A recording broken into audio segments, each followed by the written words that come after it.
Thought he could take on Modi, the man who thought he was the future of Indian politics at this moment. Arvind Kejriwal trails against Parvesh Verma in that bellwether seat of New Delhi, a seat that saw the mighty Sheila Dikshit fall. Could Kejriwal fall here as well?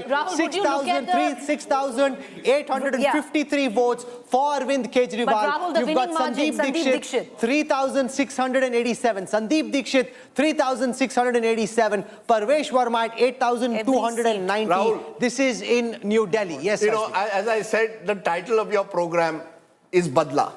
Sandeep Dikshit for the last decade has been waiting for a moment where he can give Arvind Kejriwal a bloody nose. He believes Arvind Kejriwal is the one who undermined his mother Sheila Dikshit by targeting her. Believes it's true. On the CWG scam. He's been waiting for his moment. You know, he hasn't got an opportunity in these last 10 years. He fought a Lok Sabha election, lost, then seemed to be on the margins of the Congress. Took up the challenge only because he wanted to teach Arvind Kejriwal a lesson. Omar Abdullah has this tweet, "Aur lado aapas mein." You know, he's got this tweet out. Interesting. Khatam kar do ek dusre ko. He's referring obviously to AAP and BJP fighting, unless he's talking about the anchors of India Today having a go at each other, which is a different matter altogether. But, you know, he's talking about all lado aapas mein, and that's Omar Abdullah talking about how Congress and AAP fighting has had an impact on the electoral results. You know, Rahul, what Omar is saying is absolutely right. If you recall, just a few weeks ago, Omar Abdullah said, we've got to come together and decide, do we want this India alliance or not? One of the stories of this election, Rahul, if these results hold, is while the BJP gets all the momentum, the India alliance is over. You know, where is this India alliance? How can you have calling each other anti-national, useless on governance, corrupt, and next day come together? The voter sees through it. And the BJP loves it. It suits the BJP. This is what the BJP has been saying all the time, that you have come together only out of anti-Modiism. I think they from their sitting chief minister trailing in Palpalganj, which is where Manish Sisodia came away from. Awadh Oja, the educationist, on an AAP ticket in Palpalganj trails. Farhad Suri in Jangpura trailing, Gopal Rai in Babarpur on an Aam Aadmi Party ticket, one of the few AAP leaders who has reason to smile. Smiling also is Harish Khurana, Madan Lal Khurana's son. So much for the BJP not being a party of dinners. You've got Parvesh Singh Verma, Harish Khurana fighting on a BJP ticket this time. Sons of former chief ministers, Harish Khurana. In 2020, the AAP won this seat. In Motinagar now, Harish Khurana leading. In Ballimaran, Imran Hussain on an AAP ticket is trailing. Kailash Gehlot in Bijwasan, fighting this time on a BJP ticket, is winning. Kapil Mishra in Kharaval Nagar on a BJP ticket is winning. Manjinder Singh Sirsa now on the BJP ticket in Rajouri Garden winning. You've got Manish Sisodia in Jangpura, another heavyweight of the Aam Aadmi Party. Just shows you the kind of day Aam Aadmi Party and its supporters are having. Manish Sisodia trailing third position in Jangpura on an AAP ticket. This is not good news because you've got Farhad Suri pulling away some of the Muslim votes. You've got Tarvinder Singh Marwa, former Congress leader, now fighting on a BJP ticket. He's winning as well. So Jangpura not looking good. From here, let's now go to the next sheet. Parvesh Verma, the giant slayer in, and he will be Rajat, the toast of the BJP. When he goes to the next BJP meeting, they'll be standing up and clapping for the man if he manages to beat Kejriwal. If by 12-1 these results hold, whether they make him chief minister or not, and for all you know, they may not make him chief minister, he will be a BJP superstar.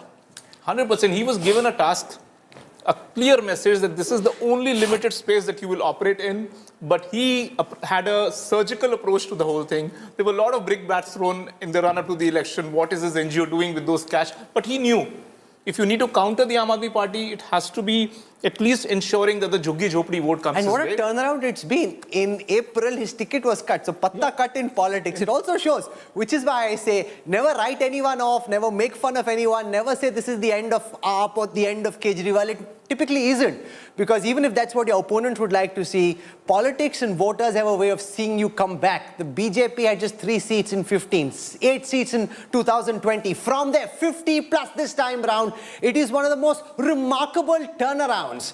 And that too, besting an opponent who's irritated them for the past 10 or 12 years. And therefore, the BJP, and mark your words, when those images come, According to the EC website right now, Arvind Kejriwal is trailing by 74. I'd screen right now Election tracked by Commission. many more But people Rahul, than the Election Commission's you keep website. saying Yes. that don't focus on the opposition story. To my mind, it 31. is Can I say, actually I've the been trying to make a story point. that's building up. You've got to look at the story. Look at the 49 number. There are 31 seats that I have counted. where the margin of the BJP's lead is less than what the Congress candidate is getting. I've just, the Congress is celebrating. I just got a WhatsApp. Didn't we tell you we will finish off Arvind Kejriwal? The truth of the matter is, the Congress may well do so, but the BJP is going to hold all the laddus. I mean, imagine the nature of your victory of the Congress party. कि हमने केजरीवाल को खत्म कर दिया. This is why I call. But the victory is the BJP. This is why I call India Alliance as a stillborn. This entire project was ab initio doomed to fail. And the reason is there are so many contradictions within. You cannot just staple all the opposition votes together. It doesn't even work like that. Politics doesn't work. You typically add all the Congress vote, add all the Aam Aadmi Party vote, and then say, in this hypothetical scenario, this alliance would have defeated the BJP. It might have as well, resulted in the same thing. No, but they tried it. It's not as if when both came together, the result was different in the Lok Sabha elections. Exactly. They fought 4 and 3. The BJP still won. I think the fact is that voters in this mandate shows were just fed up of Kejriwal. That they had enough. They'd seen enough confrontation. They'd seen enough theatre. They said, boss, I want governance. I don't care who you're fighting with. Improve the quality of my roads. Improve the quality of my life. Improve the quality of my... That's what Kejriwal failed to deliver. And this verdict speaks to that. So Arvind Kejriwal was not a political party. He was an experiment. And everybody bandwagoned on this experiment because, everybody, the middle class, typically, they were so disillusioned. To add to what you said, Kejriwal was the Frankenstein which both the Congress and the BJP created to defeat each other, and he ended up bashing up both of them in one point of time. He was so crafty in his message that he created this new plank where neither the BJP could step on nor the Congress could step on. It was his place to sort of rule. He's already, Rajat Sethi already referring to Kejriwal in the past tense. Just hold that political obituary. The wheel in that sense is coming a full circle. Yes. In 2013, Arvind Kejriwal rises over the debris of the Congress. He, in a way, dismantles the Congress and creates the situation for the BJP then to emerge as a dominant party a year later in 2014. Now, just the reverse has happened. The Congress has had its moment where it can push Arvind Kejriwal to the margins. And the BJP is once again the winner. The only balle, both in 2014 and 2025 is the BJP. The BJP is having a great time. Aap lado apne aap. No, but you see, you're fighting with each other in 2013 and now in 2025. But I fundamentally disagree with this premise that the BJP would have lost if AAP and Congress came together. Once this level of anti-incumbency builds up, But that's not the point. Why are you trying to bring them together when they don't want to come together themselves? No, ऐसा नहीं है, Rahul. We, as you said, we have to go by data. Of course. I am going purely by data as of now. That data could change by a lot of the Congress vote, Rajdeep, is the rejection of the AAP vote. Why are you thinking it will still come to the Congress? Sir, all I am saying, you're absolutely right. There's an anti-incumbency against AAP. That's the big message. The other message clearly is you want to fight a mighty Modi-Shah machine. Mighty. Of course. The mightiest machine in the history of post-independence India. You fight against each other, your chances of defeating them go even The further BJP down. state That's all president I'm is saying. speaking at this time, Virendra Sachdev. Let's listen to what he has to say. What a day for Virendra Sachdev and his team in the Delhi BJP. आप जनता के साथ विश्वासघात करेंगे, धोखा देंगे तो जनता वैसे ही परिणाम आपको एक आखिरी प्रश्न, अगर अरविंद केजरीवाल हार जाते हैं तो क्या लगता है उनका फ्यूचर क्या होगा? उनके भविष्य की तो वो चिंता करे, लेकिन मुझे लगता है वो अपने किसी राज्यसभा सांसद की सीट खाली करवाएंगे। ये तो बड़ी बात कहते हुए दिल्ली बीजेपी अध्यक्ष वीरेंद्र सचदेव जो इस वक्त हनुमान मंदिर में परेशान होने के कारण दिल्ली में जो लोगों ने नर्क झेला 10 साल, तो मुझे लगता है कि दिल्ली के सम्मानित नागरिक पूर्ण बहुमत भारतीय जनता पार्टी को देंगे और जो देश में विकास हुआ है उस विकास को देखते हुए दिल्ली में भी विकास होना चाहिए। इस मानसिकता को लेकर लोग त्रस्त हैं।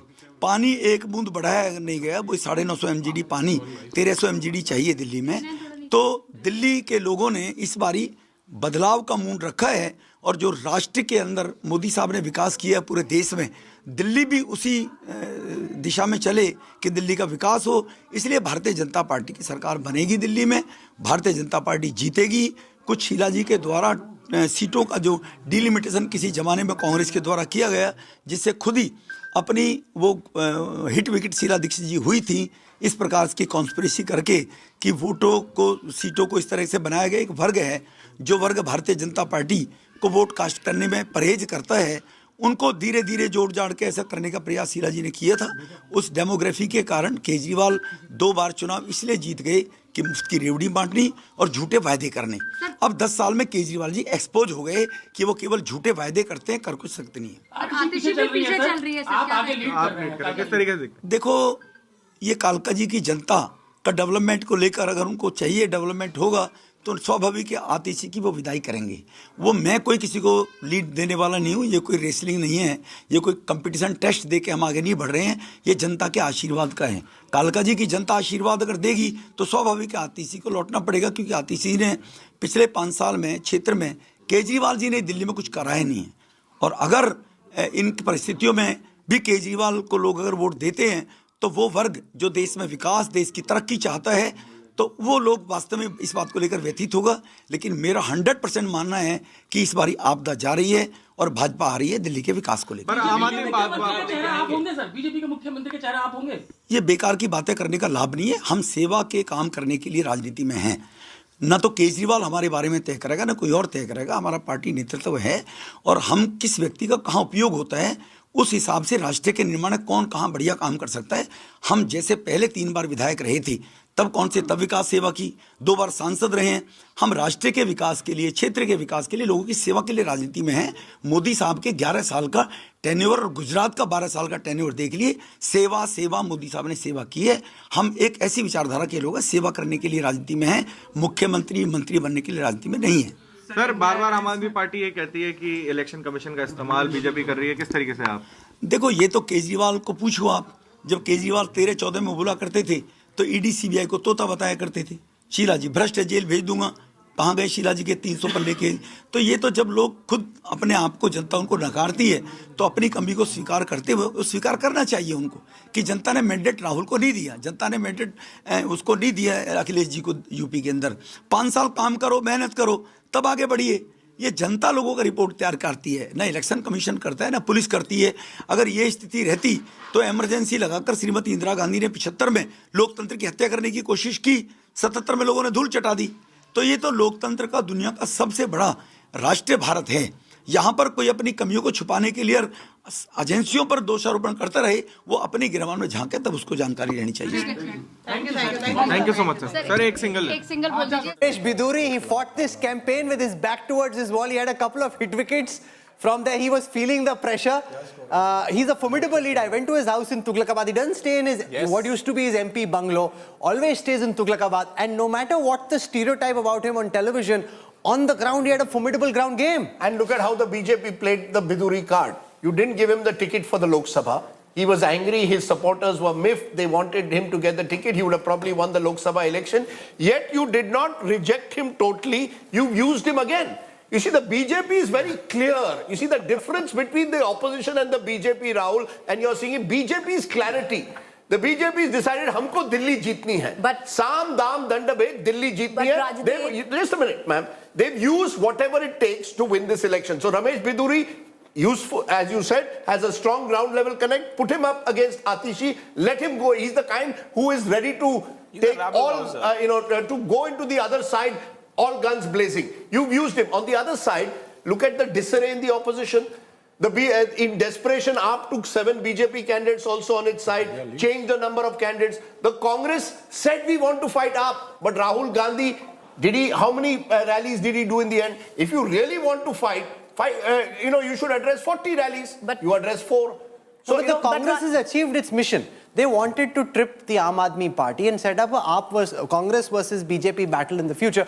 That limited objective has been met. What you spoke of Ramesh Biduri, he's never lost a Lok Sabha and a Vidhan Sabha election. So that is why possibly the BJP has fielded him there. What is interesting But they dropped him for Lok Sabha. They dropped him for Lok Sabha, but he has never in his life lost a Vidhan Sabha or a Lok Sabha election. Number one. Number two, what's very interesting is if you look at the micro data, Atishi is actually only leading from Alka Lamba by virtue of 200 votes.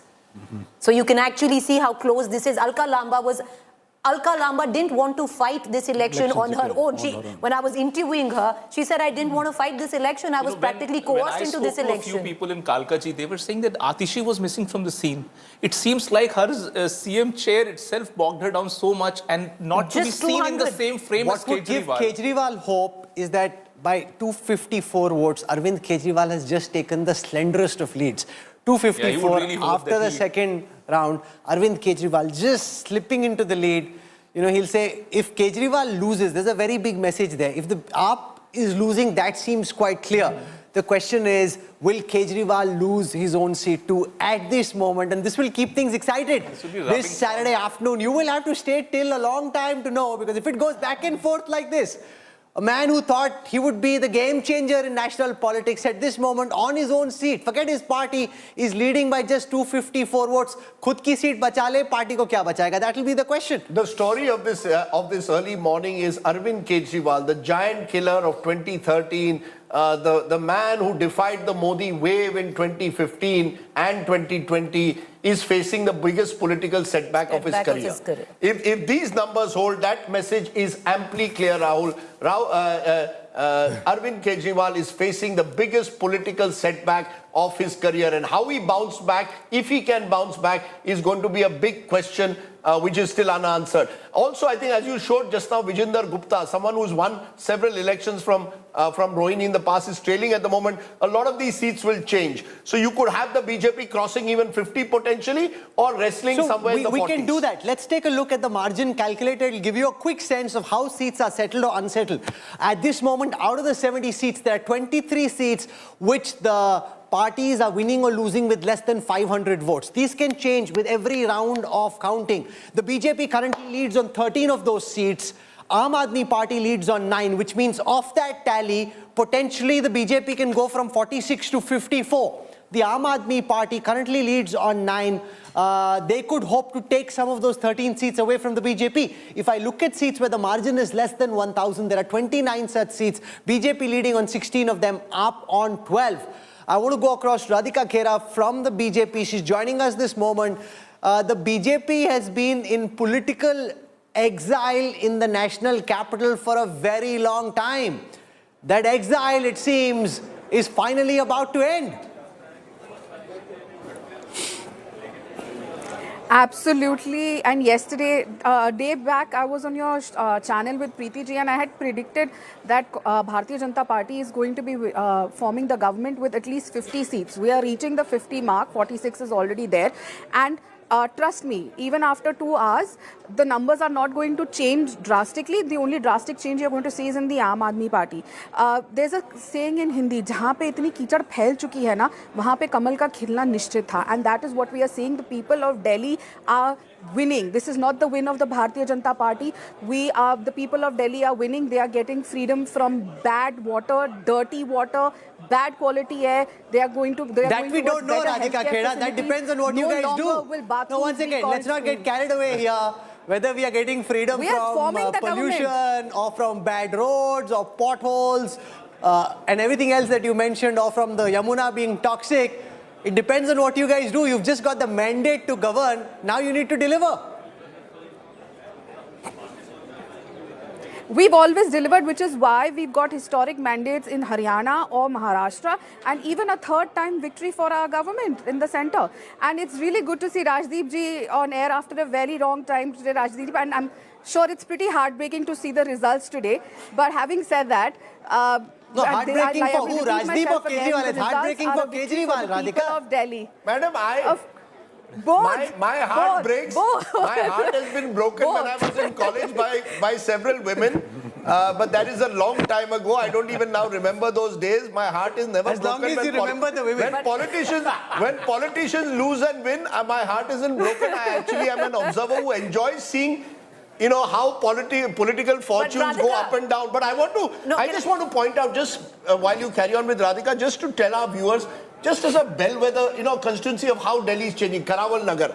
Kapil Mishra switched from AAP to the BJP, lost last time. This time is leading by a very substantial margin of 3,000. But Karawal Nagar was won by the BJP. Yeah, no, so my limited point is this. The margins are also increasing of the BJP. Where the BJP was winning by slower margin, they are winning by bigger margin this Bisht time. had won Karawal Nagar with a sizable margin. Yeah, but Kapil Mishra is leading by more than 3,000 votes already. So that, you know, the BJP is holding on to its seats. The AAP seats are the ones where the shift is taking place. Radhika, quick question. Radhika, you know, your you're right. You were there on my show and you said you'll go beyond 50 and it could very well be possible. But Radhika, rue of fact a little bit. You were part of the Delhi Pradesh Committee, Congress. And the Congress is actually doing quite rather well. You could have been on the ticket this time around. You know, if after 15 years of ruling Delhi, they could still not bank upon the legacy and they could not get better than this, Congress is decimated. Congress is not going to be getting any seats. You see, at the end of the day, the result for Congress is going to be zero because they have no cadre. And Rahul Gandhi has already accepted defeat because he has gone on talking about, he started talking about Maharashtra yesterday. He's not bothered. He's accepted defeat. This is why he's changed it. His direction and diversion has gone towards Maharashtra. And if you see Alka Lamba, the Mahila Congress president today morning, she was giving a bite to AN and your channel also showed it. She clearly said exit polls will be exact polls. Okay. So if exit polls are exact polls, that one seat is also going to be very difficult for them. There are some very interesting insights that emerge from the vote share calculators, and I want to take our viewers through this. And it'll bring out a very important insight. You know, the Aam Aadmi Party has indeed fallen, but this is not a capitulation. So I think even the BJP would respect the fact that they won, but the AAP is still at 44.5% vote share. So the gap is just BJP at 48.3 at this moment, which is about 4% more than the Aam Aadmi Party. The Congress at 6. So the Congress, given all that was being said about the Congress coming down now. Short while ago, which is why I kept telling everyone sitting here, hold your horses in the Congress, because it's 1.5% more. It's not the doubling that we saw a little while earlier. And the BJP is at 48.3, AAP at 40. It's a commendable performance by the AAP. I mean, of course, they're going home, but they're not. It's not an embarrassment. You're coming down, you're still holding on 44.5% against the mighty BJP. It's not a bad performance. The Congress is at 6%, up about 1.5% from the last time. Let's take a look at the density calculator. This will give you a quick sense of how many seats are in contention. So basically at this moment, there are 27 seats where the BJP is 50% plus vote share. If you're 50% plus vote share on a seat, chance of losing the seat now is just because you're just racing ahead of your opponents, right? So there are 27 seats which seem pakka for BJP at this time. There are only 13 seats which seem pakka for Aam Aadmi Party at this time, and there's no pakka seat for the Congress. Let's now look at the seats which are in contention. This is important because it's where your vote share is between 25 and 40, where things could change, where you're in with a shot, your opponents are in with a shot, and as the rounds get counted, things could change. Here, the AAP has 24, BJP has 10. So broadly speaking, the BJP is sitting pretty on 27, AAP only on 13. It is these 37 seats where the vote shares are between 25 and 40. Those are the seats which are currently in the play. If you look at the historical vote share data, the Aam Aadmi Party, which went up to 54% vote share, is now come down 10%. So it's a 10% swing away from the Aam Aadmi Party, a massive swing.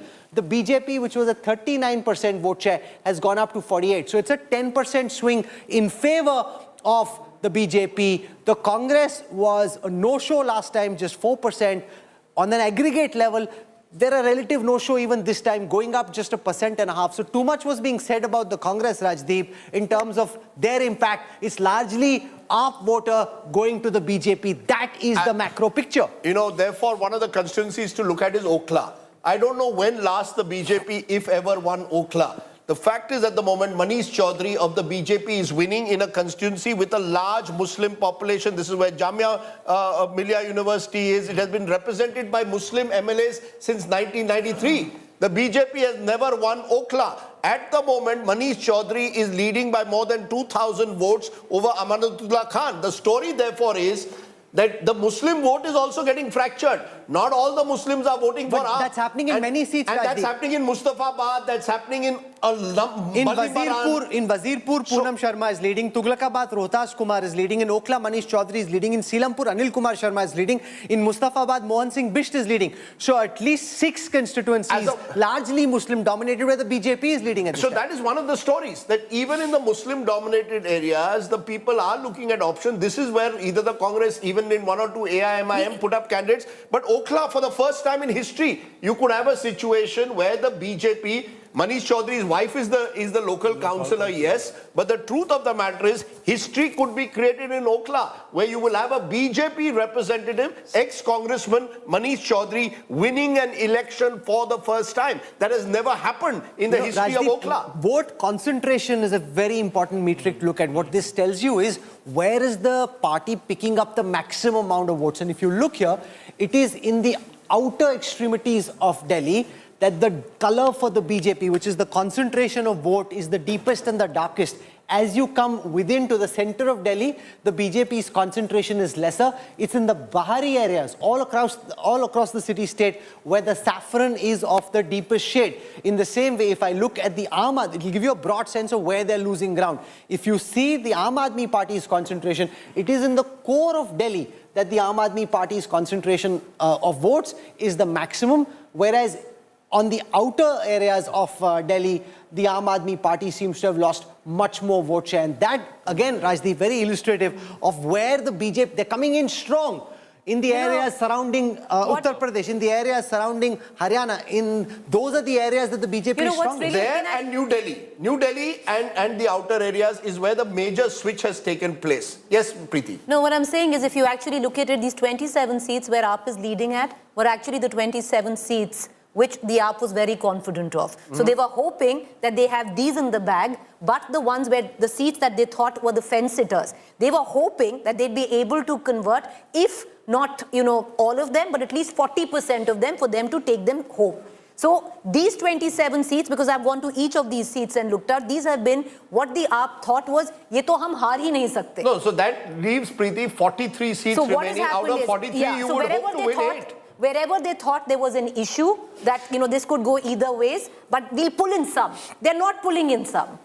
So, but these 27 are what the Aam Aadmi Party considered their safe seats. Let's take a look at where the losses for the Aam Aadmi Party are coming from. The Aam Aadmi Party is down 4 assembly constituencies in the Lok Sabha seat of Chandni Chowk. They're down 4 seats in East Delhi. They're down 7 seats in New Delhi. Down only 1 seat in Northeast Delhi. Down 6 in Northwest Delhi. Down 4 in South Delhi. But the biggest setback for the Aam Aadmi Party is coming from West Delhi, where they're down 9 seats from the last time. Each of those Lok Sabha seats has 10 assembly seats. Losses for the Aam Aadmi Party across all, but the biggest quantum of loss coming from West Delhi and from New Delhi. If I flip this and look at the swing for the BJP, for the Bharatiya Janata Party, big leads from Chandni Chowk, East Delhi, New Delhi, Northeast Delhi. So there is no area of Delhi, Rajdeep, where the BJP hasn't made gains.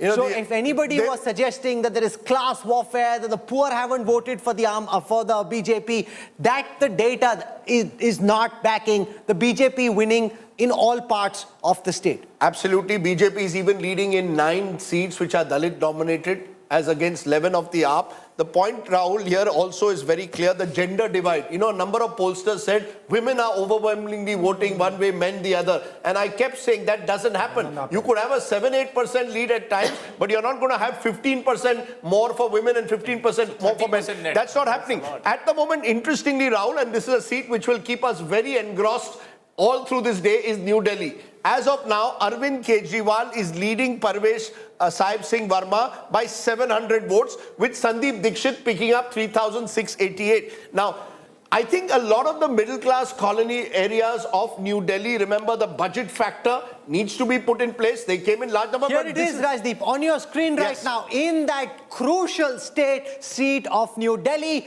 Arvind Kejriwal has 13,209 votes. Parvesh Verma is at 12,581 votes. Sandeep Dixit is at 3,688. It's very, very tight fight. A fight with a lot at stake. Kejriwal scraping through. There's one message. Kejriwal being vanquished in New Delhi is another message altogether. If you break up the 56,000 that have voted, 25,000 come in from the slums, 30,000 are government jobs holders there. This is at least what the division is. And the Aam Aadmi Party hopes to pull in the Jhuggi Jhopdis and a portion of the government job votes. The Valmiki Basti is right here, which is crucial, because this time the BJP thought that they had the Valmikis who were voting for the Bharatiya Janata Party. One of the things about the BJP strategy that you've really got to look at and, say that's the way they fight elections, is whoever is the chief ministerial candidate or the face of the other side, They don't give him or her an easy ride. They go for him so that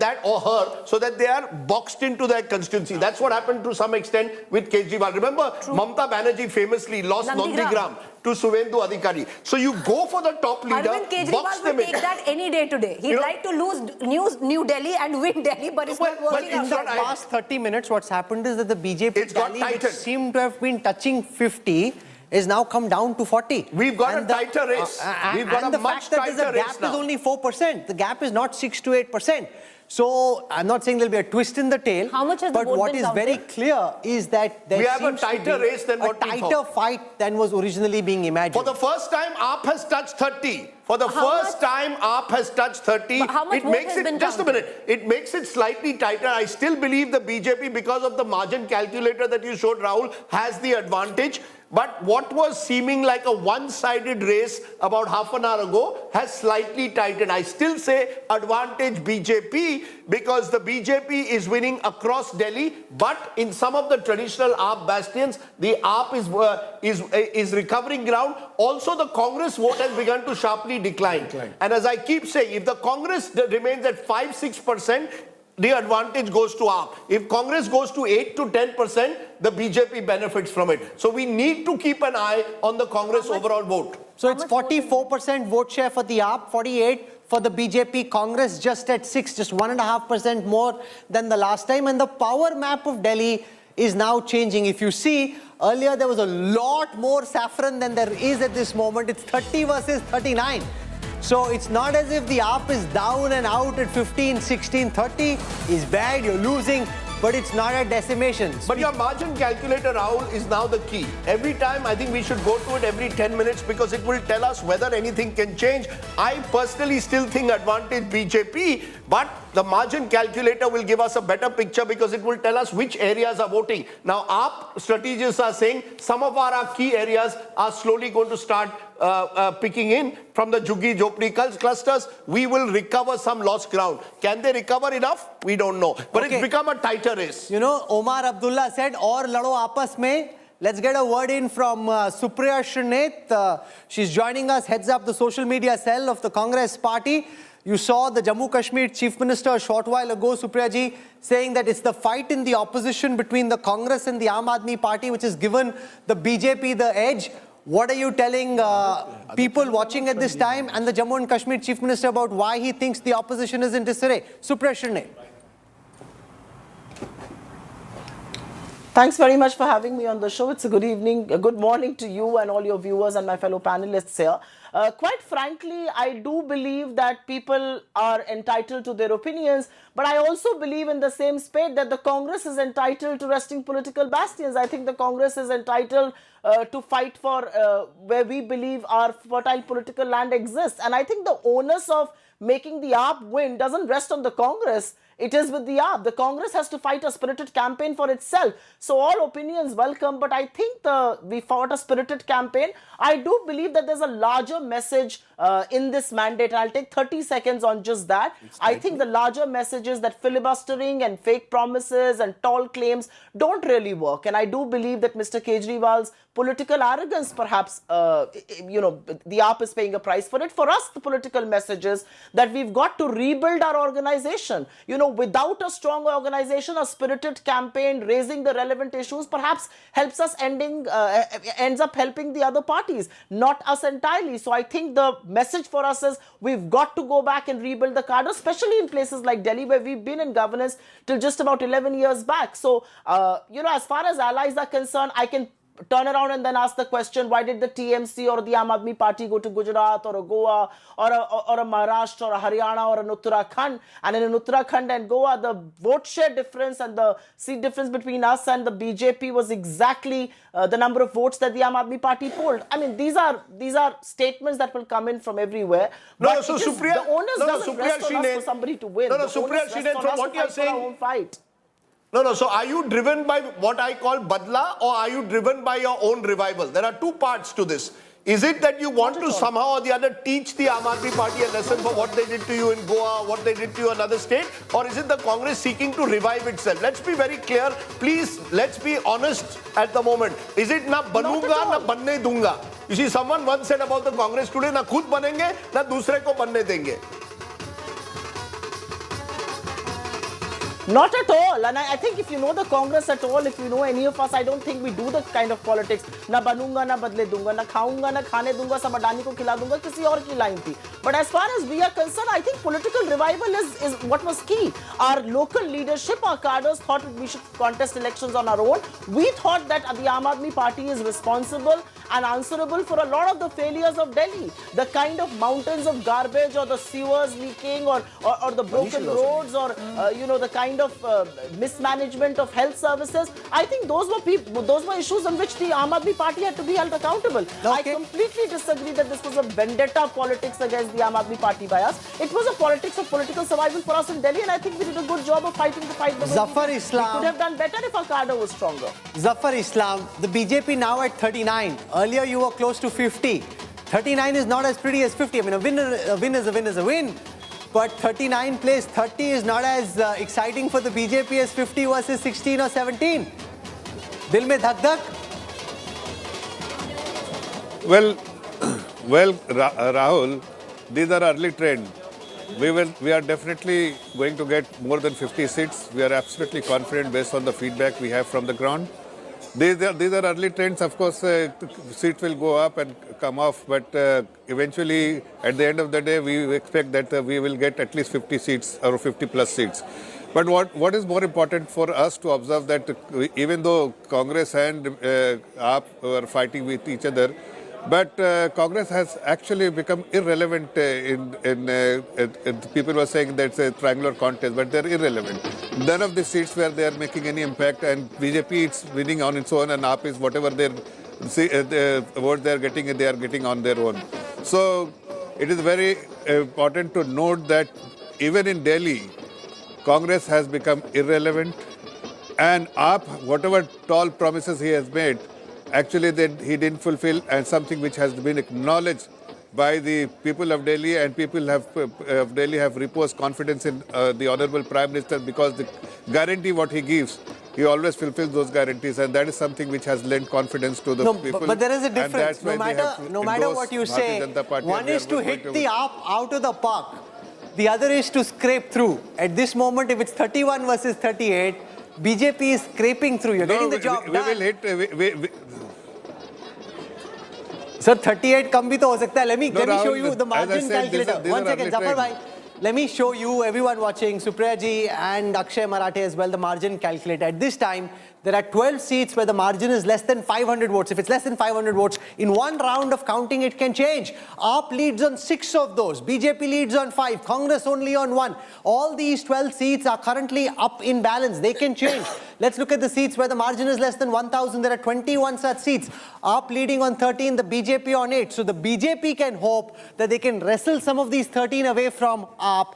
The Aam Aadmi Party can hope if they're able to pull a lot of these 8 away, they could still find a way of crossing the 35 number. Akshay Marathe, are you giving up hope, or do you still think you're in with a fighting chance? No, Rahul, absolutely. We are not just in with a fighting chance. I'm confident that we are going to form the government. Of course, getting 55 seats as we had previously hoped may not be likely at this stage. But with 31 seats in the lead, we are only 4 seats away from a majority. And I think that would be miraculous for a party that has been hounded in the way that it has been hounded in the last 5 years. And just to give you an analogy, Rahul Kanwal, Rajdeep Sardesai and Preeti Chaudhary are the 3 stars of India today. If the 3 stars of India today are taken out of the channel, and yet the channel comes neck and neck with the next competitor, would you not say the channel may actually do better? I don't know if it will be neck and neck, but I'm quite sure the channel will actually do better, Akshay Marathe. I don't think that holds.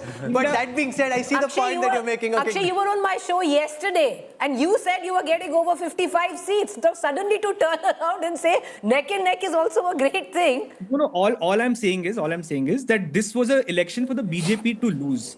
The way that they fought the election, they pulled out all the stops to destroy the Aam Aadmi Party, and I don't mean to say these words lightly.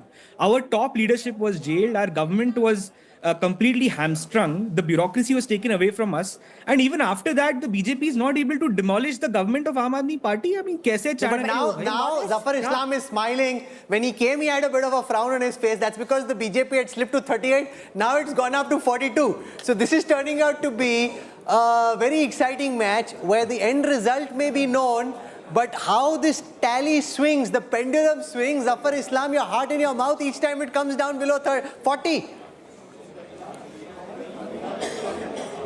No. We are, as I said earlier, Rahul, there was no frown on my forehead. But yes, I am watching your channel and I can see the number of seats you are showing.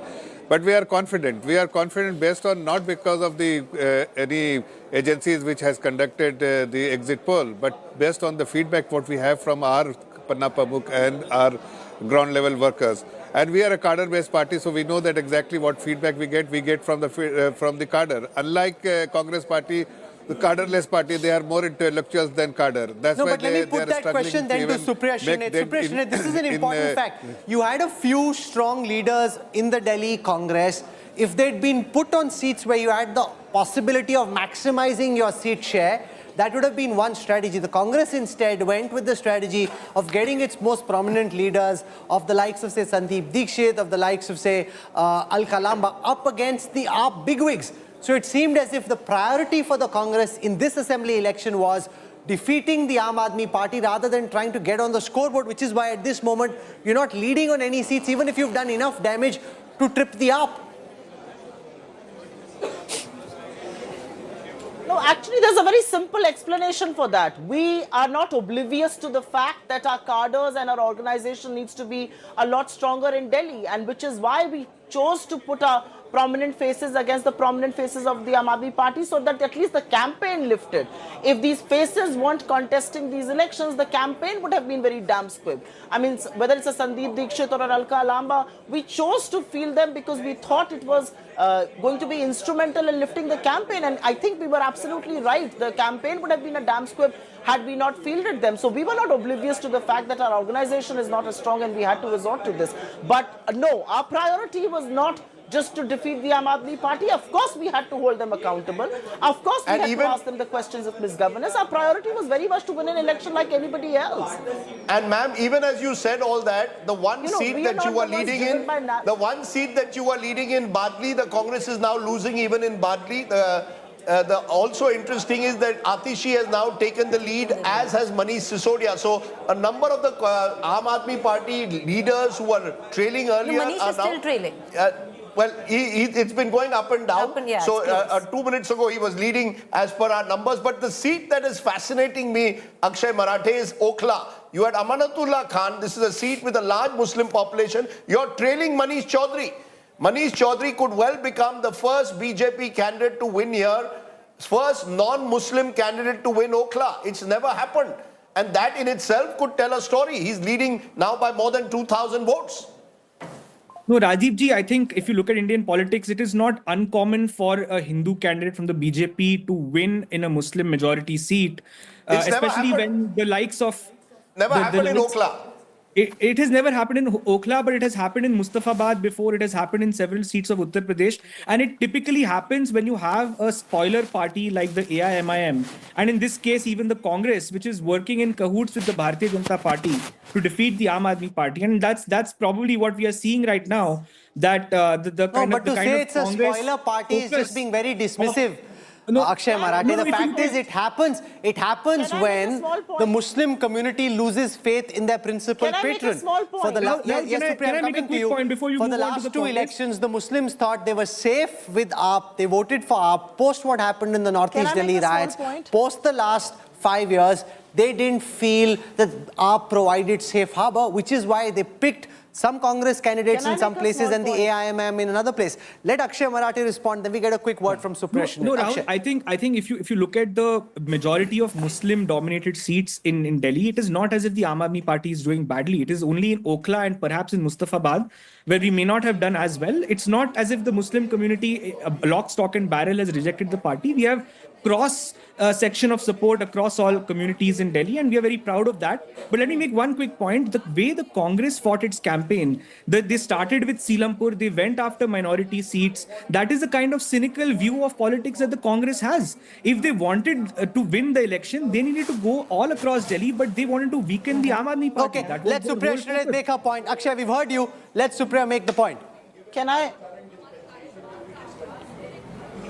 You know, it's very rich of the Aam Aadmi Party to sit here and say that the Congress was in cahoots. If there is one political spectrum that the Congress represents, that the BJP represents the exact opposite. By that same logic, should I turn around and say that you were in cahoots with the BJP in Gujarat, in Goa, in Haryana, in Uttarakhand? I think this is an illogical statement to make. The reality is that you were in governance for 11 years. You were the ones who were going to be put in the dock and asked those questions. You were the ones who were going to be questioned that when Delhi was ravaged with riots, why did you keep quiet? You went to Gujarat and you said, we are not going to speak about Bilkis Bano. You were the one who said, give me an hour and I'm going to clear up Shaheen Bagh. You expect to win these seats? Really? And you're going to blame the Congress party for your electoral losses? Please don't do that. The Congress chose to fight the election the way we did, whether it was fielding our prominent faces against your prominent leaders, because we had to lift the campaign. And quite frankly, every political party should assess and will assess its political fertile bastions and will try to rest them. I mean, you know, this crybaby attitude of the Aam Aadmi Party has to at some stage end.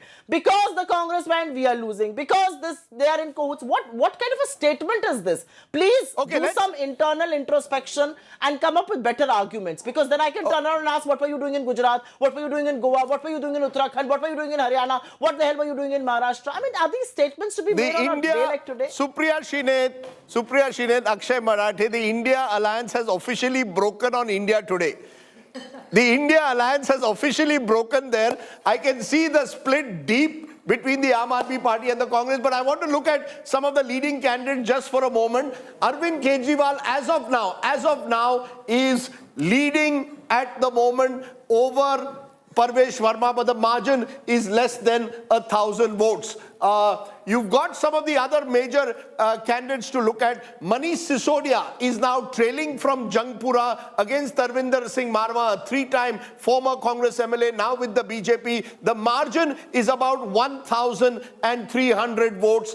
Congress's former mayor Farhad Suri is picking up 743. Harish Khurana, the son of an old friend of mine, Madan Lal Khurana, is at the moment leading by 700 votes at the moment there in Moti Nagar. So he has to smile. He likes to smile a lot, and he is smiling at the moment. Kailash Gehlot, who switched over from the AAP to the BJP, former minister, close aide at one time of Arvind Kejriwal, is proving that he is a strongman of Bijwasan, shifted his seat, is leading there by more than 2,000 votes. So many of the heavyweights of the BJP are winning at the moment, while the heavyweights of the Aam Aadmi Party are, some of them, struggling at the moment. Atishi, the chief minister, is now trailing once again. It's going up and down there. It's a close race at the moment. Alka Lamba wiped out. She's just getting 493 votes at the moment. Atishi has 16,983. Ramesh Biduri at 18,531. So the margin is about 1,500 votes. And that really, in a way, reflects, Supriya Shrinidhi, before I come to you, Zafar Islam, the fact is that all these candidates you put up, the heavyweights, Sandeep Dixit, Alka Lamba, none of them are winning. You see, it's one thing to put up these heavyweights to galvanize your flock, but Alka Lamba is just getting less than 1,000 votes. What's the message?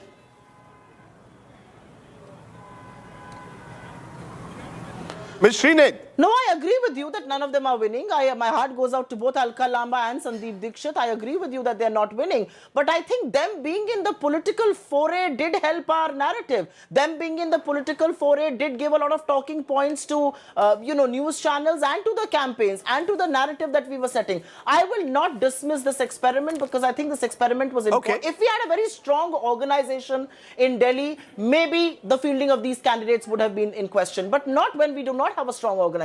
You need to build up. You need to have talking points. You need to, for them to be present on news waves like yours. Okay, let me bring in Zafar Islam for a moment, because Zafar Islam, I mentioned Okhla more than once today because it could be history today. The first time a constituency with a large Muslim population is voting in possibly Manish Chaudhary, who's a Hindu, first time in 35 years, in over 30 years.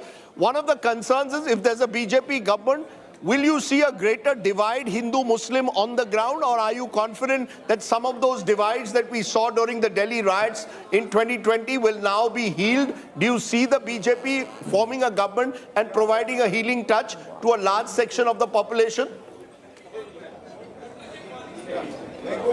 Let me tell you very candidly, Rajdeep, I had told Rahul yesterday that we are winning Mustafabad as well as Okhla. We will create history. But why? Because Manish's equation with the Muslim community is extremely good.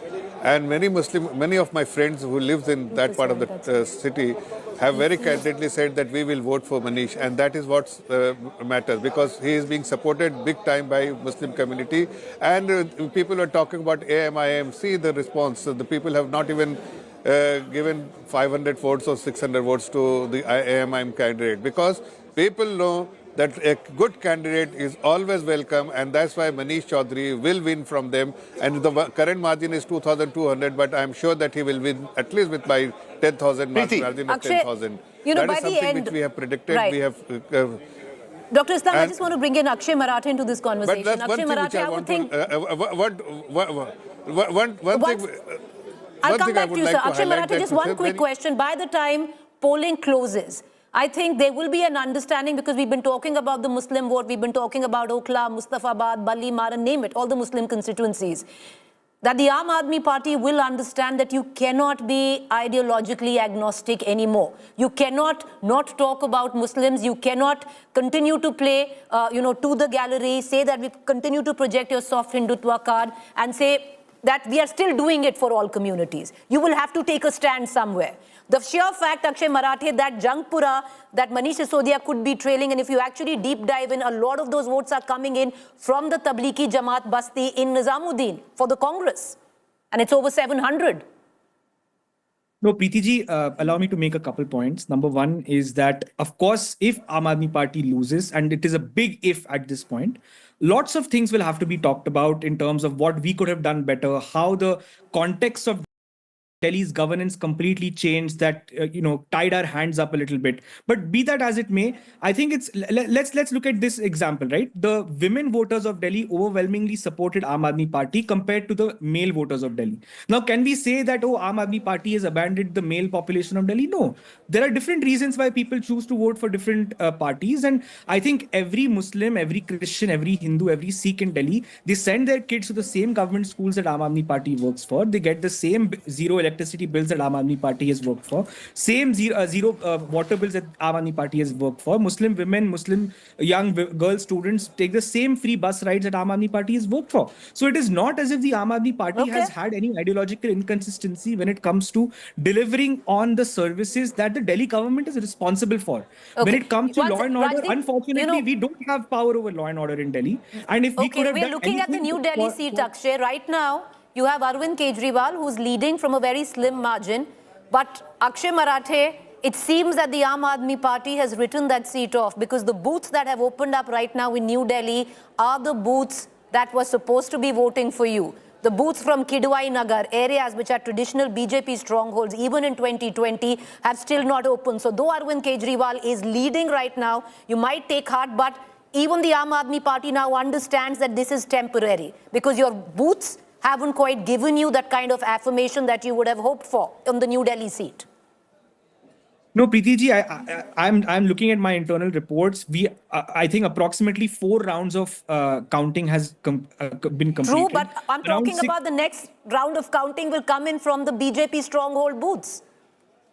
No, I don't think that's necessarily correct. There are other parts of New Delhi that have also not been counted yet. I can tell you some names. I think Sanjay Camp, BR Camp, or some areas where votes have not been counted yet. I mean, we can keep arguing about these things. It's a matter of time. We will soon find out who will win and who will lose.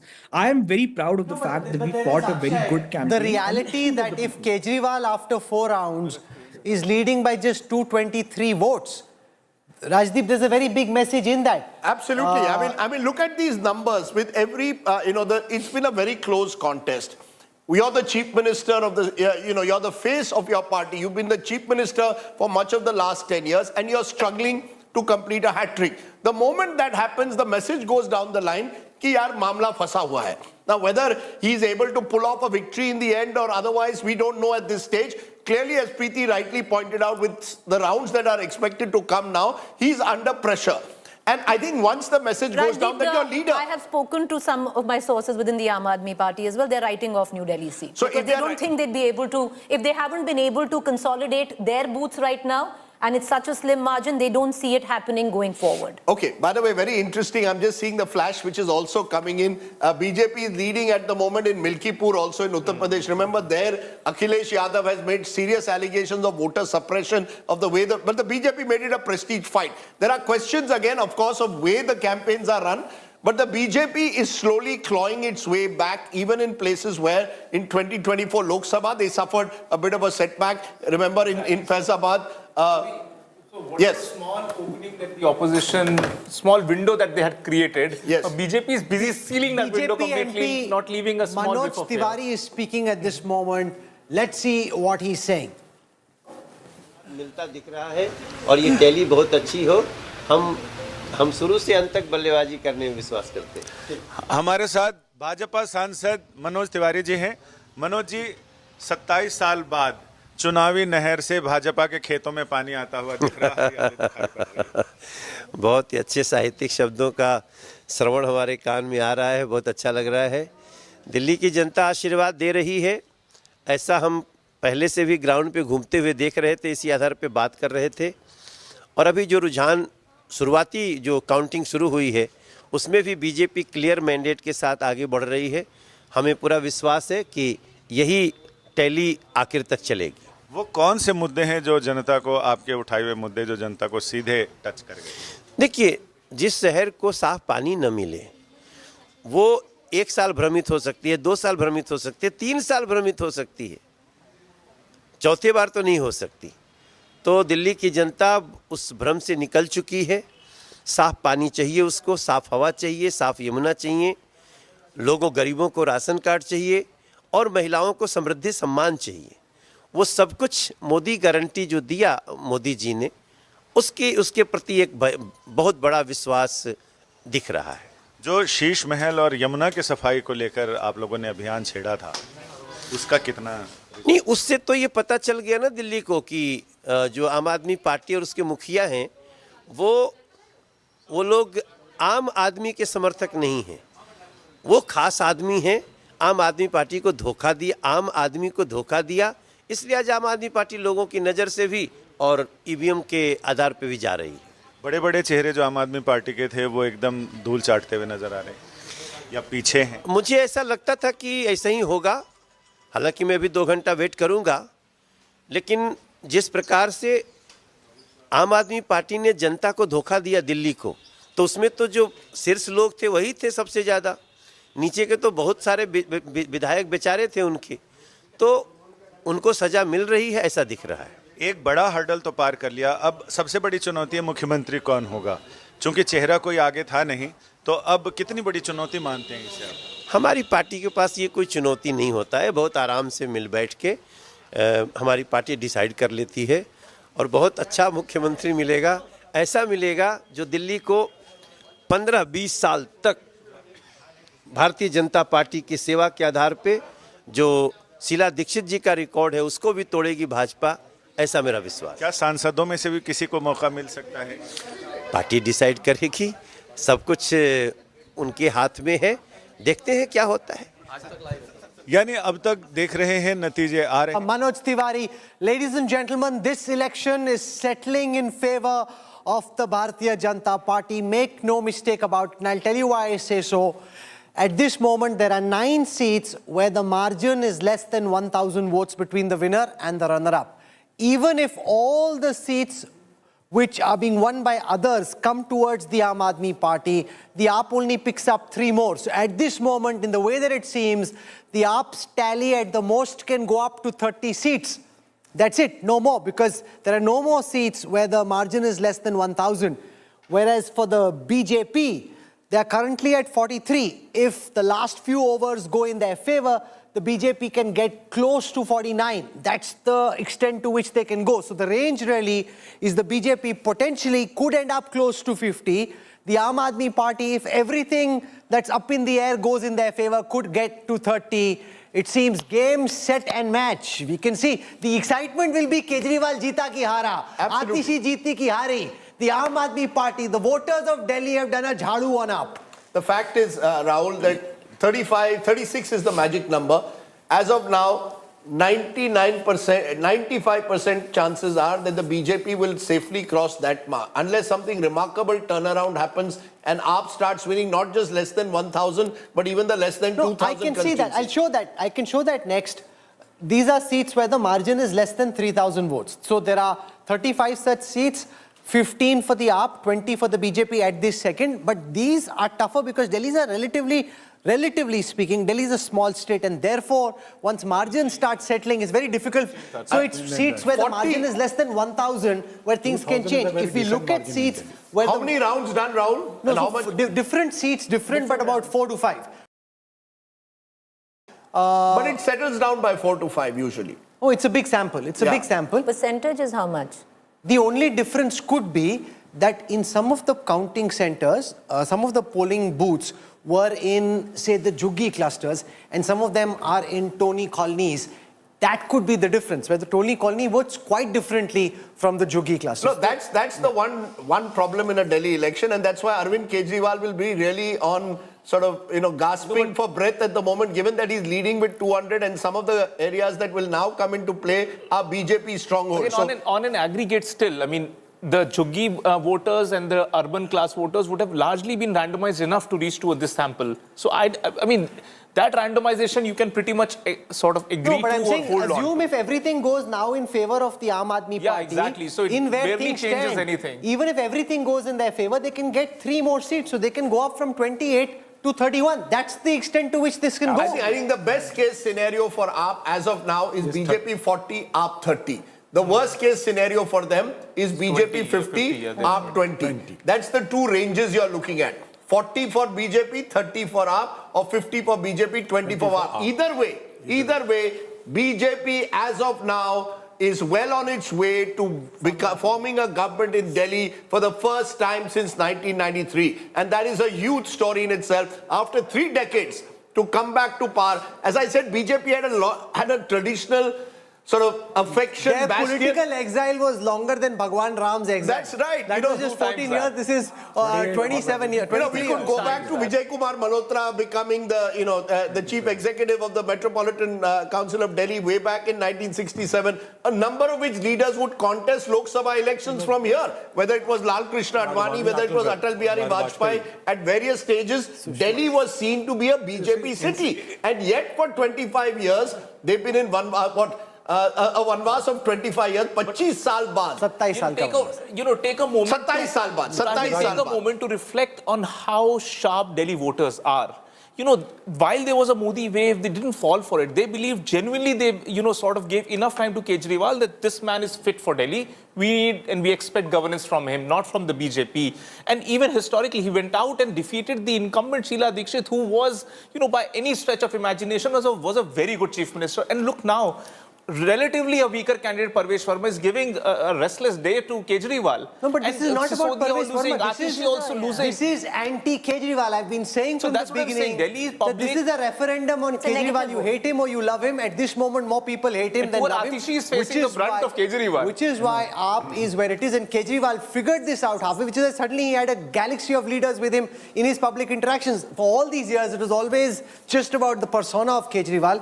He kind of hedged it by having the likes of Atishi, Saurav Bhardwaj, Manish Sisodia next to him because he figured that there was anti-incumbency against him.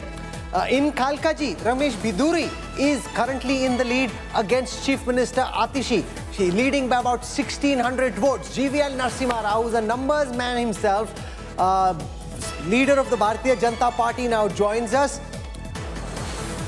We've got Tom Vadakkan of the BJP also joining us. Mr. Vadakkan, I come to you first. 42 versus 28. Are you still hoping to get close to 50, or do you think anything more than 36 is good enough? It's a fantastic Holi, regardless of what the final tally might be. Rahul, this is a mandate given by the people of Delhi. I thank them. Whatever the results be, there is this period of 10 years or more that we Delhiites have suffered. This is a mandate against what the Abda government has delivered to the people of Delhi. This is the guarantees of the Prime Minister that the people of Delhi have accepted. Modi ji has led this campaign from the front. This is basically a message down to the India Alliance, to the Congress party, which again has lost in the launch, and to the SP in Uttar Pradesh, that we have delivered and we will deliver. People of Delhi believe us, and there is a plan for Delhi which will be unveiled shortly by the Prime Minister himself. And we believe that this is a referendum that has happened in Delhi. And we do hope and believe that we will be able to deliver whatever the expectations of Delhiites are. And it does give the Prime Minister some extra wind beneath his sails.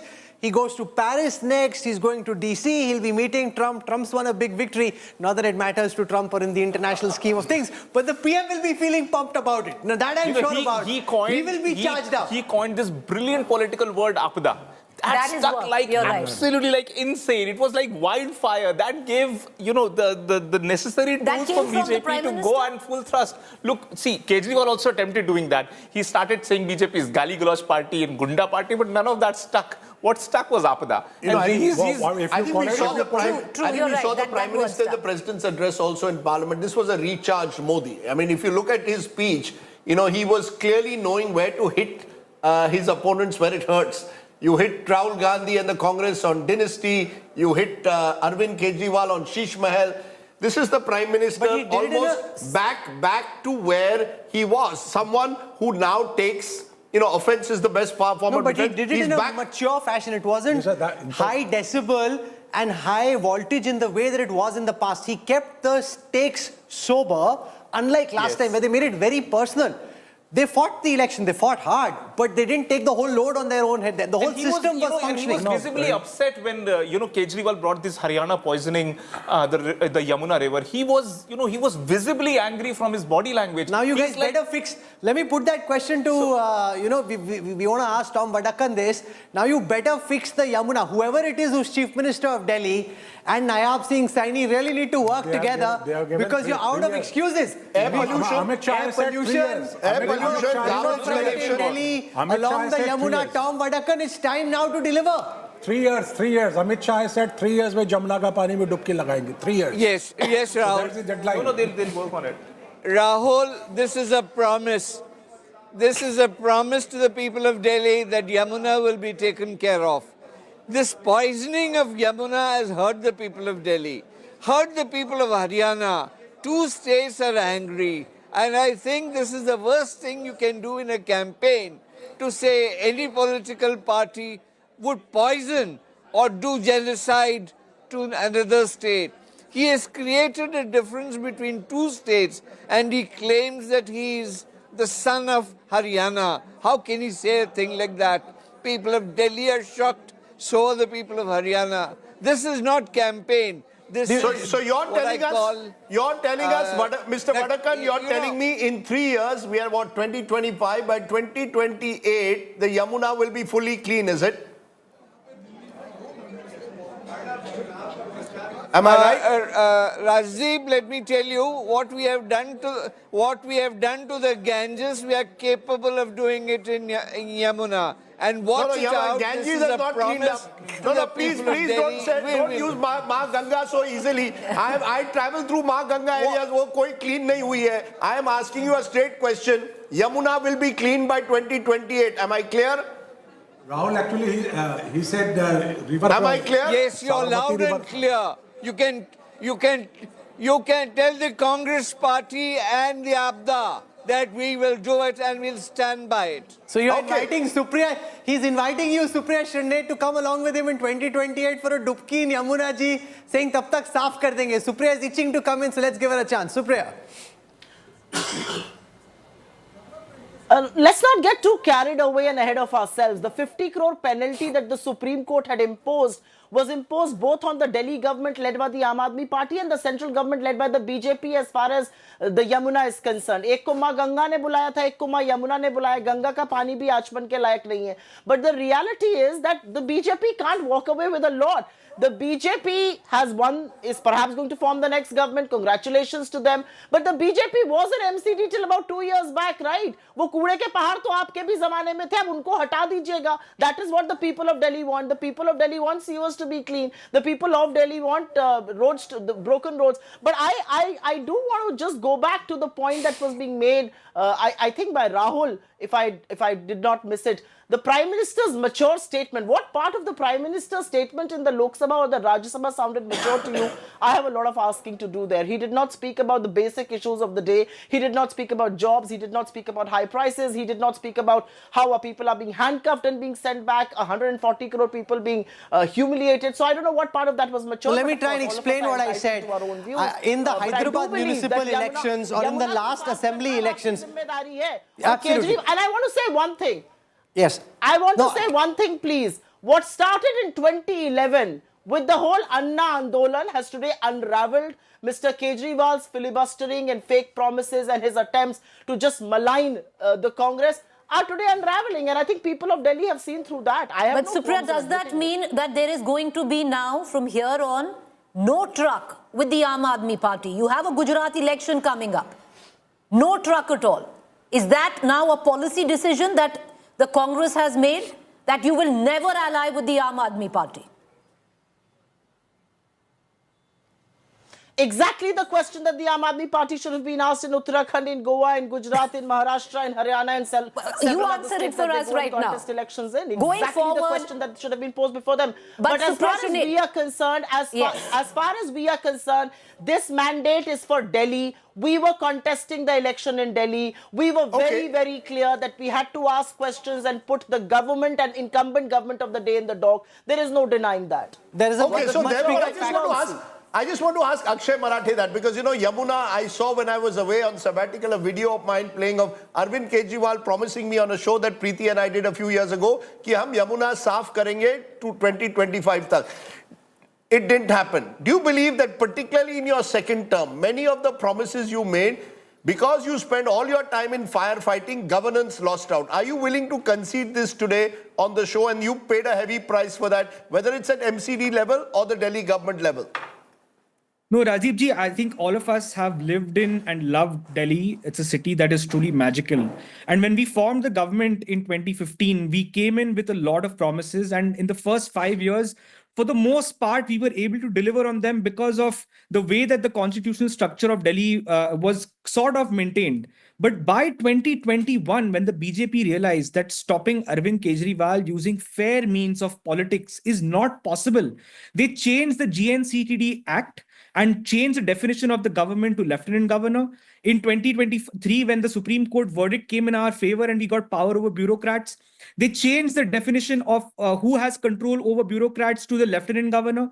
So in every way possible, the governance of Delhi was hampered by the central government only and only to stop Arvind Kejriwal. And I think it's a very tragic event in our history where the central government, whose job it should be to support all states, to encourage all states to do a better job, but to serve their political ends, they sought to destroy our national capital. Just stay with us, Akshay Marathe. We've got Manoj Tiwari joining us. Politics की बात बाद में होगी. 27 साल का BJP का राजनीतिक वनवास दिल्ली में खत्म हो रहा है. मनोज भाई, कोई गाना हो जाए मनोज भाई. क्या गाना गा के सुनाना चाहते हैं? मैं पॉलिटिक्स खूब पूछूंगा, लेकिन पहले बताइए आप क्या गुनगुना रहे हैं अपने दिल में? नहीं, हम तो यही देख रहे हैं कि भाजपा दिल में भाजपा दिल्ली में. लेकिन देखो, एक बात आपने राहुल जी कही ना कि 27 साल का वनवास. एक सेकंड, इतनी बड़ी जीत हुई है. राम जी का वनवास इससे छोटा था जितना लंबा आपका वनवास हो गया दिल्ली में. आपके दिल में जो गाना है वो जुबान पे लेके आइए. पूरे अंदाज में, मनोज तिवारी के अंदाज में समा बनाइए। नहीं, हम लोग तो पूरा गली गली में गाए हैं कि भाजपा दिल में भाजपा दिल्ली में, खुशियां चुनेंगे मिलके चलेंगे जीतेंगे जनमन, मिलके चलेंगे खिलके रहेंगे मोदी कमल तरंग, भाजपा दिल में भाजपा दिल्ली में। और ये लाइन सत्य हो रही है राहुल जी, भाजपा दिल में भी है और भाजपा दिल्ली में भी है। और मैं आपको कह रहा था, जैसे आपने कहा ना कि 27 साल का वनवास, तो 27 साल का वनवास दिल्ली की खुशियों का भी खत्म हो रहा है। दिल्ली की खुशियों पे भी ग्रहण लगा हुआ था 27 साल से, अब वो खत्म होगा और दिल्ली के बच्चों को, दिल्ली की महिलाओं को, बुजुर्गों को, दिल्ली की यमुना जी को, दिल्ली हवा पानी सबको एक अलग ताजगी मिलेगी, ऐसा समय आ रहा है। ये मुझे बताइए, आपने यमुना का जिक्र किया, मैं बार बार ये हर व्यक्ति को पूछता हूं क्योंकि कहीं ना कहीं ये हर सरकार जो आती है मनोज जी कहती है हम यमुना साफ करेंगे। क्या आप हमें वादा कर सकते हैं कि अगले 5 साल में यमुना पूरी तरह से साफ होगी? सरकार तो अब आपकी केंद्र में है और राज्य में। जब आपकी सरकार राज्य में नहीं थी, आप आम आदमी पार्टी का आरोप है आप उनको काम करने नहीं देते थे, अब तो आप वो भी ये नहीं कहे, अब आपके पास पूरी ताकत है, यमुना साफ होगी। राजदीप भाई, मैं आपको विश्वास दिलाता हूं आज कि 5 साल के अंदर हम लोग यमुना जी को स्वच्छ करके, और हम लोग वैसी यमुना देंगे जिसमें पूरे दिल्ली के लोग शाम सुबह यमुना जी जाने के लिए उत्साह से निकलेंगे। हम करके दिखाएंगे, ये हम आपको विश्वास दिलाते हैं। मनोज जी, आपको पता है जितने भी ट्रैकर्स आए हैं, अरविंद केजरीवाल के बाद अगर किसी सीएम फेस का नाम आया है वो आपका नाम है। किसको बनना चाहिए भाजपा का सीएम? अब मैं तो चुनाव नहीं लड़ा हूं, तो वो पहली बार नहीं हुआ है मनोज जी, बाकी पार्टी का निर्णय होता है। हाँ, अच्छा, नहीं हो तो सकता है मनोज जी, है वो तो आप जी कोई बात नहीं। पार्टी अभी हम लोग शाम तक रिजल्ट के बाद पार्टी बैठेगी, पार्टी बहुत अच्छा निर्णय लेगी, बहुत अच्छा सीएम मिलेगा जो शीला जी के 3 बार टर्म के रिकॉर्ड को तोड़ के 4 बार तक भारतीय जनता पार्टी को दिल्ली में सेवा के रूप में प्रस्थापित करेगा। आपको क्या लगता है मनोज जी, किसको बनना चाहिए? अगर परवेश वर्मा हरा दें अरविंद केजरीवाल को तो नेचुरल सिलेक्शन के तहत लोग कहेंगे उनको बनना चाहिए, या आपने इतनी मेहनत की है, 10 साल से आप लगे हुए हैं दिल्ली पर?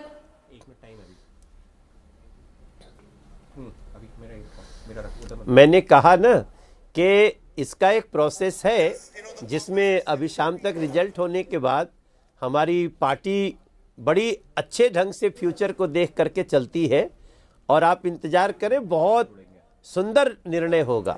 पर आप ये याद रखिएगा कि इस बार दिल्ली ने बहाने की गुंजाइश नहीं छोड़ी, क्योंकि पहले एमसीडी आपके पास थी, राज्य सरकार आप या कांग्रेस की थी, तो आप कहते थे काम नहीं होता था।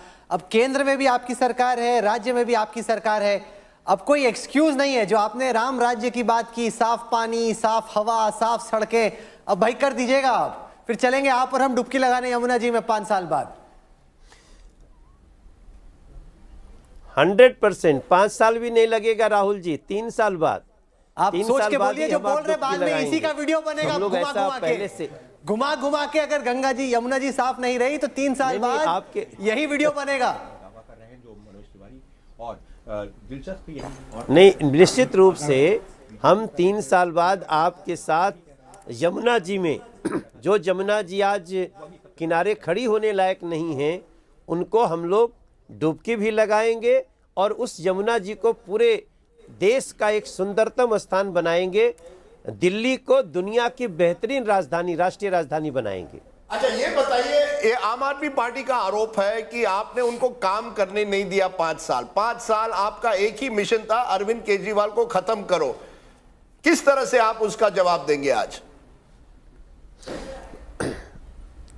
राजदीप भाई, आप भी और राहुल जी आप भी, कलीपुरी जी भी एक बार हमारे साथ थी, राहुल जी साथ थे, आपको हमने दिल्ली की दशा दिखाई थी। हम उसको बदल के रहेंगे इन सिचुएशन जो रहे। और आपको बता दें, जिसको काम ही नहीं करना होता है ना राजदीप भाई, जिसका नियत ही नहीं, अरविंद केजरीवाल की नियत ही नहीं है काम करने की, वो सिर्फ उनका भ्रष्टाचार में डूबे रहने की नियत थी। हम काम करने में कभी नहीं रोके।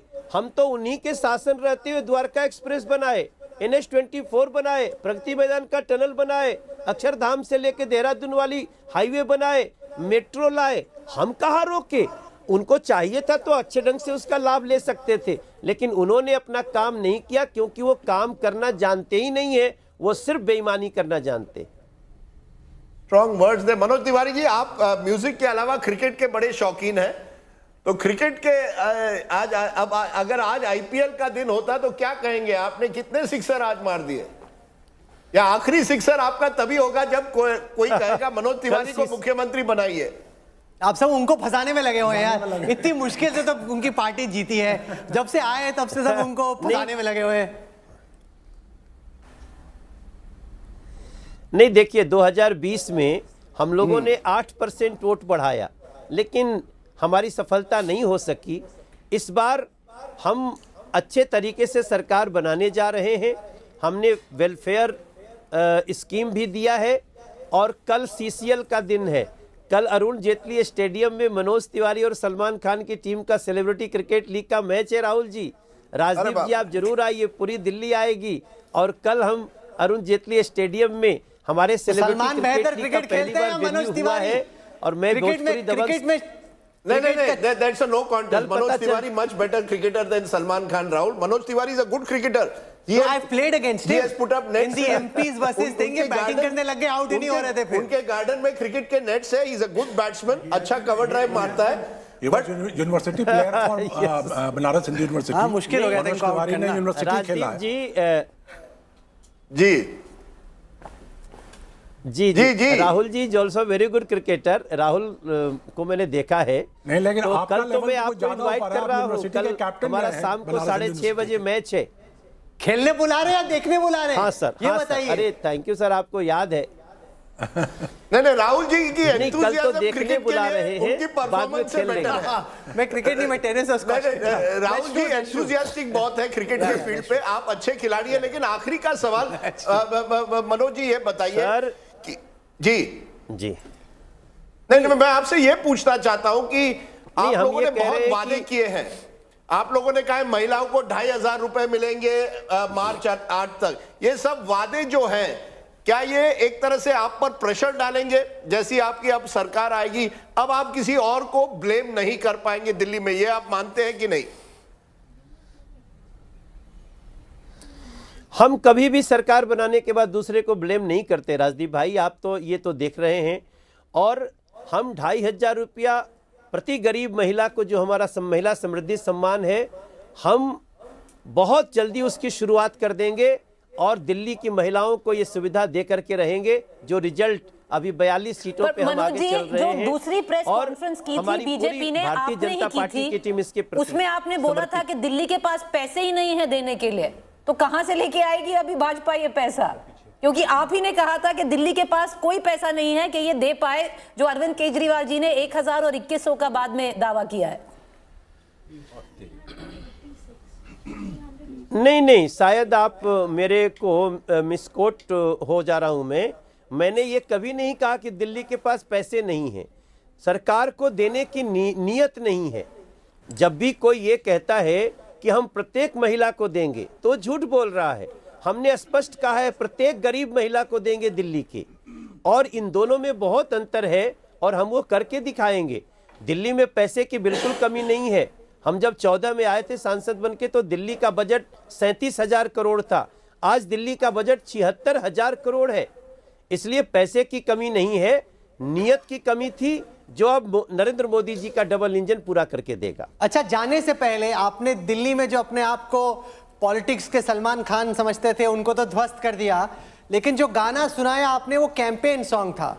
मैं जानना चाह रहा था कि आपके दिल में जो सॉन्ग है, नॉट द कैंपेन सॉन्ग, जीत के बाद जीत के जश्न वाला जो गाना है, और दूसरा आपने इनवाइट किया मैच के लिए, आपने देखने के लिए इनवाइट किया या खेलने के लिए इनवाइट किया, वो भी जरा क्लैरिफाई कर दीजिए। और जाते जाते आपके दिल में जीत का गाना जो है वो सुनाइए।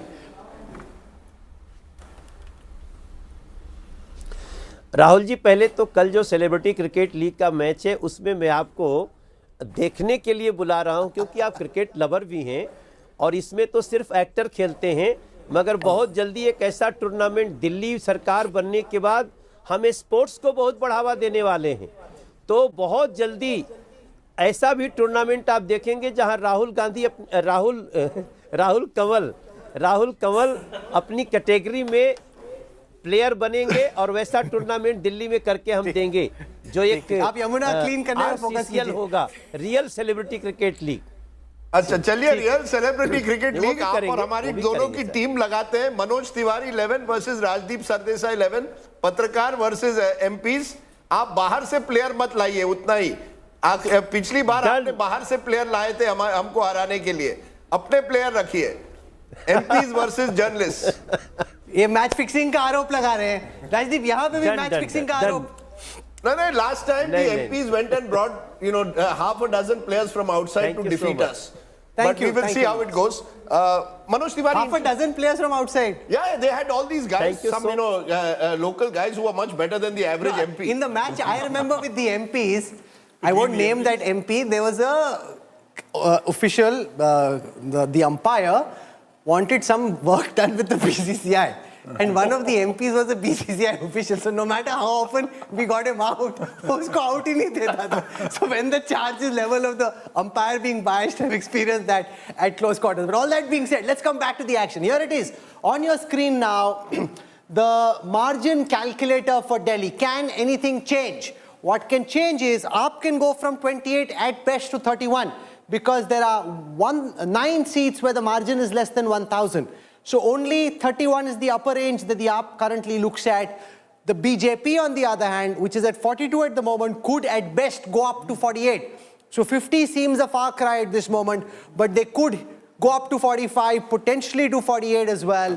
Yashwant Deshmukh joins us now. And the interesting thing, as I bring out the vote share data here, Yashwant Deshmukh from Sea Voter, I want to tell our viewers, was spot on. He told us live over the last 48 hours that the vote share gap is 3%. This is when, I don't name any one particular pollster, but multiple pollsters said the vote share gap is 6 to 8%. Yashwant in his data said the gap is about 3%. 44.4 for AAP, 47.8 for the BJP, roughly 4% gap. Give or take, that's where it will settle between 3 and 4. So, given how complicated it is to capture this vote share, Yashwant Deshmukh, take a bow, well done. Thank you, Rahul. And I'm so glad that we are not into that seat scope anymore in that way. Because you can very well see, as I've been watching you since morning, with the close margin seats of 500 and 1,000 votes, honestly, the fact is that those votes with each and every round of counting, one machine opens up, and there are more than 1,000 votes going here and there. So obviously, these things are important to gauge. What is more important to gauge is why exactly is this happening? And that is where, our trackers and our post poll has been focusing on, that Aam Aadmi Party lost the middle class. Or let's put it this way, BJP pulled in the middle class. It was already doing in a two-phase manner. Number one, that the onslaught of Aam Aadmi Party on the Sheesh Mahal and the liquor scam and everything, that had already taken down the sheen of Aam Aadmi Party as the anti-corruption crusader and everything. But the last hit on nail was the union budget. And so how much credit, if Nirmala Sitharaman is watching, the union finance minister, how much credit would you give her for swinging the last-minute fence-sitter voters? Your poll, I remember, said 22% of the voters said they would decide on the day of polling. That's 1 in 5. And the percentage went up from 17 to 22. So to what extent would you give the budget put together by the PM and the finance minister the credit for that last-minute swing in fortune? The precise lead that you are looking on the screen right now, that 4% is cursing Nirmala Sitharaman. Nothing else. Because, when we stopped, because of the ECI embargo, when we had to stop showing the tracker, Rahul, you remember, that was almost like 72 hours prior to that. In those 3 days post-budget, we had seen the sharpest of the turn as far as the middle class male voters were concerned. And in the post-poll numbers, when you see the income-wise categorization of how things had understanding, it was a huge gap as far as the upper middle class and middle class voters were concerned. Yashwant, since the morning, there's been a view in the studio that there is no class divide anymore. That's all bunkum. But I would think with what you seem to suggest now, that there is a bigger class divide this time around. It's a huge class divide for a simple factor. You know, Preeti, if there was no class divide, Aam Aadmi Party would not be sitting pretty at 43% votes.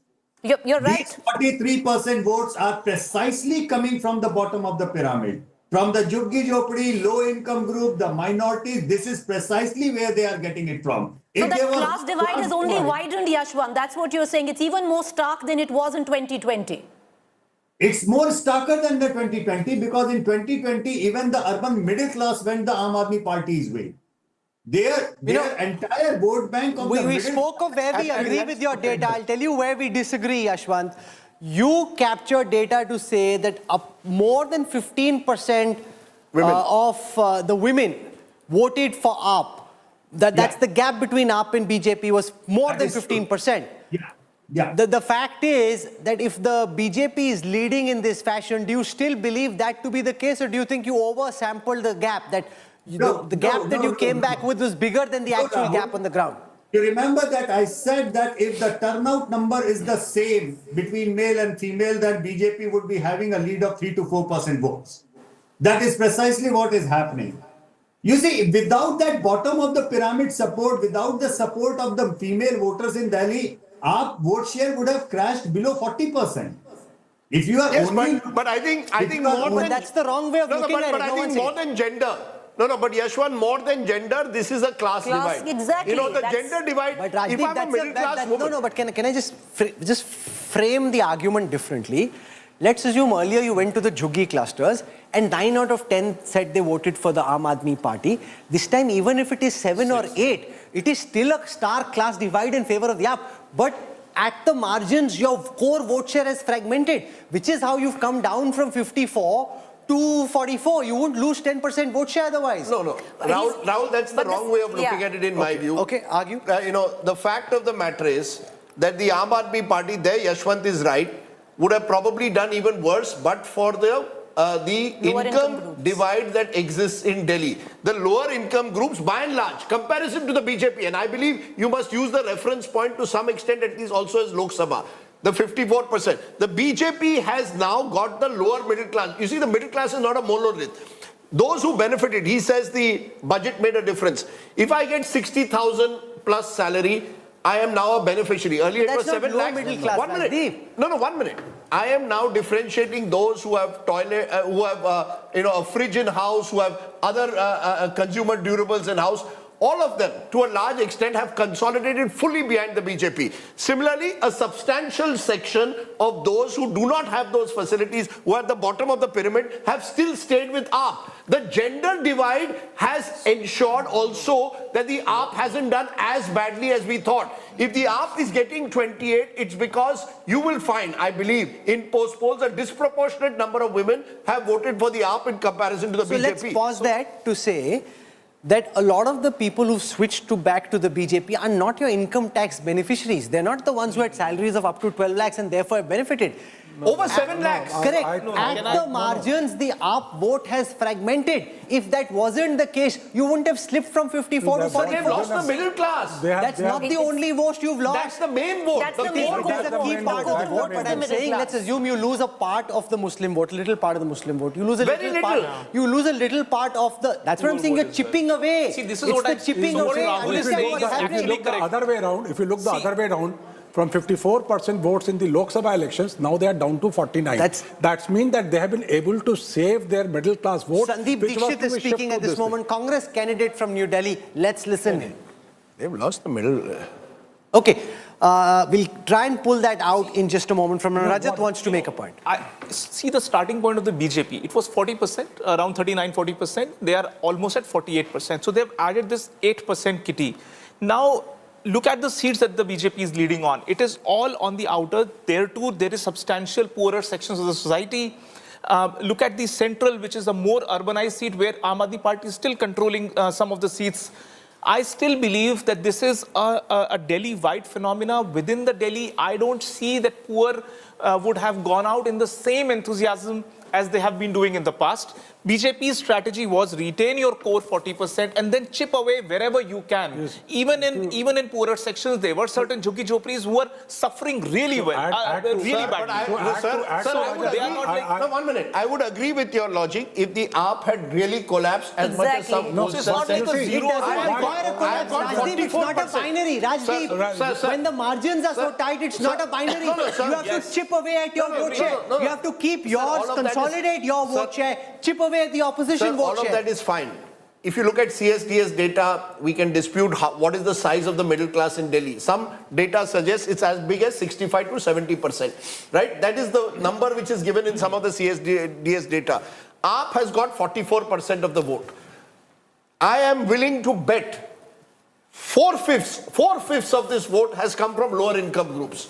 Outside this middle class category. Therefore, I'm saying the BJP's success in this election is as follows.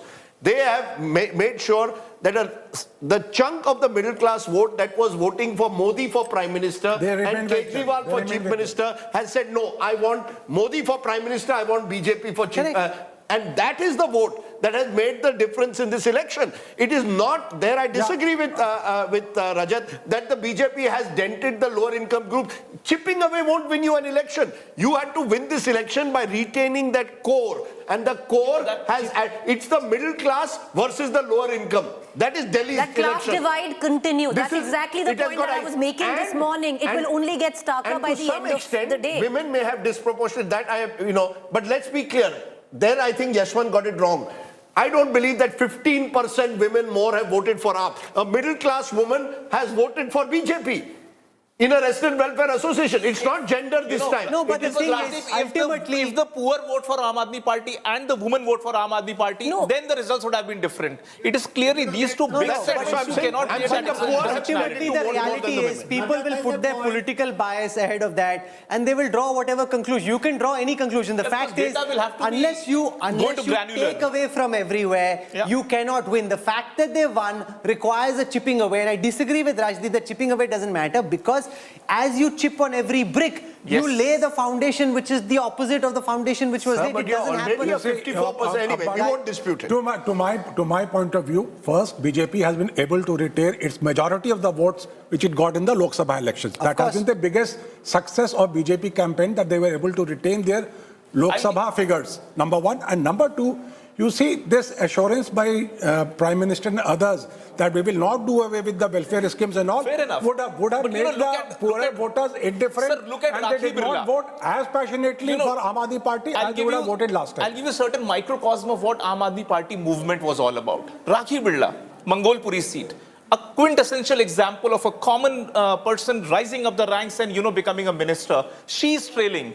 And she belongs to that community where, this is not a rich there will be a few seats. No, I can quote you Kondli, vis-a-vis, so I can quote you Kondli where... my point is, all that BJP needed was that extra 8 to 9%. But they were able to chip away wherever they could.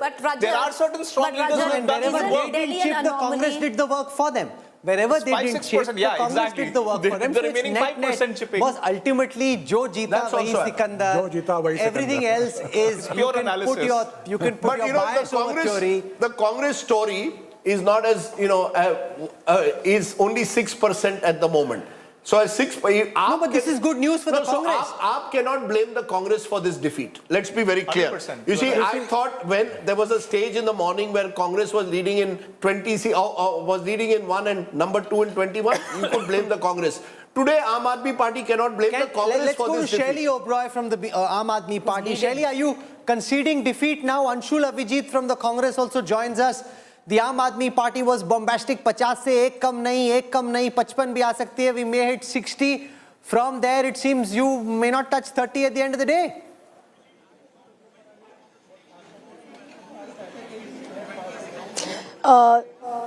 It's a very important day today, and we have full faith that we will form government with full majority, and Delhi people had voted for the politics of honesty and work. And definitely this time the election was totally different. A lot of votes have been counted and there's no basis for that faith. Governance versus the corrupt system.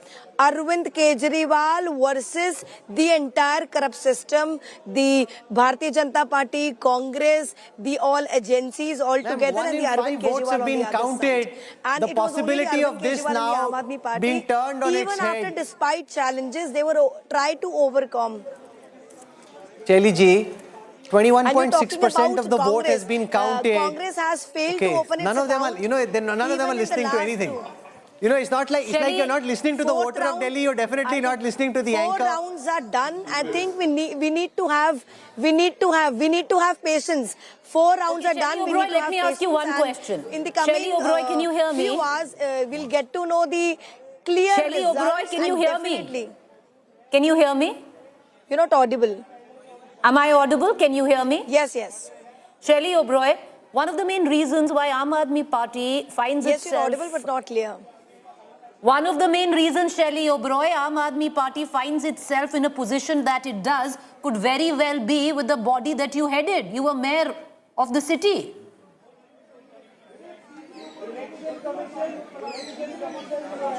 See, in last 10 years, Aam Aadmi Party has fulfilled all their promises, but the way Aam Aadmi Party has faced a lot of challenges in the last 1 year, 1.5 year, Aam Aadmi Party has performed well in comparison to how the things were going on. And definitely we have full faith on Delhi people. Just wait and watch situation. How has the MCD performed? How has the MCD performed in the 2 years that the Aam Aadmi Party has been leading it? Many would suggest that it is the MCD and the lack of work done by the MCD that has done the Aam Aadmi Party in today. No, in the last 15 years, MCD was ruled by Bharatiya Janata Party, and as a mayor, I have seen how the MCD situation was so worse at that time. In last 2 years, we have regularized more than 10,000 MCD employees, and also those employees who were struggling to get their salaries, and for 6 months they were not getting their salaries at that time. They used to protest outside the BJP headquarters, outside the mayor house, but now it's almost 1 year now. They are getting their salary very Let's get timely. Anil Antony And from the winning this side. time, The BJP's Anil Antony joins us. Mr. Antony, the BJP has been out of power for so long. The big question, of course, is can they now live up to the hopes of the Delhi voter? For so long, Delhi has been deprived of development. Delhi voters have voted with high expectations, and the countdown will start from now. Thank you, Rahul. Thank you for having me in the show. This is definitely a historic mandate for the Bharatiya Janata Party. This is after 27 long years that the Bharatiya Janata Party will be coming to governance in Delhi. One thing which we can assure, based on our track record and whatever we have been seeing in the last 10-11 years, is wherever there is a Bharatiya Janata Party government, we have always delivered. Something which we saw after the Lok Sabha elections, where it was only the second time in our country's history where our Prime Minister came back for the third time.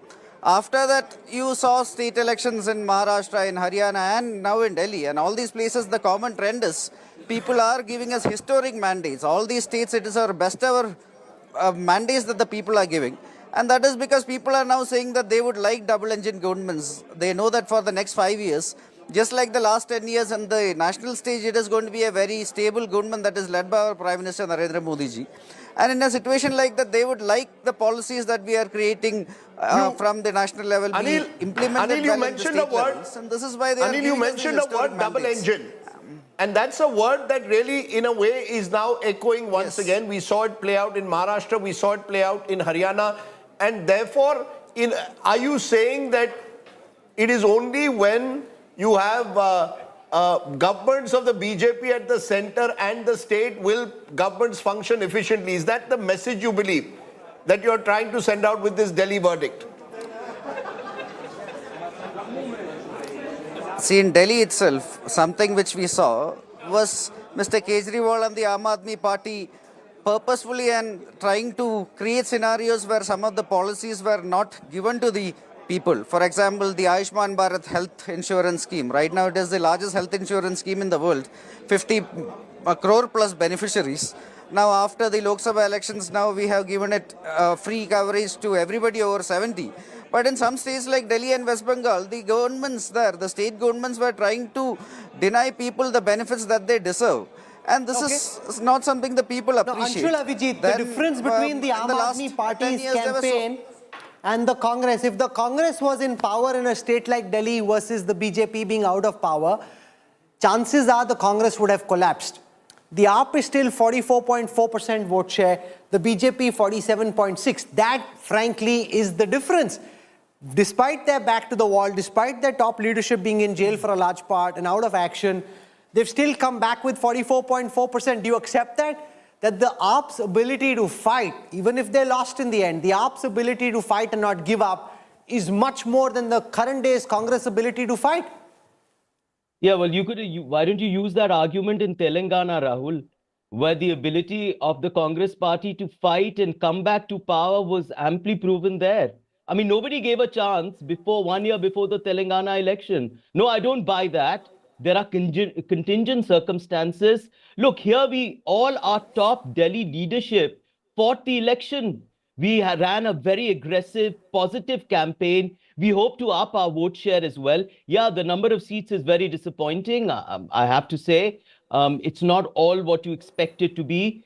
The BJP and the Aam Aadmi Party were caught in a tussle of allegations and counter-allegations. The AAP completely destroyed the civic structures in Delhi with all the safai and all that you see at the moment. So it was complete mismanagement of Delhi. Here, the BJP was stalling every kind of process and then, court cases and getting embroiled in that. So it was caught between that. We ran a very good campaign. No, but if you ran a good campaign, you moved from 4.65% to 5.7%.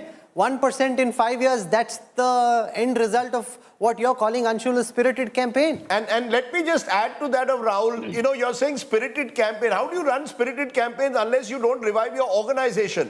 The same organization 6 months ago was asked to work with AAP to win a Lok Sabha election. Now you tell them you've got to fight the AAP. The AAP has misgoverned Delhi. I mean, the Congress seems to me C for confusion. You see, what is the clarity? You need C for clarity. What is the Congress's clarity going ahead? Okay, you've ensured that AAP has lost and you're hoping that you will now climb up and become the challenger. But how are you going to do it without an organization? Our purpose was not to defeat AAP. The India Alliance, and I know I saw you very gleefully announce the obituary of the India Alliance. I mean, you could hardly contain yourself. I don't know why. The India Alliance is an ideological compact that is based on certain kind of values of social justice and of secularism, and of course defeating the BJP. Now, sometimes this alliance works very well and complements each other and covers each other's weaknesses in places like Jharkhand, like where it did wonderfully well. I mean, and that is one story that is often neglected. The revival of the Congress in many states where it has won the opposition, won the state despite massive opposition, and people writing it off is not what is quoted. Yes, I do agree. Do you have any regrets at all of not fighting this election with AAP? Why do you keep asking that question? I think AAP wasn't interested in fighting with them. No, 1 minute. Actually, that's incorrect. Incorrect. AAP would have given 2, 3, 4 seats to the Congress. Why should the Congress have taken that? I'm giving you the reason I'm asking this. Congress people on record have said Rahul Gandhi was keen for an alliance with AAP in Haryana. That was September. Correct. We are now only in February. So 4 months ago, you were keen for an alliance with AAP in Haryana. You gave a green signal. It didn't happen. That's another matter. And you can ask the same question to AAP. You're right. Why didn't you tie up with Congress? But the Congress is the larger party. I want to ask them a very simple question. Are there any regrets? You're saying, Anshul Avijit, the India Alliance is not dead. If the India Alliance is not dead, are you telling me that you and AAP could fight together tomorrow? Or is that chapter over? That's what I want to know. The India Alliance is bigger than any particular election that we have fought. I mean, there are elections where we haven't fought with the India Alliance. There have been statements that are often contradictory to each other. But this is a far bigger idea, the India Alliance. Don't write it off like that and so gleefully. I'm simply amazed by that. No, I'm not gleeful. Look, I like to smile. You see, everything, I get into the leg. Anshul, we just like elections. We love politics. We like elections. Sorry? That's the glee. you know, it's not as if anybody particularly cares. So, gali sabse padni hai. So, it doesn't matter who wins or loses. They're all going to come and abuse us. That's different. It is just that elections are exciting. It's a big day in national politics. It's a massive day in Delhi politics. 27 years of being out of power. The BJP is coming back to power. That is the glee. Once they are in power, they will be held to the same standards of counts as the Aadmi Party and the Congress before that. So there is no glee in any of what you're seeing, except for the glee which comes with an exciting election, Rajdeep. No, absolutely. I am mystified that at one level every Congress leader says India alliance is alive, we are ideologically together, and then in the next breath goes and targets the AAP, which is also part of the India alliance, and vice versa, the AAP does the same thing. No, but we have a situation where anchors are more keen on forging an alliance than the parties themselves. No. The India alliance, Congress and AAP are not interested in allying with each other. They are at each other's throats, daggers drawn. Anchors seem more interested in forging an alliance. No, it's not a question of anchors being more interested. I find it very intriguing almost at the way Indian politics moves.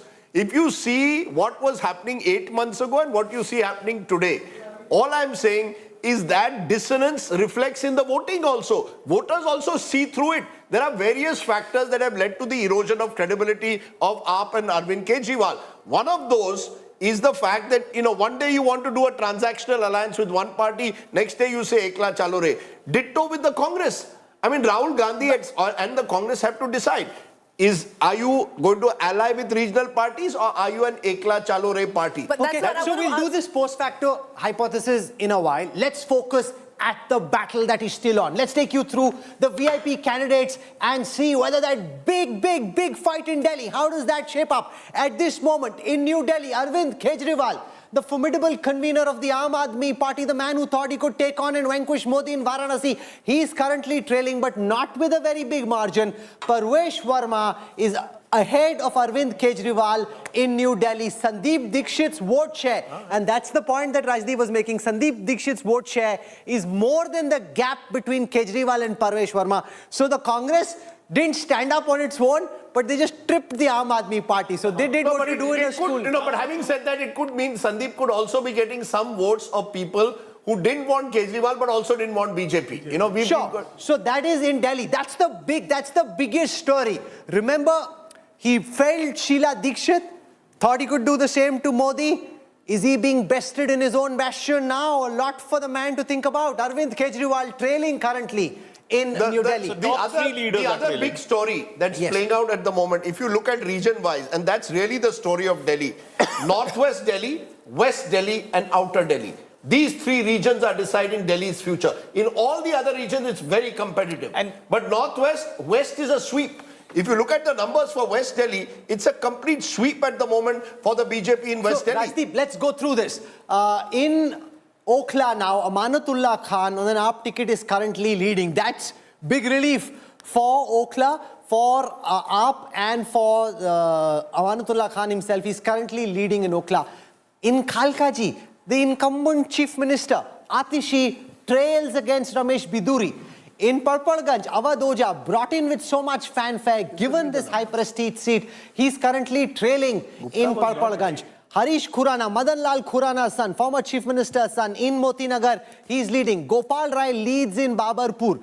Imran Hussain in Balimaran is currently leading. Kailash Gehlot, now on a BJP ticket in Bijwasan, is leading. Kapil Mishra in Kharawal Nagar is leading.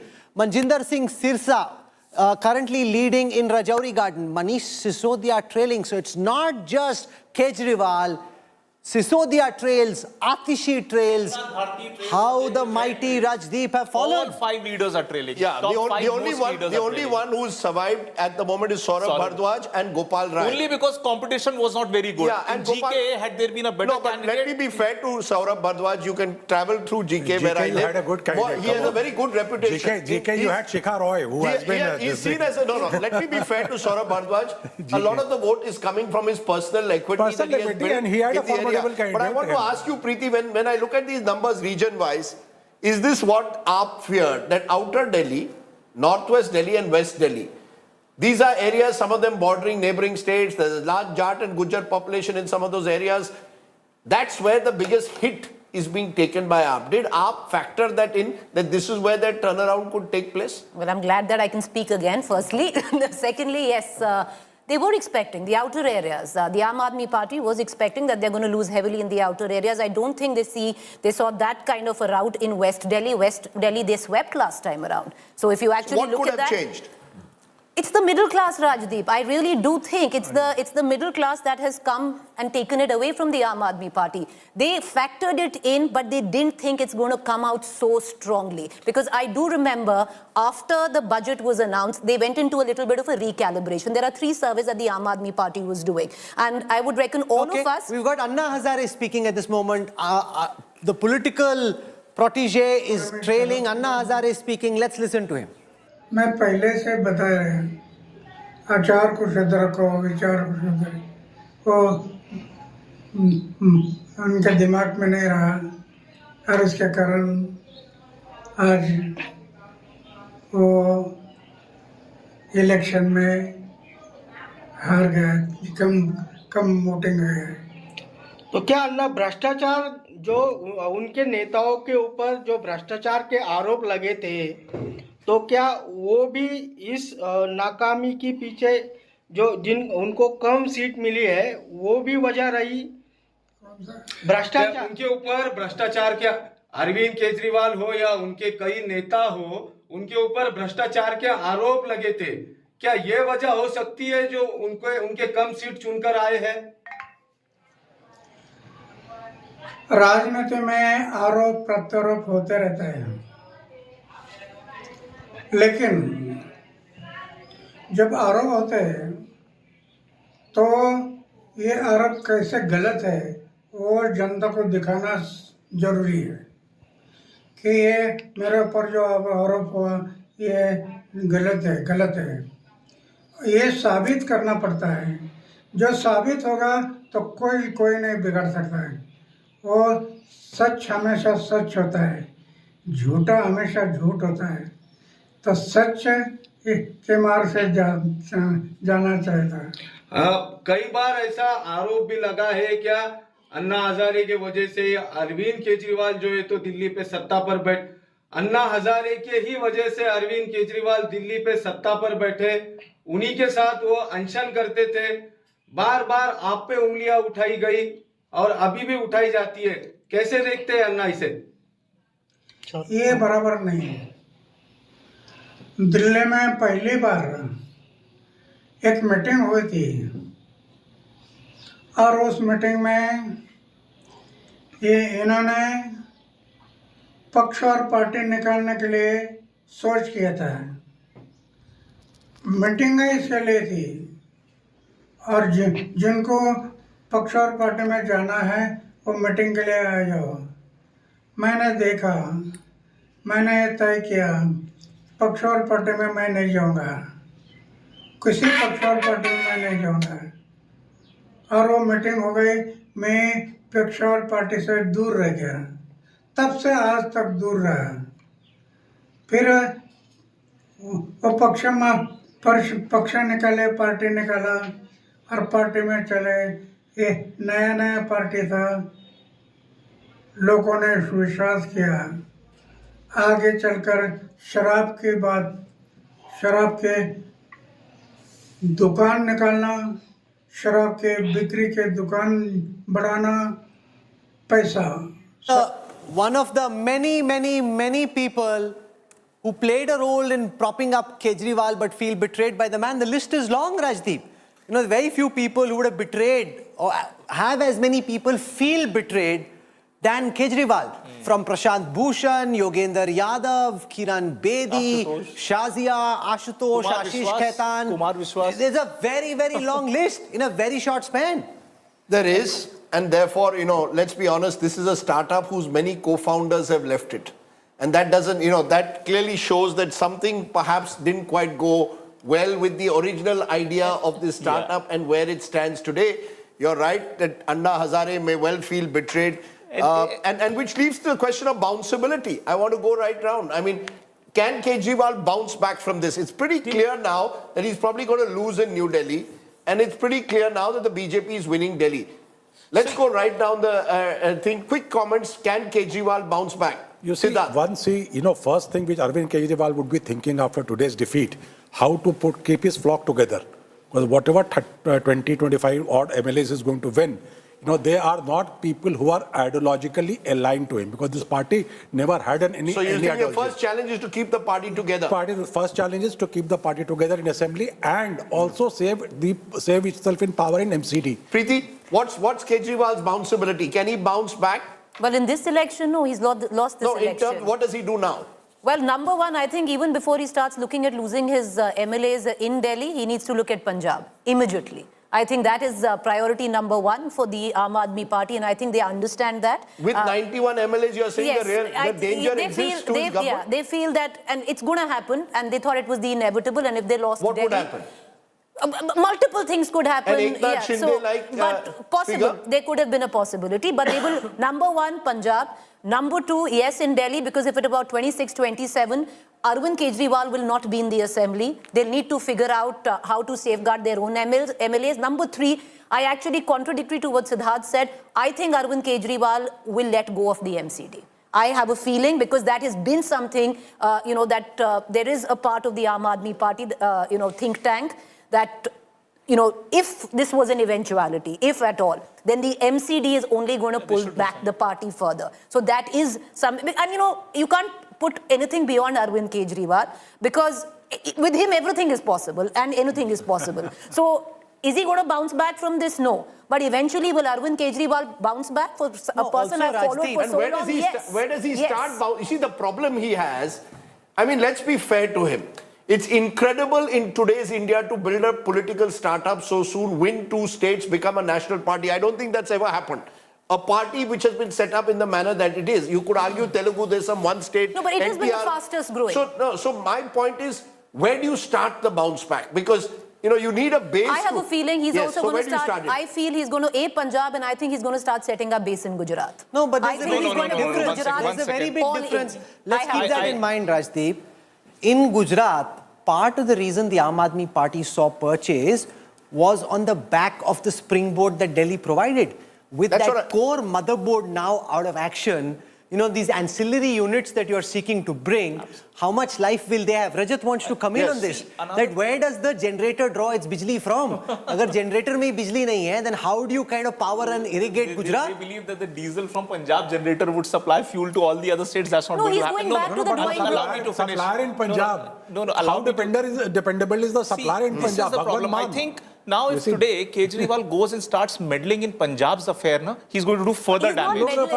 He will have that itch now, because he loses his own MLA. Karenge kya ghar mein But Bhagwant Mann feels remote controlled. He feels he's not given a fair share. He will now want to flex his muscles a bit more. He's a top leader now. Kejriwal is no longer. He can be a convener. He can keep convening the Aam Aadmi party. But he cannot be seen meddling. Again, second most important thing is, in a relationship, you should not take your partner for granted. Here, Kejriwal was in a healthy romantic relationship with Delhi. He kept flirting with all other states without doing necessary that he should have done for Delhi. True. He should, again, if at all, resurrection of Kejriwal will happen only when he goes back to his original promise. Original promise being that I have come here to change the politics. I will go into every gully, nukkad, Chauraha, fight for people's rights, do the tough battle. Don't try to find shortcut that going to Punjab, etc. Let me tell you one final thing. In Kharagpur, sir, when I was studying at IIT Kharagpur, he used to be my senior, and he used to come in and he used to sing these things with the dhol and dapli in his hand. Even in Kharagpur, still had a Hawaii chappal in his feet, and he used to go around. And we were young, and we used to think like IITs will go out and work in corporates and all. Seeing this man, it was an alternate reality for us. Very hard to understand. So you were inspired by Kejriwal in college? So we were all Kharagpur, all of us helped him reach to a level where he is today. So you're feeling betrayed like Anna Hazare. A lot of youngsters who want to enter into politics, everywhere the question mark has been put because of failure of Kejriwal model. Largely, he has scuttled the hopes of several young people who want to make a difference. People will think they are cut out of the same cloth. They will become the same. Away from Kejriwal. Can I just say on Kejriwal, writing somebody's political obituary is the easiest thing to do. He is a street fighter. I did not say obituary. I'm not saying that you're saying that. I'm just generally saying that anybody who thinks that this is the end of the Kejriwal saga, it probably isn't. He'll find some way of resurrecting. No, but that is his core character. He actually can hit the streets. He has been living in streets in Mangolpuri and all. He used to just walk without any cameras around him. That was the original Kejriwal. That was the perception. Yashwant Deshmukh can also come in. GVL Narasimha Rao could be the case. GVL Narasimha Rao, the BJP now at 46. It came down to 40. It seemed as if, well, you're winning, but not that big. But 24 versus 46, party time for the BJP in Delhi. Yes, Rahul, I think after, you see, you have to see this election results or election trends in comparison to our performance in the past 10 years in Delhi Assembly polls. I think while we were winning Lok Sabha big time in 2014, 19 and 24, Assembly always proved to be a big challenge. But today, the victory after 25 years in Delhi certainly is a huge morale booster for the BJP. Whatever be the margin of victory, our victory is a big victory for us because we have increased our vote share nearly 20 percentage points compared to last elections, and that's a huge jump. Yashwant Deshmukh was saying that there is a big class divide, that poor people haven't voted for you, that only the rich and the middle class have voted. The lowest of the lowest, the poor, have all gone for AAP. That's the argument that Yashwant makes. Do you buy that? That's what the AAP camp thinks as well. Do you buy that argument that there's a massive class divide, that women and the poor have not voted for the BJP? Rahul, BJP has been subject to this analysis. We are an urban party, we are an upper caste party, we are only a male-dominant party, but we have over time proved all these hypotheses wrong.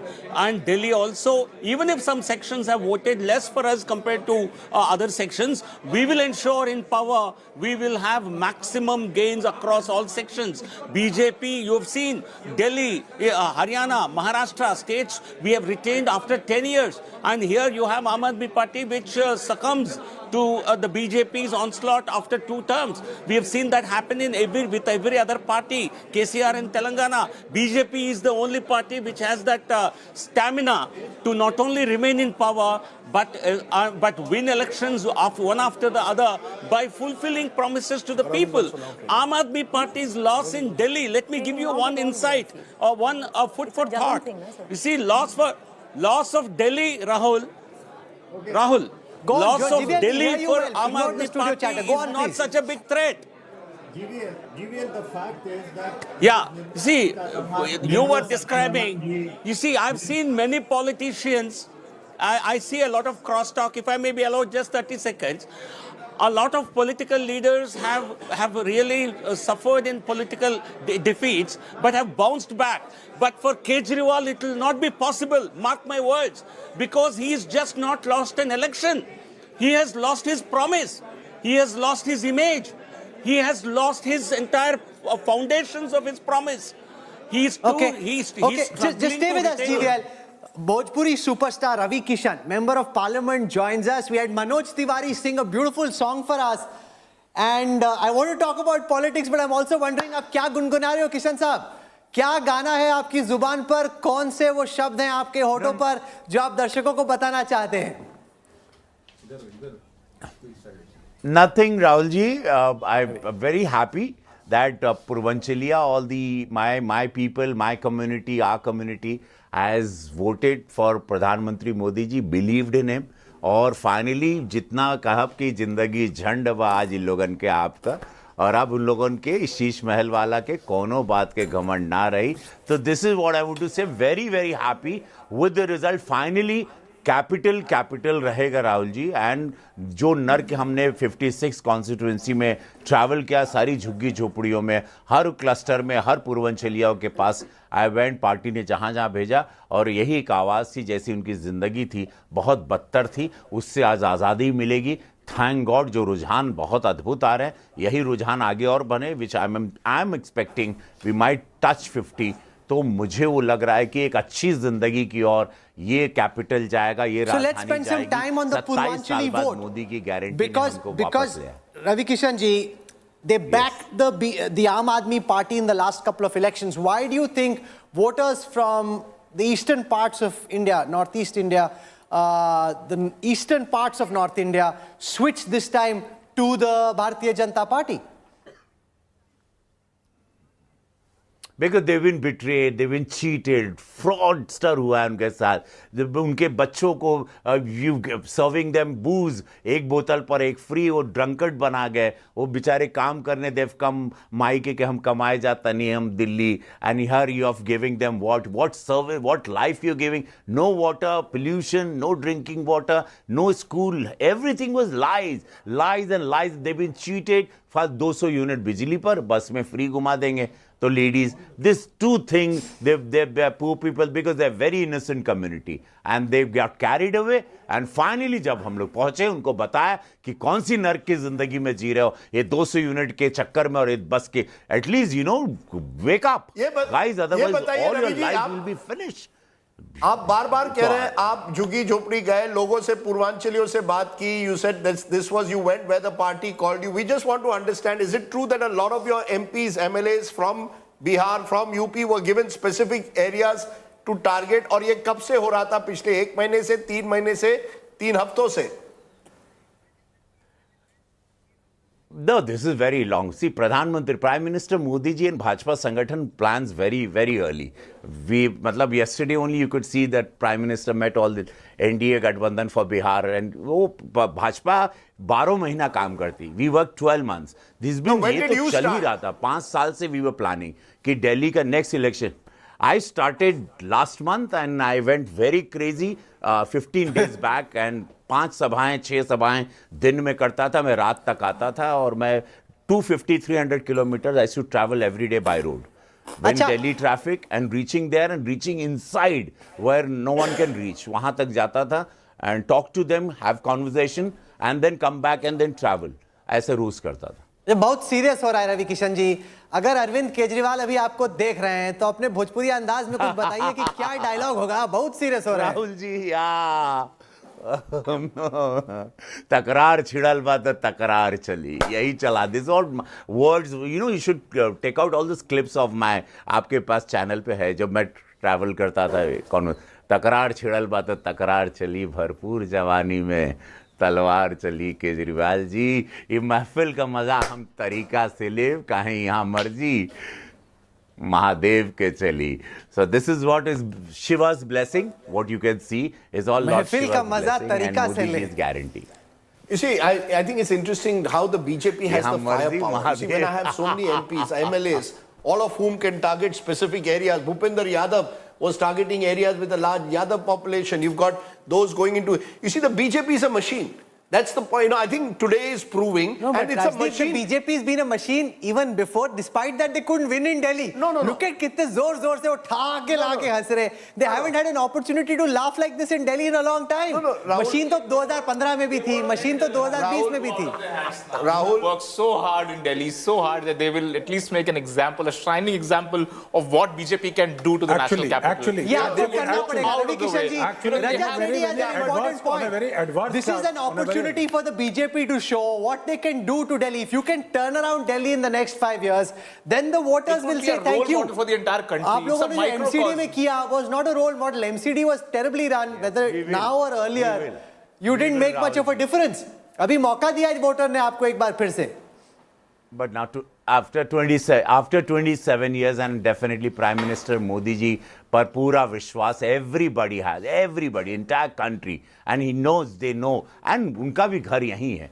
Definitely किस तरह 27 साल बाद BJP आए, they are never going to, I am telling you on, bang on कहता हूँ, BJP अब ये मौका नहीं छोड़ेगी, पूरी ताकत झोंक के इस कैपिटल को कैपिटल कैसे होना चाहिए वो बताएगी देश को. Okay, you know, it's interesting. The core Purvanchal seat of Babarpur, Gopal Rai is leading by 25,000 votes. But it was the safest seat. He's a big safest seat, but then that's a Can we say thank you? Tell us 1 minute about Gopal Rai, Preeti, because... Can we just say thank you to Ravi Kishan? Ravi Kishan ji, thank you very much. मुझे लग रहा है कि आपका शारीरिक wait थोड़ा कम हो गया between the last time I saw you on a boat in Gorakhpur. आप बहुत ज्यादा कैंपेनिंग कर रहे हैं आपका शारीरिक वजन बढ़ रहा है शारीरिक वजन घट रहा है अरे बहुत जोर से हंस रहे हैं भाई. And even Milkipur, Milkipur, you should see Milkipur result. Yeah, but Milkipur, sir, the allegation which is being made both in Milkipur and Delhi, Milkipur serious allegations of voter suppression have been made by the Samajwadi Party, and Akhilesh has been making this for a while. In Delhi also the allegation is that there was no level playing field. आप बराबर की लड़ाई नहीं कर रहे थे. BJP के पास पूरी सरकारी यंत्रणा थी. 6 months back.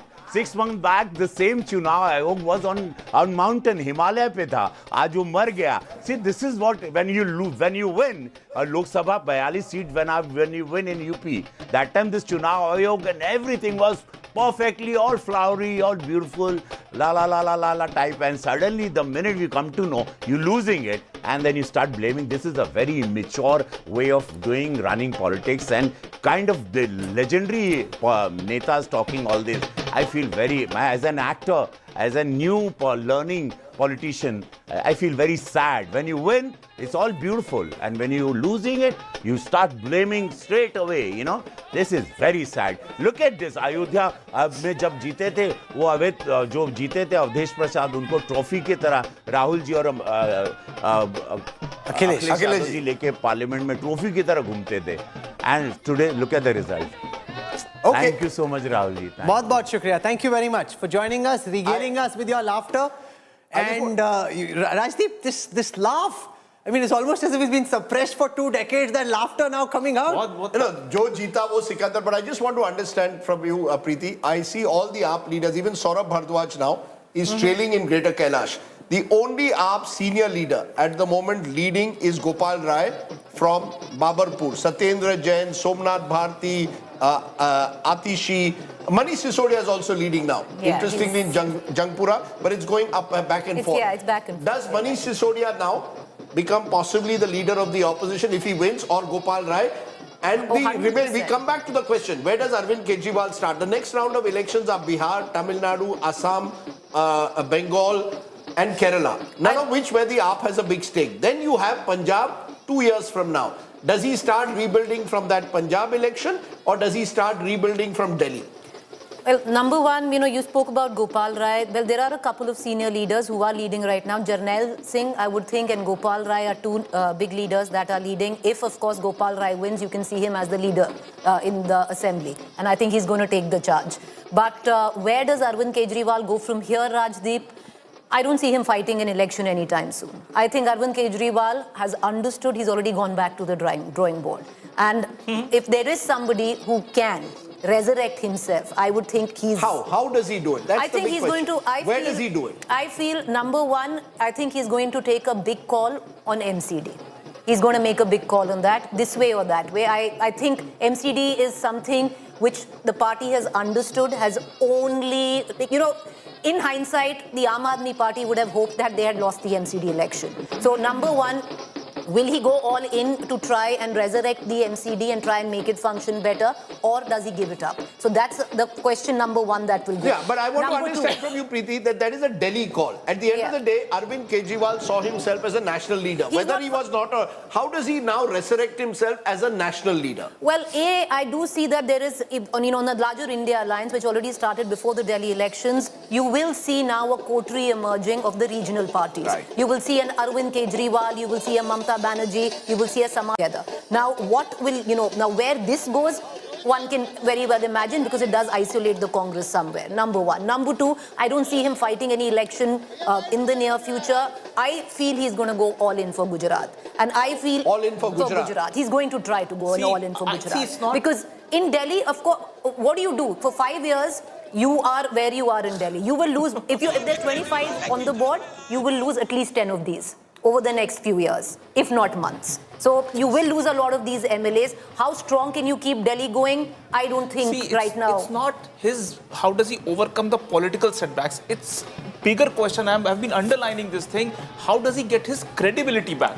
Now, what does he do to win that? That's a much He's more going to take to serious the streets question. again. That's what I'm He's saying. So going he to take cannot to the go to streets Gujarat. again. I'll give you an If he example. goes to Gujarat, I'll give you an example. I will give you an example. If there was a chance that Aam Aadmi Party would have won this election, it was very clear within the Aam Aadmi Party that they were not going back to the proverbial Sheesh Mahal. So, that's an example of that. So there is already a certain amount of recalibration that is going in. There is already a certain amount of recalibration that has already gone in trying and putting your team and reassessing the people that you had in your team. And now try to create a second rank of leader. Itself, it has been nominated by too many viruses. You have a Raghav Chadha. You have a Raghav Chadha who is going to go see Wimbledon. Arvind Kejriwal, that's not in the election. Arvind Kejriwal's biggest problem today. Okay, one by one. Yes, Arvind Kejriwal's biggest problem today, where he's going to find it very difficult to take a flight again, is lack of intellectual fuel. When Arvind Kejriwal started his career, there was such a good, intellectual stuff which was there with him. Today, this party totally lacks on intellectual caliber.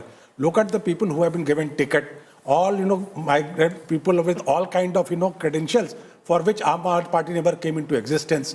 So today, with all its intellectual caliber gone, I think it's going to be very, very challenging for Mr. Arvind Kejriwal to rebuild this also shows how deadly 10 years of anti-incumbency can be. Just the fact that you're in power, it all adds up. The same person doing the same job in the same function for a long time. And that also shows the significance of the 4th of June and Prime Minister Modi's hat-trick. He'd been in power for 10 years. Of course, his esteem took a bit of a hit, came down from 303 to 240, but 240 was still enough to stay in power. To come down from 62 to 25 just shows how Kejriwal has fallen. I want to show you now where the BJP's gains are coming from. Before you go, all this Kejriwal bashing, and today is a good day perhaps to... No, it is. No, 1 minute. It is. He will get his due share. He has to get his due share. All I'm saying is, and I'm open to being challenged on this, it was not a level playing field.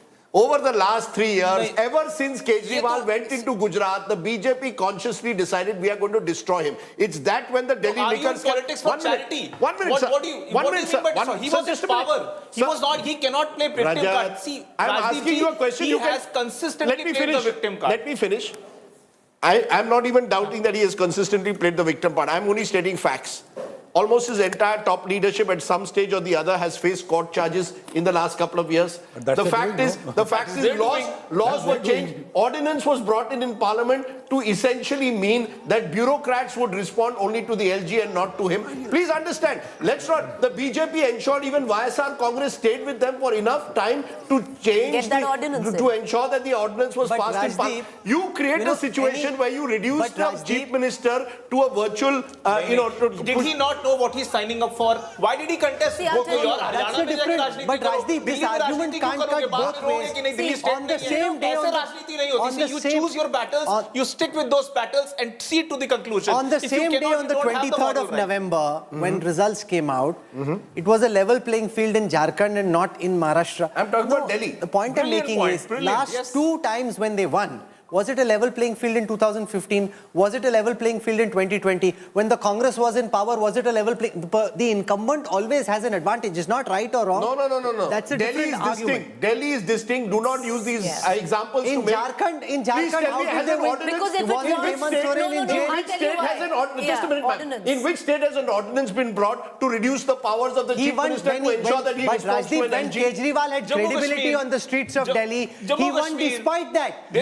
To still build a narrative. In Jammu Kashmir, you tell me what better odds could have been there in favor of BJP. They still could not do that well. You are talking about BJP winning a Muslim majority state at the moment. Come on, see, they were this close to actually winning and creating a dent even in Kashmir. Go to the analysis there. My point is that you cannot perpetually be in that victimhood. You could have done a better job. I'll give you an example why Jharkhand and what's the difference. Number one, if it was Jharkhand, Arvind Kejriwal and company would have already started rolling out the direct cash transfer. It happened in Jharkhand, right? It couldn't happen in Delhi. So it couldn't happen in Delhi. This is what Rajdeep has been clarifying for past 1 week. He did not even attempt doing it because he was so full of hubris. It would not have happened. Number two, I do agree with you. I do agree with you that the halo of morality that Arvind Kejriwal had, that is gone. And I'll give you there are a number of reasons. I think he will have to really rethink who he stands for today, because look at the candidates, look at the kind of criminal cases they have. What he took a leaf out of BJP's playbook on winnability. Look at the number of tickets that he cut getting in the BJP candidates. It's never happened in the history of the Aam Aadmi on Party. the flip side. But he needs to understand he cannot be the BJP or the Congress. He was On that Arvind game Kejriwal. practice. He needs to come back to what his core values are, and I don't put it away from No, him. also he but on has the to flip right side, now, on the flip Rajdeep, side. explain to the Anti-Corruption Bureau who were the 16 MLAs who were getting calls. On the flip because side, you've leveled the charge forget that on the flip side, just as I believe that there was no level playing field, I believe Arvind Kejriwal made one or two major mistakes. One of those mistakes, of course, and the BJP capitalized on it effectively in this campaign, was this so-called Sheesh Mahal, as they call it. True. That, to my mind, that was the moment. Stepped into that jacuzzi. That was the moment. One small step of a man, a giant, complete disaster for Aam Aadmi Party. That he was should the not moment. have entered into that jacuzzi. You see, the at all. BJP was not able. You said, why did this happen in 2015 and 20? 2015 and 20, Arvind Kejriwal retained a certain moral aura as a politician with a difference. No, so that if is your what moral sustained goes it. down, if your moral authority goes down, don't blame level playing field. No, You no, won they're despite it not being a level playing Sir, field in Rahul, 2015 and 2020 as well. And then 2023, Rahul, 1 minute. an ordinance 2015 was and brought in, switching 2020, it. I remember what were the talking points in the election. And it became a talking point in Punjab as well. The so-called Delhi model of governance with education and health, mohalla clinics and government schools.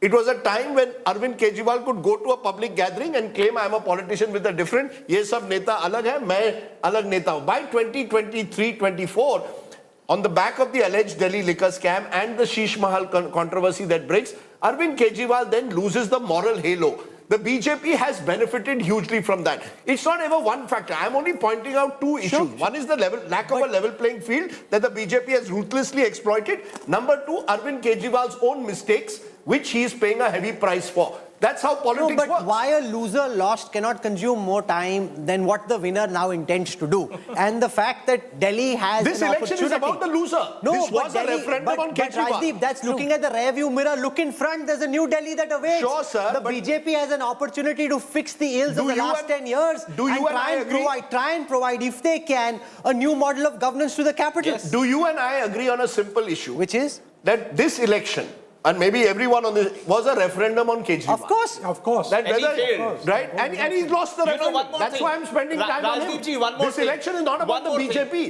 This Kejriwal election said- is about Mr. Kejriwal. It was a referendum on Arvind Kejriwal and his rule over the last 10 years. And the voters of Delhi for now have said, sorry, Mr. Kejriwal, we gave you Kejriwal 10 said years. one more thing around. It's important. He said, I'm going back to the public for public's court. BJP has cornered me and, issued all these fake notices and fake charge sheets against me. He's lost I'm going to the people's court. Now, the people's court has said that what you did was an error on your part, error on your core character. So I think the verdict is now clear in no uncertain terms. He has lost all credibility, all moral character, all moral capital. If he needs to regain, he needs to go back into his Hawaii chappal and do Rajniti, which actually suits him. He can still resurrect. But then this Hawaii chappal is not going to be a sellable item now, because that Hawaii chappal has lost credibility. Okay, let's take a look at where the BJP's gains are coming from. This is in terms of seat share. The BJP's maximum gains have come from West Delhi, suggesting that in the Punjabi-dominated areas, the BJP has done far better than it did the last time round. The BJP's other big gains are coming from Northwest Delhi, 7 seats. I'll quickly translate this into votes, which can be more illustrative. The maximum vote share leads for the BJP have come from West Delhi, 10% more than the last election. In New Delhi, 10% more than the last election. In Chandni Chowk, 8% more than the last election. In South Delhi, only 5% more than the last election. So East Delhi and South Delhi is where the BJP hasn't gained as much. The biggest gains for the BJP have come from West Delhi and from New Delhi. Let's, on the other hand, look at the vote share gains and losses for the Aam Aadmi Party. The Aam Aadmi Party has lost 12%. This whole Punjabi kind of vote in West Delhi, largely Punjabi, 12% move away from the Aam Aadmi Party in West Delhi. 13% move in New Delhi away from the Aam Aadmi Party. 9% move away from the Aam Aadmi Party in Chandni Chowk. 6% away in. So it's East Delhi and South Delhi where the AAP has lost the least. The biggest shift away from the Aam Aadmi Party has happened in New Delhi, West Delhi, and in Chandni Chowk. I want to show you something which is incredibly interesting. Look at the power map. Now, this is important because this was the last assembly where the Aam Aadmi Party swept everywhere. Now, if you see, in New Delhi and in East Delhi, it hasn't done that badly. elsewhere, it's saffron. So the BJP, where it has won, and I think, just take this map on the screen so our viewers can spend some time trying to see it. The AAP had hope because if you see the pockets where the AAP has done well, they've got concentrated pockets of support.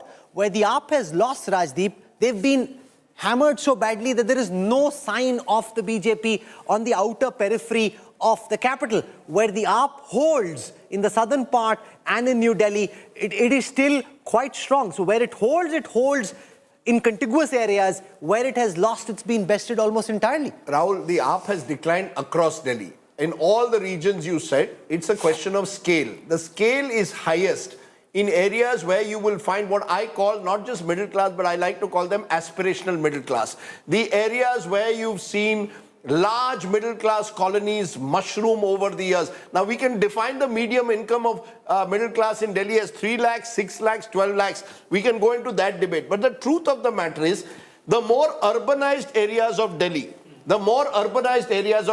have chosen to reject AAP more strongly than the slightly more semi-urban, semi-rural. The more urbanized areas have rejected him wholesale. The areas... But कैसे आप map देख के बोलो ना? But map देख के तो बोलो.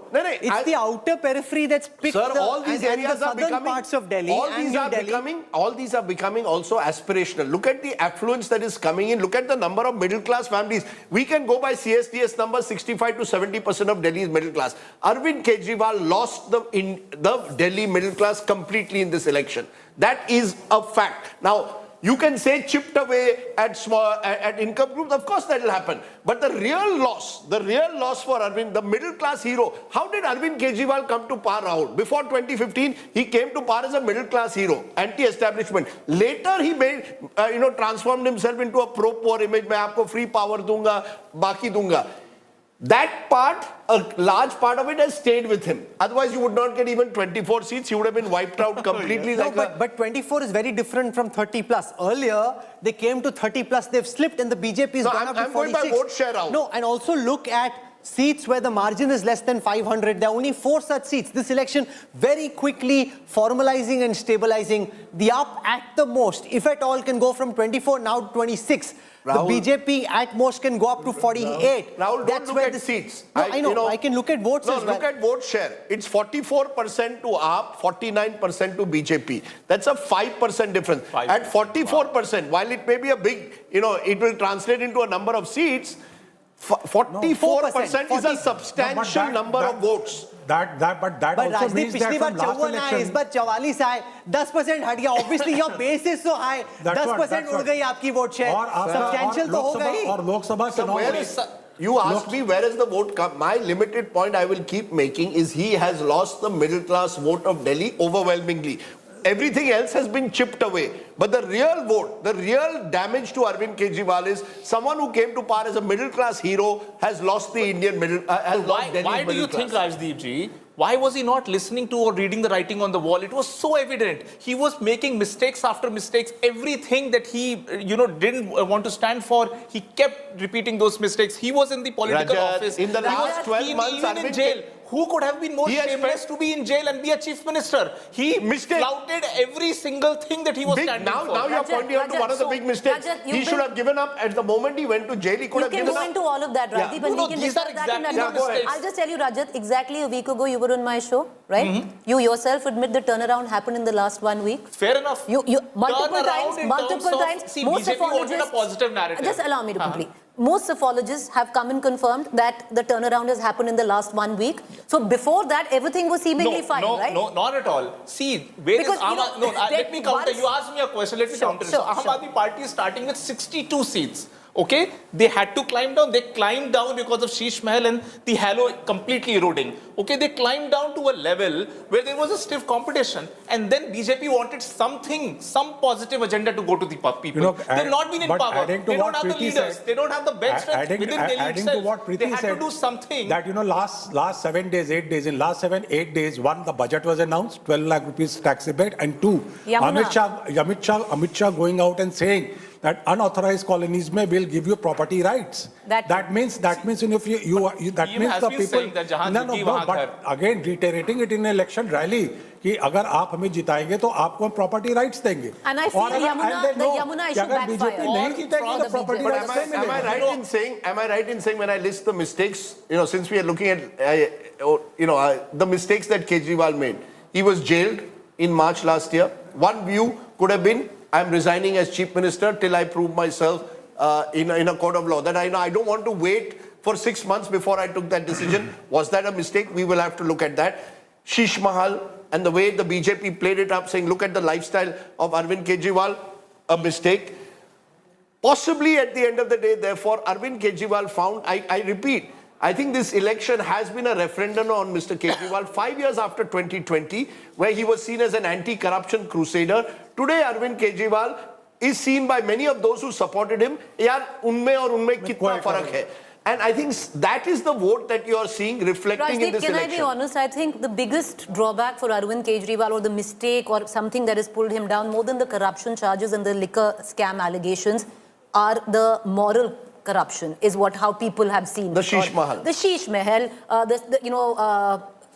you can call it the toilet seat or the 10 lakh pardas or the jacuzzi, or the jacuzzi or whatever, whatever that you might make it. So that has also added, especially where the middle class is concerned. But there were a lot of factors. The 8th pay commission, Rajdeep, a lot of people came government employees, especially New Delhi constituency, who when I was speaking to them, a lot of them did say that the 8th pay commission is coming now. It will come either way, but you give the credit to the incumbent, which is the central government. Let's take a look at how the different seats in Delhi have performed. So I'm just trying to explain what I'm about to show you, and then we'll show the data. Now there are 12 reserved seats, Dalit reserved seats, but according to our data, there are 23 seats where the Dalits are in significant percentage on that seat, in a position to be able to influence the seat. On those 23 seats, the Aam Aadmi Party leads in only 12, down 10 from the last time. The BJP leads in 11, up 10 from the last time. So on Dalit-dominated seats, it is even Stevens, 11 versus 12, AAP versus BJP. This is Dalit-dominated seats. On the upper caste-dominated seats, there are 42 such seats. The BJP has a massive lead. 42 such seats, 30 for the BJP, 12 for the Aam Aadmi Party, a significant lead. AAP here is down 24 seats. These are the upper caste-dominated seats. This data is very illustrative because it actually gives you a sense of what happened. On the 16 Punjabi-dominated seats, and this will send shockwaves in Chandigarh and through Punjab as much as it is on the Punjabi-dominated seats, because remember, the Punjabi vote matters to AAP, not just in Delhi, they're in government in Punjab as well.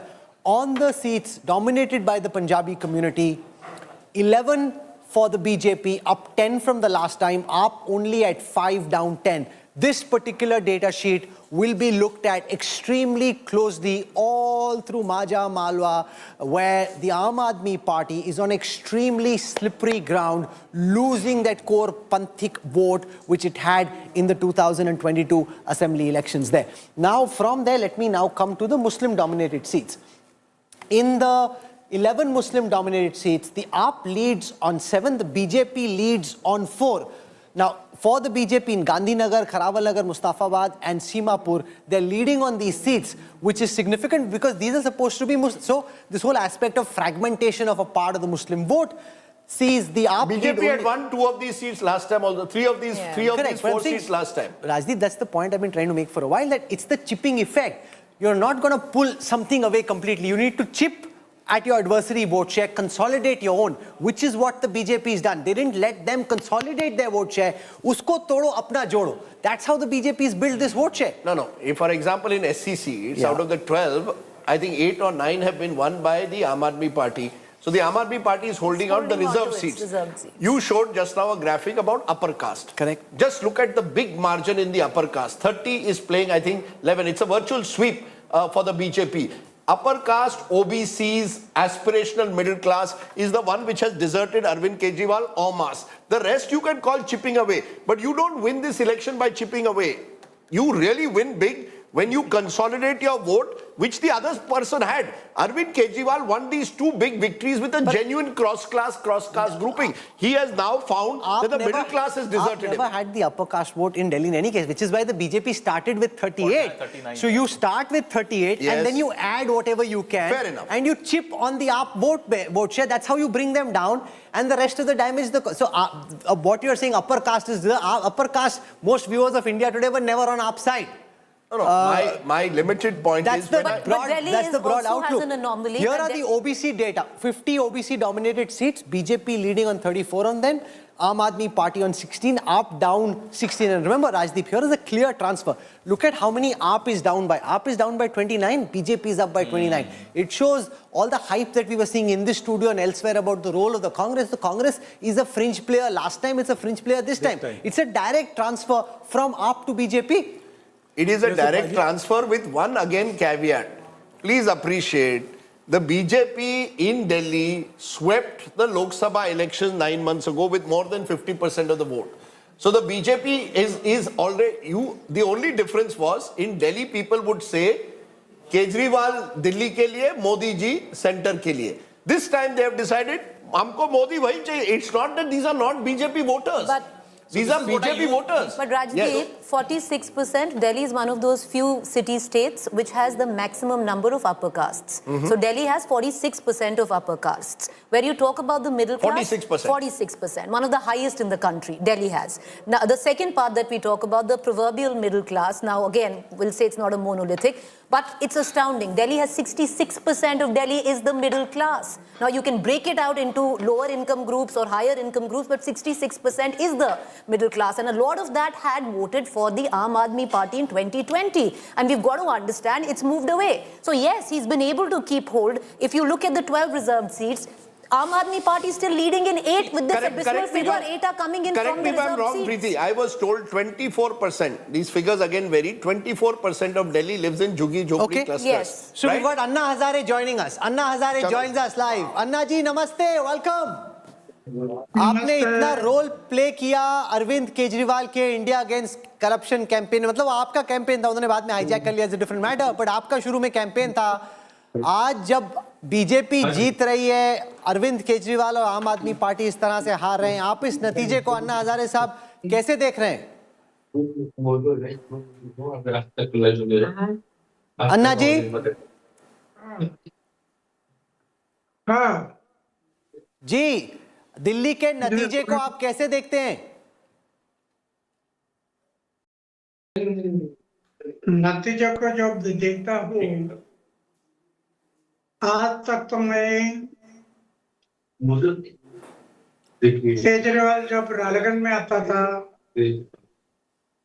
मेरे room में बैठा था, मैं जो बताता सुनता था, लेकिन आज जब उन्होंने शराब के बारे में सोचा, शराब की दुकान खोलने के बारे में सोचा, तो दिल से उतर गया. इसके कारण मैं उससे दूर हो गया. जिस दिन वो पक्ष और पार्टी निकालने का मीटिंग बुलाया, मैं वो मीटिंग में गया दिल्ली. ऐसे मैं दूर हो गया. आज तक दूर रहा, कभी बात नहीं किया. आपको लगता है ये बताइए अन्ना जी, अगर आप आज अरविंद केजरीवाल को कोई सलाह देते, अगर आज आप अरविंद केजरीवाल को कोई सलाह देते तो क्या सलाह देंगे, क्या एडवाइस देंगे उनको? शुरू में मैं सलाह देते रह गया, समझाया, सिखाया, लेकिन समझाने से परे चला गया, तब मैं साथ छोड़ दिया. आज फिर से कभी बात नहीं किया. आपने इतने सालों में कभी बात नहीं की, पिछले 8-10 साल में कभी अरविंद से बात नहीं की? अभी जिस दिन पक्ष और पार्टी निकाला, तब से मैं बात नहीं किया.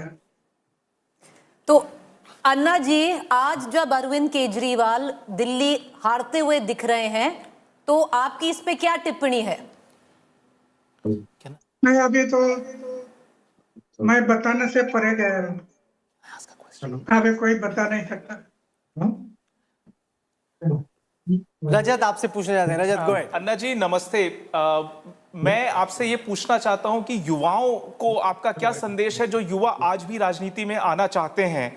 क्या आपको लगता है कि युवाओं को अब राजनीति में नहीं आना चाहिए केजरीवाल का एक्सपेरिमेंट फेल होने के बाद? हेलो, नहीं, युवा शक्ति हमारी राष्ट्र शक्ति है। ये युवा शक्ति जाग जाए तो कल का भविष्य, उज्जवल भविष्य दूर नहीं, समाज और देश का युवक ही इस देश को बनाएगा, इस पर मेरा विश्वास है।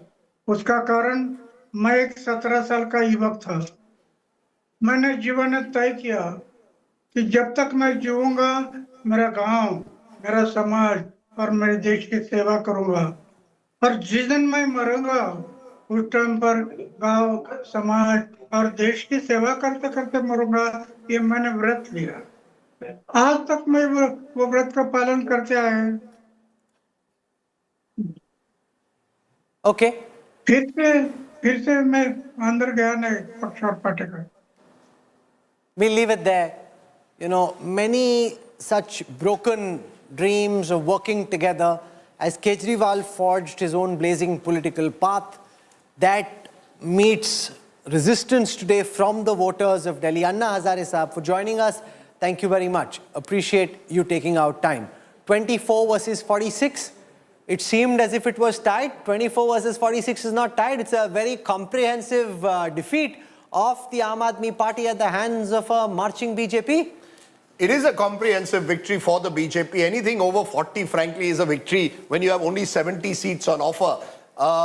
In 1993, they had 47 seats. Yeah, so they're almost going back to where they were in 1993. But I think the real story still remains, to me, in this particular election, not the BJP but the Aam Aadmi Party. Because I maintain, Rahul, what are the changes that have taken place in Indian politics in the last decade? One of the changes was 10 years ago, or 11, since we had Anna, a party comes up, startup party, says India against corruption, metamorphoses into Aam Aadmi Party. And there were a lot of people, Rajat mentioned, a lot of young people, a lot of people who are disenchanted with both the Congress and what the BJP stood for, who thought maybe we have an alternative. I recall being in places. BJP. He gave a localized solution to a localized problem. I remember going to an IT park in Bangalore, and a lot of the young guys who had been IITians were looking up to Arvind Kejriwal as someone who was going to be a game changer. You go to Chennai, there were people in Chennai talking about it. In Mumbai, Arvind Kejriwal was a big talking point 10 years ago. And he came out of the cold. He didn't come from Mr. Modi had the full backing of the Sangh Parivar. The Congress leadership has, decades of being in power. Kejriwal was the outsider. I think on reflection, he will realize that he made mistakes and is paying a price for it today. Betrayal of an idea. Betrayal of an idea. Well put. A betrayal of an idea is an idea. Aam Aadmi Party was not just a party, it was an idea. And today maybe that idea of providing that third alternative has gone down. What lies ahead?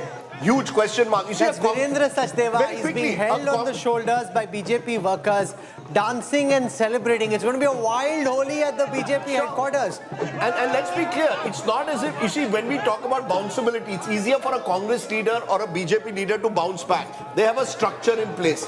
For someone like Arvind Kejriwal, whose party is built around his own image, once his image takes a dent, it's not going to be so easy for Arvind Kejriwal to bounce back. So as we see the BJP celebrating their Virendra Sachdeva, the BJP has had many state presidents over the years. But he's the one who hit the ball out of the park. He's at the right place at the right time. No, so he can wanted take some credit. a ticket for himself, gave his name on 3 seats, was sent out of the meeting. You can't be president and try and fight yourself. And let's listen to what he's saying. He's the one who did what Kiran Bedi, Harshvardhan, Vijay Goyal, Manoj Tiwari, all of them couldn't. Jo jeeta wahi Sikandar.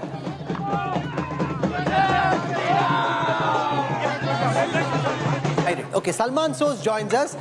There's some dissent breaking out within the Congress. We can see Udit Raj has tweeted, commenting on this defeat, saying that the local leadership was not in sync with the central leadership, that we could have taken this vote, Salman Soz, this was originally a Congress vote, we could have taken it back. It seems to have gone to the BJP.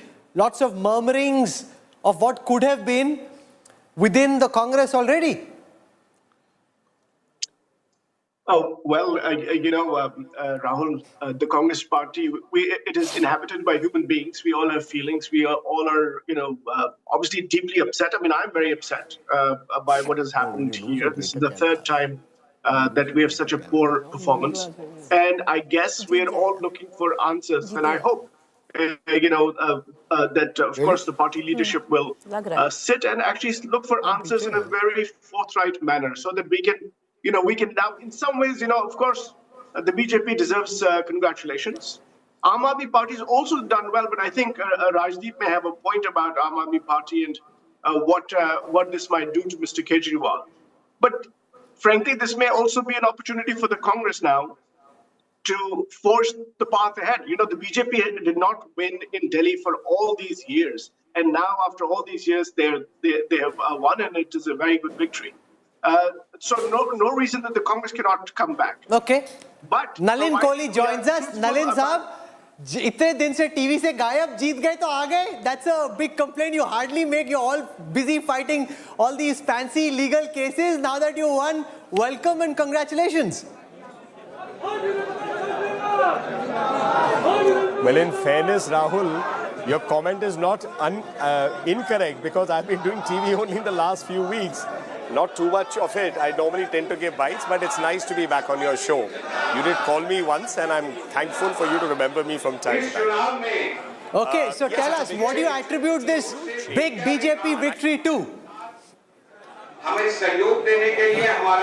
think plenty. There are two stories, Rahul and Rajdeep. I'd like to basically want you to reflect that Delhi is at a unique position. The voters of Delhi, the citizens of Delhi, see the seat of power at the central government. They see the global face of India. They see the parliament, which reflects the whole of India. They have a government that's supposed to meet its needs, which is what the Aam Aadmi Party was supposed to do. And they have a municipal government. So they see a model at three levels. Here we had a model which came up in 2013, India against corruption.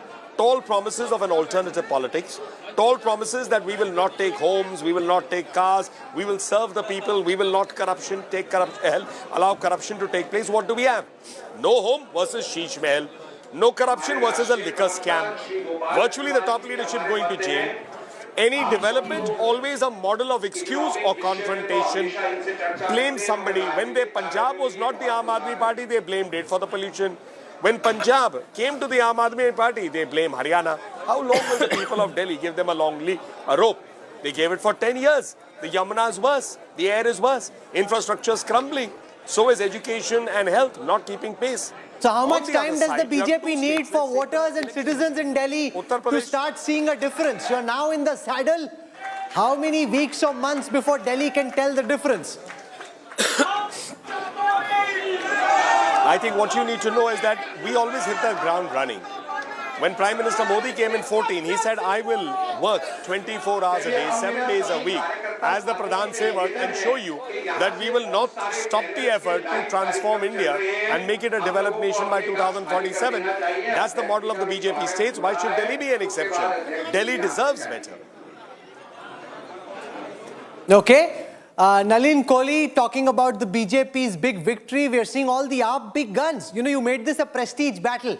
Kejriwal ko harana hai, Sisodia ko harana hai, Atishi ko harana hai. On all those three, at this moment, it seems you've succeeded. Sisodia has lost Jangpura, Kejriwal trailing on his own seat in New Delhi. Atishi has also been trailing for large parts. So is Satyendra Jain. There are others also, Saurabh Bhardwaj, Somnath Bharti. I mean, the entire top leadership of Camp Kejriwal is facing the heat of an election. Because elections is a time, like an examination for anyone who studies in school or college or postgraduate. They are expected to come and say, how did we perform? And you give us the final verdict. The voters are giving their verdict. They are tired of a model of bluster, are tired of a model of fake promises, tired of a model of blaming somebody else, or tired of a model of excuses. They were elected to work. That's all. They should have worked. They came on promises, let me say. But they say, "Aapne karne nahi diya." That is his constant complaint, that the BJP didn't let me work, that this wasn't a level playing field. There's an old story, very old story, I grew up learning, of the camel and the tent. That the camel was feeling cold, so it gave an excuse. I put my head in, put my neck in, but the camel was never happy. And that's Mr. Kejriwal's model. He's always unhappy, always wants more, without even taking care of what he can do. Why there was no confrontation or problem when Sheila Dikshit was here? When the BJP was there and the Congress government was at the center? I mean, if you want to work, you will work. If you don't want to work, you will find an excuse or find someone to blame. Was this in that sense, though, somewhere today was an election also about settling scores? I know you said elections are about exams and how you perform. Somewhere Kejriwal was a fly in the ointment. He got under the BJP skin time and again. Do you believe that you finally got him out of your system by doing what you've done today? Rajdeep, you will have to permit me a few moments. Delhi is an interesting place. It is a union territory with a person who runs Delhi called a chief minister, but is not a chief minister like, say, Uttar Pradesh or Haryana or Punjab or any other state. Therefore, the person who's working in this municipal area of Delhi, because it's not a state and the size of other states, is required, has the whole global media looking at him as well as the national media. So that person occupies a predominant position in the national narrative, which is actually disproportionate to his punching size in reality. You can't compare him to, say, the Chief Minister of Uttar Pradesh or Maharashtra or Tamil Nadu or Karnataka or any of these states, even West Bengal. So he or she occupies that position. So therefore, the media likes to see him as a national alternative with 7 Lok Sabha seats, ignoring other states with 20 to 80 seats. They try to see him as the face against the Prime Minister who contests and needs to get 272 seats to be the Prime Minister of India. So I don't think Mr. Kejriwal was ever the person who was this national narrative. He failed miserably wherever he went. Except Punjab. You pick up every election result, all Aam Aadmi Party candidates lost their deported. And basically, with due respect, someone like you in the media paints him at the national level. So that painting does not change the reality. You can paint me as whatever you want. You can paint me I think he benefited, just as some leaders on the periphery of the country lose out because of tyranny of distance, he benefited from what I call doorstep journalism. Most TV channels are in Noida. Mr. Kejriwal was in Delhi and therefore got disproportionate coverage. But go ahead, Preeti. But it was also, the Aam Aadmi Party, Mr. Kohli, was also one of the fastest growing political outfits that one has seen in the recent past. It's also the fastest growing political outfit. No, but go ahead. You know, it was, but I want to bring in Salman Soz into this conversation. Salman Soz, it does Can we listen to Manish Sisodia? He's speaking at this moment, just lost in Jangpura. हम सब कार्यकर्ताओं ने मिलकर बहुत मेहनत से लड़ा। जंगपुरा के लोगों ने, जंगपुरा विधानसभा के लोगों ने भी बहुत प्यार मोहब्बत सम्मान दिया, लेकिन 600 वोट से लगभग 600 वोट से उसमें हम पीछे रह गए। तो मैं जो कैंडिडेट जीते हैं उनको बधाई देता हूं और उम्मीद करता हूं कि जंगपुरा की समस्याओं को वो हल करेंगे, जंगपुरा के लोगों की जितनी भी चीज़ें हैं उनको हल करेंगे। बाकी तो अब बाकी देखते हैं। सर काफी टफ फाइट रही है। 600 votes. Salman Soz, I want to come back to you.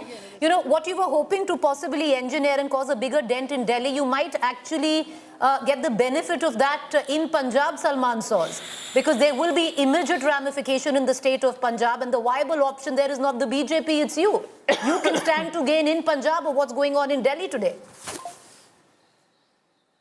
You know, looking at Aam Aadmi Party's difficulties in Delhi and then saying that we will gain in Punjab, that is one way to think about it. What I would prefer that our party do is actually to see how we can actually emerge from the difficulties of the past 10 years. And I think that is important for us. I think we made some headway during the Lok Sabha election.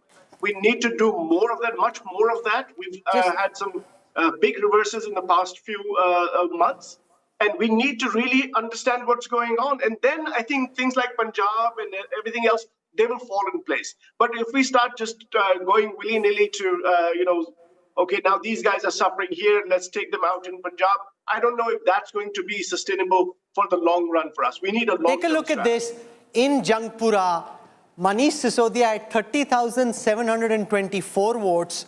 Tarvinder Singh Marwa, who used to be a Congress MLA, now fighting on a BJP ticket, formidable local candidate, has 31,593. Farhad Suri, from the Congress, former mayor of Delhi, had 6,551. So he's lost by the narrowest of margins. And Rajdeep, as I travelled with him in Jangpura, there was a fair amount of goodwill for what he'd done originally in his first term around the Delhi education model.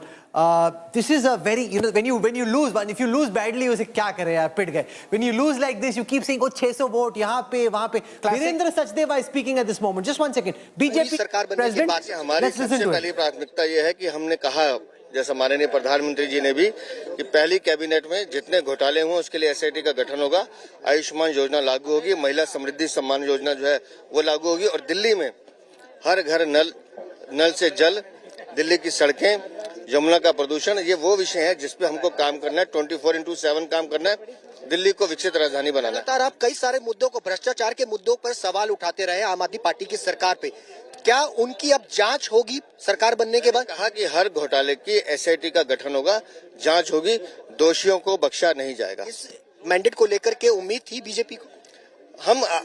हमें अपने काम पर भरोसा था, हमें हमारे प्रधानमंत्री नरेंद्र मोदी पर भरोसा था, और हम जानते थे कि उनका नेतृत्व इस दिल्ली को विकास दे सकता है, और उनके नेतृत्व को दिल्ली की जनता ने सलाम किया। जीत का श्रेय किसे देंगे?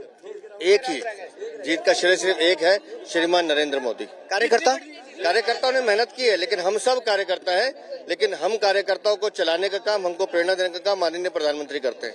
प्रधानमंत्री ने किया। यहाँ पर आप देख सकते हैं तस्वीरों में, यहाँ पर वीरेंद्र सचदेवा जो कि मीडिया से बातचीत करते हुए। BJP president in 3 decades, Rajdeep, to lead the BJP to power. This would hurt. 600 votes in Jangpura. I just wanted to make a point, and I think Preeti had an interesting observation which she can make, but the point I want to make, this is the classic triangular contest in Delhi.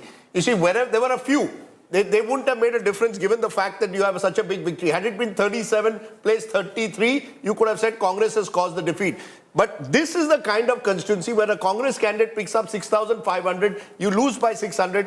Manish Sisodia clearly has lost to a large extent because Farhad Suri fought a tough campaign. He's a former mayor. He's a visible face. He fought a strategic campaign. Tell us how. Which is because, if you look at it, Farhad Suri made sure he campaigned in certain areas in Nizamuddin, which felt dissatisfied, disaffectionate, especially at the time of the COVID controversy on the Tablighi Jamaat, where the Aam Aadmi Party hadn't taken a stand when an FIR was registered. So there's about 30,000 votes there. And he constantly Farhad Suri refused to speak to the press, only campaigned in Nizamuddin, in that particular area, and he's been able to draw out. So you think that his sole objective was to defeat the Aam Aadmi Party? He wanted to be the spoiler. He wanted to be the spoiler. He's an old Sheila Dikshit, loyalist. And you'll see them, there are a lot of old Sheila Dikshit's loyalists who are coming in just to, that's an interesting observation. It's revenge.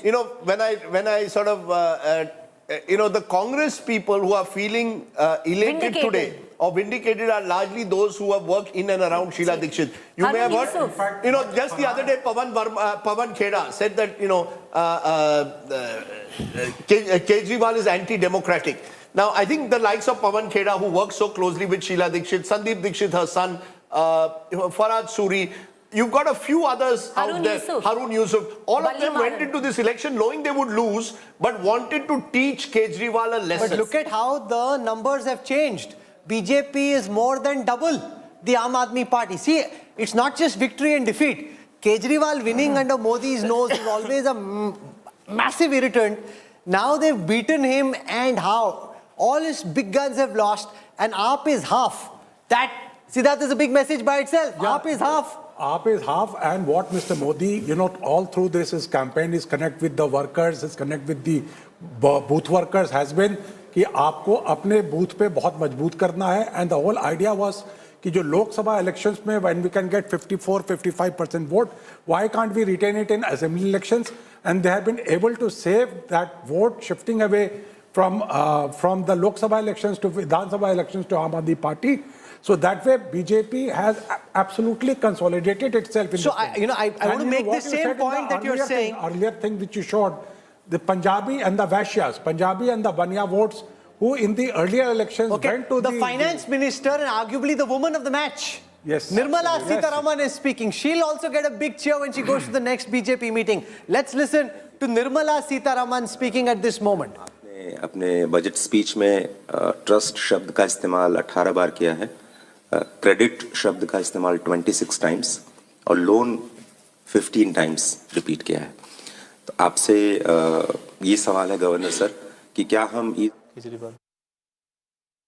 Pull out what Nirmala ji is saying in just a moment. Here's what I want to show you. AAP ran a weak race on 22 seats where their vote share was less than 40%. 22 seats, AAP ran a weak race. That's a lot for a party which started with 62 out of 70. Fighting a weak race on 22 is a big number. BJP ran a weak race only on 11 seats.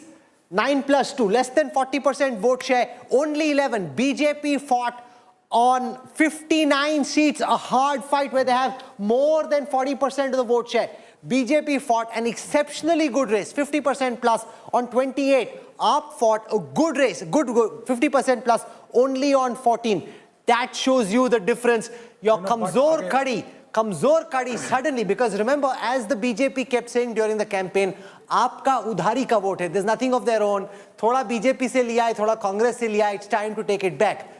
Rajat wants to come in, Rajdeep also wants to come. One at a time. See, basically, the game plan of Kejriwal has always been that he, right before the Delhi Assembly elections, he used to never go out and contest. Kejriwal has lost. Ladies and gentlemen, breaking this story now, right here on India Today television, the big political story of this moment.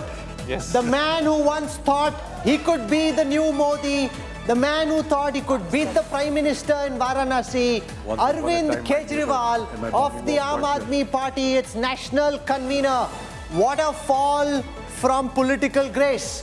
Losing to Parvesh Verma. 24,743 votes for Parvesh Verma. There it is on your screen right now. Arvind Kejriwal with 21,561 votes. It's not a decimation, but it's a defeat. But for the AAP convener to lose, and remember, the gap is 3,113. I met Sandeep Dikshit in Kidwai Nagar in New Delhi. He denied that this is about revenge, but you speak to anyone around him, he wanted to teach Kejriwal a lesson. तूने मेरी माँ को हराया, मैं तुम्हें बताता हूँ. Look, you can look at it that way that, here is Sandeep Dikshit who's got 3,113 votes. Arvind Kejriwal loses almost by an identical margin and blame it on Sandeep Dikshit. But it goes beyond that. It's not as if every vote that Sandeep Dikshit got was a vote that was voting against Arvind Kejriwal. Truth of the matter, Rahul, is that Arvind Kejriwal has suffered, like every AAP candidate has suffered, anti-incumbency. It has been across the board. You see, this is a classic old-style election where people have voted to vote out Arvind Kejriwal, not necessarily vote in the BJP. Get that very clear. This election... No, so your biggest asset became your biggest liability. It's as simple as that. Because the parties... When you saw an AAP poster, who did you see but Kejriwal? How many other leaders have you ever seen on an AAP poster? It's only Kejriwal. It's like, say tomorrow if BJP was to lose Gujarat, when Mr. Modi was Chief Minister, it would lie on Mr. Modi. Modi was Gujarat, Gujarat was Modi. Today, for the last 10 years, for the Aam Aadmi Party, Delhi was Kejriwal, Kejriwal was Delhi. That's why even when he was in jail for several months, he did not even appoint someone else as Chief Minister because he was the face. That face itself has been humbled, his lieutenants have been humbled, and this is a classic anti-incumbency election where the voters have chosen very clearly, the People's Court, as Arvind Kejriwal called it, have decided, Mr. Kejriwal, we don't want you in 2025. So I think, look at all these numbers put together. It is a vote against Arvind Kejriwal. The BJP is a beneficiary of the referendum that's gone against him. It's not as if the BJP has stalwart leaders in Delhi whom people were hankering for. They didn't even know who the face was. They just wanted Kejriwal out this time. And they have trusted to some extent in Mr. Modi's promises. They believe, I told you in 2014, two middle-class heroes. Not to some extent. Why are you underplaying this? Was 48 placed 22. Sir, they had faith, massive faith in Modi ji's promises and no faith in Kejriwal's promises. Rahul, again you're looking at black. There are two reasons. The larger reason, according to me, is to defeat Arvind Kejriwal. This election was not about Narendra Modi. This was a referendum on Mr. Kejriwal. He has lost that. The fact that the BJP had Mr. Modi on their side is an added bonus. The real reason is not people went to vote कि मुझे मोदी जी चाहिए. They were मुझे केजरीवाल और आम आदमी party नहीं चाहिए. It's a negative This is a vote. negative vote. Negative And vote. Rajdeep, let's just come again. No, one second. Let's just make this point again.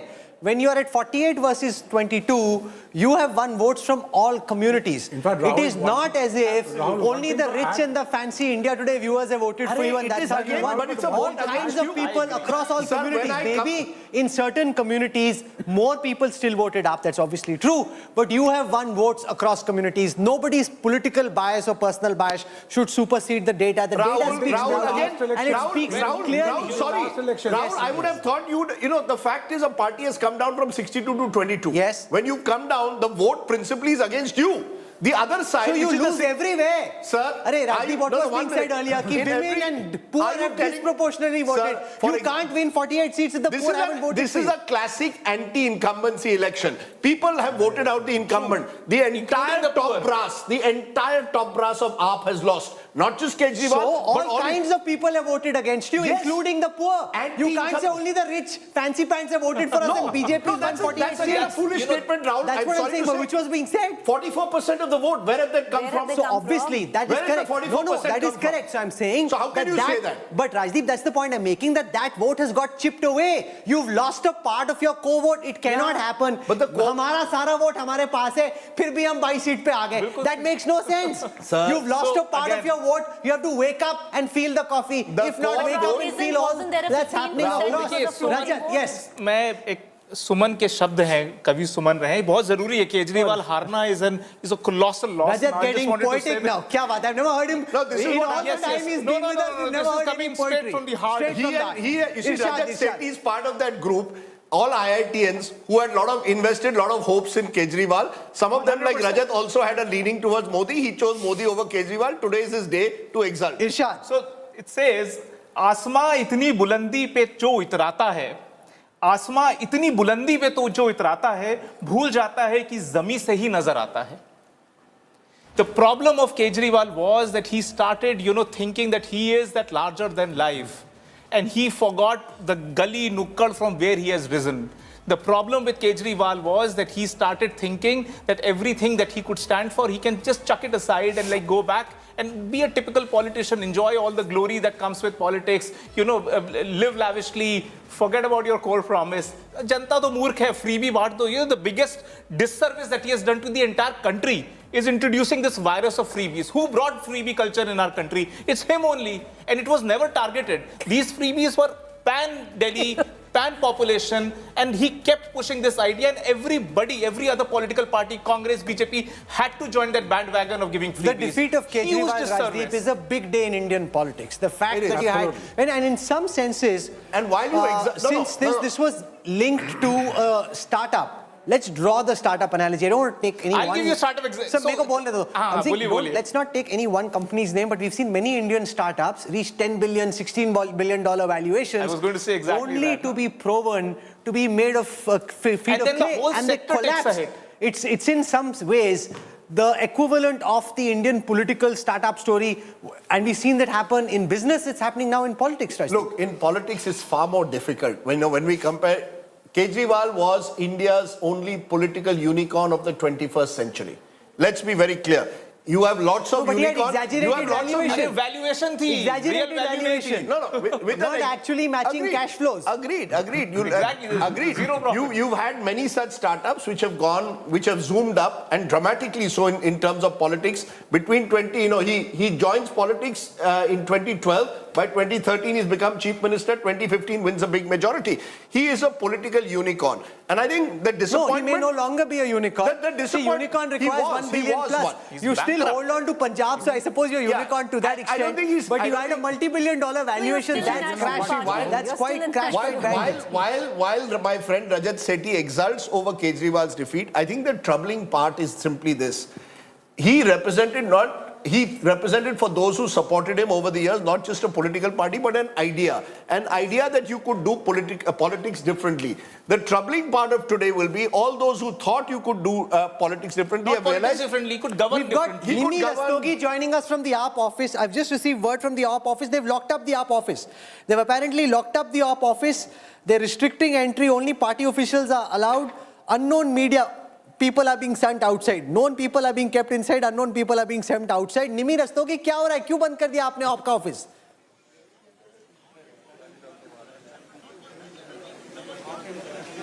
Dekhiye, while everybody is hyperventilating on this winning and losing game, let me remind you that the difference in percentage is only 3.5%, and you win some, you lose some, and in all humility we accept people's mandate.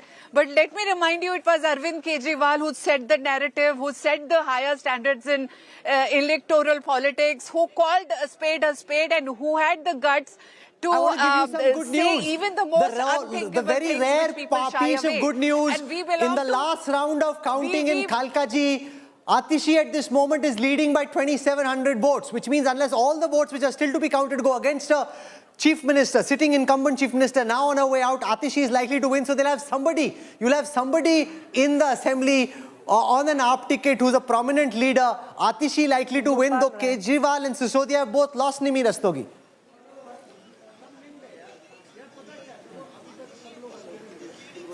So we belong to the philosophy of Harivansh Rai Bachchan की मन का हो तो अच्छा, मन का ना हो तो उससे भी ज़्यादा अच्छा, because that strengthens our resolve. We are not going anywhere. We are a force to reckon with. We will continue fighting for the rights of people, for differentiating between what is right, what is wrong. We will not let corrupt politicians like BJP to have their way, to run all over the people of India. So we are here. We will check course correct. But how will you and do we it? will Nimiji, proceed from here. Nimiji, we those are are even fine more words. motivated to go ahead and serve Nimiji, people. those are fine words. The truth of the matter is Delhi was your bastion, your fortress. When you want to expand, you first need to protect your fortress. Now your fortress has been breached.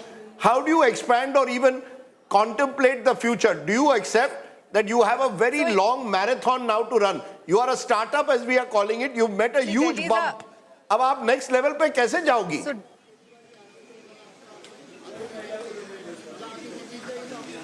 पहली बात तो we are not a startup, we are a national party. Second thing, the victory margin is less than 1,000 or 2,000, which is nothing. And third thing is we have governments in 2 states, or had. And we have our Vidhan Sabha members, MLAs in 5 states. We have 1 in MCD. So there is nothing that is writing us off. Don't be in hurry to write an epitaph for us. Else you will be, you'll be there's a swallowing lot of your words concern, back. very serious So, concern, Nimi we are a Rastogi, political about how many of these 22 MLAs will stay with AAP. We saw this in Gujarat. You had 6. Most of them, I think 1 odd stayed, the others left. Are you concerned that some of these 22 could leave too?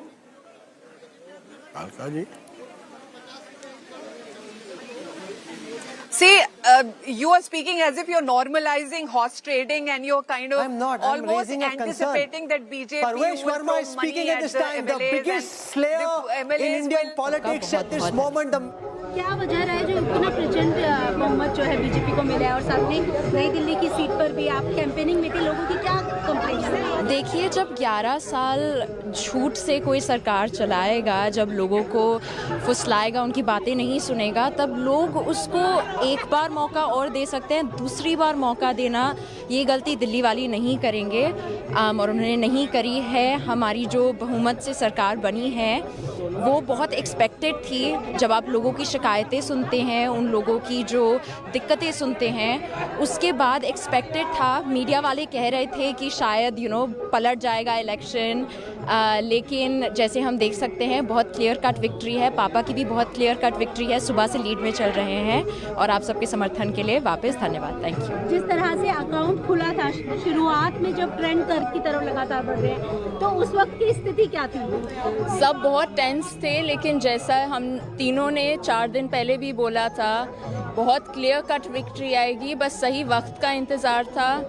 Delhi वाले समझ गए कौन उनका मजाक उड़ा रहा है, कौन उनकी भावनाओं के साथ खेल रहा है। इस बार दिल्ली ने झूठ को विक्ट्री नहीं दी।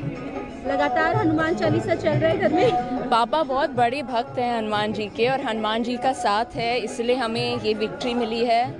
बस अब जीत के बाद क्या करेंगे आप? सबको धन्यवाद देना चाहते हैं। पापा सबको जाके धन्यवाद देंगे, पूरा परिवार जाएगा और बस सबको अपनी सबको बधाइयाँ देंगे और सबको अपने विशेस के लिए थैंकफुल हों। सेलिब्रेशंस करेंगे? जी ज़रूर। Almost like it takes a village. When someone fights a campaign, it requires everyone, friends के friends, beta, beti, सब आ जाओ लग जाओ. It's like a barat.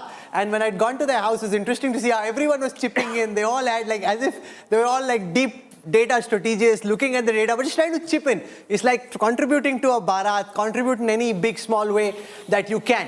Kejriwal has lost, and the one woman who's feeling that I told you so is Swati Maliwal. She joins us. Member of Parliament, once a core part of Team Kejriwal, now out on the streets, showing everything that's wrong with the Kejriwal model. Are you feeling happy? Are you feeling sad? Swati ji, do you say, I told you so? I don't think I'm feeling any of the above, but yes, I think that if a person gets so arrogant that he stops listening to anyone, if a big person becomes so cruel that he ensures that a woman is beaten up in his own house and then throws her out and then assassinates her character and then protects the person who has actually beaten her up, promotes him again and again and again, I think then God does some justice. आपने भी बड़ा loss किया. हर जगह आप जा रही है, video डाल रही है, बीजेपी वाले उसको वायरल कर रहे हैं. You kind of exposed the misgovernance everywhere. It was almost as if you were standing there showing the AAP model of governance in all its glory. But I just showed the truth. It's not as if I created anything. सड़कें टूटी हुई पड़ी हैं, बुरा हाल हो रखा है. संगम विहार में चले जाइए, पानी एकदम आपको स्विमिंग करके सड़कों से निकलना पड़ रहा है. नालियां ओवरफ्लो कर रही हैं, सभी जगह की नालियां ओवरफ्लो कर रही हैं, बुरा हाल हो रखा है. कूड़ादान बन गई है दिल्ली. आप you go anywhere, there are just piles and heaps of garbage that is lying on the streets, on the roads. People are fed up. The water that is being delivered to houses, you see, even in Dwarka, even in colonies of Dwarka, I went to one of the houses in Dwarka and black water was coming from the taps. Yellow water looking like beer with a lot of froth that is coming from taps in Bhalsua, and this is not just two localities, this is across Delhi. So people are angry. What I did was I tried Swati, but whatever you've rightly, in your right, exposed what you thought was best of the Aam Aadmi Party. You've defended your own self, very rightly so. The question that I ask you, Swati, then why continue on a Rajya Sabha ticket which comes on from the Aam Aadmi Party? Because when it comes down to Rajya Sabha, you'll still have to follow the whip of the Aam Aadmi Party, a party which hasn't performed, a leader who has been so cruel. The same leader gave you that ticket, promoted you as a Rajya Sabha MP. You should walk away from it then. Why should I walk away from my party? Why will I walk away from my party? Do you understand who I am? For 18 years, I have given my blood and sweat to this party. And what have I done wrong? Just because I dared to challenge the system. I am sorry. If something wrong will happen, I will question again and again and again. If I am beaten up, I will file a complaint. It is my duty. It is my right as a woman. What have they done? The moment I filed a complaint, they assassinated my character. Bibhav Kumar was given... So you do feel... So Swati, you do feel you're a part of the party. Preeti ji, आप इतने सवाल अरविंद केजरीवाल जी से पूछती नहीं है. मुझे please आप complete ma'am उतने ही पूछे थे. आपका सवाल ही पूछा. आप मुझे कंप्लीट करने दीजिए. आपने मेरे बारे में नहीं पूछा उनसे. आप मुझे कंप्लीट करने दीजिए. Now please give me the time to complete. आपके बारे में भी पूछा था. मैं एक बार मैम प्लीज अपनी बात रख लेती हूं. जरूर.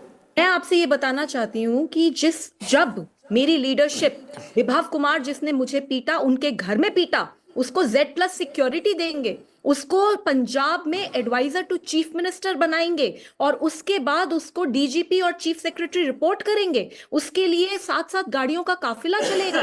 और मेरे को जिस तरीके से ट्रीट करा गया, मुझे ऐसा लगता है कि लोग देख रहे हैं. लोगों का आप बार-बार पागल Swati Maliwal, I agree with you.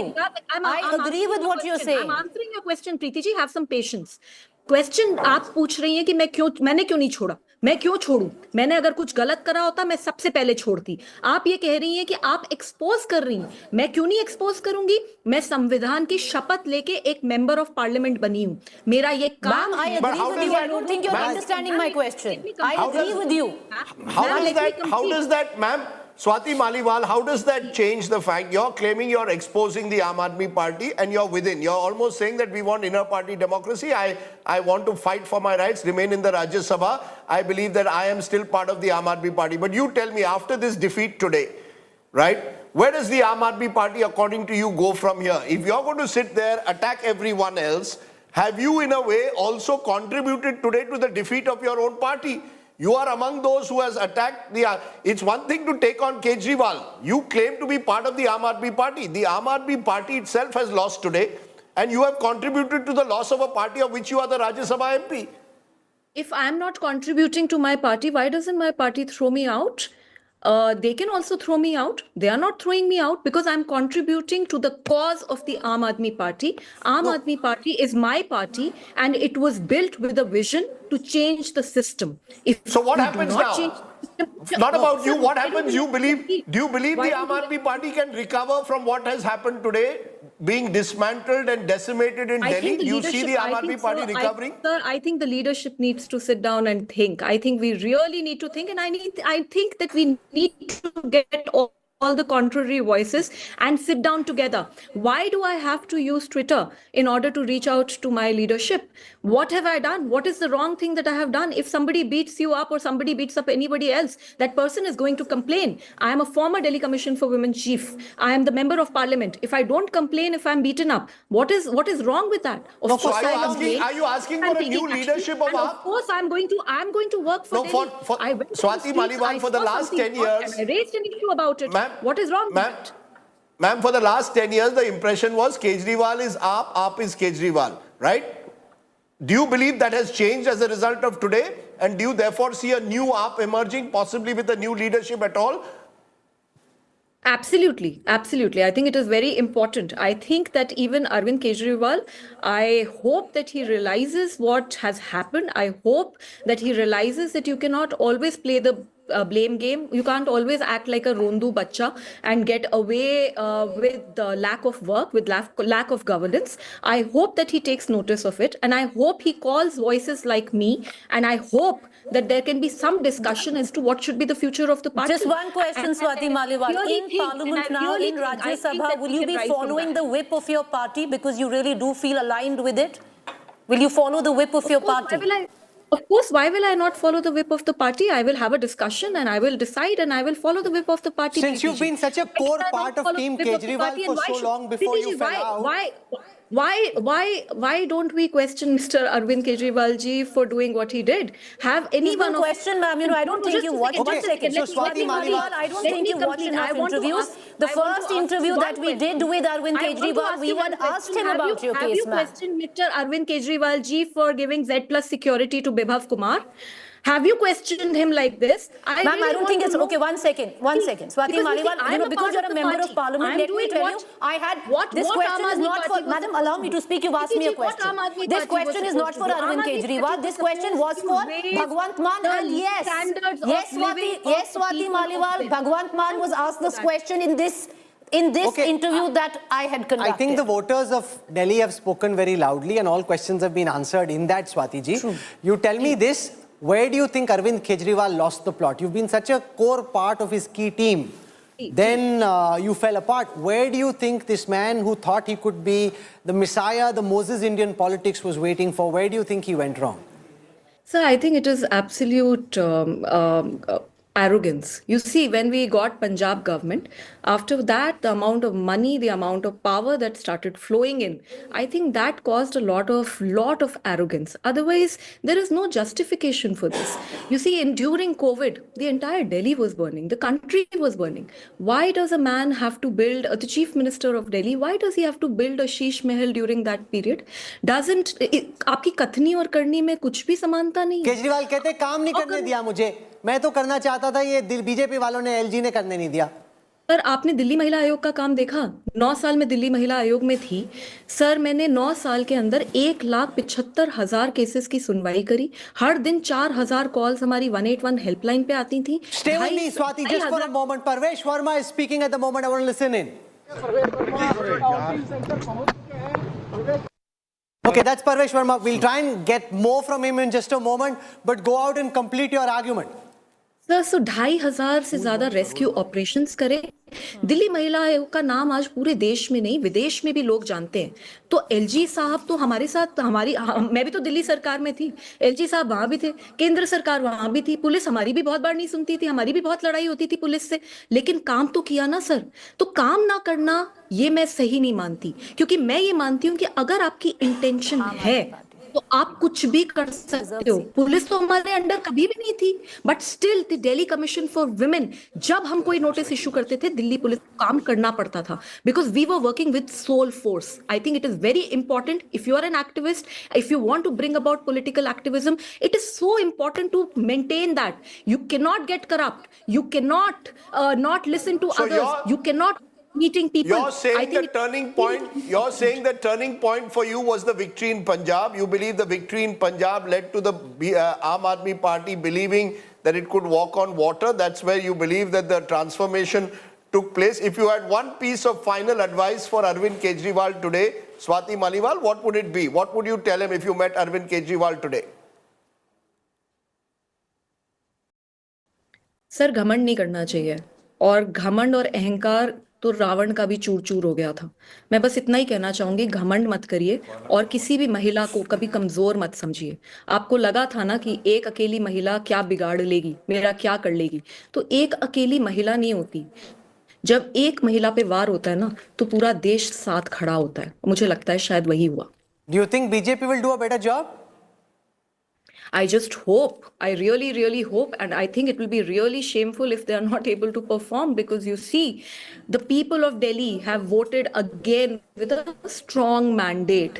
They want a strong government and they are hoping that ये जो misgovernance हुई है 10 साल में, इसको ठीक किया जाए। तो मैं तो यही आशा करूंगी कि जो भी सरकार बने, जो भी मुख्यमंत्री बने, प्लीज जनता के लिए काम कीजिए, जनता के बीच में जाइए, सड़कों को ठीक कराइए, नालियों को ठीक कराइए, एजुकेशन सिस्टम को ठीक कराइए, हॉस्पिटल्स में हर दिन रात में 2500 लोगों की can we continue to hope that even now you will continue to be steadfast and keep exposing what's wrong in Delhi, because you did a commendable job in the last few days? And why will I not? I really hope that you also continue to do some exposes on Thank you, I appreciate it. But good luck with that. Swati Maliwal, there's relief and vindication writ all over your, this has been, the nature of modern politics is such that it gets so personal.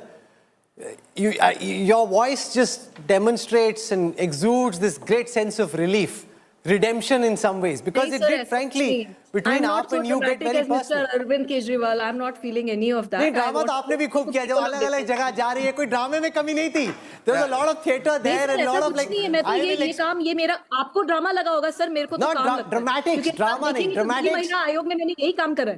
रात भर में, जब मैं दिल्ली महिला आयोग में थी, जब मैं दिल्ली सरकार में थी, तब भी सर रात भर निकलती थी, तब भी मैं स्ट्रीट लाइट्स ठीक करवाती थी, तब भी मैं टॉयलेट्स को एक्सपोज करती थी, दिल्ली पुलिस की फंक्शनिंग को एक्सपोज करती थी. तो सर मेरा तो हमेशा का स्टाइल ही है, और ये स्टाइल काम करता है.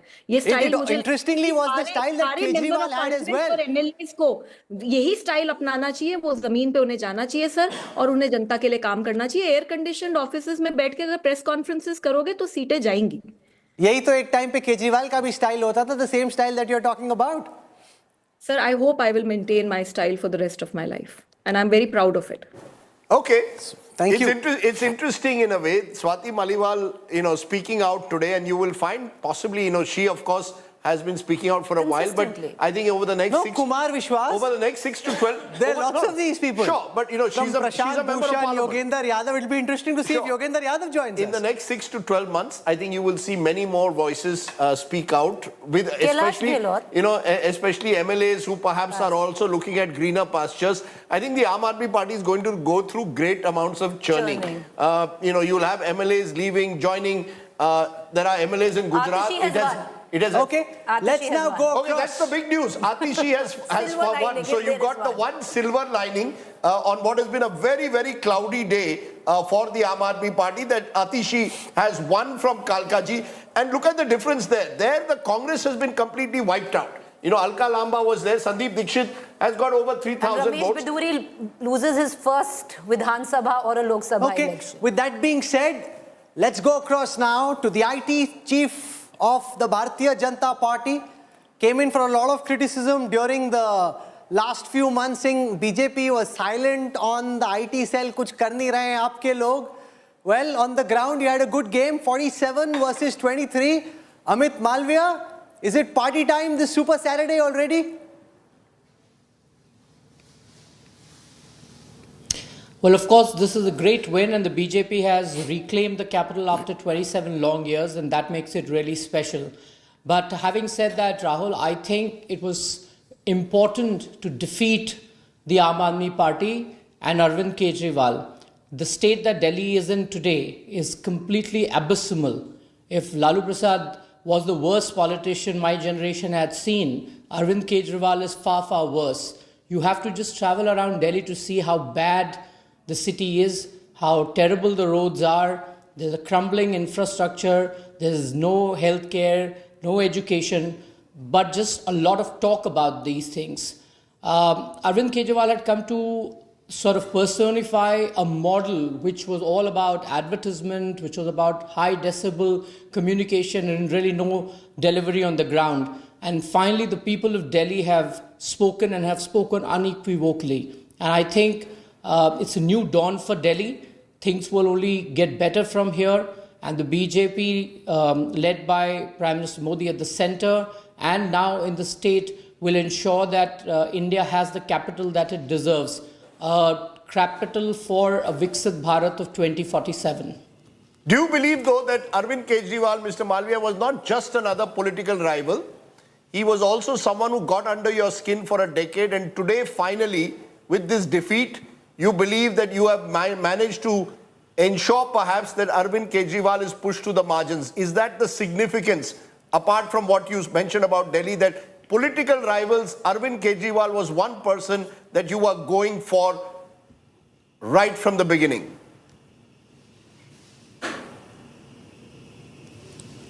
Arvind Kejriwal, one of the assets of the deep state operating here in India, and one of the last projects of the urban Naxals. And I'm glad he is defeated. He's defeated in New Delhi. And he never got under our skin at all. Some people saw him as the future prime ministerial candidate, including you. But the fact is that today he's lost his own assembly constituency. And how? So before we make these sweeping statements, we have to realize that somebody who was heading a city state and had never won a Lok Sabha in New Delhi could have never been an irritant for us. But yes, then why did you all invest so much time in taking him on over this last decade? I would see your IT cell. Your IT cell had two targets, Rahul Gandhi and Arvind Kejriwal. You all didn't target any opposition chief minister as much as you targeted these two leaders. Look, I think you probably do not look at all that we do quite closely, since you were probably busy doing other things. Every leader or every political party which is coming in the way of India's development, we are going to take them on. And Arvind Kejriwal was no exception. He didn't have our undivided attention as you would like to believe. And if you're putting him in the same league as Rahul Gandhi, it is for Rahul Gandhi and the Congress to answer. But the fact is that Arvind Kejriwal, like I said, was the chief minister of a city-state like Delhi. He was never somebody who we could have taken seriously beyond a point. But yes, it was important for us to win Delhi, and we put all our resources to do so. So this, Mr. Malviya, is a significant recovery for the BJP, given the fact that Lok Sabha seats. The city-state was the one, oasis which eluded you for the last 2.5 decades. This verdict comes with a lot of expectations. You've set expectations so high. Yamuna 3 saal mein theek kar denge, we'll clean out the roads, we'll clean out the garbage, and that's the burden of expectations voters of the capital will judge you against. Can you deliver at the same level at which you pitched this campaign? चलिए अच्छा है आप लोगों ने यमुना के बारे में पूछना तो शुरू किया, इससे पहले आप लोग जो अरविंद केजरीवाल का इंटरव्यू करते थे उसमें आप पूछते थे कि आप कुक्कड़ नहीं खाते, आप शराब नहीं पीते, तो आप पंजाब कैसे जीतेंगे? So from there now when the results are just about coming in, you started asking us about Yamuna कब साफ होगी. जल्दी दिखाई, अच्छा किया. हमने साबरमती को साफ किया, हम यमुना को भी साफ करेंगे. हमने गंगा को भी साफ किया, हम यमुना को भी साफ करेंगे. And this is not about setting high expectations. We are used to delivering on governance. Let's not forget that after being in power for 10 years, Prime Minister Modi has been re-elected for a third term. The BJP governments across the country have got several repeat mandates. That is because of the trust that people have built in us. They see us as a party that delivers on governance. We are the natural party of governance in India today. And it is very, very unlikely for a party to have come back this strongly in the state of Delhi after being out of power for the last 10 years and of course 15 years before that. So people of Delhi obviously realize that if there is any party that can deliver for Delhi, it is the BJP. And that is a huge endorsement for the kind of politics that Prime Minister Modi has brought in this country. One of the arguments Never being made, again Mr. Malviya, was that this Arvind election Kejriwal saw will a ever massive... become relevant in India's politics after this. No, one of the arguments being made by pundits was that this election saw a massive class war, that the poor didn't vote for the BJP, that the middle class and the rich did, but that there was massive class warfare in terms of vote share, that the poor stayed away from the BJP. What's your data telling you? What's your interpretation? I mean, who are these pundits? Till yesterday, all these pundits were saying that the Aam Aadmi party is leading. Till the exit polls started coming in. The moment exit polls started coming in, these pundits flipped saying the BJP is in the lead. So they are not pundits, they are propagandists. The truth of the matter is that Delhi voted for the BJP every single time in the Lok Sabha, and we had vote share in excess of 50% every time.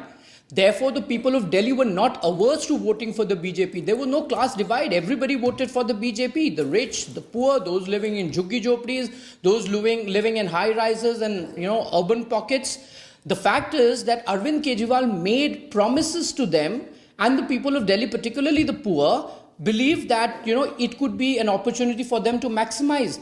A kind of phenomena that we also saw during the 2024 Lok Sabha election, when the Congress and the India Alliance parties went around saying that we will put X amount of money in your bank account on 1st July and misled the voters. So people have now seen so what impact does the Delhi verdict have on Punjab? Only talk, and Arvind Kejriwal hasn't delivered anywhere. नहीं, वो कहते हैं आपने काम नहीं करने दिया. LG was a big bottleneck that you never let him work. He would have done a better job if the LG hadn't tripped him over.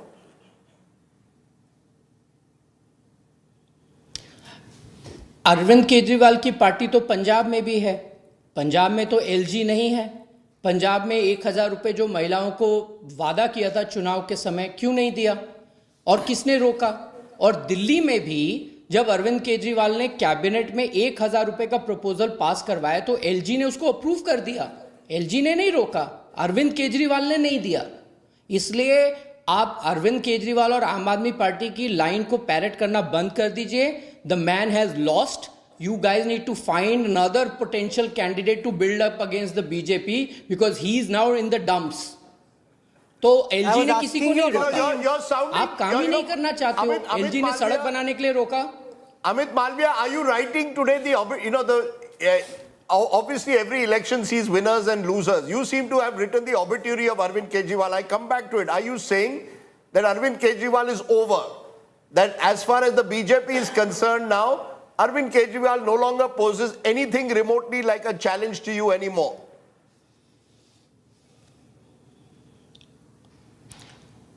We don't write anyone's obituary, because writing obituaries in political sphere is the job of journalists like you, not of practicing politicians like us. He might still be around. He still has a government in Punjab for at least another 2 years. So we are not in a hurry to write anybody's obituary, but clearly the phase of Arvind Kejriwal's kind of politics is over. Just like Lalu Prasad Yadav, after he was defeated, he never came back to power in Bihar. Similarly, Arvind Kejriwal will never be the same Arvind Kejriwal who wrote to power in Delhi with very large mandates, because clearly people have seen through him. And I repeat again, the era of charlatans like Arvind Kejriwal is over. This kind of sham politics where you would do nothing, use media, spend huge amount of money on advertisement, do propaganda, and ensure that you do not work is over. This is an era of accountable governance, of politics that is visible, of politicians who will come and give hisab of their work like the BJP does. The kind of transparent politics that Prime Minister Modi has ushered in, where we are looking at quantifiable outcomes, that is the way forward for politics. And clearly people like Arvind Kejriwal have no room in this kind of politics. Mr. Malviya, what impact or implications do you think this will have in the state of Punjab? Well, Punjab government still has about 2 years to go, but it will be a very tough ride for them during the next elections, and we will sort of build up to that. And clearly Punjab is showing a great deal of shift away from the Aadmi party already towards the BJP. It is quite evident from the recently concluded Lok Sabha election, where the BJP has done exceedingly well. If you look at the results very closely, the BJP's performance across several assembly constituencies has been quite outstanding, and we'll build on it from here. And like I said, just like Arvind Kejriwal did not deliver here in Delhi, the Aadmi party in Punjab is also not delivering. The law and order is in shambles. No promises have been met. The same model of excessive advertisement, funding the media, shutting them up with a lot of money is happening in Punjab, but nothing will be able to save them. You will see a change in Punjab the next time there's an assembly election. Just and AAP to will ask you clearly be this, on the fringes. Even the in Aam Punjab. Aadmi party says there was no level playing field in this election. We had one of their spokespersons come and say our leaders were jailed, the LG was non-cooperative, the bureaucrats were non-cooperative, ordinances were brought in parliament reducing the powers effectively of the chief minister. The BJP spent a lot of money on this campaign. How do you respond? Was it a level playing field in your view in Delhi?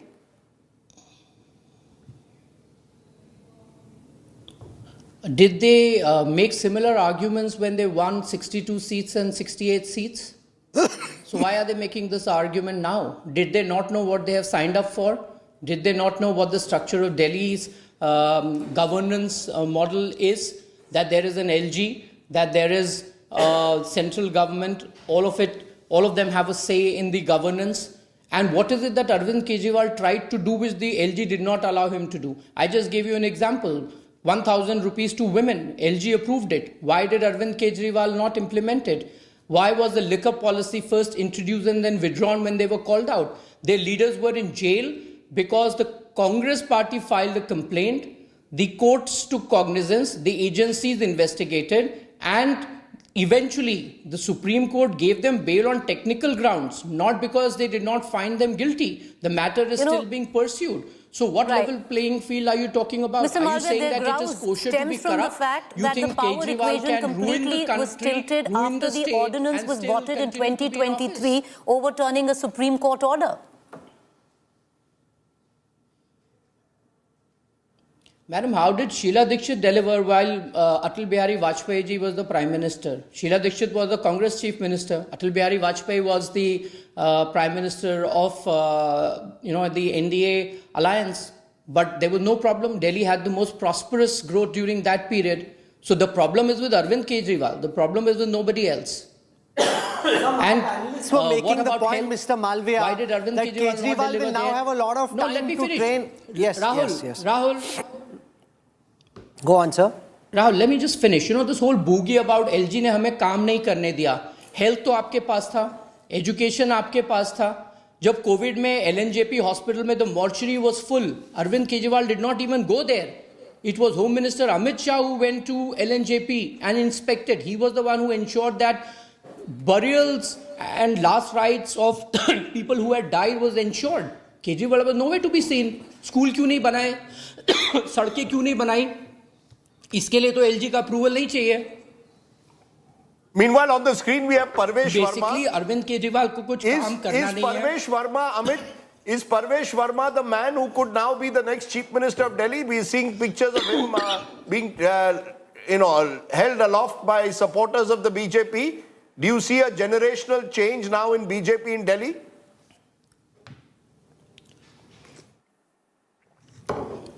देखिए हमारा chief minister कौन होगा ये हमारी parliamentary party तय करेगी, है ना? तो ये टेलीविजन डिबेट का इशू नहीं है. But the fact is that he has defeated Arvind Kejriwal. That is the most important aspect, and we can't lose sight of it. Leave it to us to decide who our chief minister will be. We'll let you know when we make that decision. Some AAP analysts were making the point that Kejriwal will now train his guns on Gujarat, that he has more time for Gujarat. He's going to try and uproot the BJP from Gujarat. What kind of a threat do you see from Kejriwal, given that Gujarat is 2 years away? Kejriwal now has no real political responsibility in Delhi. He's no longer chief minister's party isn't in power, and therefore has bandwidth, as these analysts were suggesting, to go for Gujarat now. Rahul, Arvind Kejriwal always had a lot of time in Delhi, because in all these 10 years, he was a chief minister without a portfolio. कभी कुछ काम ही नहीं किया उसने, तो हमेशा ही time था. अब हार गया है चुनाव तो और टाइम होगा, इसमें क्या बड़ी बात है? और गुजरात तो पिछली बार भी गए थे, 5 सीट भी नहीं आई थी. तो ये सब बातें हैं, और बातें करने के कोई पैसे नहीं लगते हैं, और आप लोग उन बातों को आगे बढ़ाते रहते हैं. गुजरात जाए, पंजाब जाए, बंगाल जाए, जहां जाना है जाए, कौन रोक रहा है? पहले भी कोई नहीं रोक रहा था, पहले भी कुछ काम नहीं करते थे, कोई मंत्रालय नहीं था, कोई अकाउंटेबिलिटी नहीं थी, कहीं सिग्नेचर नहीं करते थे.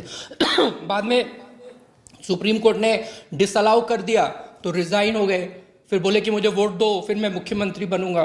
तो लोगों ने ऐसा वोट दिया कि विधानसभा भी नहीं पहुंचेंगे, विधायक भी नहीं रहेंगे, मुख्यमंत्री तो बहुत दूर की बात है. So, over 3 terms of the Congress government and 3 terms of the AAP, one being a truncated term, you've been trying to beat your opposition in Delhi but could not succeed. This is the longest political exile for the BJP right under the nose of the central government. Why do you think the BJP succeeded this time in an endeavor where you failed in the last 6 elections?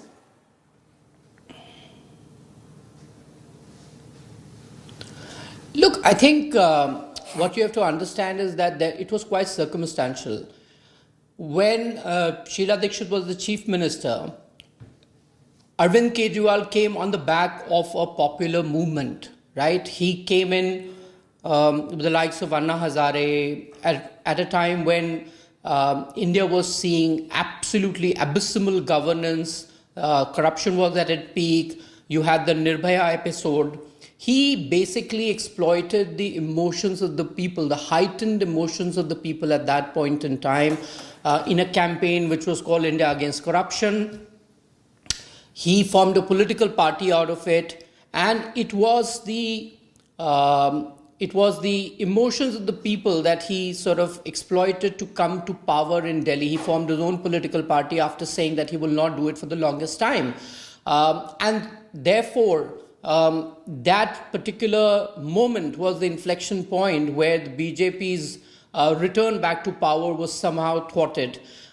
He then came in a very populist avatar. He made a lot of promises, so people in Delhi, particularly the poor, thought they should maximize it out. A lot of people, the urban middle class, also thought that it was a different kind of politics.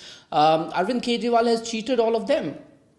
And like I said, never again in this country, at least in my generation, will anybody trust somebody like Arvind Kejriwal who comes on very high promises and does not deliver. Give me a more traditional politician, who will deliver on what he promises, rather than a charlatan like him who will say things but do something completely different. I don't think India deserves this kind of politics. And to be fair, some of the more traditional politicians have done far better job of delivering their states or regions than Arvind Kejriwal has. He is perhaps the worst experience India has seen, and I'm glad that Delhi has dumped him, and dumped him how? Okay.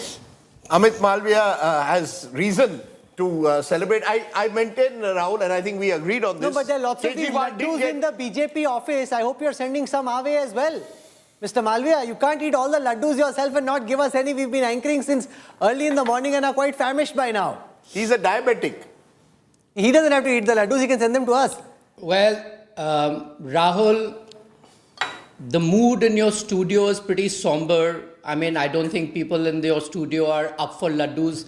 And those of you in the studio who would celebrate the BJP win would get our laddus. But for some of the others, हम तो किसी की भी win celebrate कर लेंगे. I'm having orange juice and the color is saffron. I know exactly what the color of the day. The color is saffron. I'm having orange juice and I enjoy laddus. And I enjoy Mysore Pak. I enjoy all kinds of sweet. I hope Mr. Malviya sends me a box. He's basically not sending us any. आपको नहीं खिलाना तो ऐसे नहीं वो आपको खिलाना चाहता है. वो कहता है अगर बक्सा राहुल को भेजूं राजदीप भी 2 लड्डू खा लेगा. वही मुसीबत है. हम भी खा लेते हैं. सबका साथ सबका विकास. सबका साथ सबका विकास. सबके लड्डू. सबके Laddu. No, so no laddus coming. Understood. Okay. Mr. आप लोग थोड़ा इस दुख को पचाने की क्षमता बढ़ाइए अपनी. काफी टफ दिन है आप लोगों के लिए. I can see it. And Arvind Kejriwal losing your last hope, it must be quite a painful thing. तो थोड़ी हिम्मत दिखाइए. होता है ऐसा सब चीजें. हिम्मत मत हारिए. आप लोग 22-23 साल से लगे हुए हैं. कोशिश में लगे रहिए. लगे रहो राजदीप भाई. That's what is the message from Amit bhai. No laddus. No laddus. Unfortunately, he doesn't want to share his sweets. But I've got some orange juice. But you know, the point, I can see the BJP, let's be honest, Arvind, they may not agree to it on camera, but he was very different to other opposition rivals that they had. He got under their skin. You know, he was David against Goliath when he took on Modi in Varanasi. No, but he's not a dynast. He doesn't come from privilege. And therefore, he's tougher to counter. No, but this had to unravel on its own. He was punching above his weight all the time. BJP goes after all its rivals in the same way. Look at Mamata Banerjee. Made life really difficult for her. The BJP cannot something deny different. Something different. It's much easier for I haven't seen Rajat exult as much as he exulted today on Kejriwal's defeat. I've never seen him exult with this. There is something that Arvind Kejriwal perhaps... No, but it's very simple. Rahul Gandhi is much easier for the BJP to punch. Dinesh, born into privilege. He's trying to change that in what he's doing, but that's the charge, and to a large extent it's stuck over the last decade. He comes with more baggage. Kejriwal is tougher to punch. He's also born outside the manor. He is challenging them. So he's as much a challenger and as much an outsider. Before this whole going into Sheesh Mahal and Jacuzzi and the Golden Cupboard, he was as much the outsider. But I'll give you a very interesting story, and I think Mr. Malviya made the point, one of our guests made. You see, because Arvind Kejriwal was in Delhi, and most of the national media is located here, he was bound to get disproportionate importance. Look at where India Against Corruption took off. Delhi became the epicenter of politics. I remember once Manohar Parrikar, I met him at the airport, he was carrying his own bag. And I said, sir, you're carrying your own bag? He said, yes, I'm also an Aam Aadmi. The only difference is I'm in Goa, your Aam Aadmi is in Delhi, you cover him, you won't cover me. So I think there was a lot of that bhadas, if I may use that word, within several of the BJP members and others, that Arvind Kejriwal gets disproportionate importance. I mean, the glee that I'm seeing both in Congress camp, the Congress camp is also gleeful. They think they've now got a window of opportunity to come back in Delhi. How that will happen, we don't know. Congress is gleeful because he proved to be the Achilles heels in Gujarat. They arguably had a tougher time in Uttarakhand also as a consequence. So if you've hurt the Congress, why will the Congress not hurt you? Why? But the same thing happened with BJP. You recall when he went to Gujarat. He went to Gujarat, Arvind Kejriwal, and said, I'm Krishna. I've come to finish off cunts. You see, Arvind Kejriwal using soft Hindu imagery at times. He was punching above his weight constantly. And I think the BJP today feels almost relieved and the Congress feels gleeful. For Congress, it was about Badla. For the BJP, it is about... There are some very significant comments made by Arvind Kejriwal, which are now going viral. I want to play them out and just show viewers some of the things the former Delhi Chief Minister said. So here it is, Arvind Kejriwal from late last year to 2023. Arvind Kejriwal, on your screen now. Go for it. Modi ji को, BJP को अब ये साफ हो गया, 2014 में हार गए विधानसभा चुनाव, 2015 में हार गए विधानसभा चुनाव, 2020 में हार गए विधानसभा चुनाव, फिर अभी एमसीडी का चुनाव हार गए। तो अब इनको ये तो पक्का हो गया भाई, दिल्ली में आम आदमी पार्टी से जीत नहीं सकते, ये पक्का है। दिल्ली में ये कुछ भी कर लें, कुछ भी कर ले दिल्ली में आम आदमी पार्टी से ये जीत नहीं सकते। और एक फर्जी शराब घोटाला बना के उन्होंने हमारे संजय सिंह जी को गिरफ्तार कर लिया, सत्येंद्र जैन को गिरफ्तार कर लिया, मनीष सिसोदिया को गिरफ्तार कर लिया, विजय नायर को गिरफ्तार कर लिया, अब ये मुझे गिरफ्तार करने जा रहे हैं। तो इनका मकसद ये है कि किसी भी तरह से आम आदमी पार्टी के टॉप के नेतृत्व को गिरफ्तार करके आम आदमी पार्टी को और सरकार को तितर बितर कर दिया जाए। इस तरह से नरेंद्र मोदी जी दिल्ली के अंदर अपनी सरकार बनाना चाहते हैं। उनको पता है चुनाव में नहीं हरा सकते, उनको पता है। मैं उनको कहना चाहता हूं केजरीवाल को चाहे जेल में डाल दो, जेल से भी जीत जाएगी आम आदमी पार्टी की सरकार। मैं नरेंद्र मोदी जी को कहना चाहता हूं, मोदी जी इस जन्म में तो आप हमको नहीं हरा सकते दिल्ली के अंदर आम आदमी पार्टी को। आपको दूसरा जन्म लेना पड़ेगा, इस जन्म में तो नहीं हरा सकते आप आम आदमी पार्टी को दिल्ली में। दिल्ली के मालिक हम हैं, दिल्ली के मालिक ये लोग नहीं है। ये हमारे ऑर्डर को पास करेंगे, मानेंगे, हम दिल्ली चलाएंगे। मोदी जी इस जन्म में नहीं हरा सकते। परवेश वर्मा ने हरा दिया, मोदी की जरूरत ही नहीं पड़ी। Parvesh Verma has bested him.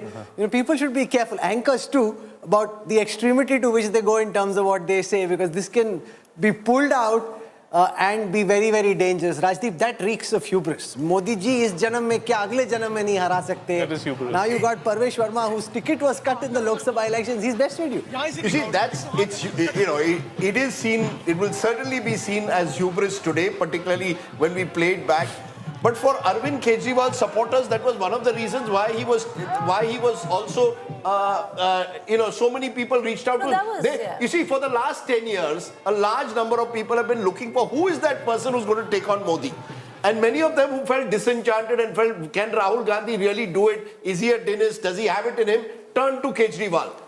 That's the reality. Those people were not well-wishers of Kejriwal. They were actually enemies of... because they catapulted him overnight to be this national champion. Look at the other people. I mean... You're accepting the reality that there were people who projected Kejriwal thinking he could be the next challenger. उसकी ज़मीन खिसक गई पैर के नीचे. उसको पता ही नहीं चला कि मेरी ज़मीन खिसक रही है. You see, so I think this is the problem. I thought Swati Maliwal made that interesting point, Rahul, that after Punjab in particular, and Preeti, please weigh in on this, after Punjab in particular, Arvind Kejriwal decided, now this is my moment to become a national challenger. I remember him telling some of us, I am going to go into areas where the Congress is weak and become the challenger to the BJP. What was the next step? You went into Gujarat, which is really the lion's den. So I think somewhere that victory in Punjab convinced him, I'm now ready for the next league. This was personal, not just for Kejriwal. A man in a hurry. This was personal for Amit Shah also. He's tweeted just now. We'll take our viewers through what he said. Amit Shah. Remember the way Kejriwal targeted him over law and order? You know, in that conversation I had with Amit Shah, it was very clear.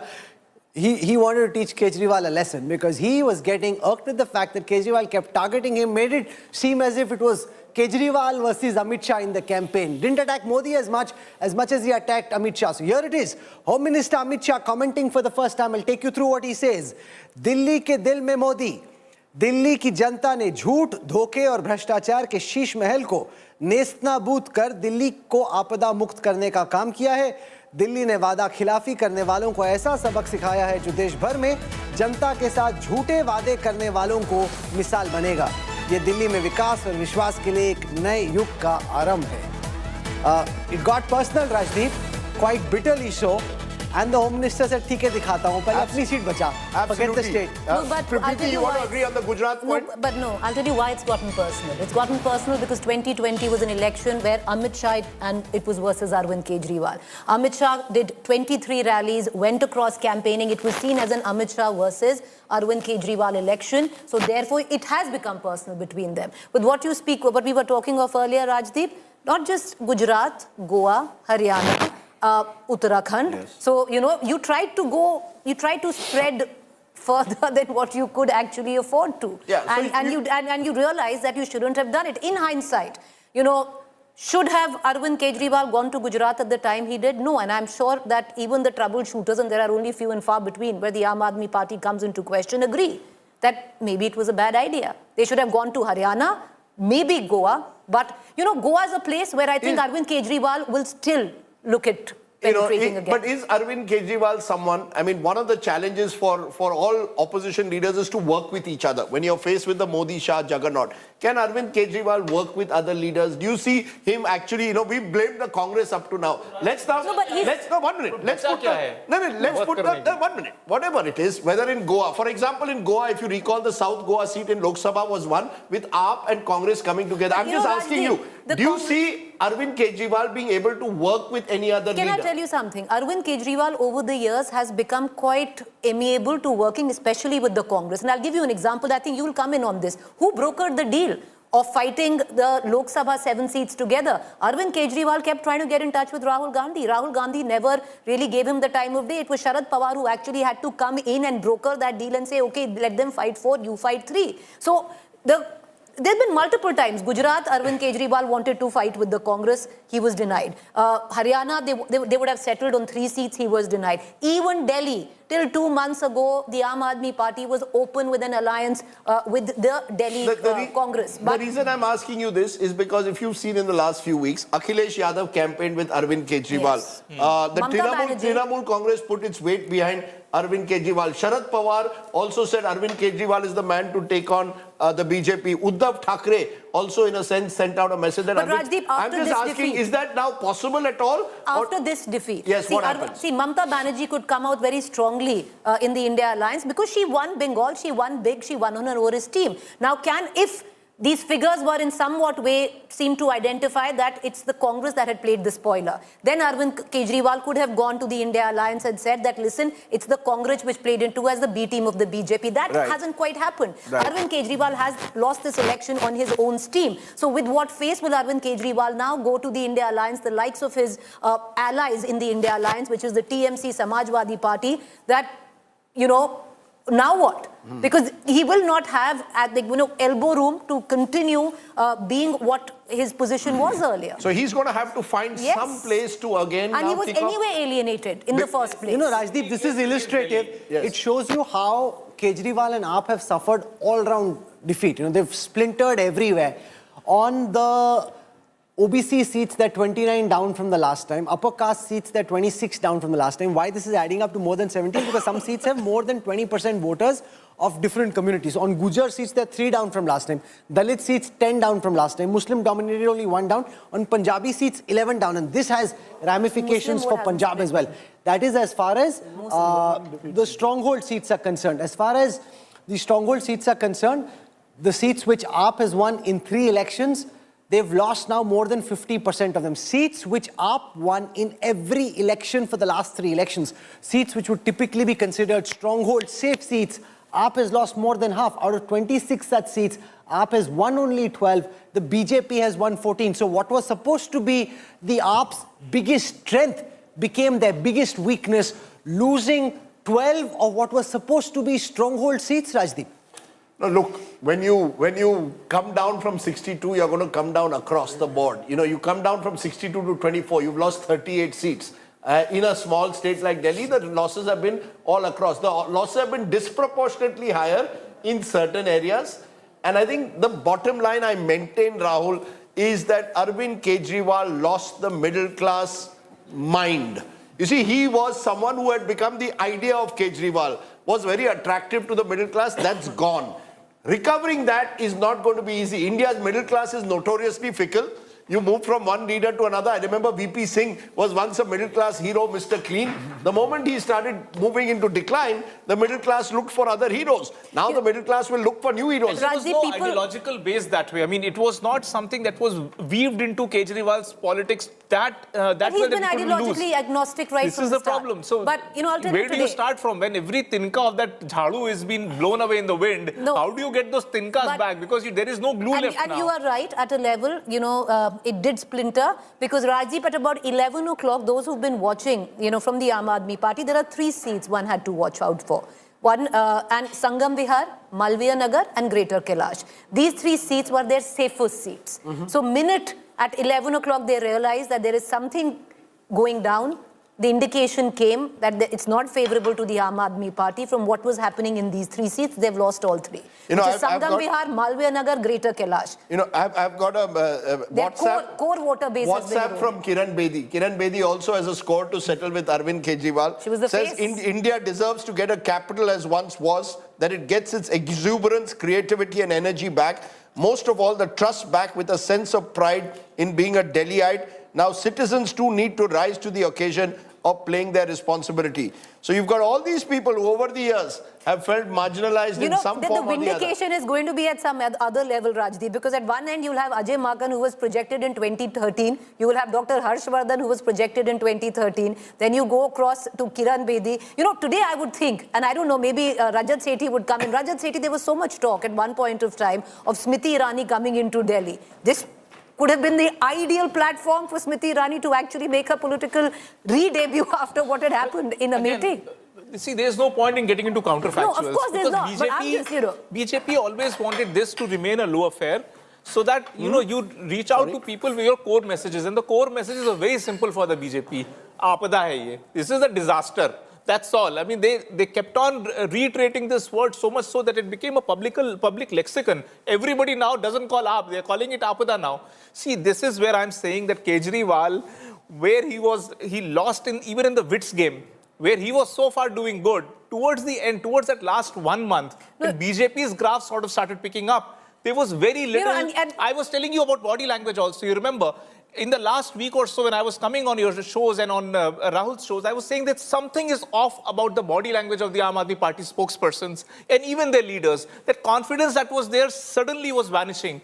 And it was showing because they were among the people, they were getting pushed back, they were feeling the heat. And that heat was getting expression on... You know, Rajdeep, the catchphrases, and I know it's surfaced because the Aapada word that Rajat spoke of really did catch on. Like, if you remember in 2020, the 5 Saal Kejriwal. So, you know, these were phrases which rung loud, and this time around it was that. You know, the word Shish Mahal today was instantly identified by people with Mr. Kejriwal. Just look around the map of who's won and who's lost. The truth of the matter is, if I look at the Aam Aadmi Party, the only 2 big winners for them at the moment are Atishi, who has won in Kalkaji, won by a very narrow margin in Kalkaji, just over 1,000 votes against Ramesh Biduri, and that was a tough candidate that she took on. So she's won there.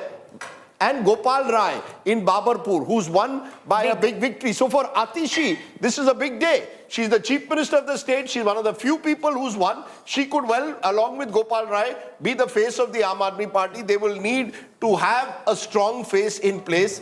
Gender also works in favor of Atishi. So Atishi could well be one of the faces that emerges out of the debris that we see of the Aam Aadmi Party here. On the other hand, the BJP has several candidates, Rahul, who could be potential chief ministers. I mean, you know, do they play, you know, what kind of card do they now play? One of those candidates who could be a potential is losing at the moment in Karol Bagh. Dushyant Gautam is trailing. If he wins, many saw let's listen him to as a potential Speaking of candidate. BJP CM candidates, a man who's announced his own candidature with his big victory, Parvesh Verma, speaking now. Listen in.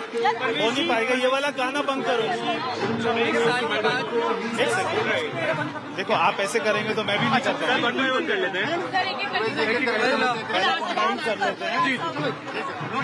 आप एक second media के अलावा कोई ऊपर नहीं आएगा विकी तू भी नहीं आएगा सबको नीचे कर दो सब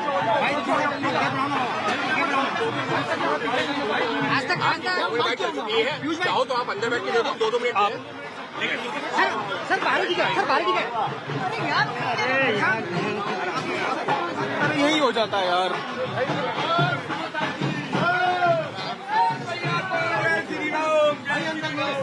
अरे बुला रहे The fact that he's beaten Arvind Kejriwal, that also explains the frenzy around him. Although given the BJP's recent choices, you can't be quite certain that he will be chief minister. Although he has probably, Rajat, the strongest claim. Given that he's beaten Kejriwal in a battle which Kejriwal didn't think he was losing, which nobody in the AAP thought they were losing. They were thinking 50 plus, 55 plus, ho sakta hai 60 bhi aa jaye. From there to beat Kejriwal in his own den. It is a huge personal victory for Parvesh. And I think, I mean, if you look at all the other leaders, somehow if Biduri loses, Dushyantji loses, all these senior leaders losing, he becomes sort of a default choice in this setting because you don't have enough people left in that array of 47.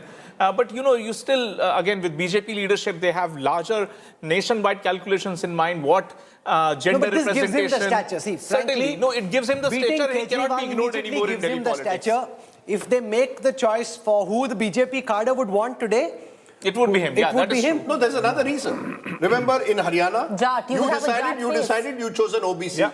In Rajasthan, there has been a silent, sullen anger among the Jats कि हमारे लिए जगह नहीं. Now, if in Delhi you have a Jat face in Parvesh Verma who is voluble and therefore will be out there. He's not someone who's going to sort of. But he's not voluble like Ramesh Bidu. No, not voluble like Ramesh Bidu, but he's not someone who's going to take a step back. So if you've got someone like that, an assertive Jat there, he's a fighter. As Chief Minister of Delhi, it is able to overcome one of the question marks over the BJP that they've suffered, which they, in 2024 Lok Sabha, it was certainly an issue. Whether it was in Haryana or Rajasthan, they lost a number of Jat-dominated now seats. That they do not also have a Punjabi face in the whole country, BJP.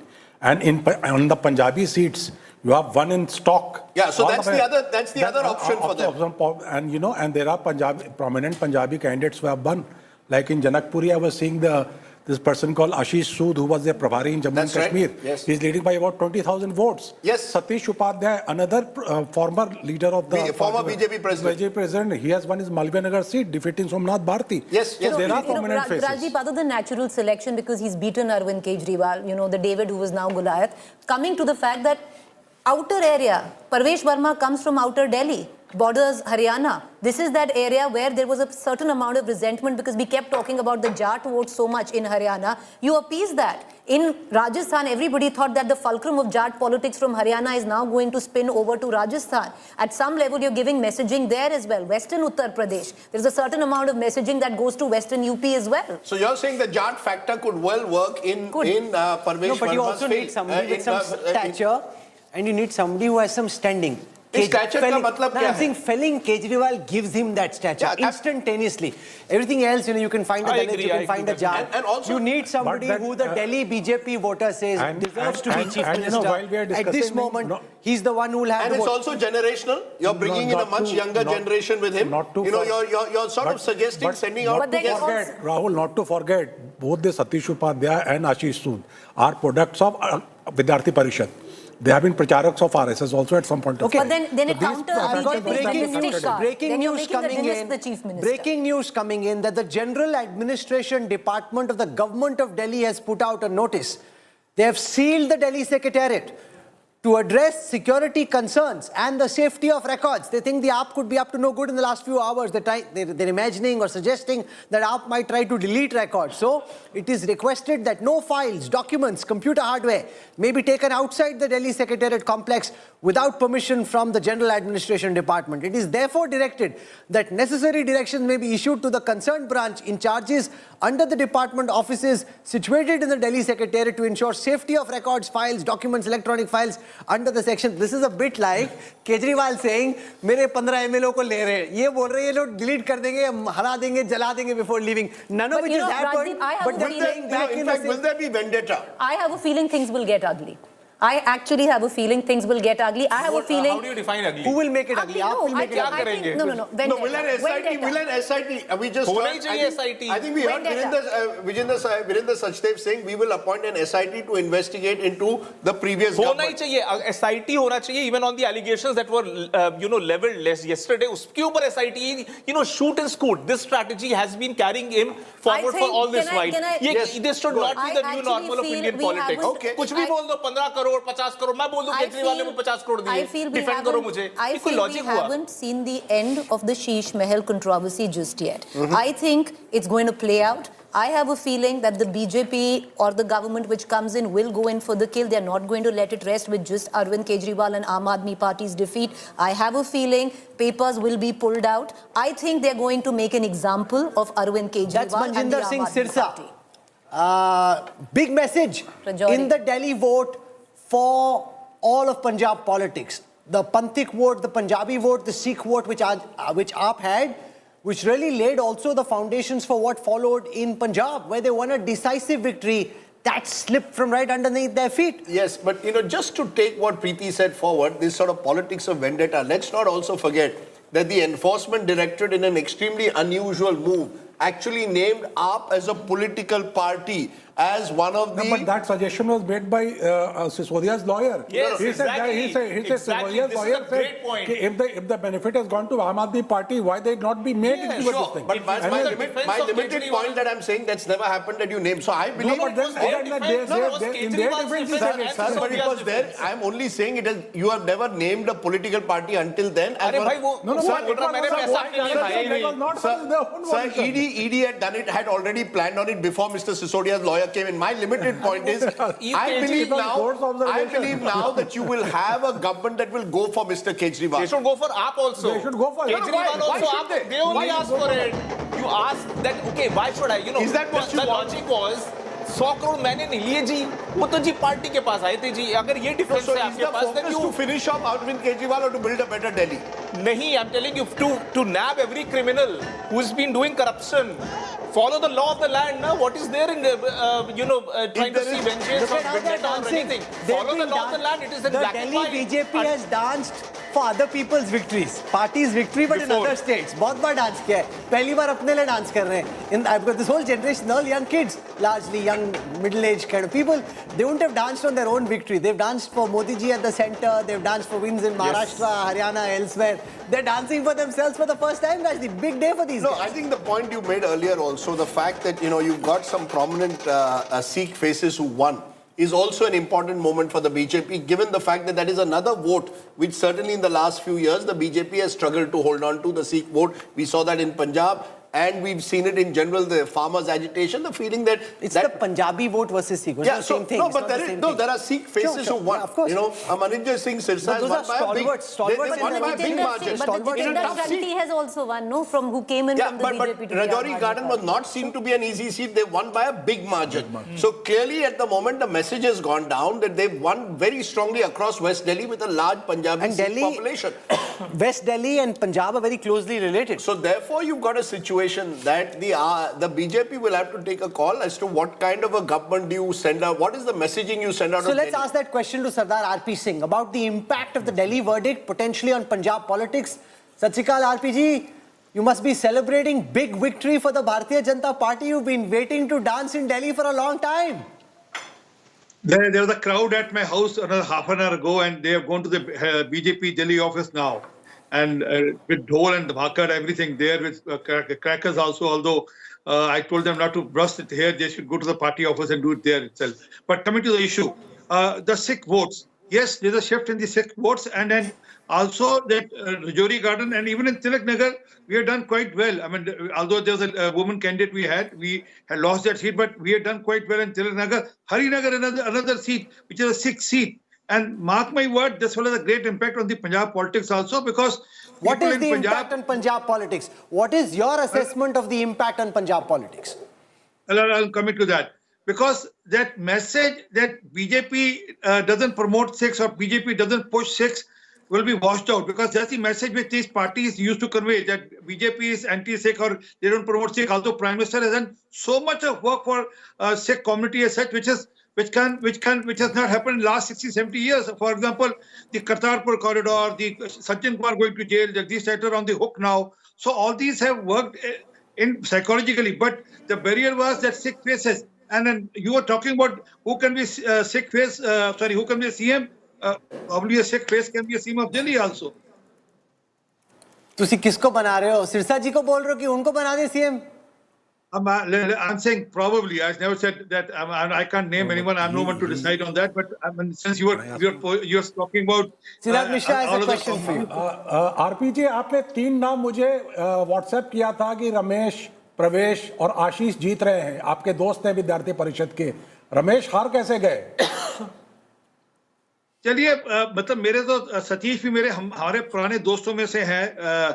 Delhi में एक बार ये कहा जाता है ये 4 लोग ऐसे हैं जो कि पूरे दिल्ली के सिस्टम्स को देखते हैं, परंतु रमेश का हारने का कारण इसलिए कि थोड़ा सा मार्जिन कम रह गया, थोड़ा सा कुछ वहां पर वोट इस प्रकार के हैं जो क्लस्टर्स में कुछ दिक्कत रही है. उसको मैं अभी एनालिसिस आ जाएगी, डिटेल आ जाएगी. परंतु आपने जो एक नाम दिया था वो भी पंजाबी वोट फेस हो सकते हैं. Siddharth, Ashish can be another good Punjabi face also. I'm just naming. I'm not one to decide on it. You have fought an election in Delhi. इस बार अब लग रहा है लड़ लिया तो बेटर था राजेंद्र नगर से. पहले भी लड़ चुके हैं sir. Preeti, good question. See, Preeti, there's a time to move on in the party also. Party called me, the party bosses called me and told me there's time to move on from Delhi and to some other work. Let party decide. I'll be very keen, not to contest election, but to manage Punjab affair. I was in charge of Punjab affair when party won 19 out of 23 seats. So I don't mind. Party gives me a challenge. No, so will Bhagwant Man's government last its term or not? Aso. There's $1 million question. Mr. Kejriwal was already saying that we were poaching his MLAs 15 crore rupees each. So I'll appreciate that he should name all those people now, or all those will be repenting now that they should have made money at least 15 crore rupees each. They could have maintained that 15 crore rupees each. But fact is that nothing of this stuff is there. But yes, Punjab government can be in trouble because Mr. Bajwa is on record saying that 32 MLAs, Bajwa, the Congress leader of the party there in the assembly, is on record saying that 32 MLAs are in touch with Mr. Bajwa. I don't know how much. But they will need more than that to actually topple the government at the moment. Rajiv, yes. It is the tumbling stones. One start, then everything falls in place. I mean, you don't know how things will shape up. Because no, so you're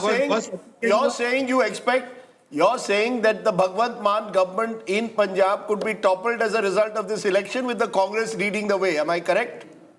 I'm not saying Mr. Bajwa is on record saying that 32 MLAs are in touch. Bajwa ji nu sun rahe ho. So why is the BJP leader quoting a Congress leader? You seem very inspired by Bajwa ji. क्या हो रहा है? यही तो केजरीवाल बोल रहा है. सब मिले हुए हैं जी. अच्छा मिले हुए की बात कर ले. एक मिनट राहुल मिले हुए की. Okay, just give me a second. I'm coming back to you. Parvesh Verma is with my colleague Piyush. Let's listen to the man of the moment. श्रेय किसको देंगे? देखिए जीत का श्रेय है दिल्ली की जनता को. चलो खुश रहो. बहुत अच्छा लगा. जीत का श्रेय है दिल्ली की जनता को, सारी नई दिल्ली के मतदाताओं को. जीत का श्रेय है हमारे दुनिया के सबसे लोकप्रिय नेता आदरणीय श्री नरेंद्र मोदी जी को, जिनकी ऊपर में दिल्ली के लोगों ने विश्वास जताया. जीत का श्रेय हमारे पार्टी के राष्ट्रीय अध्यक्ष आदरणीय श्री जेपी नड्डा जी को. जीत का श्रेय है हमारे गृह मंत्री आदरणीय श्री अमित शाह जी को और तमाम उन लाखों कार्यकर्ताओं को पार्टी के जिन्होंने जी जान से मेहनत करी है. तो सभी को बहुत बहुत हृदय से बधाई. कितना टफ एक कैंपेन रहा. आपने कई सारी चीजें कही, कई सारे वादे किए. अरविंद केजरीवाल ने आप पर पर्सनल अटैक्स भी काफी किए कि पैसे बांट रहे, काफी चीजें हो रही हैं. क्या कहेंगे, कितना टफ रहा है कैंपेन? मैं यही कहूंगा, छोड़ो कल की बातें, कल की बात पुरानी, नए दौर में लिखेंगे मिलकर नई कहानी. आपने कहा था शीश महल में बीजेपी का मुख्यमंत्री नहीं जाएगा, तो क्या ऐसा होगा? अभी मैंने कहा था और ऐसा होना भी चाहिए. पार्टी का विधायक दल, पार्टी की लीडरशिप तय करेंगे कि कौन हमारा मुख्यमंत्री होगा. तो जो मुख्यमंत्री बनेगा मैं उन तक अपनी बात को पहुंचाऊंगा. पहली कैबिनेट का क्या फैसला होगा? पहली कैबिनेट का फैसला होगा कि एसआईटी की जांच होगी, सारे करप्शन की जांच होगी, एसआईटी का गठन होगा और महिलाओं को जो हमने 2500 रुपए का वायदा किया है उसको पूरा करेंगे. एक आखिरी प्रश्न, क्या आपको लगा कि सबसे बड़ा मुद्दा रहा जिसने दिल्ली की जनता को टच किया और उन्होंने अरविंद केजरीवाल के खिलाफ, आम आदमी पार्टी के खिलाफ वोट किया? देखिए, अरविंद केजरीवाल जी ने 11 साल में कोई काम ही नहीं किया, तो बहुत सारे मुद्दे थे, मगर दिल्ली की जनता को समझ आ गया था कि अरविंद केजरीवाल जी केवल और केवल झूठ ही बोलते हैं. क्या हम अगले मुख्यमंत्री से बात कर रहे हैं? ये जब पार्टी तय करेगी तो आपको नाम जो है सबको पता ही लग जाएगा और हमारा विधायक दल बैठेगा, उसके बाद में पार्टी की लीडरशिप बैठेगी, तो जो भी होगा वो सबको मंजूर होगा. जो भी होगा वो सबको मंजूर होगा. इस तरह की बातें करते हुए परवेश वर्मा, जायंट किलर जो है वो Verma, the giant slayer, besting the mighty Kejriwal in his bastion of New Delhi, trying to sound chief ministerial, if I may say so. छोड़ो कल की बातें, कल की बात पुरानी, नए दौर में लिखेंगे मिलके नई कहानी. But you heard what he said, that the two decisions, SIT to be appointed, which will look into the corruption charges, which of course Rajat believes is the way forward. Good luck. But they said it earlier also. Yes, but you see what it's going to do, sometimes with leaders like Arvind Kejriwal, he will want, otherwise he'll be completely out of the exactly. news. He's going to use this then. The only hope that he still has is to somehow or the other claim that ignoring him is the worst thing you can do to him. is that, that this is a vendetta against me, but that's one part. Second, 2,500 to women.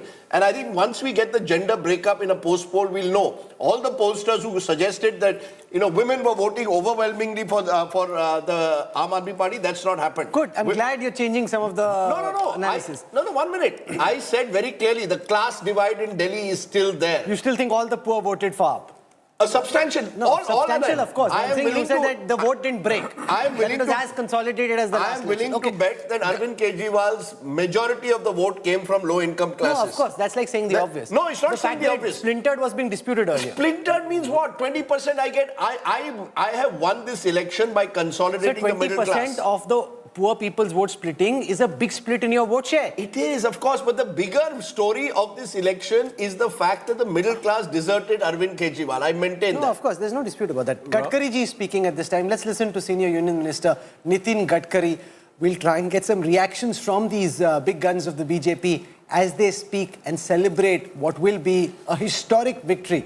Bhajpa की जीत, let's listen to him. प्रधानमंत्री नरेंद्र मोदी जी ने जो देश को विकास का model of governance दिया है, जो सुशासन से भारत आज विकसित भारत बनने के लिए तेज गति से आगे बढ़ रहा है, जो दिल्ली के लोगों ने गत 10 वर्षों में भ्रष्टाचार, अराजकता और विकास से वंचित रहने का दुख देखा है, उसके सामने प्रधानमंत्री मोदी जी ने जो देश को एक विश्वास दिया है और अच्छे कामों से देशवासियों की सेवा की है, उसके लिए दिल्ली के लोगों ने मोदी जी को आशीर्वाद देने की जीत दी है। जैसे केंद्र में तीसरी बार, महाराष्ट्र और हरियाणा में तीसरी बार प्रचंड बहुमत मिली, अब दिल्ली के लोग विकास चाहते हैं, दिल्ली के लोग सुशासन चाहते हैं, डबल इंजन सरकार तो मोदी जी के मार्गदर्शन में उनके आशीर्वाद से जनता की सेवा करे, ऐसी सरकार के लिए ये दिल्ली का वोट एक अहम भूमिका निभाएगा। देश और दुनिया देख रही है कि मोदी जी के साथ पूरा देश खड़ा है, मोदी जी के अच्छा कामों के साथ जनहित और लोक कल्याण के काम समाज के हर वर्ग, चाहे गरीब हो, मिडिल क्लास हो, महिला हो, हर वर्ग को एक उज्जवल भविष्य देने के लिए प्रधानमंत्री मोदी जी के साथ पूरा देश खड़ा है। केजरीवाल, मनीष सिसोदिया सहित तमाम उनसे विधायक बहुत नजदीक है, वो सबकी हार हो गई है। ये स्वाभाविक था कि जो कुकर्म किए, जो अराजकता, जो झूठे वादे, जो भ्रष्टाचार, चाहे वो केजरीवाल जी हो, मनीष सिसोदिया जी हो, आपके सभी नेताओं ने जो धोखा दिया था दिल्ली की जनता को, ये उसका जवाब दिल्ली के मतदाताओं ने दिया।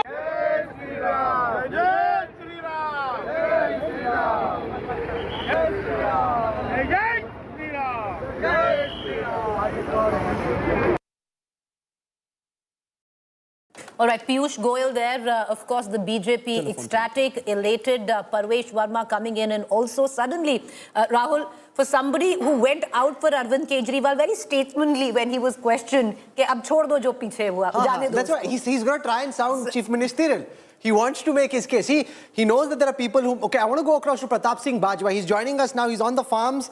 There's lots of conversation about Bajwa being in touch with AAP MLAs in Punjab. So I thought, let's dial him in. Bajwa ji, Sat Sri Akal. What are you making of this Delhi verdict? Kejriwal bested. What does this mean for Punjab politics? See, I think this is the best thing that has happened not only to Punjab, even to politics. See, in our ideological battle against the BJP, this man was one person who was creating a kind of a cloud in between. He was creating a confusion. I think so where he is going, it is a real, I think so, a good thing for Punjab, because people of Punjab were also taken in with their false promises and all those kind of things. That today, everything is in shambles. Finances are in shambles. Nobody's life is safe. Nobody's property is safe. People want to end to this government as they wanted presently what the Delhi people have done. So the people of Punjab are longing, Rahul, to give a kick on the backside. No, your friend in the BJP, RP Singh, was saying that Bajwa is in touch with 30 AAP MLAs. What are you doing, Daso? Chalo, they have been in touch with me for a long time because, see, when I was the Pradesh Congress president, 22 of my people only who were denied tickets by Amrinder Singh were given tickets by the AAP. They are presently MLAs in the Vidhan Sabha. So, you understand fully well, they understand this was just a one-way ticket to the moon. They are not coming in next time. So, obviously, they are opening their doors. Their doors are quite open. No, so I want to press you further so that I have clarity. There are two things. One is that you will fight them in the next election, which is fine. That will happen in 27, that you'll fight them in the next election. The other is that because of what happened in Delhi, the Congress in Punjab feels that there could be a threat to the Bhagwant Mann government at this moment. What's your take, sir? See, Rahul, both the things can work. See, one thing is for sure, Bhagwant is already in touch with the Ministry of Home Affairs for long. For what? And I've been seeing. Just see, there's already a battle between Punjab AAP and Delhi AAP. See, recently, just 2 or 3 days earlier, the AAP president, Aman Arora, said that it's not necessary in a state like Punjab that only a Sikh should be the chief minister. You understand? Okay. So I feel that Kejriwal had already had this kind of inclination coming that they won't be able to make it in Delhi. And they are already pitching for Kejriwal to land up in Punjab. Because one of our MLAs has recently committed suicide. He's died and that seat is vacant from Ludhiana, Gurpreet Singh Gogis. And I think so, primarily Aman Arora was made to say this 2 or 3 days earlier to the Tribune paper. So see, you're saying Kejriwal will fight from Ludhiana. Is that what you're insinuating? Rahul ji, main kadi galat patang nahi udai. Every single person knows whatever I have said regarding Punjab has always come out true. It is, see, Rahul, I was the first person who put on, I said we would have no alliance with the AAP. We have been proven right in Punjab. And even at that time, I had said we should not have any alliance with the AAP, even in Delhi. Had we not aligned in the parliament polls, Congress would have done a much better performance this time. No, so let me try and understand what you're saying a little more. You're saying that Bhagwant Mann is in touch with Home Minister Amit Shah for what? Like all chief ministers are in touch with the Home Minister. Are you saying something is brewing there, you think? Not from that point of view. See, even the Ministry of Home Affairs knows that they want to get rid of Bhagwant. They were just waiting for a positive result in Delhi. So what I feel is now, because they have already got an active result over there, they will now like to bring in Kejriwal from Punjab. Primarily, that's why the AAP president, a person who has been handpicked by Kejriwal just 2 months early, Aman Arora, who's also minister there, is already, for the first time, and you know it well, this is primarily the only state. It's just like saying a Muslim should not be a chief minister of Jammu Kashmir. This is the only state that we have. No, so what makes you think that there could be a threat to the Kejriwal-led AAP government in Punjab at this moment? Bhagwant Mann is chief minister. You are saying that there is a possibility of an imminent threat? 100% when he wants to plonk in there and he will ask Bhagwant to take place for him. So then that split is going to take place. And instead of we have to open our doors open for the AAP MLAs, why should we allow most of them to run away to... No, but you need 2/3. You need 50 plus. See, that I do agree. We need 2/3. But obviously, we are keeping all our options open. I understand it fully well. And see, they are going to crumble like house of cards. Why do you think they'll crumble like a house of cards? Why do you think they may crumble like a house of cards? So they exactly know this is the first and the last time. Every single AAP MLA knows they have no future ahead.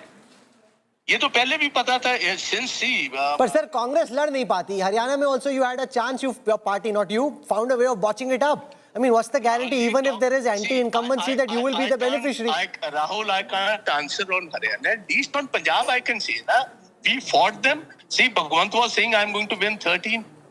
And we won 7 and he won just 8. And from 92, we brought them down to 32. And from our 18 MLAs, we went up to 38. So we are fighting tooth and nail, and we are sure 100% we are going to pin them down in the next elections. But before elections, if something takes place, we should not be sitting as ducks over there. No? We should be prepared. A lot of MLAs are in touch, obviously. किन्ने MLAs वाले कोल touch विच है? मैं जिन्हें को तानु इन्होंने RP Singh ने दसे इन्हें क्या ही थे? Why are you talking to RP Singh? की चल रहा है? वही तो केजरीवाल कहना है, सब मिले हुए हैं जी. I am not talking. See, you have quoted RP Singh. I even do not know from where this figure has come in. You only told me it is RP Singh who said that. So I have just endorsed what you have said. Okay, I'll leave it. I had no kind of a talk with RP Singh. जो ने endorse किया, in touch, and they have been in touch with me for almost a year now. 1 or 2 MLAs? Not 1 or 2, more than 30. More than 30? Yeah. They are willing to leave these people. They are willing to but leave. they'll get disqualified. They'll get disqualified if they come to you. Oh, bhai, we are not getting them over as such. Huh? तो की करोगे फिर? They are keeping the options open. See, even a lot of things are going to take place now. Like what? Just wait for a couple of days more. Do you think this present government at the center is going to sit idle over there after this victory in Delhi? Why? What do you think will happen? They will try their tricks in Punjab too. That's a dream project to get around to Punjab. So you are saying that Bhagwant Mann could switch over to the BJP? You are saying Bhagwant Mann could switch over? That's the level of unhappiness. He's almost there. Oh, तुसी ऐसी ही लड़ाई करा रहे हो नादी. How do you know he's always there? See, this statement is there since the last 1.5 years. Whenever this Maharashtra plane lands in Delhi, in Chandigarh, Lahore, the first passenger who will become Eknath Shinde would be Bhagwant Mann. I've been saying this consistently for the last 2 years. You can ask your reporters in Chandigarh. And this is going to come out true. You think now is the moment that the BJP will strike? Now is the moment. That is go between is Bittu. No, what is Bittu doing? Bittu is the go between the Ministry of Home Affairs and Bhagwan. This is known to every single person. It may not be common knowledge in Delhi, but in Chandigarh, every single person knows. All operations of Bhagwant Mann with the Minister of Home Affairs are through Ravi Singh Bittu. They already won. आप लड़ाई करा रहे हो. चलो ठीक है. For the time being, Pratap Bajwa, I'll leave it there. You have made a dramatic declaration that in 48 hours, the games will begin in Punjab, that Bhagwant Mann could switch over, become the new Eknath Shinde. No, don't misquote me. I never said 48 hours. I said very soon things are going to start brewing over there also. And that Bhagwant Mann could become the new Eknath Shinde. Oh, 100%. He's already there. He may not be having the numbers as yet. See what had happened. Why is Bhagwant Mann upset with Kejriwal? Yeah, obviously they are. Kyun? Why? Because now his own old chief secretary, Pepul Kumar, they are running the show over there. All important positions over there, the chief secretary, home secretary, whatsoever, the postings are being done straight by Kejriwal, not by Bhagwant. He just a duck over. बिल्कुल इसका सारा काम दाम बंद कर दिया है. हाँ. Chalo, I leave it there. Pratap Bajwa, let's see whether you're the oracle who told the truth or whether this was just political fantasy. We'll find out soon. This is going to come true. And you had promised me earlier that when Congress wins Punjab, I'll give you a call, and you forgot to call me then. And when this happens... So election to 2 साल बाद है. जीते कहाँ हो तुसी? This we talked about the Lok Sabha elections. Parliament election. Okay, done. You remember? ठीक है, done. So we will catch up soon then. Pratap Bajwa for joining us. Thank you very much. Parvesh Verma's daughters are speaking to us right now. Let's go across live. राजधानी है, अगर लोगों को वहाँ पर साफ पानी, बिजली की दिक्कतें हों तो दिल को बहुत दुख पड़ता है और हम सभी को बहुत मुश्किल लग रहा था उनकी स्थिति को देखकर, क्योंकि हम उनकी सेवा नहीं कर पा रहे थे, लेकिन उन्होंने हमें आश्वासन दिया था और आज आशीर्वाद दिया है, समर्थन दिया है और हम 5 साल उनकी मेहनत करके उनकी सारी दिक्कतें दूर करें. आप युवा हैं, कितनी बड़ी डबल इंजन की सरकार युवा के लिए हो सकती है दिल्ली में? बहुत बड़ी। एजुकेशन, एम्प्लॉयमेंट, जो विमेन एम्पावरमेंट है, इन सारे इश्यूज पे एक यूथ सबसे ज़्यादा अफेक्टेड होता है, और उससे भी ज़्यादा जो दिल्ली का यूथ है उनमें एक जोश हमेशा से रहा है, एंड वो बहुत क्लियर कट रहे हैं। वो कोई भी बात दिल में छुपा के नहीं रखते हैं, वो उस पर पूरी तरीके से एक्ट करते हैं, और उन्होंने इस बार भी एक्ट करा है। यूथ का सपोर्ट था, वुमेन का सपोर्ट था, इसीलिए पूर्ण बहुमत से बीजेपी की सरकार आई है। Thank you. आपका नाम? शिवेंद्र। शिवेंद्र, आप किस तरह से देखते हैं पापा की इतनी बड़ी जीत को? बहुत हिस्टोरिकल मोमेंट है, हमारे लिए बहुत बड़ी चीज़ है। ये एक झूठ के अंत की जीत है, ये एक उस गवर्नमेंट की एंड है जिन्होंने सिर्फ झूठ बोला, जिन्होंने लोगों का कुछ भला नहीं करा, लोगों से प्रॉमिसेस बनाए, एक्सक्यूजेस भी बनाए, और लोगों को बस झूठा आश्वासन दिया कि वो काम करेंगे, पर कुछ डेवलपमेंट नहीं लाया। जब अनाउंस हुआ कि नई दिल्ली से वो उम्मीदवार होंगे, अरविंद केजरीवाल के खिलाफ होंगे, क्या आपके दिमाग में था? किस तरह से लोगों के बीच में जाएंगे, किस तरह से लोगों को कहेंगे कि वो बीजेपी के लिए और प्रवेश जी के लिए वोट करें? देखिए, स्टार्टिंग से हमें पता था कि पापा जीतेंगे, फुल कॉन्फिडेंस था, क्योंकि अरविंद केजरीवाल का तो सिर्फ नाम था पर काम कुछ भी नहीं था। वो झूठ बोलते रहे थे और पूरी नई दिल्ली उनसे तंग हो गई थी, उनसे थक गई थी। कुछ काम नहीं हुआ उनके 11 सालों के गवर्नमेंट के अंडर, तो हमें बस पूरा पता था कि नई दिल्ली की जनता हमारे साथ होगी। Thank you. आपका नाम? प्रिशा। प्रिशा, आप इस जीत को किस तरह से देखते हैं? और एक सवाल जो मेरे को आप सबसे एक एक करके पूछना भी है कि जब कैंपेन हो रहा था तब उस वक्त कितना टफ आप लोगों के लिए भी था ये पूरा दौर? जी, हमें पहले जब अनाउंस हुआ था लगा था कि बहुत मुश्किल सीट होगी, लेकिन जब हमने ग्राउंड पे गए, हमने लोगों से बातचीत करी, तब हमें पता चला कि केजरीवाल से सब तंग आ चुके हैं। वो दिल्ली की जनता का मजाक उड़ा रहे थे, उन्हें इतना झूठ बोल के, और तब भी दिल्ली की जनता उन्हें ही वोट दे रही थी। तो वो एक तरफ से मजाक ही उड़ रहा था सबका, लेकिन इस बार दिल्ली की जनता समझ गई थी, वो हमारा साथ देने को तैयार थी, बस सही मौके का इंतजार था जो आ चुका है। क्या आपको लगा कि सिर्फ एक मुद्दा ऐसा जो कि दिल्ली की जनता को ज्यादा हिट किया, and you also found this on ground, आपको लगा कि ये इस मुद्दे पर दिल्ली की जनता वोट करेगी बीजेपी को? आई थिंक लाडली बहना और महिलाओं का सम्मान देने जो पापा ने शुरू किया, और जो मोदी सरकार ने पूरे देश में शुरू किया जहां जहां उनकी सरकार बनी है, वो बहुत इम्पोर्टेंट मुद्दा था।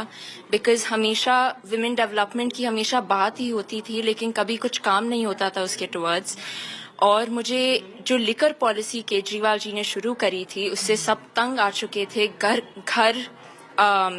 खत्म हो गए थे, माएँ बहनें सब परेशान हो गई थी इस पॉलिसी से, और इसने हमें बहुत बेनिफिट दिया। मैम, अब एक प्रश्न जो मैंने कहा था कि किस तरह से ये महीने आपके रहे, क्या घर आ पाते थे, समय मिल पाता था परवेश जी को? नहीं, काफी लेट आते थे, पर कोई बात नहीं, उनका मकसद ही यही था कि मुझे ये सीट जीतनी है, अरविंद केजरीवाल से दिल्ली को मुक्त कराना है। तो हार्ड वर्क पेड। आपने मिस किया पापा को इन दिनों में? मिस तो बहुत करा, हम लोगों के विंटर वेकेशंस थे, लेकिन कोई बात नहीं, काम पहले आता है, काम हमेशा पहले आया है, और नई दिल्ली क्या पूरी दिल्ली हमारा परिवार है, तो हमारे साथ नहीं, अगर वो उनके साथ टाइम स्पेंड कर रहे हैं तो हमें कोई दिक्कत नहीं। आप क्या बोलते थे पापा को, किस तरह से उनको गुड लक विश किया करते जब वो जाते थे? हर दिन रात को जब वो लेट आते थे तो उनके साथ बैठते थे, उनसे बात करते थे, पूछते थे उनका दिन कैसा गया, कि वो क्या क्या आइडियाज हैं उनके मन में। पर हमें पता था कि अगर अंदर से कि even if he's not spending time with us, he's doing it for the betterment of Delhi. He's doing it to serve the people of New Delhi, and that was all right with us. तो तस्वीरों में आप देख सकते हैं किस तरह से परिवार के चेहरे पर मुस्कान है, परिवार के लोग जो हैं वो बहुत खुश हैं, गौरवान्वित जो है वो महसूस कर रहे हैं कि I want to go across to the Chief Minister of Haryana, Nayab Singh Saini joins us. I want to welcome Gaurav Sawant. Gaurav, welcome. Saini साहब, Kejriwal is gone, will the Yamuna finally get cleaned? आपको लगता है कि दिल्ली वालों को साफ यमुना का पानी मिलेगा फाइनली? राहुल जी, मैं धन्यवाद करता हूं दिल्ली की जनता का और आदरणीय नरेंद्र मोदी जी की उन नीतियों का, जो केजरीवाल ने लगातार झूठ बोल करके उन योजनाओं से वंचित रखा दिल्ली के लोगों को। मेरे लिए खासकर ये गौरव की बात है कि अब दिल्ली के लोगों को मोदी जी की वो सारी योजनाओं का लाभ मिलेगा जिनसे केजरीवाल ने वहां पर दिल्ली में उनको वंचित रखा है। और जिस प्रकार का झूठ का नैरेटिव केजरीवाल ने सेट करने की कोशिश की है, दिल्ली के लोगों ने उसका जवाब दिया है। जो व्यक्ति जिस माटी के ऊपर, मैंने कहा भी था राहुल जी, जिस माटी के ऊपर इसने जन्म लिया उस माटी का नहीं हुआ तो दिल्ली का कैसे होगा? दिल्ली के लोग उसको नकारेंगे। और आज मुझे इस बात की ये है कि वो झूठ का जो इसने नैरेटिव सेट किया था, उससे आज आपदा से दिल्ली के लोगों को मुक्ति मिली है और उन्होंने मोदी जी की नीतियों को स्वीकार करते हुए बड़े मार्जिन के साथ भारतीय जनता पार्टी 27 वर्षों के बाद दिल्ली के अंदर आई है। गौरव, और लेकिन नायब सिंह सैनी जी, लेकिन अब एक बड़ी चुनौती होगी यमुना को साफ करना। अभी तक तो जो आरोप लगे कि यमुना में जहर मिला दिया और पॉइजन्ड है यमुना या पानी नहीं दे रहा हरियाणा, अब तो हरियाणा में भी आपकी सरकार है, दिल्ली में भी आपकी सरकार है, तो मतलब बीजेपी की, तो अब तो यमुना को साफ करना ही होगा। हमने जो कहा है उसको 100% पूरा करेंगे। हम दिल्ली के लोगों को पहले भी स्वच्छ जल पहुंचाते थे और आगे दिल्ली को पानी को ट्रीट करके बिल्कुल स्वच्छ जल देने का काम वो करेंगे। आदरणीय मोदी है, उस गारंटी के ऊपर दिल्ली के लोगों ने विश्वास किया है और मोदी जी का जो एक विजन है कि हमने भारत को विकसित बनाना है, उस दिशा के अंदर दिल्ली भी आगे बढ़ रही है और हम यमुना को स्वच्छ करते हुए दिल्ली को स्वच्छ जल देने का काम हमारी सरकार करेगी। हम आदरणीय मोदी जी के नेतृत्व में लोगों तक सब सुविधाएं पहुंचाएंगे। आपके हिसाब से क्यों हारे केजरीवाल, क्यों हारी बीजेपी आज? What is your assessment? आप नहीं, देखिए राहुल जी, क्योंकि ये झूठ बोलता था, हर बार एक लिमिट होती है झूठ की। अब दिल्ली के लोगों के झूठ का पानी सर से ऊपर से चला गया था और ये 5 वर्ष के लिए कोई व्यक्ति चुना जाता है, इसको 10 वर्ष का समय दिया। इसने मांगा कि मुझे 5 और दो, मैं सुधार करूंगा, नहीं कर पाया, भ्रष्टाचार में ज्यादा इन्वॉल्व हो गया और सुविधाएं ना देने के कारण आज इसकी ये पोल खुली है कि ये तो भ्रष्टाचारी था, ये ईमानदार नहीं था और ये तो यहाँ पर अपनी सुविधा के लिए आया था। दिल्ली के लोगों ने नकार दिया है। आदरणीय मोदी जी की गारंटी, आदरणीय मोदी जी की नीतियों को दिल्ली के लोगों ने मुहर लगाई है। मैं दिल्ली के लोगों का बहुत बहुत धन्यवाद करता हूं, उनको शुभकामनाएं देता हूं और हरियाणा से हम मिलकर के दिल्ली के अंदर जो यमुना को स्वच्छ करने की बात है, हमारा पानी स्वच्छ जा रहा था, उसको और क्लीन करके दिल्ली के लोगों तक पहुंचाने का काम हमारी सरकार करेगी। अब आप ये बताइए, दिल्ली में आपकी सरकार है, हरियाणा में बीजेपी की सरकार है, राजस्थान में है, क्या अब इन सब का असर पंजाब में पड़ेगा? क्या अगला गेम पंजाब में खेला जाएगा? देखिए राहुल जी, क्योंकि पंजाब के अंदर भी सेम पोजीशन है, कांग्रेस और आम आदमी दोनों एक ही थैली के चट्टे बट्टे हैं, दोनों मिले हुए हैं और दोनों भ्रष्टाचार के माहिर हैं और दोनों झूठ बोलने के भी माहिर हैं और इस प्रकार का जाल बुनते हैं झूठ का कि सजा भाग दिखाते हैं। पंजाब के लोग भी अब समझ रहे हैं, पंजाब के लोगों के ऊपर गहरा असर दिल्ली का पड़ेगा और आने वाले समय के अंदर अभी जो चुनाव आ रहा है, भारतीय जनता पार्टी पंजाब के अंदर भी बहुत बड़े मार्जिन के साथ वो सरकार बनाएगी। चलो, हरियाणा के सीएम साहब के तौर पे अब आपको दिल्ली के नए सीएम के साथ अच्छे से मेहनत करनी है, यमुना जी को साफ करना है, फिर आप और हम मिलकर साथ में डुबकी लगाएंगे यमुना जी के साफ पानी में। बिल्कुल बिल्कुल, मोदी जी का आशीर्वाद है और मोदी जी के आशीर्वाद के अंदर कोई कोर कसर नहीं छोड़ेंगे, हम डट करके काम करेंगे। Nayab Singh Saini for joining us. Thank you very much. The Chief Minister of Haryana. It became personal, Gaurav, for him also. Kejriwal attacked him. Zehar mila rahe, toxin mila rahe. That's a very serious charge. And it wasn't just a political sort of one-upmanship here. It was something where Prime Minister and lot of BJP people felt emotional about it. That this is going below the belt. This is not where the politics should descend. Sir माथे पर मैं Bharatiya Janata party को इस जीत के लिए बहुत बहुत बधाई देता हूं और मैं उम्मीद करता हूं कि जिस उम्मीद के साथ और जिस आशा के साथ लोगों ने उनको बहुमत दिया है, वो उन सभी उम्मीदों और आशाओं पे पूरा उतरेंगे। हमने पिछले 10 साल में जनता ने जो मौका दिया हमें, उन 10 सालों में हमने बहुत सारे काम किए, शिक्षा के क्षेत्र में, स्वास्थ्य के क्षेत्र में, पानी के क्षेत्र में, बिजली के क्षेत्र में और भी अलग अलग तरीके से लोगों को राहत पहुंचाने की कोशिश की उनकी ज़िंदगी में और दिल्ली के इंफ्रास्ट्रक्चर को भी हमने सुधारने की कोशिश की। अब जो जनता ने हमें निर्णय दिया है, हम न केवल एक कंस्ट्रक्टिव ऑपोजिशन का रोल निभाएंगे, बल्कि हम समाज सेवा, जनता के सुख दुख में काम आना, व्यक्तिगत तौर पे जिसको भी जो ज़रूरत होगी, हम लोगों के सुख दुख में हमेशा काम आएंगे, क्योंकि हम राजनीति में कोई सत्ता के लिए नहीं आए। हम राजनीति को एक ज़रिया मानते हैं जिसके ज़रिए जनता की सेवा की जा सके, जिसके ज़रिए लोगों के सुख दुख में काम आया जा सके। वो काम हम करते रहेंगे और हमें आगे भी इसी तरह से जनता के सुख दुख में काम आना है। मैं आम आदमी पार्टी के सभी कार्यकर्ताओं को बहुत बहुत बधाई देना चाहता हूं। वो बहुत शानदार चुनाव लड़े, बहुत मेहनत की, उन्होंने बहुत कुछ सहा इस पूरे चुनाव के दौरान। उन्होंने बहुत शानदार चुनाव लड़ा, इसके लिए मैं उन सबको, सभी कार्यकर्ताओं को बहुत बहुत बधाई देना चाहता हूं। नमस्कार। Arvind Kejriwal, Siddharth, what do you make of his first? He's accepting the defeat, saying we'll play the role of a constructive opposition. They never played the role of a constructive government. What role they will play of a constructive opposition?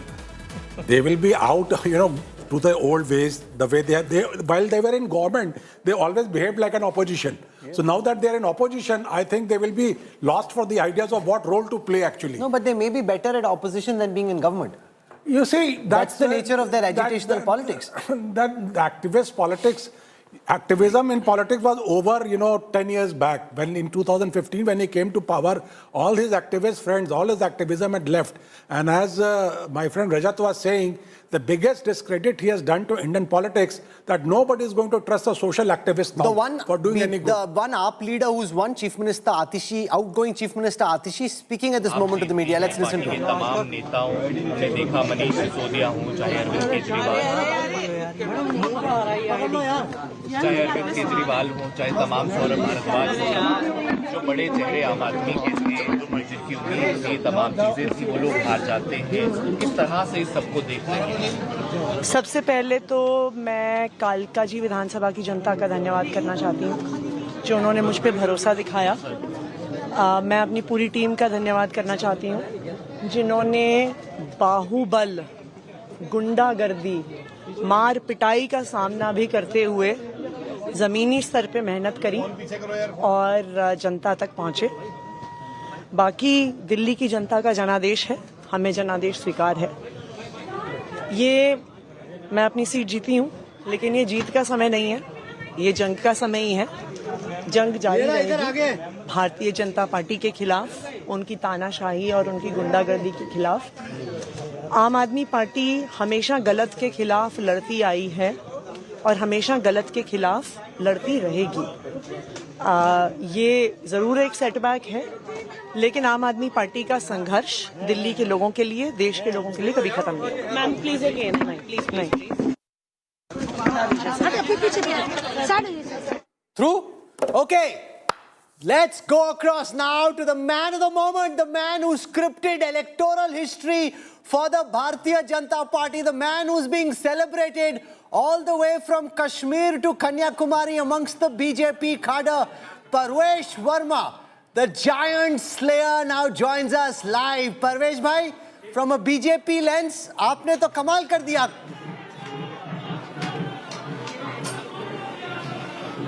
Sir, मैंने कमाल नहीं किया, ये तो प्रधानमंत्री नरेंद्र मोदी जी का कमाल है कि दिल्ली वालों ने उनके ऊपर विश्वास जताया है। जो उन्होंने देश में काम किए, दिल्ली में काम किए, ये कमाल है हमारे पार्टी के राष्ट्रीय अध्यक्ष आदरणीय जेपी नड्डा जी का। ये कमाल है हमारे गृह मंत्री आदरणीय श्री अमित शाह जी का, जिन्होंने दिल्ली में सारे चुनाव की कमान अपने हाथ में ली है। ये कमाल है दिल्ली के पार्टी के कार्यकर्ताओं का, जिन्होंने जी जान मेहनत करी है, और ये कमाल है दिल्ली वासियों का, जिन्होंने एक अच्छी सरकार बनाई है। कई सारे लोगों को लगता है कि तुक्का है, आपने ऐसे ही हरा दिया। उनको मालूम नहीं कि पिछले एक महीने में आपने कितना काम किया नई दिल्ली में। तो थोड़ा बिहाइंड द सीन्स, पर्दे के पीछे की कहानी बताएं कि आपको कब बताया गया गृह मंत्री द्वारा कि दिल्ली जाना है, आपका शुरू में क्या रिएक्शन था, कैसे आपने जमीन तैयार की जो कि आज लोगों को वो इमारत दिखाई दे रही है। देखिए, अभी मैं आपको 2 मिनट में तो सारी राम कथा नहीं बता सकता हूं, मगर आपके साथ में कभी बैठूंगा आपके चैनल पे, फिर आपको विस्तार से बताऊंगा। मगर पार्टी ने मेरे को 2 महीना पहले बता दिया था कि आपको लड़ना है नई दिल्ली, और मैंने काफी तैयारी करी और यहाँ के कार्यकर्ताओं ने काफी जो है मेहनत करी। और सबसे बड़ी बात है कि प्रधानमंत्री मोदी जी का जो यहाँ के लोगों ने उनके ऊपर विश्वास जताया, ये सबसे बड़ी बात थी। कई सारे बीजेपी के कार्यकर्ता सोचते हैं कि केजरीवाल को हराने के बाद अगले मुख्यमंत्री के लिए सबसे प्रबल दावेदारी आपकी है। मन में थोड़े थोड़े लड्डू, थोड़ी अनिश्चितता कि बना भी सकते हैं, काट भी सकते हैं, क्या होगा, क्या आपके दिलो दिमाग में क्या चल रहा है? देखिए राहुल जी, मैं ऐसा व्यक्ति हूँ, मैं बड़ा जो स्पिरिचुअल आदमी हूँ, तो मैं बहुत ज्यादा खुशी होती है तो बहुत ज्यादा खुश नहीं होता, बहुत ज्यादा दुख होता है तो बहुत ज्यादा दुखी नहीं होता। तो जो भी पार्टी का विधायक दल तय करेगा, जो पार्टी की लीडरशिप तय करेगी, वो सभी को मंजूर होगा। My colleague Gaurav has a question for you. Gaurav. हम लोगों ने आपके पिताजी का भी चुनाव कवर किया था, साहिब सिंह वर्मा जी का, दिल्ली में उनकी नीति और जिस तरह से उन्होंने दिल्ली में काम किया था, वो किस तरह से आप आगे ले जाना चाहते हैं? देखिए, बहुत सारे काम किए थे और उनके बाद में मैं कहूंगा कि 20 साल, अगर मैं कहूं तो उनको केवल 2.5 साल का समय मिला था। 2.5 साल में हजारों काम किए, मगर 20 साल में मैंने देखा कि कोई काम नहीं हो पाए दिल्ली में जितने काम हो सकते थे। तो ये चुनाव में सबसे अच्छी बात ये रहेगी, हमारी ऊपर सरकार है और जो हमें प्रधानमंत्री मोदी जी का साथ मिलेगा, उनका विजन मिलेगा दिल्ली में, तो दिल्ली में डबल इंजन की सरकार नहीं 10 इंजन की सरकार काम करेगी और 5 साल में बहुत सारे काम करेंगे। दिल्ली के सारे लोगों को फर्क दिखाई देगा। आपको इस बात का एहसास तो है कि बहुत जिम्मेदारी है, क्योंकि लोगों ने देखा 10 साल में क्या हुआ। अब उनकी ढेरों उम्मीदें हैं कि अगर बीजेपी जब सरकार बनाएगी तो बहुत जल्दी जल्दी आपको दिल्ली की तस्वीर बदलनी पड़ेगी। बहुत जल्दी बदलनी पड़ेगी और बहुत जल्दी बदलेंगे। आपको 5 साल में हमने जितने वायदे किए, सारे वायदों को पूरा करेंगे और दिल्ली के लोगों के ग्राउंड पे दिखाई देगा। अगर हम यहाँ से नई दिल्ली से बाहर निकलते हैं, 10 किलोमीटर दूर जाते हैं, तो हमको दिल्ली की सही पिक्चर दिखाई देती है कि वहाँ पे सीवर लाइन की क्या हालत है। शायद कट गया क्या? नहीं, यहाँ पे सीवर लाइन की दिल्ली में क्या हालत है, गाँव की, कॉलोनियों की क्या हालत है, रोड्स की क्या हालत है। तो बहुत सारे काम करने राहुल जी, हमारे ऊपर में बहुत बड़ी जिम्मेदारी है, क्योंकि दिल्ली की हालत को मैं समझता हूँ। मैंने दिल्ली की सही पिक्चर देखी है, सही मैंने तस्वीर देखी है और क्या दिल्ली में प्रॉब्लम्स है मैं जानता हूँ। तो बहुत सारे काम करने हमारे सामने बहुत बड़ी चुनौती है, मगर सबसे हमें जो है विश्वास है कि प्रधानमंत्री मोदी जी के साथ में मिलकर बड़े से बड़ी चुनौतियों को पूरा करेंगे। ये बताइए, जो शीश महल का केस है या दिल्ली लिकर वाला जो मामला है, क्या उसमें वो आपकी प्राथमिकता रहेगी या दिल्ली में सुधार आपकी प्राथमिकता रहेगी? देखिए, सारी चीजें एक साथ ही करेंगे, दिल्ली में विकास भी करेंगे और दिल्ली के टैक्स पेयर का पैसा कहां पे करप्शन में गया, कौन से स्कैम में गया, उसकी भी जांच करेंगे। तो अगर किसी सरकार ने स्कैम किया है तो उसकी जांच होनी चाहिए। कौन कौन उसमें कल्प्रिट थे, कौन ऑफिसर थे, कौन पॉलिटिशियन थे, वो सभी को सजा मिलेगी। शीश महल में रहेगा नया मुख्यमंत्री की नहीं?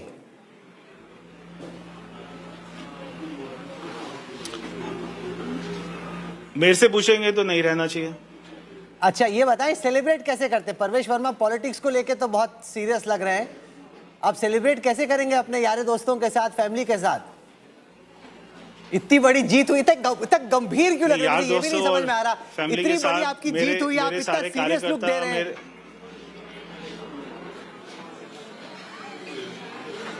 मैंने कहा राहुल भाई कि देखिए, ये जो होता है ना जीत और सुख दुख, ये चलता रहता है जीवन में। मैंने कहा कि बहुत ज्यादा कोई वो होती है, खुशी होती है तो ज्यादा खुशी होना भी ठीक नहीं है, बहुत ज्यादा दुख हो तो दुख होना भी ठीक नहीं है, क्योंकि बहुत सारे काम करना है। मुझे केवल इस बात की चिंता है। तो बहुत बड़ी जीत है, मैं जानता हूं, मगर ये जीत का श्रेय दिल्ली के कार्यकर्ताओं को जाता है, दिल्ली वासियों को जाता है, प्रधानमंत्री मोदी जी को जाता है।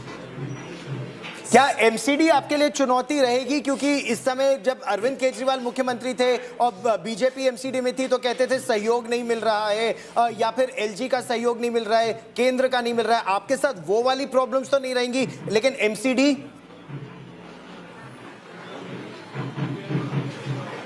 देखिए, वो प्रॉब्लम तो कभी इनके साथ भी नहीं थी। ये केवल उसको इशू बनाते थे, ये ऐसा नैरेटिव बनाते थे, क्योंकि काम नहीं करते थे इसलिए ये नैरेटिव बनाते थे कि मुझे कोई काम नहीं करने देता। ऐसी बिल्कुल कोई बात नहीं है। चाहे वो एलजी साहब हो, चाहे प्रधानमंत्री जी हो, सभी चाहते दिल्ली में विकास हो, क्योंकि दोनों यहीं तो रहते हैं। तो दिल्ली में अच्छे काम होंगे, ये हमारी प्राथमिकता है। दिल्ली को वर्ल्ड कैपिटल जैसे होती है वैसी कैपिटल बनाएंगे ताकि दिल्ली वासियों को गर्व हो। चलिए, अभी आपके पास बहुत काम है तो आपको ज्यादा रोकेंगे नहीं, तसल्ली से बैठेंगे। आपने कहा राम कथा सुनाएंगे तो सुनेंगे आपकी राम कथा। थैंक यू, धन्यवाद। अभी आपने हमारे लिए वक्त निकाला, बहुत बहुत शुक्रिया. Parvesh Verma, the man of the moment, the giant slayer. And remember, from the lens of the BJP supporter, this man is a hero. I mean, to beat Kejriwal is just the biggest thing that the BJP karyakarta could have hoped for. And he, as you rightly pointed out, a giant slayer, defeating somebody like an Arvind Kejriwal, easier said than done. Prime Minister Narendra Modi has just reacted. He said the BJP's victory is now guarantee for development. Through the campaign, Rahul, the Prime Minister had talked about Modi ki guarantee of development in Delhi, development that hadn't taken place for the past 10 years, as the BJP put it, of the Aam Aadmi Party rule. He's hailed the BJP's landslide victory. Perhaps not even the BJP expected 48 seats, Rahul. Jan Shakti is paramount. Development wins, good governance triumphs. The first time we are hearing from Prime Minister Modi after this big victory. No matter who says what, make no mistake, having Kejriwal run Delhi under the noses of Messrs Modi and Shah irritated the BJP more than anything else. They've got rid of that irritation today, and less than half. AAP is 22, BJP is 48. It's not just a somehow crossing the finishing line, it's an emphatic victory. I bow to my dear sisters and brothers of Delhi for this resounding and historic mandate to the BJP. We are humbled and honoured to receive these blessings. It is our guarantee that we will leave no stone unturned in developing Delhi, improving the overall quality of life and ensuring that Delhi has a prime role to play in the building of a Viksit Bharat. And, you know, Delhi being the capital, the Prime Minister will ensure through Delhi BJP that they're able to deliver, that Delhi does become a world-class capital. You travel across the world and you see how good those capitals are. The challenge is huge, and especially Yamuna often looks like a drain. Will they be able to do something about the Yamuna, Rahul? It has to be one of their top priorities, especially after the Mahakumbh. The Delhi BJP karyakartas are dancing. They've danced on other Bharats before this. You know, whether it's Haryana, whether it is Maharashtra, whether it was the general elections.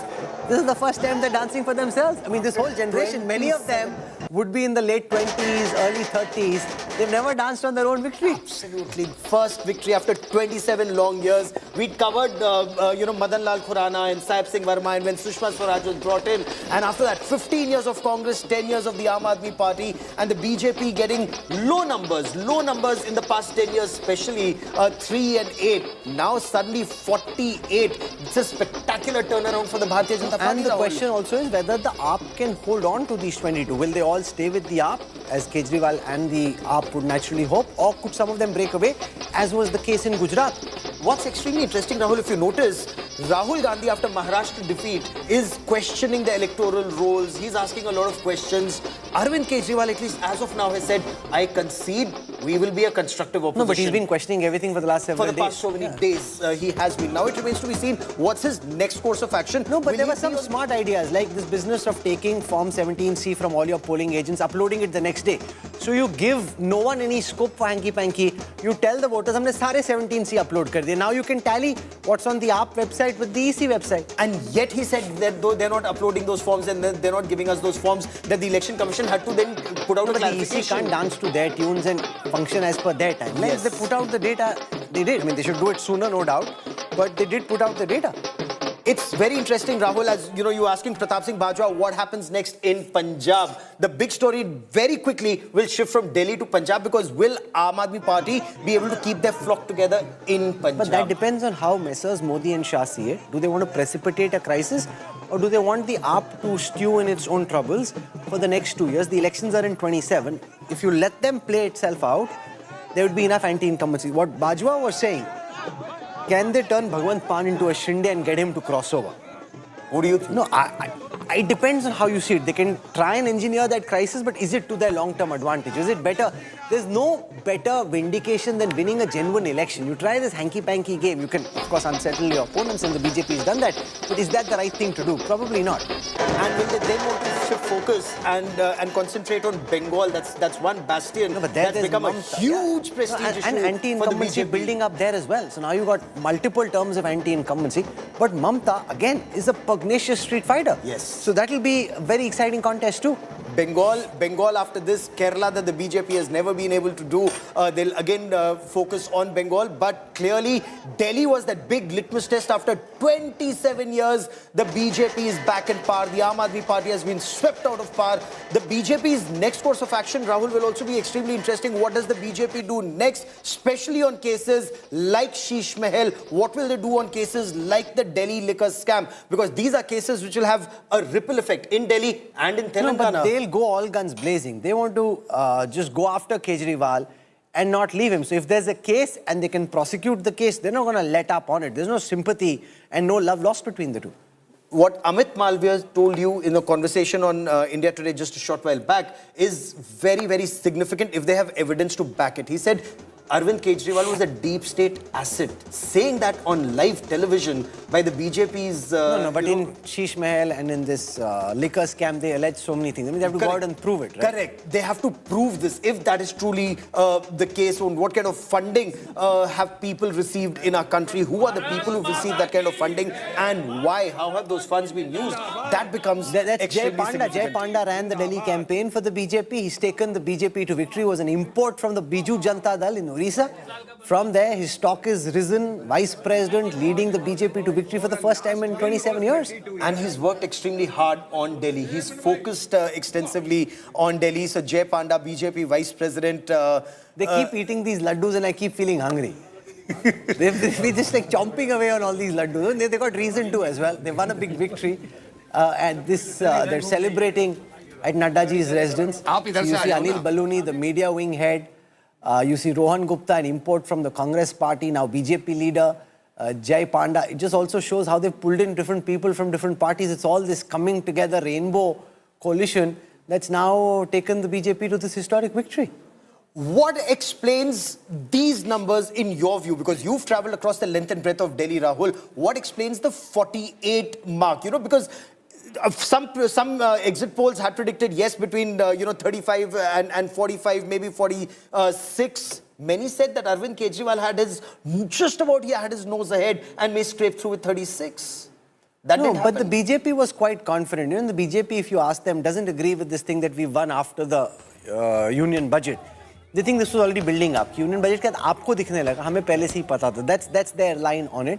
And the fact is, you can't turn around an election in the last 2 days. There were many people who were unhappy with Kejriwal, didn't have that trigger or the instinct to emphatically say they'll vote BJP. So Finance Minister Sitharaman provided that trigger, arguably, but it's not as if the election turned in the last couple of days. It never is the case. You ask Amit Shah, you ask Nadda ji, you ask any of the top BJP leadership, they'll say, ये सब TV में बोलने के लिए होता है. That's not how elections actually. You have to work on the ground for long to build the mahal which ultimately culminates in a particular voting preference on polling day.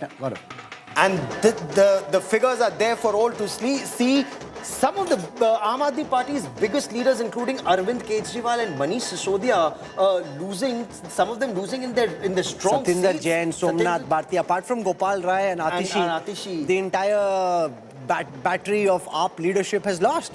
And it's surprising that Atishi was able to pull through as chief minister in a seat where Biduri has never lost. In a narrow margin. Not assembly. Yeah. No, but she's also sitting chief minister. Yes. MLA from Khalkaji. So she has some advantages and she's barely scraped through. When the battle gets that tight, there's no way of knowing. A few hundred more votes here, a few hundred more votes there, it could have changed the verdict. It indeed could have, and it did for Atishi. So she makes it to the Delhi Assembly. Delhi Assembly will perhaps see a very vocal Aam Aadmi Party, but minus Arvind Kejriwal. The BJP has all along said he took no responsibility. Even as chief minister, he didn't sign anything. No, but the AAP hardly had any assembly sessions. There was very little legislative work in that sense. So therefore, having a strong opposition is important. You question and counter the government and you hold them to account. So it's a good balance. It's not 60, 65 where the BJP can do what they want. 23 is a fair number. 23 if they can hold on to that 23 and push the government of the day back. What would you make of the Congress now that 80% of the votes polled have already been counted? The Congress remains at a big zero. I'm sure most of our viewers would have seen that meme that is now viraling and how in different avatars one of the Congress leaders at a petrol pump and the petrol pump attendant saying, Zara zero check kar lo. It's been 3 elections. They've been 0 in 15, 20 and now again. Very, very embarrassing. I mean, this is a party, Gaurav. In 2009 in the Lok Sabha election, that 57% vote share.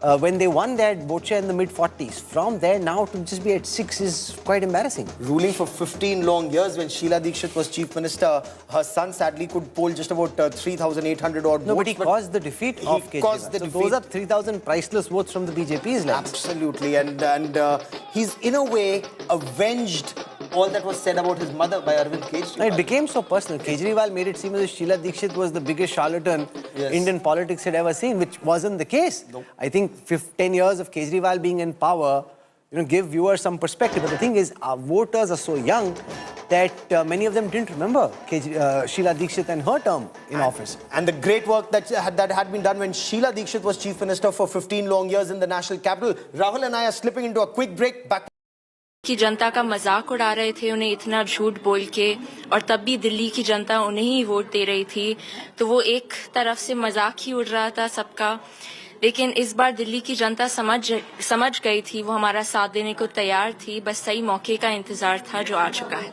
क्या आपको लगा कि सिर्फ एक मुद्दा ऐसा जो कि दिल्ली की जनता को ज्यादा हिट किया and you also found this on ground आपको लगा कि ये इस मुद्दे पर दिल्ली की जनता वोट करेगी बीजेपी को आई थिंक लाडली बहना और महिलाओं का सम्मान देने जो पापा ने शुरू किया और जो मोदी सरकार ने पूरे देश में शुरू किया जहां जहां उनकी सरकार बनी है वो बहुत इम्पोर्टेंट मुद्दा था बिकॉज हमेशा विमेन डेवलपमेंट की हमेशा बात ही होती थी लेकिन कभी कुछ काम नहीं होता था उसके टुवर्ड्स और मुझे जो लिकर पॉलिसी केजरीवाल जी ने शुरू करी थी उससे सब तंग आ चुके थे घर खत्म हो गए थे माएँ बहनें सब परेशान हो गई थी इस पॉलिसी से और इसने हमें बहुत बेनिफिट दिया मैम अब एक प्रश्न जो मैंने कहा था कि किस तरह से ये महीने आपके रहे क्या घर आ पाते थे समय मिल पाता था परवेश जी को नहीं काफी लेट आते थे पर कोई बात नहीं उनका मकसद ही यही था कि मुझे ये सीट जीतनी है अरविंद केजरीवाल से दिल्ली को मुक्त कराना है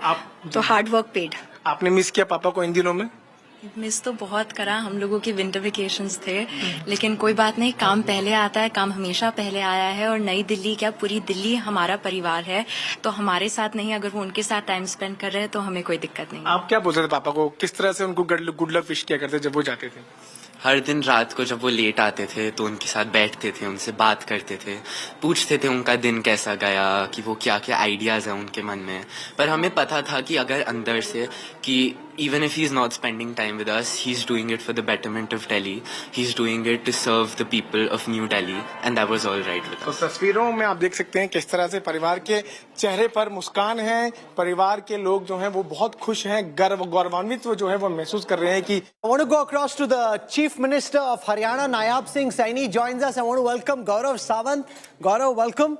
Saini साहब Kejriwal is gone will the Yamuna finally get cleaned आपको लगता है कि दिल्ली वालों को साफ यमुना का पानी मिलेगा फाइनली राहुल जी मैं धन्यवाद करता हूं दिल्ली की जनता का और आदरणीय नरेंद्र मोदी जी की उन नीतियों का जो केजरीवाल ने लगातार झूठ बोल करके उन योजनाओं से वंचित रखा दिल्ली के लोगों को मेरे लिए खासकर ये गौरव की बात है कि अब दिल्ली के लोगों को मोदी जी की वो सारी योजनाओं का लाभ मिलेगा जिनसे केजरीवाल ने वहां पर दिल्ली में उनको वंचित रखा है और जिस प्रकार का झूठ का नैरेटिव केजरीवाल ने सेट करने की कोशिश की है दिल्ली के लोगों ने उसका जवाब दिया है जो व्यक्ति जिस माटी के ऊपर मैंने कहा भी था राहुल जी जिस माटी के ऊपर इसने जन्म लिया उस माटी का नहीं हुआ तो दिल्ली का कैसे होगा दिल्ली के लोग उसको नकारेंगे और आज मुझे इस बात की ये है कि वो झूठ का जो इसने नैरेटिव सेट किया था उससे आज आपदा से दिल्ली के लोगों को मुक्ति मिली है और उन्होंने मोदी जी की नीतियों को स्वीकार करते हुए बड़े मार्जिन के साथ भारतीय जनता पार्टी 27 वर्षों के बाद दिल्ली के अंदर आई है गौरव और लेकिन नायब सिंह सैनी जी लेकिन अब एक बड़ी चुनौती होगी यमुना को साफ करना अभी तक तो जो आरोप लगे कि यमुना में जहर मिला दिया और पॉइजन्ड है यमुना या पानी नहीं दे रहा हरियाणा अब तो हरियाणा में भी आपकी सरकार है दिल्ली में भी आपकी सरकार है तो मतलब बीजेपी की तो अब तो यमुना को साफ करना ही होगा हमने जो कहा है उसको 100% पूरा करेंगे हम दिल्ली के लोगों को पहले भी स्वच्छ जल पहुंचाते थे और आगे दिल्ली को पानी को ट्रीट करके बिल्कुल स्वच्छ जल देने का काम वो करेंगे आदरणीय मोदी गारंटी है, उस गारंटी के ऊपर दिल्ली के लोगों ने विश्वास किया है। और मोदी जी का जो एक विजन है कि हमने भारत को विकसित बनाना है, उस दिशा के अंदर दिल्ली भी आगे बढ़ रही है। और हम यमुना को स्वच्छ करते हुए दिल्ली को स्वच्छ जल देने का काम हमारी सरकार करेगी। हम आदरणीय मोदी जी के नेतृत्व में लोगों तक सब सुविधाएं पहुंचाएंगे। आपके हिसाब से क्यों हारे केजरीवाल, क्यों हारी बीजेपी आज? What is your assessment? आप नहीं, देखिए राहुल जी, क्योंकि ये झूठ बोलता था, हर बार एक लिमिट होती है झूठ की। अब दिल्ली के लोगों के झूठ का पानी सर से ऊपर से चला गया था। और ये 5 वर्ष के लिए कोई व्यक्ति चुना जाता है, इसको 10 वर्ष का समय दिया। इसने मांगा कि मुझे 5 और दो, मैं सुधार करूंगा, नहीं कर पाया, भ्रष्टाचार में ज्यादा इन्वॉल्व हो गया और सुविधाएं ना देने के कारण आज इसकी ये पोल खुली है कि ये तो भ्रष्टाचारी था, ये ईमानदार नहीं था और ये तो यहाँ पर अपनी सुविधा के लिए आया था। दिल्ली के लोगों ने नकार दिया है। आदरणीय मोदी जी की गारंटी, आदरणीय मोदी जी की नीतियों को दिल्ली के लोगों ने मुहर लगाई है। मैं दिल्ली के लोगों का बहुत बहुत धन्यवाद करता हूं, उनको शुभकामनाएं देता हूं। और हरियाणा से हम मिलकर के दिल्ली के अंदर जो यमुना को स्वच्छ करने की बात है, हमारा पानी स्वच्छ जाना था, उसको और क्लीन करके दिल्ली के लोगों तक पहुंचाने का काम हमारी सरकार करेगी। अब आप ये बताइए, दिल्ली में आपकी सरकार है, हरियाणा में बीजेपी की सरकार है, राजस्थान में है, क्या अब इन सब का असर पंजाब में पड़ेगा? क्या अगला गेम पंजाब में खेला जाएगा? देखिए राहुल जी, क्योंकि पंजाब के अंदर भी सेम पोजीशन है। कांग्रेस और आम आदमी दोनों एक ही थैली के चट्टे बट्टे हैं, दोनों मिले हुए हैं और दोनों भ्रष्टाचार के माहिर हैं और दोनों झूठ बोलने के भी माहिर हैं और इस प्रकार का जाल बुनते हैं झूठ का कि सजा भाग दिखाते हैं। पंजाब के लोग भी अब समझ रहे हैं, पंजाब के लोगों के ऊपर गहरा असर दिल्ली का पड़ेगा और आने वाले समय के अंदर अभी जो चुनाव आ रहा है, भारतीय जनता पार्टी पंजाब के अंदर भी बहुत बड़े मार्जिन के साथ वो सरकार बनाएगी। चलो, हरियाणा के सीएम साहब के तौर पे अब आपको दिल्ली के नए सीएम के साथ अच्छे से मेहनत करनी है, यमुना जी को साफ करना है, फिर आप और हम मिलकर साथ में डुबकी लगाएंगे यमुना जी के साफ पानी में। बिल्कुल बिल्कुल, मोदी जी का आशीर्वाद है और मोदी जी के आशीर्वाद के अंदर कोई कोर कसर नहीं छोड़ेंगे, हम डट करके काम करेंगे। Nayab Singh Saini for joining us. Thank you very much. The Chief Minister of Haryana, it became personal, Gaurav, for him also. Kejriwal attacked him, zehar mila rahe hain, toxin mila rahe hain. That's a very serious charge.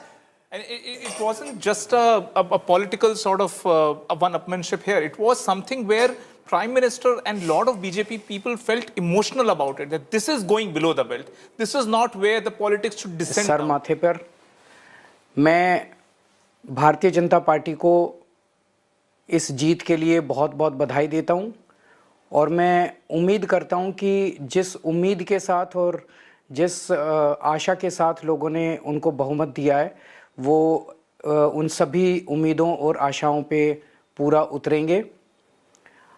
हमने पिछले 10 साल में जनता ने जो मौका दिया हमें, उन 10 सालों में हमने बहुत सारे काम किए, शिक्षा के क्षेत्र में, स्वास्थ्य के क्षेत्र में, पानी के क्षेत्र में, बिजली के क्षेत्र में और भी अलग अलग तरीके से लोगों को राहत पहुंचाने की कोशिश की उनकी ज़िंदगी में और दिल्ली के इंफ्रास्ट्रक्चर को भी हमने सुधारने की कोशिश की। अब जो जनता ने हमें निर्णय दिया है, हम न केवल एक कंस्ट्रक्टिव ऑपोजिशन का रोल निभाएंगे, बल्कि हम समाज सेवा, जनता के सुख दुख में काम आना, व्यक्तिगत तौर पे जिसको भी जो ज़रूरत होगी, हम लोगों के सुख दुख में हमेशा काम आएंगे, क्योंकि हम राजनीति में कोई सत्ता के लिए नहीं आए।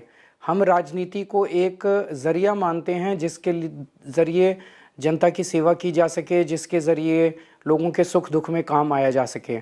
वो काम हम करते रहेंगे और हमें आगे भी इसी तरह से जनता के सुख दुख में काम आना है। मैं आम आदमी पार्टी के सभी कार्यकर्ताओं को बहुत बहुत बधाई देना चाहता हूं। वो बहुत शानदार चुनाव लड़े, बहुत मेहनत की, उन्होंने बहुत कुछ सहा इस पूरे चुनाव के दौरान, उन्होंने बहुत शानदार चुनाव लड़ा। इसके लिए मैं उन सबको, सभी कार्यकर्ताओं को बहुत बहुत बधाई देना चाहता हूं। नमस्कार। Arvind Kejriwal, Siddharth, what do you make of his first He's accepting the defeat, saying we'll play the role of a constructive opposition. They never played the role of a constructive government. What role they will play of a constructive opposition? They will be out, to the old ways, the way while they were in government, they always behaved like an opposition. So now that they are in opposition, I think they will be lost for the ideas of what role to play actually. No, but they may be better at opposition than being in government. You see, that's the nature of their agitational politics. That activist politics, activism in politics was over, 10 years back. When in 2015, when he came to power, all his activist friends, all his activism had left. And as my friend Rajat was saying, the biggest discredit he has done to Indian politics, that nobody is going to trust a social activist now for doing any good. The one AAP leader who's one Chief Minister Atishi, outgoing Chief Minister Atishi, speaking at this moment to the media. Let's listen to him. तमाम नेताओं हमने देखा, मनीष सिसोदिया हूँ, चाहे अरविंद केजरीवाल हो, चाहे तमाम सौरभ भारद्वाज हो, जो बड़े चेहरे आम आदमी के थे, जिनकी उम्मीद थी, तमाम चीजें थी, वो लोग हार जाते हैं। किस तरह से इस सबको देख रहे हैं? सबसे पहले तो मैं कालका जी विधानसभा की जनता का धन्यवाद करना चाहती हूँ, जो उन्होंने मुझ पे भरोसा दिखाया। मैं अपनी पूरी टीम का धन्यवाद करना चाहती हूँ, जिन्होंने बाहुबल, गुंडागर्दी, मार पिटाई का सामना भी करते हुए ज़मीनी स्तर पे मेहनत करी और जनता तक पहुँचे। बाकी दिल्ली की जनता का जनादेश है, हमें जनादेश स्वीकार है। ये मैं अपनी सीट जीती हूँ, लेकिन ये जीत का समय नहीं है, ये जंग का समय ही है। जंग जारी रहेगी भारतीय जनता पार्टी के खिलाफ, उनकी तानाशाही और उनकी गुंडागर्दी के खिलाफ। आम आदमी पार्टी हमेशा गलत के खिलाफ लड़ती आई है और हमेशा गलत के खिलाफ लड़ती रहेगी। ये ज़रूर एक सेटबैक है, लेकिन आम आदमी पार्टी का संघर्ष दिल्ली के लोगों के लिए, देश के लोगों के लिए कभी खत्म नहीं होगा। मैम प्लीज अगेन, नहीं। Through? Okay. Let's go across now to the man of the moment, the man who scripted electoral history for the Bharatiya Janata Party, the man who's being celebrated all the way from Kashmir to Kanyakumari amongst the BJP cadre, Parvesh Verma, the giant slayer, now joins us live. Parvesh bhai, from a BJP lens, aapne to kamal kar diya.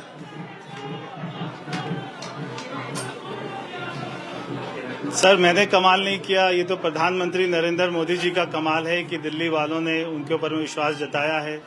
जो उन्होंने देश में काम किए, दिल्ली में काम किए, ये कमाल है हमारे पार्टी के राष्ट्रीय अध्यक्ष आदरणीय जेपी नड्डा जी का।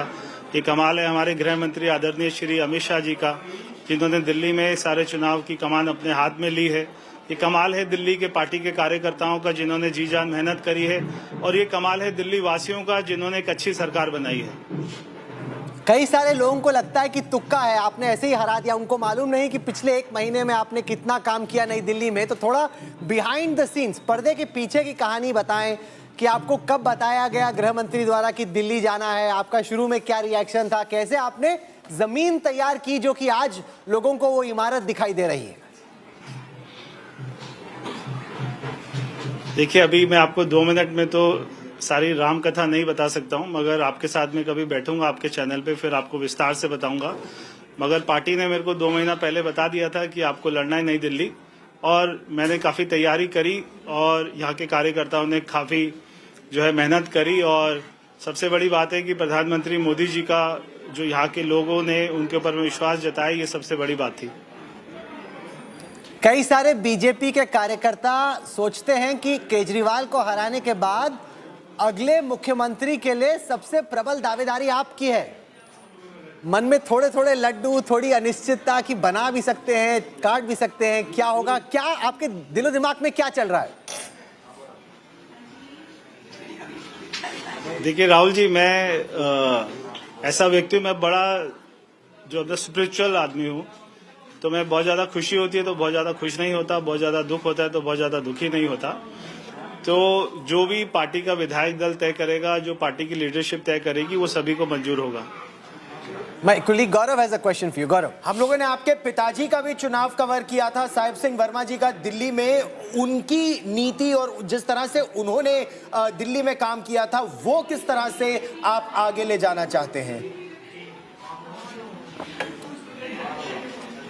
देखिए बहुत सारे काम किए थे और उनके बाद में मैं कहूंगा कि 20 साल अगर मैं कहूं तो उनको केवल 2.5 साल का समय मिला था। 2.5 साल में हजारों काम किए, मगर 20 साल में मैंने देखा कि कोई काम नहीं हो पाए दिल्ली में जितने काम हो सकते थे। तो ये चुनाव में सबसे अच्छी बात ये रही कि हमारी ऊपर सरकार है और जो हमें प्रधानमंत्री मोदी जी का साथ मिलेगा, उनका विजन मिलेगा दिल्ली में, तो दिल्ली में डबल इंजन की सरकार नहीं 10 इंजन की सरकार काम करेगी और 5 साल में बहुत सारे काम करेंगे। दिल्ली के सारे लोगों को फर्क दिखाई देगा। आपको इस बात का एहसास तो है कि बहुत जिम्मेदारी है, क्योंकि लोगों ने देखा 10 साल में क्या हुआ। अब उनकी ढेरों उम्मीदें हैं कि अगर बीजेपी जब सरकार बनाएगी तो बहुत जल्दी जल्दी आपको दिल्ली की तस्वीर बदलनी पड़ेगी। बहुत जल्दी बदलनी पड़ेगी और बहुत जल्दी बदलेंगे। आपको 5 साल में हमने जितने वायदे किए सारे वायदों को पूरा करेंगे और दिल्ली के लोगों के ग्राउंड पे दिखाई देगा। अगर हम यहाँ से नई दिल्ली से बाहर निकलते हैं 10 किलोमीटर दूर जाते हैं तो हमको दिल्ली की सही पिक्चर दिखाई देती है कि वहाँ पे सीवर लाइन की क्या हालत है। शायद कट गया क्या? नहीं आपकी यहाँ आवाज पे आ रही सीवर लाइन है। की दिल्ली में क्या हालत है, गाँव की कॉलोनियों की क्या हालत है, रोड्स की क्या हालत है। तो बहुत सारे काम करने राहुल जी, हमारे ऊपर में बहुत बड़ी जिम्मेदारी है क्योंकि दिल्ली की हालत को मैं समझता हूँ। मैंने दिल्ली की सही पिक्चर देखी है, सही मैंने तस्वीर देखी है और क्या दिल्ली में प्रॉब्लम्स है मैं जानता हूँ। तो बहुत सारे काम करने हमारे सामने बहुत बड़ी चुनौती है, मगर सबसे हमें जो है विश्वास है कि प्रधानमंत्री मोदी जी के साथ में मिलकर बड़े से बड़ी चुनौतियों को पूरा करेंगे। ये बताइए, जो शीश महल का केस है या दिल्ली लिकर वाला जो मामला है, क्या उसमें वो आपकी प्राथमिकता रहेगी या दिल्ली में सुधार आपकी प्राथमिकता रहेगी? देखिए सारी चीजें एक साथ ही करेंगे, दिल्ली में विकास भी करेंगे और दिल्ली के टैक्स पेयर का पैसा कहां पे करप्शन में गया, कौन से स्कैम में गया, उसकी भी जांच करेंगे। तो अगर किसी Swept aside, and how in Delhi the BJP has won or is leading in 47 of the 70 seats. The Aam Aadmi Party has been restricted to 23. But the bigwigs of the Aam Aadmi Party, including Arvind Kejriwal, convener of the Aam Aadmi Party, Manish Sisodia, former Deputy Chief Minister of Delhi, they've all lost elections. Atishi managed to win. We get you all details. I'm Gaurav Sawant as always. Let's get started with the headlines.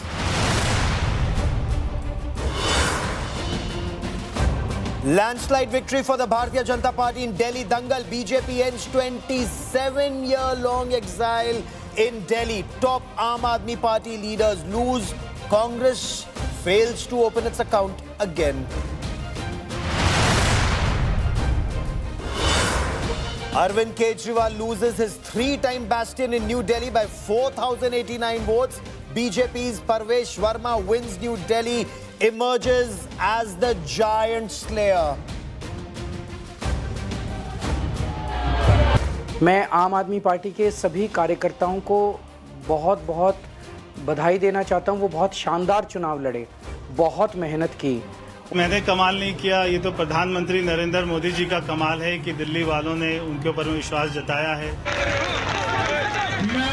BJP वाले कहते हैं Kejriwal free कर रहा है। The biggies defeated in Delhi Dangal. Arvind Kejriwal, Manish Sisodia, Saurabh Bharadwaj and Satyendra Jain lose their seats. Only Chief Minister Atishi survives the saffron wave, wins Kalkaji.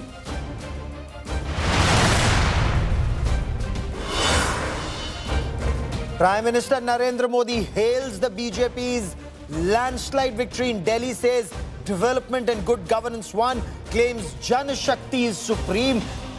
BJP is set to celebrate blockbuster Delhi victory. Prime Minister Narendra Modi to arrive at the central BJP headquarters at 7 p.m.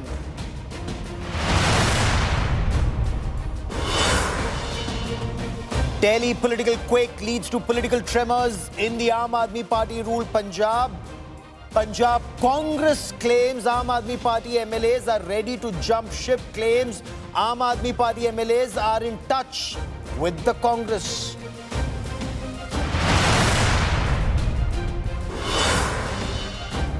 BJP wins the prestige battle against Samajwadi Party in Uttar Pradesh's Milkipur bypoll. BJP's Chandraban Paswan defeats Samajwadi Party's Ajit Prasad.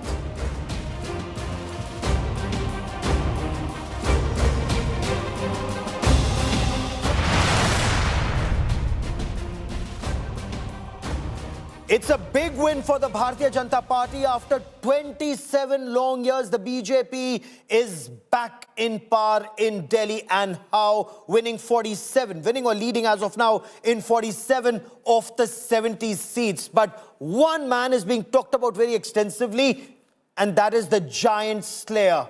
That's right, Parvesh Verma in the New Delhi seat has defeated Delhi's former Chief Minister and the Aadmi Party convener Arvind Kejriwal by a margin of over 4,000 votes. How did he do this? Now, we spoke to him just a short while back, but now his daughters join us on this special broadcast. I have Sanidhi Verma joining me on this broadcast. Also with me is Prisha Verma on this broadcast, and both the girls worked extremely hard with their father for this election victory. And Sanidhi, let me begin by asking you, your first reaction to your father's victory. Were you scared before the election results were coming in, or were you confident? I would say that we were all in the family very confident that my dad is going to win this election. I think that confidence did not come from a place of ignorance or a place of bliss. It came from talking to the people on the ground. It came from campaigning, talking to them about their problems, about the work that Arvind Kejriwal-ji, as their Vidhayak, as their MLA, had not done. And the confidence came from the fact that we knew that our dad would be the right solution and the right contender against him.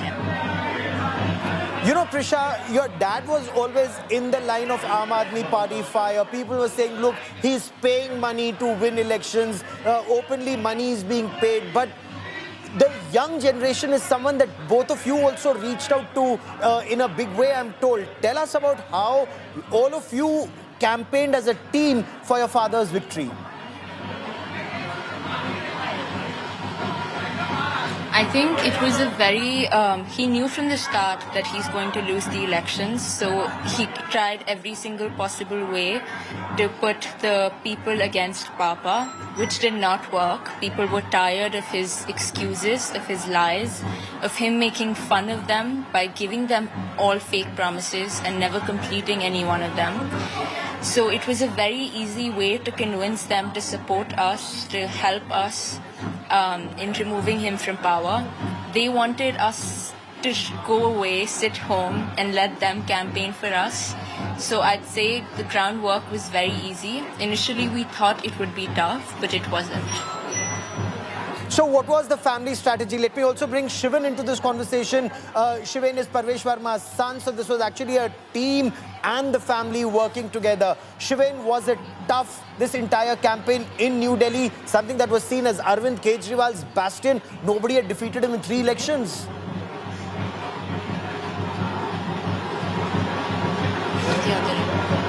Okay, Shivan could not hear my question then. So, Shivan, Arvind Kejriwal had won 3 times in the New Delhi constituency, and many said it's virtually impossible to defeat him. What strategy did you as youngsters adopt to reach out to first-time voters? I mean, firstly, I wanted to rephrase your sentence because the word is not impossible. Sure, everybody was saying that it's impossible. Everybody was saying that it's such a difficult election, that Arvind Kejriwal is bound to win again. But we knew that deep down when we were going on the ground, when we were going for door-to-door campaigning, we knew that everybody was tired of his excuses.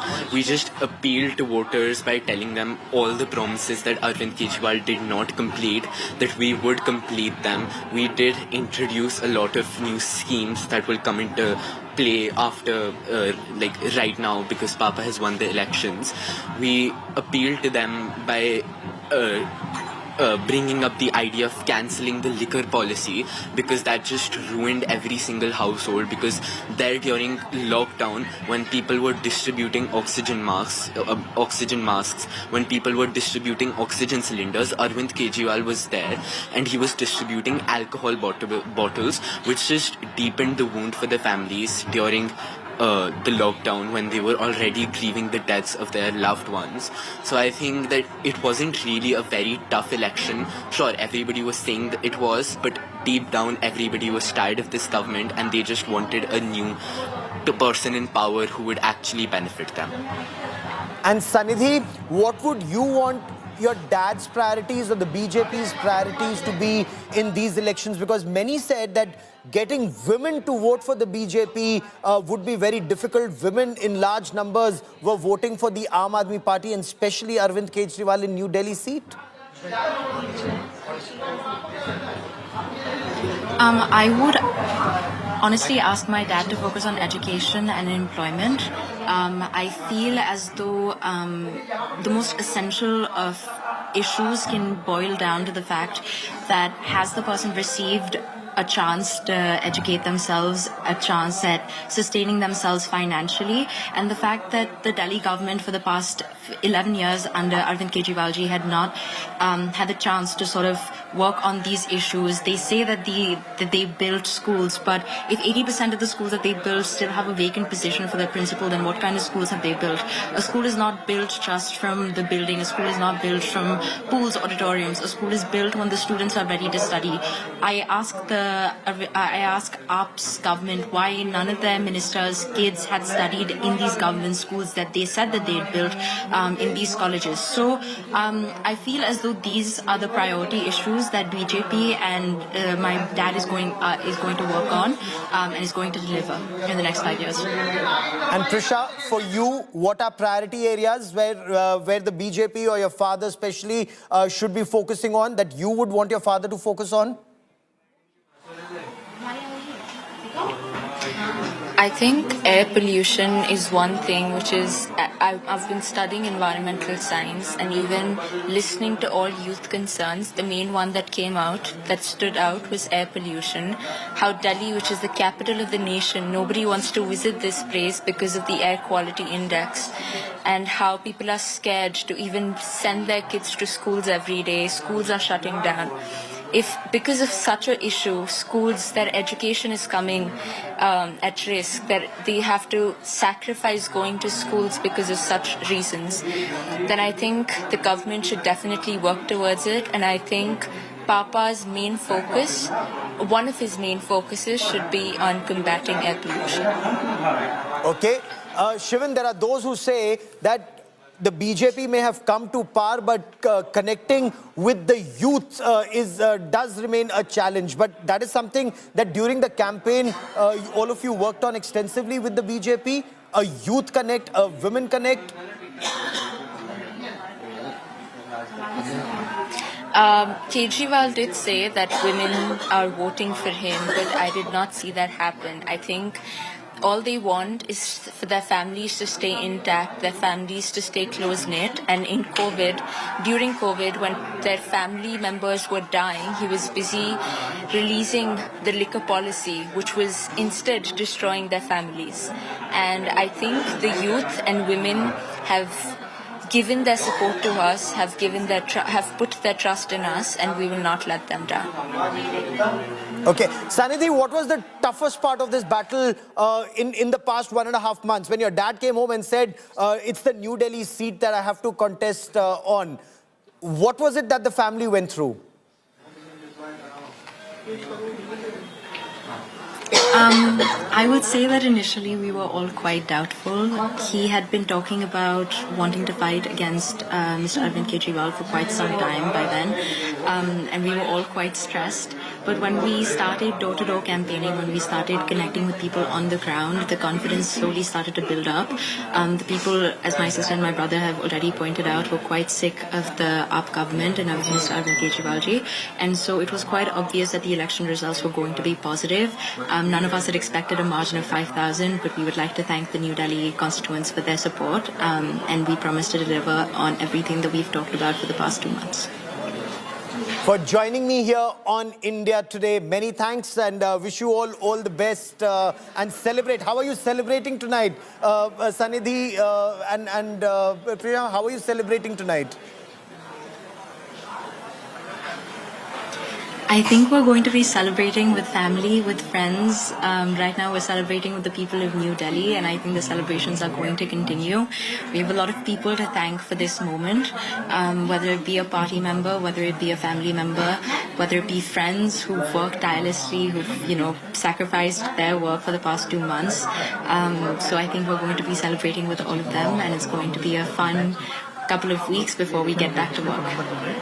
Okay, so enjoy your celebrations, and many thanks for joining me here on India Today. So the fact remains that Kejriwal that everybody was talking about, that Kejriwal has come crumbling and crashing down. The Aam Aadmi Party has been swept aside by the Bharatiya Janata Party in these elections, and Arvind Kejriwal, he's just released a video. He's of course said that they accept the mandate and they will play the role of a constructive opposition. Listen in. आज दिल्ली के चुनाव के नतीजे आए हैं और जनता का जो भी निर्णय है, जनता का जो भी फैसला है, उसे हम पूरी विनम्रता के साथ स्वीकार करते हैं। जनता का निर्णय सर माथे पर। मैं भारतीय जनता पार्टी को इस जीत के लिए बहुत बहुत बधाई देता हूं और मैं उम्मीद करता हूं कि जिस उम्मीद के साथ और जिस आशा के साथ लोगों ने उनको बहुमत दिया है, वो उन सभी उम्मीदों और आशाओं पे पूरा उतरेंगे। So, while he talks about being a constructive opposition in Delhi, he also listed out the work that the Aam Aadmi Party did in the past 10 years for the people of Delhi. He thanked leaders and cadres and workers of the Aam Aadmi Party for putting up this spirited fight. They were hoping to return to power, even scraping through to get at least 36 to remain in power after 10 long years. Let's listen in. हमने पिछले 10 साल में जनता ने जो मौका दिया हमें, उन 10 सालों में हमने बहुत सारे काम किए। शिक्षा के क्षेत्र में, स्वास्थ्य के क्षेत्र में, पानी के क्षेत्र में, बिजली के क्षेत्र में और भी अलग अलग तरीके से लोगों को राहत पहुंचाने की कोशिश की उनकी ज़िंदगी में और दिल्ली के इंफ्रास्ट्रक्चर को भी हमने सुधारने की कोशिश की। अब जो जनता ने हमें निर्णय दिया है, हम न केवल एक कंस्ट्रक्टिव ऑपोजिशन का रोल निभाएंगे, बल्कि हम समाज सेवा, जनता के सुख दुख में काम आना, व्यक्तिगत तौर पे जिसको भी जो ज़रूरत होगी, हम लोगों के सुख दुख में हमेशा काम आएंगे, क्योंकि हम राजनीति में कोई सत्ता के लिए नहीं आए। हम राजनीति को एक ज़रिया मानते हैं जिसके ज़रिए जनता की सेवा की जा सके, जिसके ज़रिए लोगों के सुख दुख में काम आया जा सके। वो काम हम करते रहेंगे और हमें आगे भी इसी तरह से जनता के सुख दुख में काम आना है। मैं आम आदमी पार्टी के सभी कार्यकर्ताओं को बहुत बहुत बधाई देना चाहता हूं। वो बहुत शानदार चुनाव लड़े, बहुत मेहनत की, उन्होंने बहुत कुछ सहा इस पूरे चुनाव के दौरान। उन्होंने बहुत शानदार चुनाव लड़ा, इसके लिए मैं उन सबको, सभी कार्यकर्ताओं को बहुत बहुत बधाई देना चाहता हूं। You heard Arvind Kejriwal's words, you've heard his tone. Now hear what Arvind Kejriwal had said in 2023 when he said the BJP can never defeat the Aam Aadmi Party in this life of Prime Minister Narendra Modi or in this Janam, that BJP can never defeat the Aam Aadmi Party. You heard his tone. Now hear what Kumar Vishwas, once of the Aam Aadmi Party, describes as the arrogance of Arvind Kejriwal then. Listen in. मैं उनको कहना चाहता हूं, केजरीवाल को चाहे jail में डाल दो, जेल से भी जीत जाएगी आम आदमी पार्टी की सरकार। मैं नरेंद्र मोदी जी को कहना चाहता हूं, मोदी जी इस जन्म में तो आप हमको नहीं हरा सकते दिल्ली के अंदर आम आदमी पार्टी को। आपको दूसरा जन्म लेना पड़ेगा, इस जन्म में तो नहीं हरा सकते आप आम आदमी पार्टी को दिल्ली में। मोदी जी को, बीजेपी को अब ये साफ हो गया, 2014 में हार गए विधानसभा चुनाव, 2015 में हार गए विधानसभा चुनाव, 2020 में हार गए विधानसभा चुनाव, फिर अभी एमसीडी का चुनाव हार गए। तो अब इनको ये तो पक्का हो गया भाई, दिल्ली में आम आदमी पार्टी से जीत नहीं सकते, ये पक्का है। दिल्ली में ये कुछ भी कर लें, कुछ भी कर लें, दिल्ली में आम आदमी पार्टी से ये जीत नहीं सकते।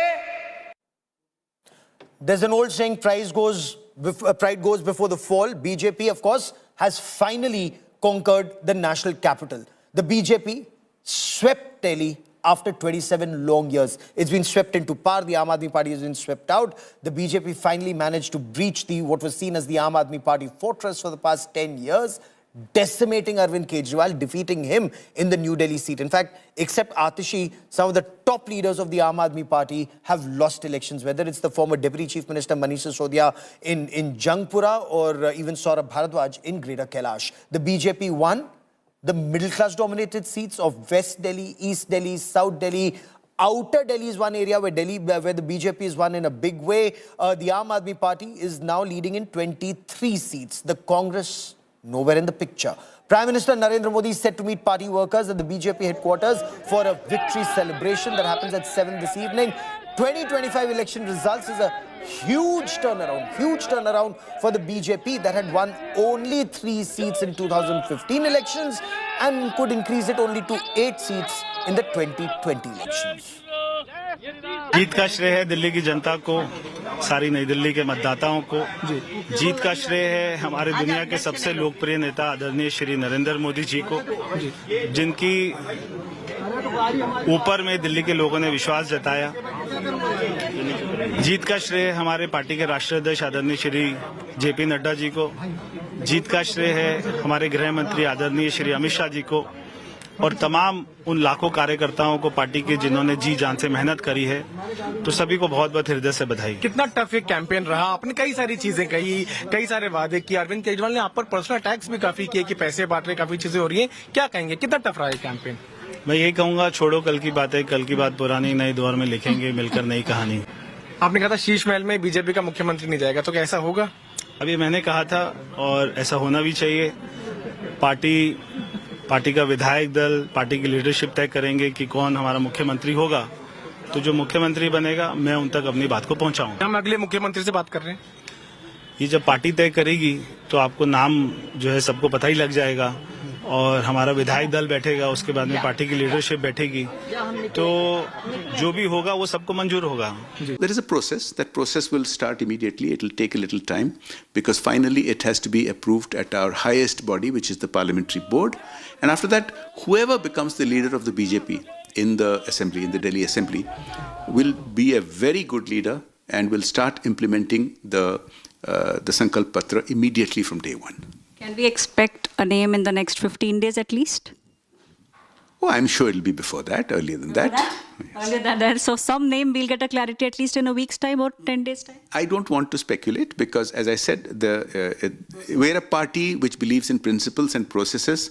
And although I'm a member of the team, as an individual, I should not be making any comments. It'll go through the process and the parliamentary board will decide. मारवा साहब, आपके समर्थक बहुत देर से इंतजार कर रहे थे। बहुत बहुत बधाई और धुआंधार जीत। ये इनकी जीत है, जो हमारे कार्यकर्ता, मैं भी एक कार्यकर्ता हूँ भारतीय जनता पार्टी का। जिस दिन मोदी जी ने स्टेटमेंट दे दी थी, रैली कर दी थी, उस दिन पूरी दिल्ली में एक संदेशा चला गया था मोदी जी का और इसीलिए मैं बार बार कह रहा था हम 2/3 मेजॉरिटी से आएंगे।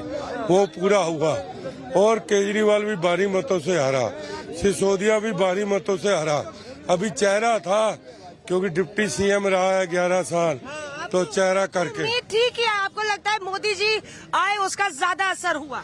मोदी जी और अमित शाह जी भी आए, उसका बड़ा असर पड़ा लोगों में। जो अमित शाह जी कह के गए उसी दिन कह दिया था कि मैं जीत रहा हूँ। अब तो मुस्कुरा दो। नहीं मुस्कुरा देंगे। अच्छा ये बताइए, अरविंद केजरीवाल के बाद सबसे बड़ा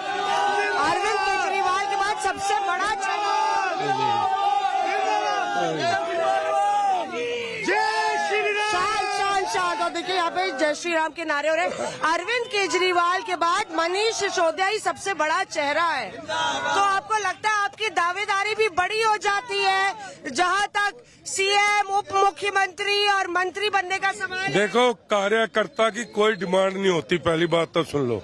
हम मोदी जी के, अमित शाह जी के, जेपी नड्डा जी के कार्यकर्ता है। हमारी कोई डिमांड नहीं।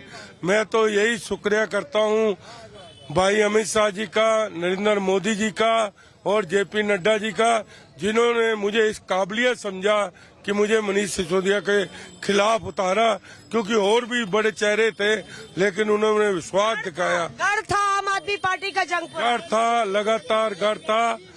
मेंबर पार्लियामेंट के भी इलेक्शन में हम 2400 से हार के निकले थे, आपको मालूम है। लड्डू की बरसात होगी, लड्डू और गुजिया की, लड्डू जलेबी की भी होगी। मिल्कीपुर विधानसभा उपचुनाव का परिणाम झूठ एवं लूट की राजनीति पर पूर्ण विराम का स्पष्ट संकेत कर रही है। आदरणीय प्रधानमंत्री श्री नरेंद्र मोदी जी के नेतृत्व में सेवा, सुरक्षा, सुशासन और लोक कल्याणकारी जो कार्य पिछले 11 वर्षों से निरंतर चल रहे हैं, उनकी विजय है। मैं दिल्ली में विजयी हुए सभी प्रत्याशियों को, भारतीय जनता पार्टी के सभी कार्यकर्ताओं को हृदय से बधाई देता हूं और आदरणीय प्रधानमंत्री जी, भारतीय जनता पार्टी के राष्ट्रीय अध्यक्ष आदरणीय श्री जेपी नड्डा जी, रणनीतिकार के रूप में केंद्रीय गृह और सहकारिता मंत्री आदरणीय श्री अमित शाह जी समेत केंद्रीय नेतृत्व को 2.5 दशक के बाद दिल्ली में कमल खिलाने के लिए हृदय से अभिनंदन करता हूं। दिल्ली में झूठ और लूट की राजनीति पर पूर्ण विराम हुआ है।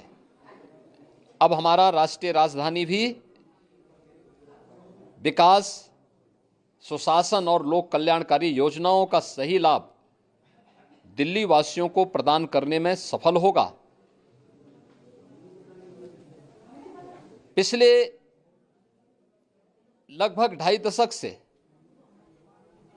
और पिछले 11 वर्षों से तो जो स्थिति दिल्ली के अंदर पैदा कर दी गई थी, उसने दिल्ली को बहुत पीछे धकेल दिया,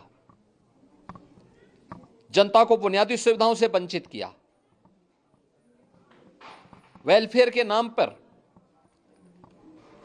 वास्तविक जो लोक कल्याणकारी योजनाएं थी, उनसे जनता को वंचित रख करके जिस प्रकार की लूट और झूठ की राजनीति को प्रश्रय दिया, उसका पर्दाफाश हुआ। अब हम कह सकते हैं मां यमुना के तट पर बसी हुई दिल्ली विकास का रसास्वादन करेगी और दिल्ली वासियों को उन सभी वेलफेयर स्कीम का लाभ प्राप्त हो पाएगा जिसमें बैरियर का काम दिल्ली के अंदर आम आदमी पार्टी की सरकार पिछले 11 वर्षों से कर रही थी। ऐसे ही उत्तर प्रदेश के अंदर अयोध्या जनपद की मिल्कीपुर विधानसभा का उपचुनाव इस समाजवादी पार्टी के परिवारवाद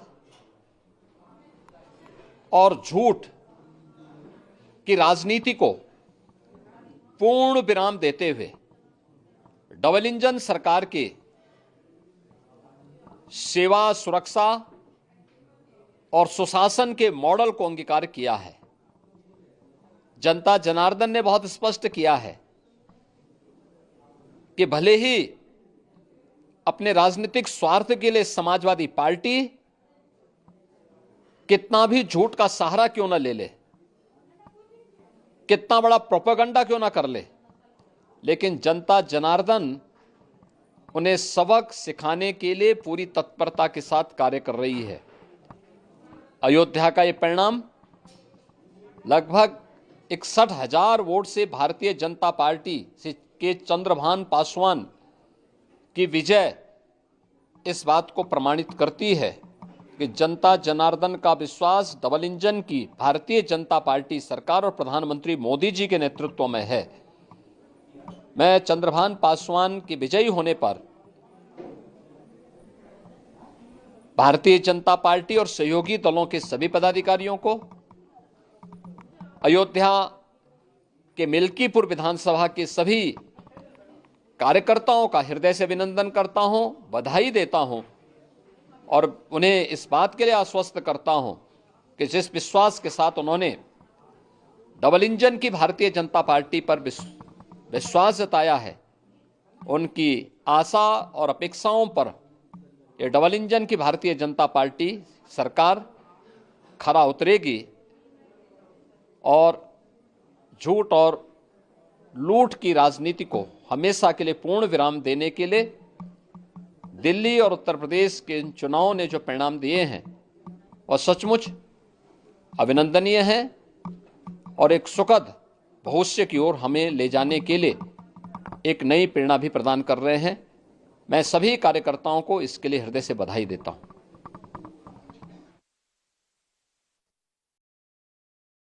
सबसे पहले तो मैं दिल्ली की जनता का धन्यवाद करूंगा, अपने मोती नगर के परिवारजनों का धन्यवाद करूंगा, मेरे ऊपर जिन्होंने आशीर्वाद दिया, मेरे पिताजी, हमारे मोदी जी का आशीर्वाद, अमित शाह जी का आशीर्वाद, नड्डा जी का आशीर्वाद, उनकी ब्लेसिंग, उनका जो सब स्नेह रहा, उनके लिए मैं उन सबको बहुत बहुत धन्यवाद करता हूं।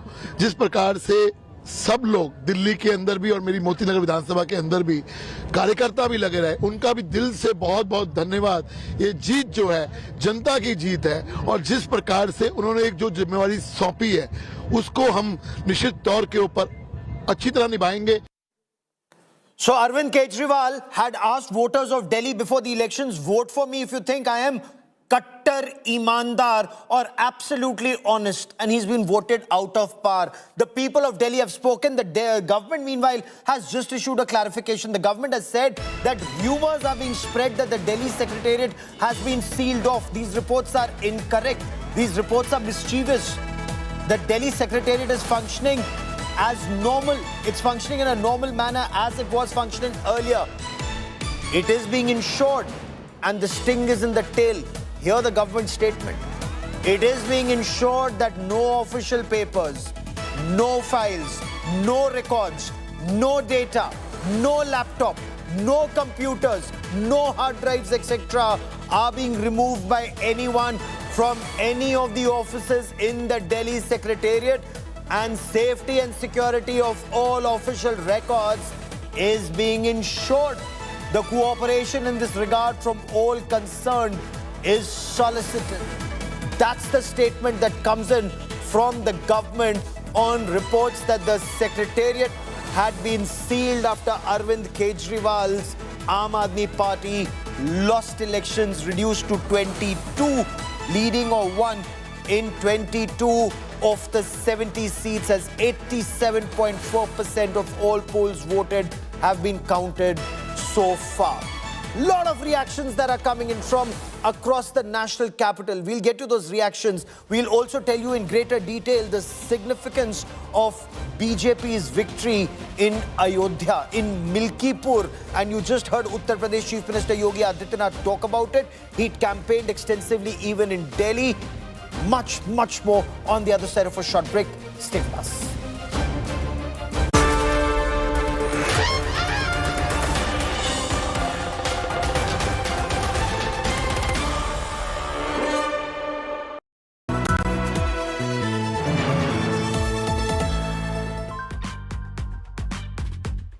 Hey Google, how do I do a wing liner?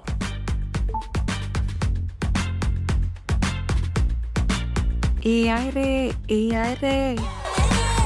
Flip the script with the new Motorola Razr 50 series. Hello, Moto.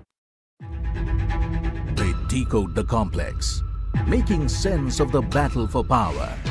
They stand for trust, built over decades, earned with every analysis, every trend. They question. सारी दिल्ली को शराबी बना दिया. They challenge. अभी जो सरकार आई है, लोग खाने के भी लाले पड़े हैं. They report to empower your choice. We don't want LG taking our decisions. We don't have that kind of access to him. They are your eyes on the ground, always there, where every vote matters. They are the Election Dream Team.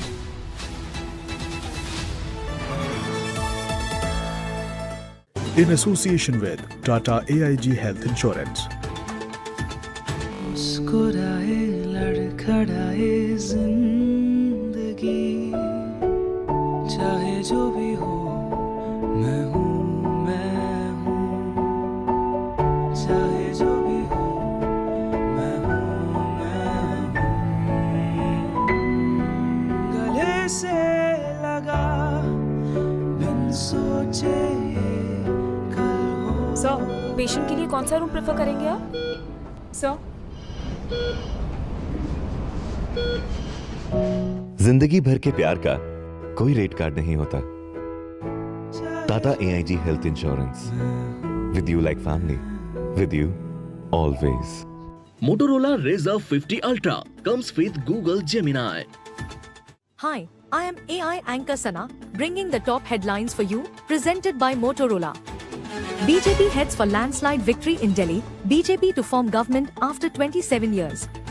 Arvind Kejriwal loses New Delhi seat, Manish Sisodia also loses Jangpura seat. Prime Minister Narendra Modi is scheduled to visit BJP headquarters in Delhi today at 7 p.m. to address workers. Budget Day viewership super smash, crushing claims, shattering competition, not just domination, total annihilation. Just the massive, monstrous lead that India Today enjoys over all competition. Goodbye to fakers, fixers and fuzzies, forever unstoppable, unbreakable, untouchable. India's only #1 channel, India Today, the gold standard.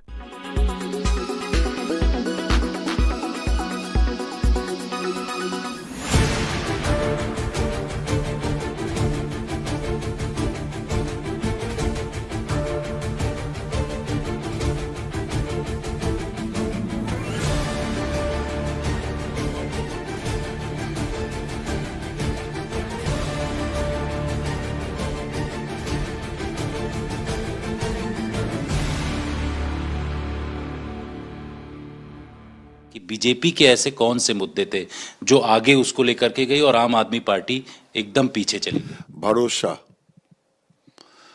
आम आदमी party Nadda ji का काम दिल्ली के अंदर आम आदमी party की सरकार पिछले 11 वर्षों से कर रही थी। ऐसे ही उत्तर प्रदेश के अंदर अयोध्या जनपद की मिल्कीपुर विधानसभा का उपचुनाव इस समाजवादी पार्टी के परिवारवाद और झूठ की राजनीति को पूर्ण विराम देते हुए डबल इंजन सरकार के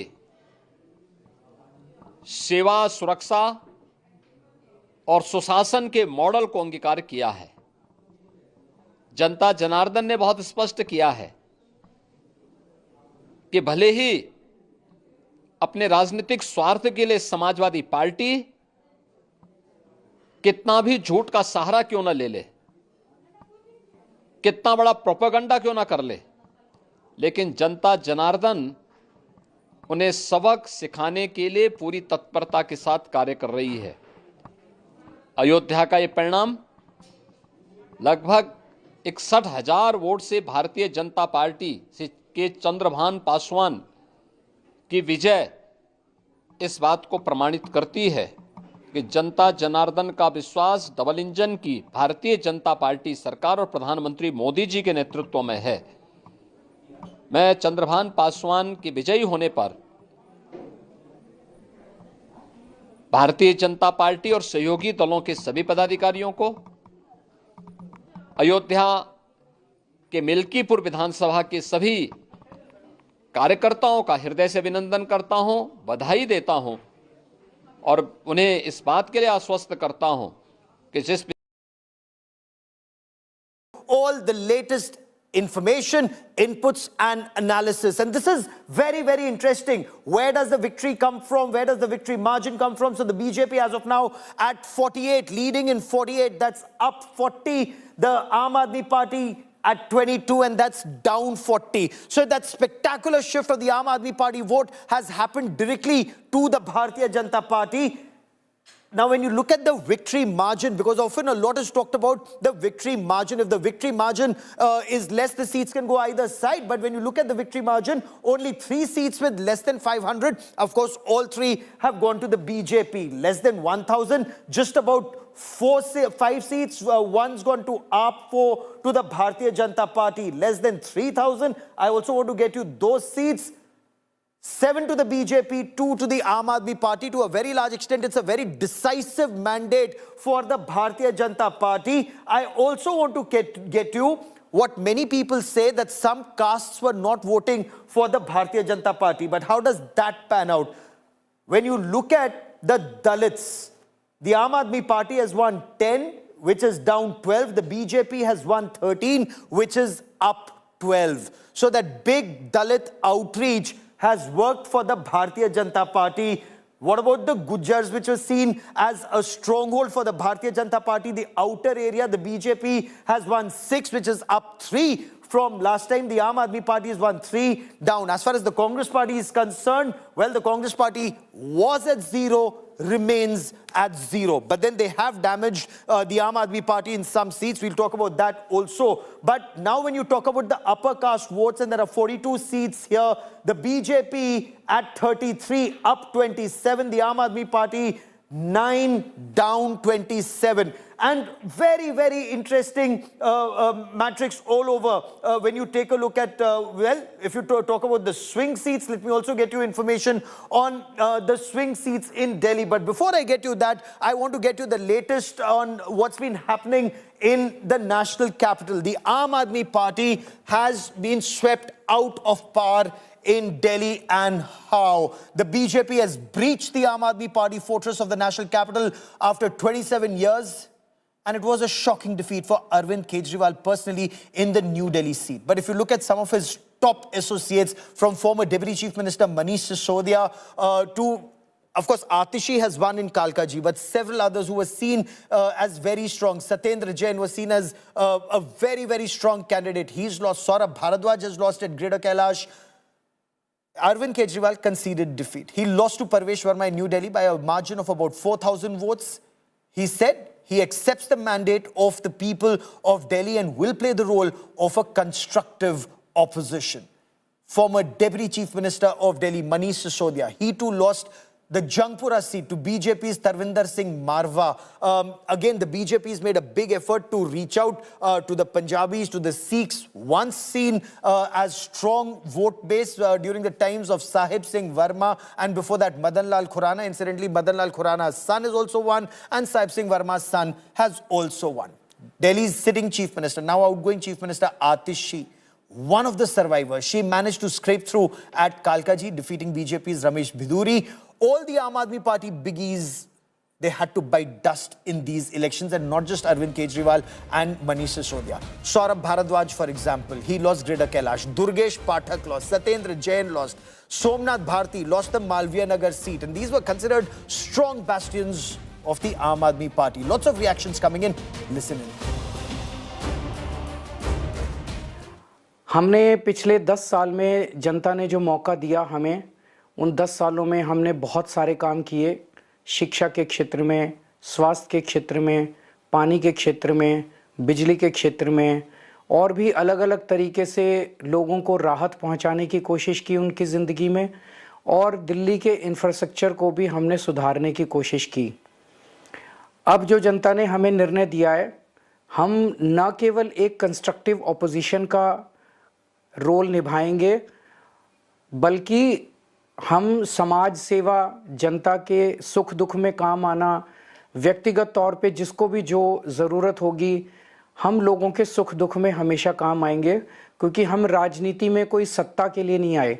हम राजनीति को एक ज़रिया मानते हैं जिसके ज़रिए जनता की सेवा की जा सके, जिसके ज़रिए लोगों के सुख दुख में काम आया जा सके। वो काम हम करते रहेंगे और हमें आगे भी इसी तरह से जनता के सुख दुख में काम आना है। आज दिल्ली के चुनाव के नतीजे आए हैं और जनता का जो भी निर्णय है, जनता का जो भी फैसला है, उसे हम पूरी विनम्रता के साथ स्वीकार करते हैं। जनता का निर्णय सर माथे पर। मैं भारतीय जनता पार्टी को इस जीत के लिए बहुत बहुत बधाई देता हूं और मैं उम्मीद करता हूं कि जिस उम्मीद के साथ और जिस आशा के साथ लोगों ने उनको बहुमत दिया है, वो उन सभी उम्मीदों और आशाओं पे पूरा उतरेंगे। दिल्ली की जनता का जनादेश है, हमें जनादेश स्वीकार है।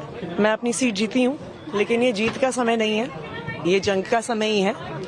जंग जारी रहेगी भारतीय जनता पार्टी के खिलाफ, उनकी तानाशाही और उनकी गुंडागर्दी के खिलाफ। ये जरूर एक सेटबैक है, लेकिन आम आदमी पार्टी का संघर्ष दिल्ली के लोगों के लिए, देश के लोगों के लिए कभी खत्म नहीं होगा।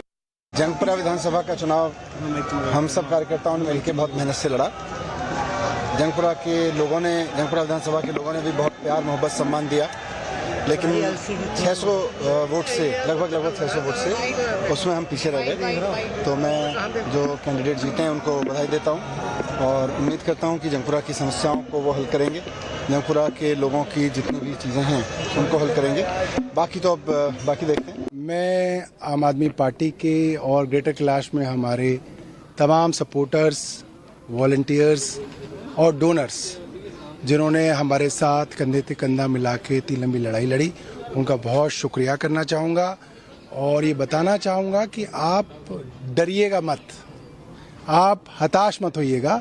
ये छोटी छोटी लड़ाइयाँ हम हारते हैं, बड़ी जंग जीती जाती है।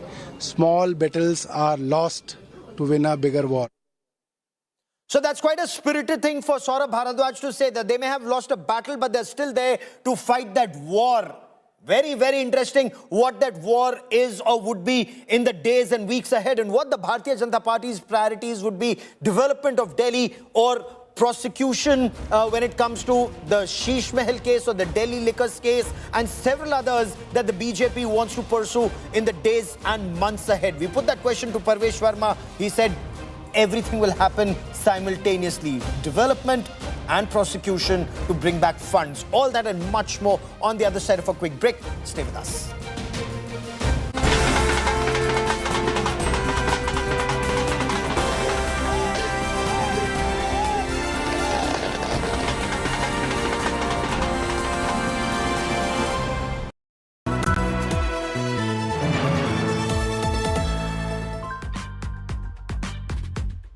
Hey Google, how do I do a wing liner?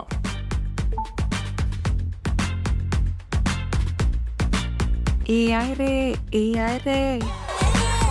Flip the script with the new Motorola Razr 50 series. Hello, Moto. मुस्कुराए लड़खड़ाए जिंदगी, चाहे जो भी हो मैं हूँ, चाहे जो भी हो मैं हूँ।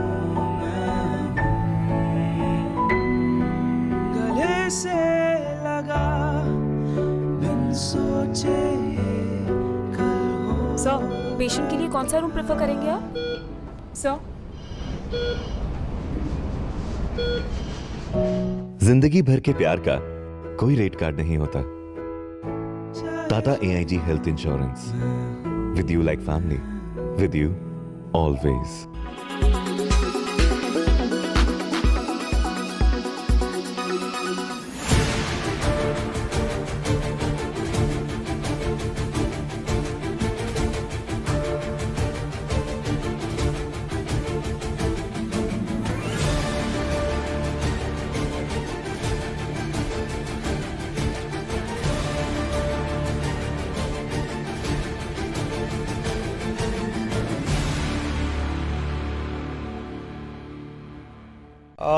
सबसे पहले तो भारतीय जनता पार्टी के लोगों को जीत मिली है, उन्हें बधाई।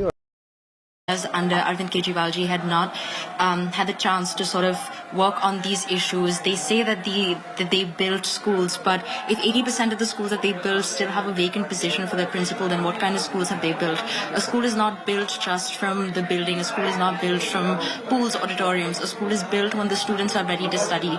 I ask AAP's government why none of their ministers' kids had studied in these government schools that they said that they had built in these colleges. So I feel as though these are the priority issues that BJP and my dad is going to work on and is going to deliver in the next 5 years. And Prisha, for you, what are priority areas where the BJP or your father especially should be focusing on, that you would want your father to focus on? I think air pollution is one thing which is, I've been studying environmental science, and even listening to all youth concerns, the main one that came out, that stood out, was air pollution. How Delhi, which is the capital of the nation, nobody wants to visit this place because of the air quality index, and how people are scared to even send their kids to schools every day. Schools are shutting down. If because of such an issue, schools, their education is coming at risk, that they have to sacrifice going to schools because of such reasons, then I think the government should definitely work towards it. And I think Papa's main focus, one of his main focuses, should be on combating air pollution.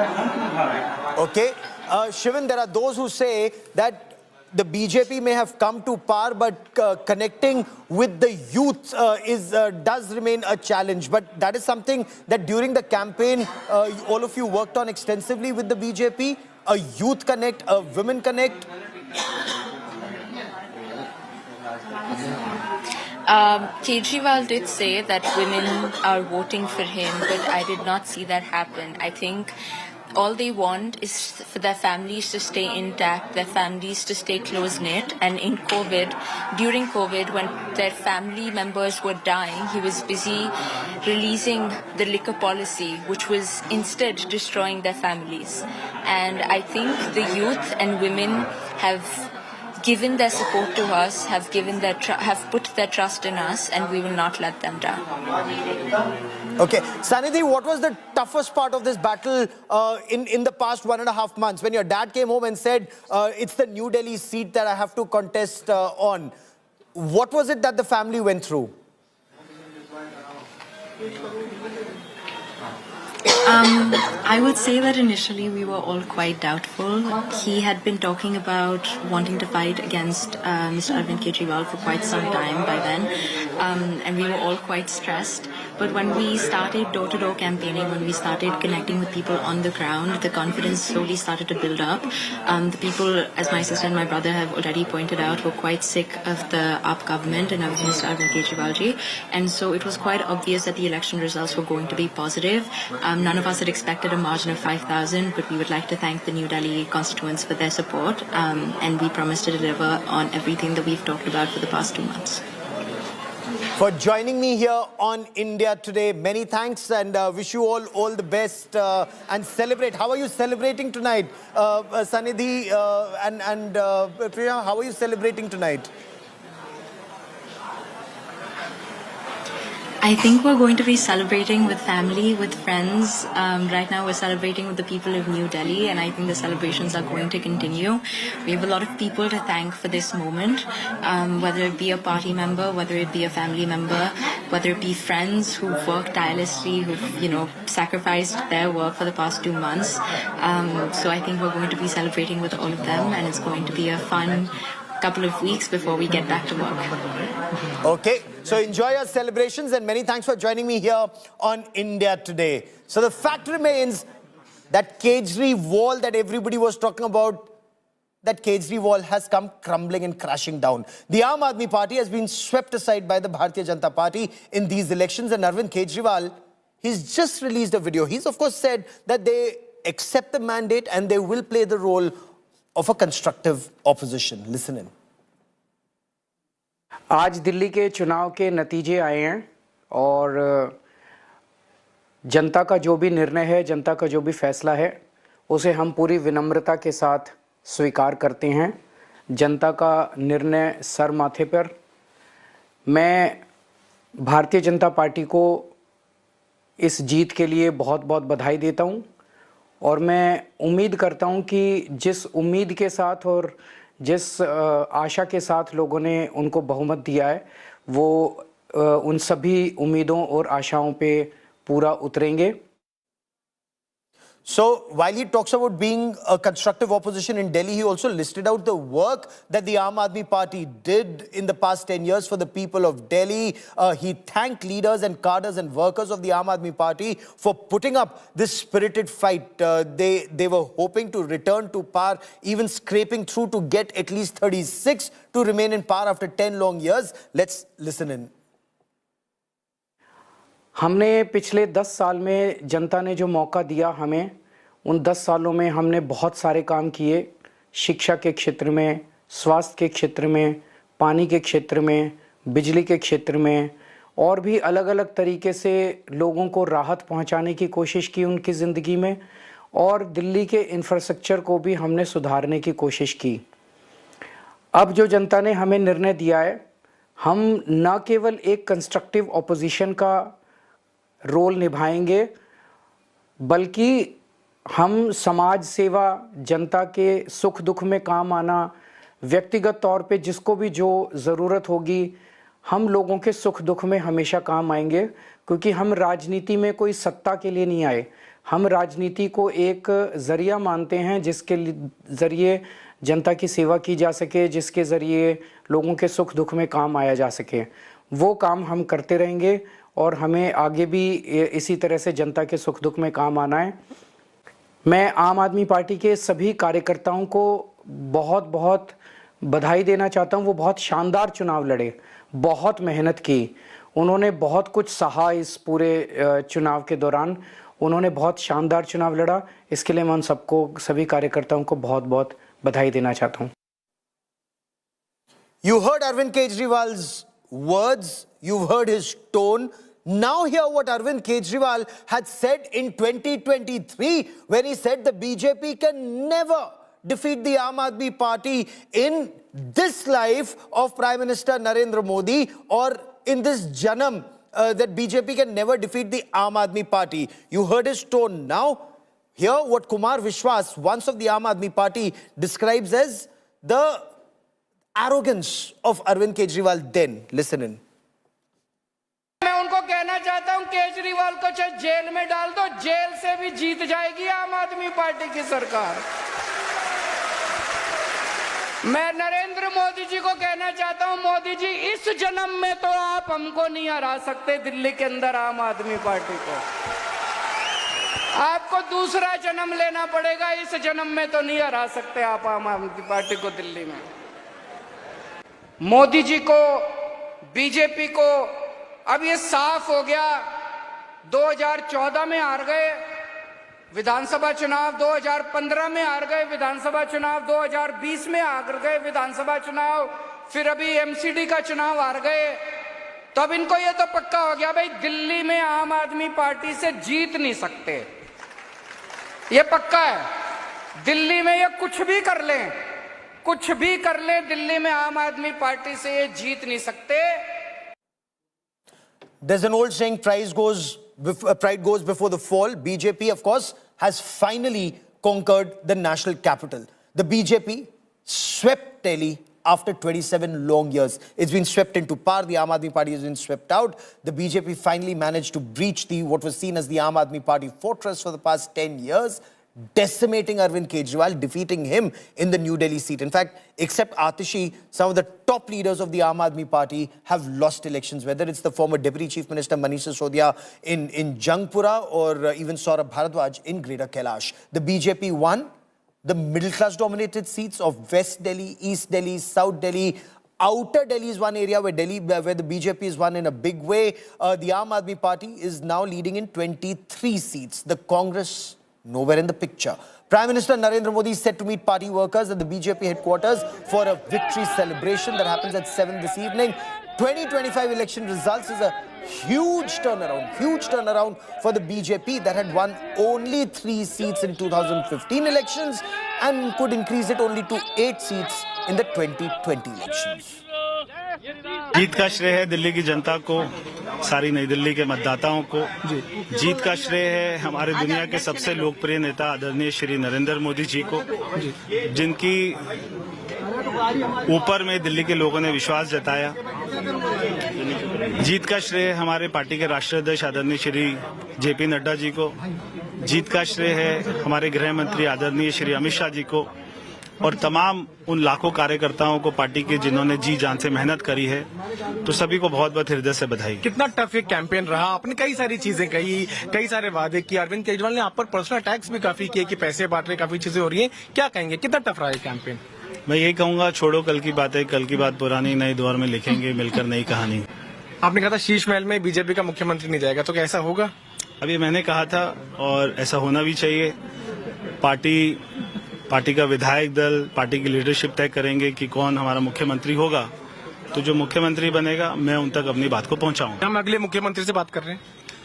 ये जब party तय करेगी तो आपको नाम जो है सबको पता ही लग जाएगा और हमारा विधायक दल बैठेगा, उसके बाद में पार्टी की लीडरशिप बैठेगी, तो जो भी होगा वो सबको मंजूर होगा। There is a process. That process will start immediately. It will take a little time because finally it has to be approved at our highest body, which is the parliamentary board. And after that, whoever becomes the leader of the BJP in the assembly, in the Delhi assembly, will be a very good leader and will start implementing the Sankalp Patra immediately from day one. Can we expect a name in the next 15 days at least? Oh, I'm sure it'll be before that, earlier than that. Earlier than that. So some name we'll get a clarity at least in a week's time or 10 days' time? I don't want to speculate because, as I said, we're a party which believes in principles and processes.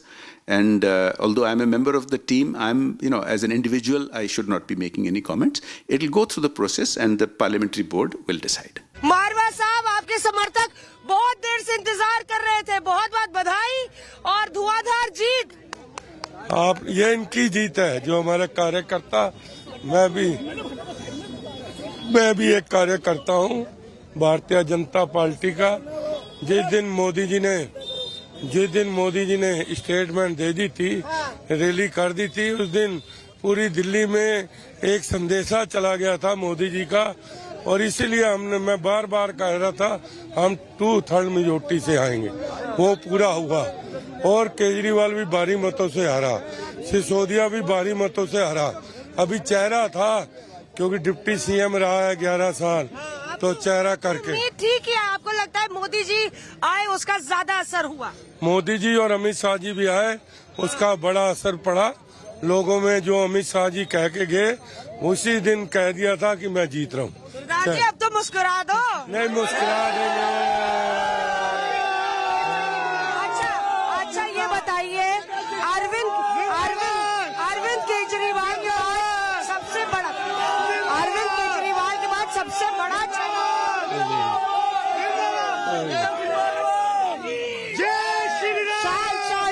देखिए यहाँ पे जय श्री राम के नारे हो रहे। अरविंद केजरीवाल के बाद मनीष सिसोदिया ही सबसे बड़ा चेहरा है, तो आपको लगता है आपकी दावेदारी भी बड़ी हो जाती है जहाँ तक सीएम, उप मुख्यमंत्री और मंत्री बनने का सवाल? देखो, कार्यकर्ता की कोई डिमांड नहीं होती, पहली बात तो सुन लो। हम मोदी जी के, अमित शाह जी के, जेपी नड्डा जी के कार्यकर्ता है, हमारी कोई डिमांड नहीं।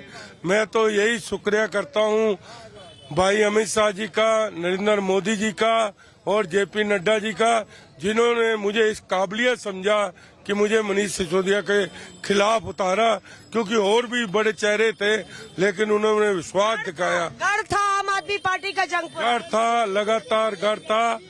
मेंबर पार्लियामेंट के भी इलेक्शन में हम 2400 से हार के निकले थे, आपको मालूम है। लड्डू की बरसात होगी, लड्डू और गुजिया की, लड्डू जलेबी की भी होगी।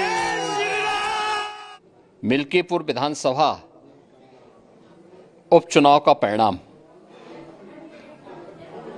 झूठ एवं लूट की राजनीति पर पूर्ण विराम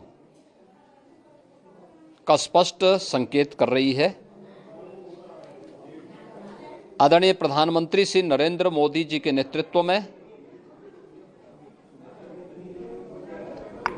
सेवा, सुरक्षा, सुशासन और लोक कल्याणकारी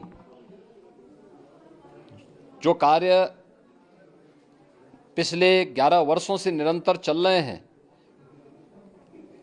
उनकी विजय है। मैं दिल्ली में विजयी हुए सभी प्रत्याशियों को, भारतीय जनता पार्टी के सभी कार्यकर्ताओं को हृदय से बधाई देता हूं और आदरणीय प्रधानमंत्री जी, भारतीय जनता पार्टी के राष्ट्रीय अध्यक्ष आदरणीय श्री जेपी नड्डा जी, रणनीतिकार के रूप में केंद्रीय गृह और सहकारिता मंत्री आदरणीय श्री अमित शाह जी समेत केंद्रीय नेतृत्व को 2.5 दशक के बाद दिल्ली में कमल खिलाने के लिए हृदय से अभिनंदन करता हूं। दिल्ली में झूठ और लूट की राजनीति पर पूर्ण विराम हुआ है। अब हमारा राष्ट्रीय राजधानी भी विकास, सुशासन और लोक कल्याणकारी योजनाओं का सही लाभ दिल्ली वासियों को प्रदान करने में सफल होगा। पिछले लगभग 2.5 दशक से और पिछले 11 वर्षों से तो जो स्थिति दिल्ली के अंदर पैदा कर दी गई थी, उसने दिल्ली को बहुत पीछे धकेल दिया, जनता को बुनियादी सुविधाओं से वंचित किया, वेलफेयर के नाम पर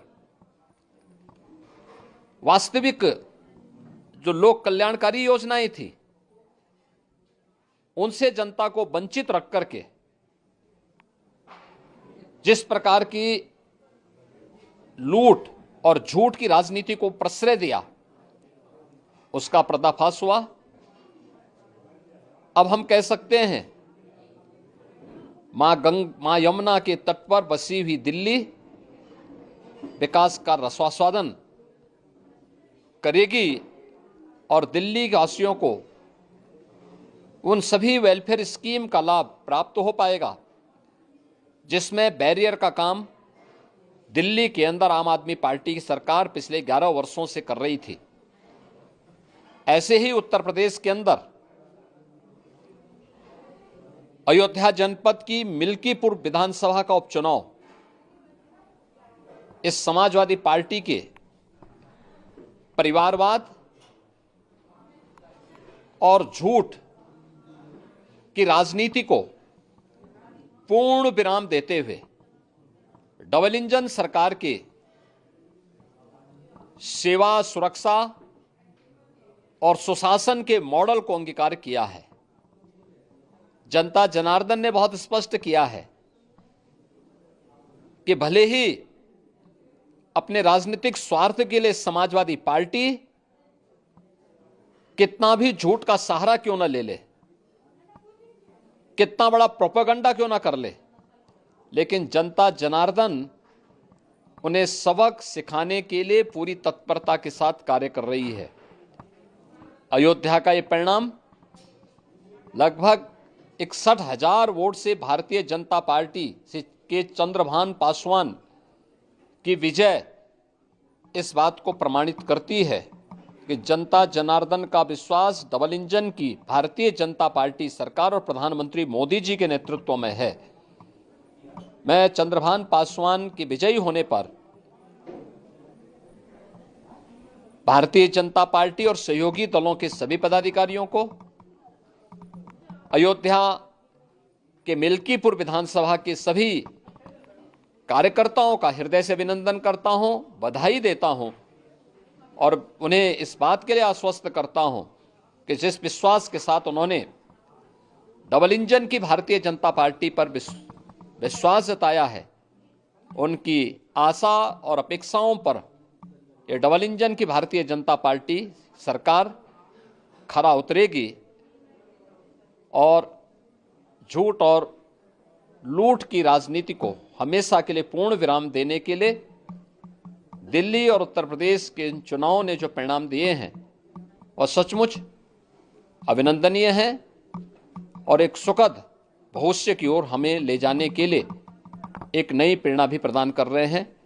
मैं सभी कार्यकर्ताओं को इसके लिए हृदय से बधाई देता हूं।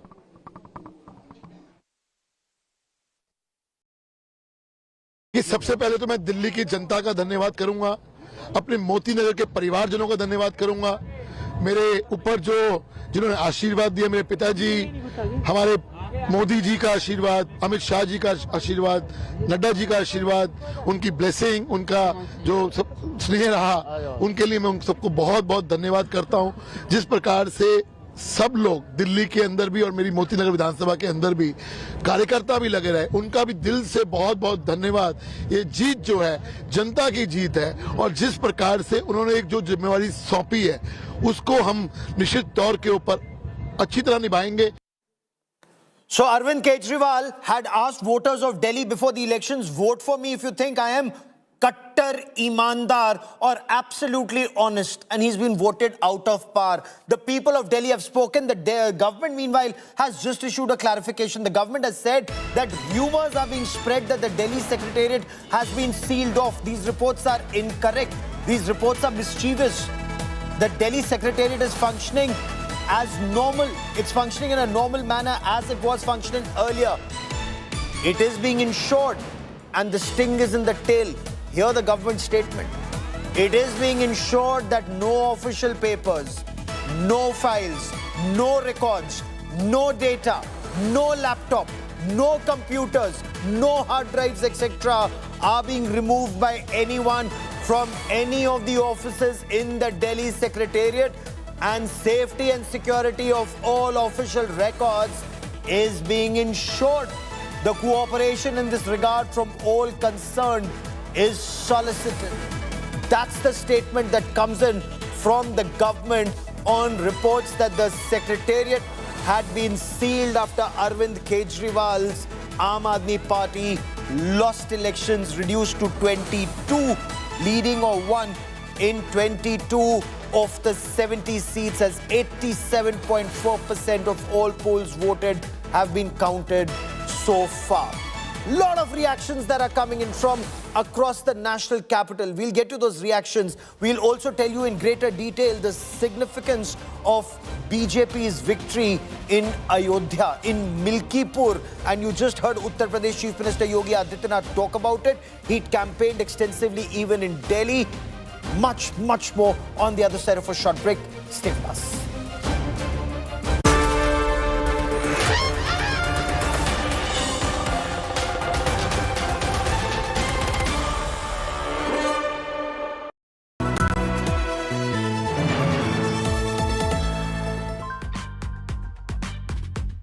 Hey Google, how do I do a wing liner?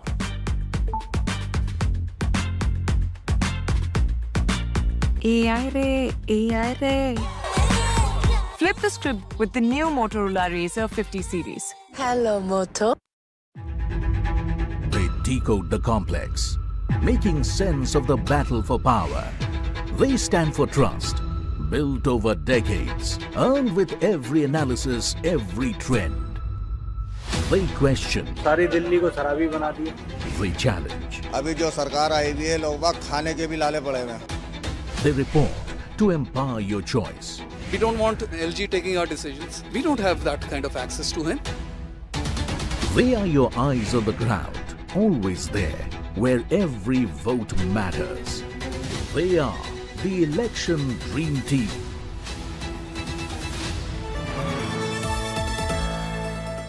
In association with Tata AIG Health Insurance. मुस्कुराए लड़खड़ाए जिंदगी, चाहे जो भी हो मैं हूँ, चाहे जो भी हो मैं हूँ, गले से लगा बिन सोचे कल हो. सर, पेशेंट के लिए कौन सा रूम प्रेफर करेंगे आप? सर, जिंदगी भर के प्यार का कोई रेट कार्ड नहीं होता. Tata AIG health insurance, with you like family, with you always. Motorola Razr 50 Ultra comes with Google Gemini. Hi, I am AI anchor Sana, bringing the top headlines for you, presented by Motorola. BJP heads for landslide victory in Delhi, BJP to form government after 27 years. Arvind Kejriwal loses New Delhi seat, Manish Sisodia also loses Jangpura seat. Prime Minister Narendra Modi is scheduled to visit BJP headquarters in Delhi today at 7 p.m. to address workers. Budget Day viewership super smash, crushing claims, shattering competition, not just domination, total annihilation. Just the massive, monstrous lead that India Today enjoys over all competition. Goodbye to fakers, fixers and fuzzies, forever unstoppable, unbreakable, untouchable. India's only #1 channel, India Today, the gold standard.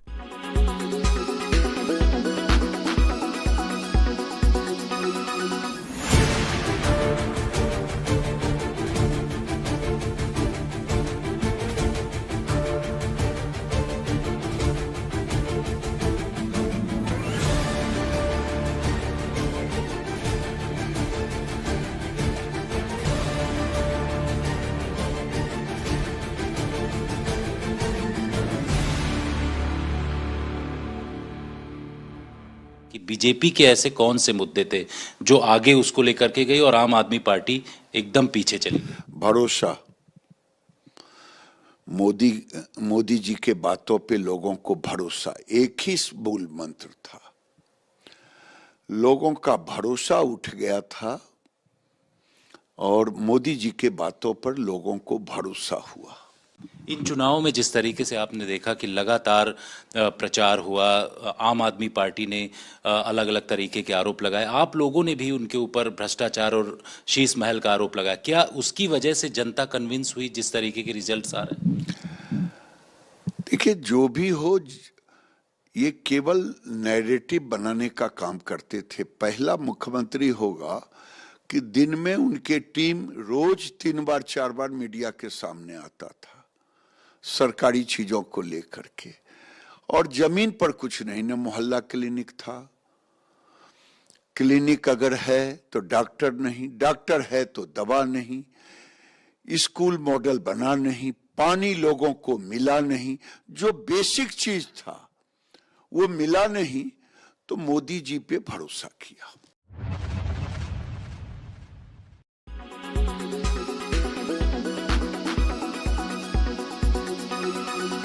Make your media plan smarter with India Today Live TV on your connected devices.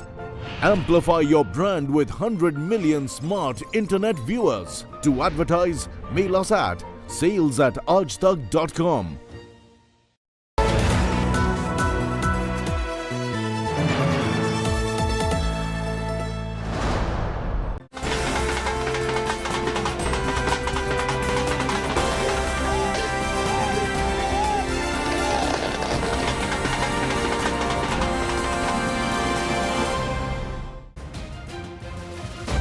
The BJP has swept Delhi. It's a spectacular victory for the BJP, and it comes after 27 long years. The areas where this victory comes from, some of the VVIP candidates on the India Today election intelligence dashboard, we get you all the latest information, inputs and analysis. And this is very, very interesting. Where does the victory come from? Where does the victory margin come from? So the BJP as of now at 48, leading in 48, that's up 40. The Aam Aadmi Party at 22, and that's down 40. So that spectacular shift of the Aam Aadmi Party vote has happened directly to the Bharatiya Janata Party.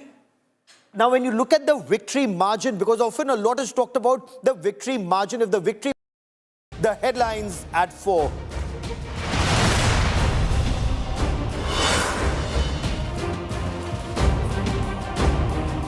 Landslide victory for the Bharatiya Janata Party in Delhi. Dangal. BJP ends 27-year-long exile in the national capital. Top Aam Aadmi Party netas lose. The Congress fails to open its account again.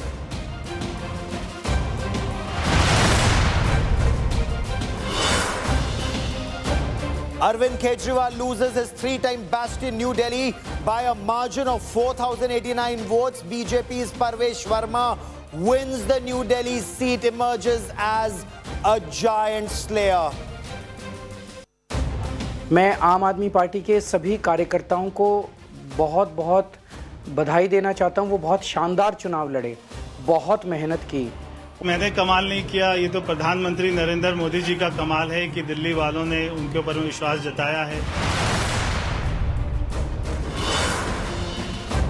Aam Aadmi Party biggest defeated in Delhi Dangal. Manish Sisodiya, Saurabh Bharadwaj, Satyendra Jain lose their seats. Only Delhi Chief Minister Atishi survives the saffron wave and wins Kalkaji.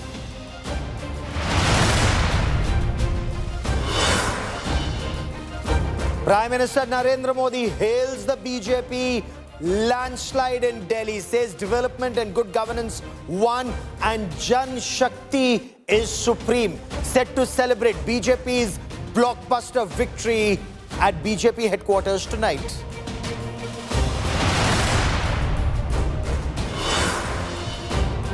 The Delhi political quake leads to tremors in the Aam Aadmi Party in Punjab. Punjab Congress claims Aam Aadmi Party MLAs are ready to jump ship, claims AAP MLAs are in touch with the Congress.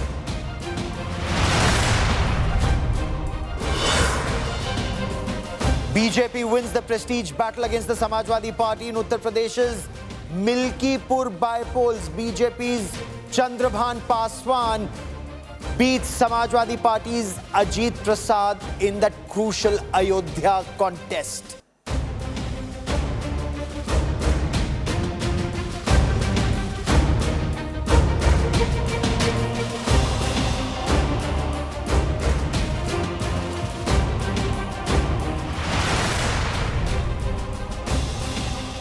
But our top focus story on this special broadcast is BJP conquering this fort, the Delhi fort.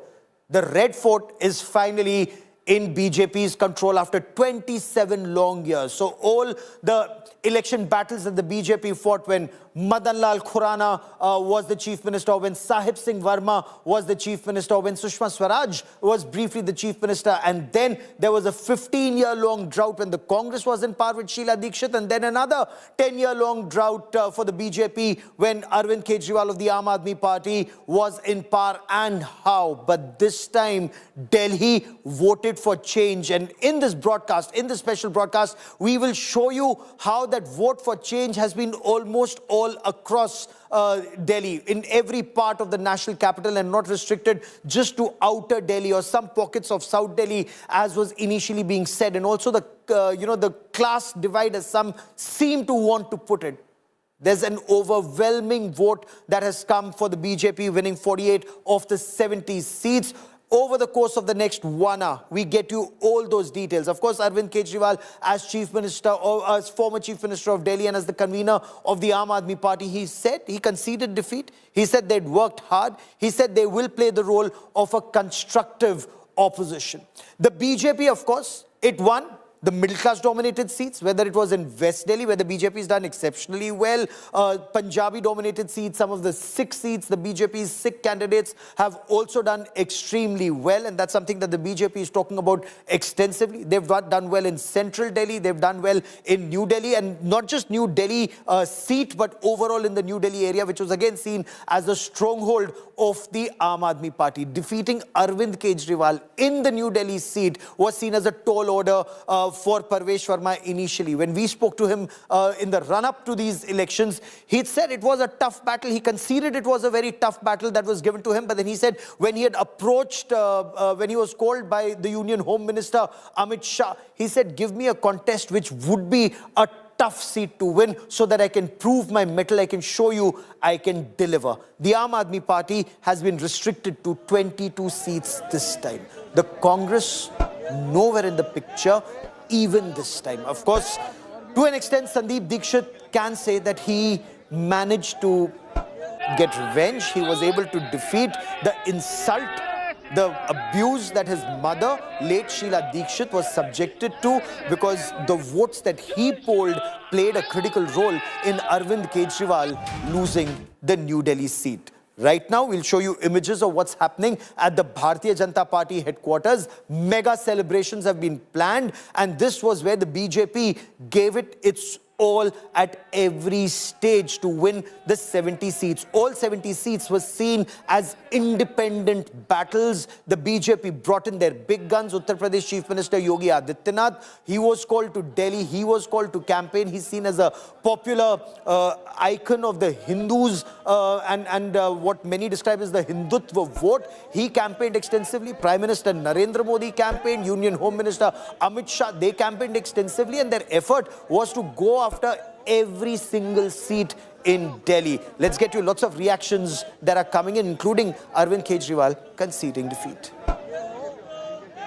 Man of the moment, the man who scripted electoral history for the Bharatiya Janata Party, the man who's being celebrated all the way from Kashmir to Kanyakumari amongst the BJP cadre, Parvesh Verma, the giant slayer, now joins us live. Parvesh bhai, from a BJP lens, आपने तो कमाल कर दिया.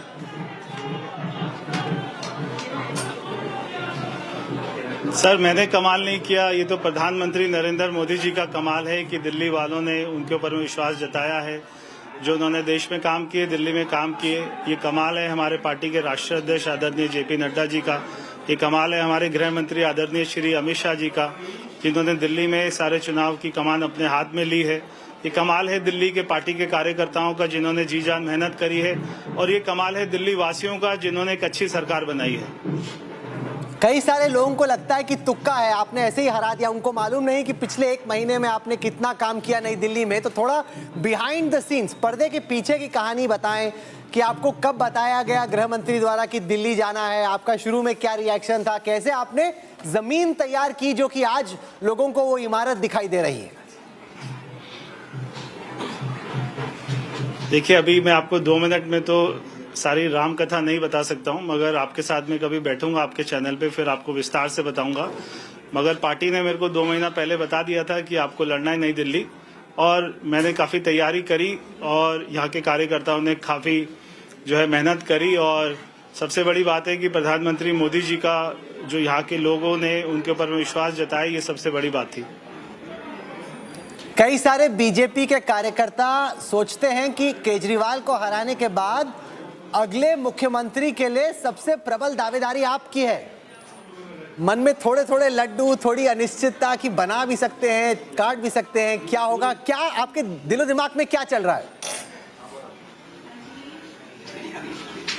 देखिए राहुल जी, मैं ऐसा व्यक्ति हूँ, मैं बड़ा जो स्पिरिचुअल आदमी हूँ. तो मैं बहुत ज़्यादा खुशी होती है तो बहुत ज़्यादा खुश नहीं होता, बहुत ज़्यादा दुख होता है तो बहुत ज़्यादा दुखी नहीं होता. तो जो भी पार्टी का विधायक दल तय करेगा, जो पार्टी की लीडरशिप तय करेगी, वो सभी को मंजूर होगा. My colleague Gaurav has a question for you. Gaurav, हम लोगों ने आपके पिताजी का भी चुनाव कवर किया था, साहिब सिंह वर्मा जी का, दिल्ली में उनकी नीति और जिस तरह से उन्होंने दिल्ली में काम किया था, वो किस तरह से आप आगे ले जाना चाहते हैं? देखिए, बहुत सारे काम किए थे और उनके बाद में मैं कहूँगा कि 20 साल अगर मैं कहूँ तो उनको केवल 2.5 साल का समय मिला था. 2.5 साल में हजारों काम किए, मगर 20 साल में मैंने देखा कि कोई काम नहीं हो पाए दिल्ली में जितने काम हो सकते थे. तो ये चुनाव में सबसे अच्छी बात ये रहेगी, हमारी ऊपर सरकार है और जो हमें प्रधानमंत्री मोदी जी का साथ मिलेगा, उनका विजन मिलेगा दिल्ली में, तो दिल्ली में डबल इंजन की सरकार नहीं 10 इंजन की सरकार काम करेगी. और 5 साल में बहुत सारे काम करेंगे, दिल्ली के सारे लोगों को फर्क दिखाई देगा. आपको इस बात का एहसास तो है कि बहुत जिम्मेदारी है, क्योंकि लोगों ने देखा 10 साल में क्या हुआ. अब उनकी ढेरों उम्मीदें हैं कि अगर बीजेपी जब सरकार बनाएगी तो बहुत जल्दी जल्दी आपको दिल्ली की तस्वीर बदलनी पड़ेगी. बहुत जल्दी बदलनी पड़ेगी और बहुत जल्दी बदलेंगे. आपको 5 साल में हमने जितने वायदे किए, सारे वायदों को पूरा करेंगे और दिल्ली के लोगों के ग्राउंड पे दिखाई देगा. अगर हम यहाँ से नई दिल्ली से बाहर निकलते हैं, 10 किलोमीटर दूर जाते हैं, तो हमको दिल्ली की सही पिक्चर दिखाई देती है कि वहाँ पे सीवर लाइन की क्या हालत है. शायद कट गया क्या? नहीं, यहाँ पे सीवर लाइन की दिल्ली में क्या हालत है, गाँव की, कॉलोनियों की क्या हालत है, रोड्स की क्या हालत है. तो बहुत सारे काम करने राहुल जी, हमारे ऊपर में बहुत बड़ी जिम्मेदारी है, क्योंकि दिल्ली की हालत को मैं समझता हूँ. मैंने दिल्ली की सही पिक्चर देखी है, सही मैंने तस्वीर देखी है, और क्या दिल्ली में प्रॉब्लम्स है मैं जानता हूँ. तो बहुत सारे काम करने हमारे सामने बहुत बड़ी चुनौती है, मगर सबसे हमें जो है विश्वास है कि प्रधानमंत्री मोदी जी के साथ में मिलकर बड़े से बड़ी चुनौतियों को पूरा करेंगे. ये बताइए, जो शीश महल का केस है या दिल्ली लिकर वाला जो मामला है, क्या उसमें वो आपकी प्राथमिकता रहेगी या दिल्ली में सुधार आपकी प्राथमिकता रहेगी? देखिए, सारी चीजें एक साथ ही करेंगे, दिल्ली में विकास भी करेंगे और दिल्ली के टैक्स पेयर का पैसा कहां पे करप्शन में गया, कौन से स्कैम में गया, उसकी भी जांच करेंगे। तो अगर किसी सरकार ने स्कैम किया है तो उसकी जांच होनी चाहिए, कौन कौन उसमें कल्प्रिट थे, कौन ऑफिसर थे, कौन पॉलिटिशियन थे, वो सभी को सजा मिलेगी। शीश महल में रहेगा नया मुख्यमंत्री कि नहीं?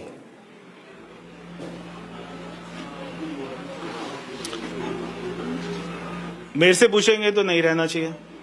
अच्छा, ये बताएं सेलिब्रेट कैसे करते? परवेश वर्मा पॉलिटिक्स को लेके तो बहुत सीरियस लग रहे हैं, आप सेलिब्रेट कैसे करेंगे अपने यार दोस्तों के साथ, फैमिली के साथ? इतनी बड़ी जीत हुई, इतना गंभीर क्यों लग रही है? ये भी नहीं समझ में आ रहा। इतनी बड़ी आपकी जीत हुई, आप इतना सीरियस लुक दे रहे हैं।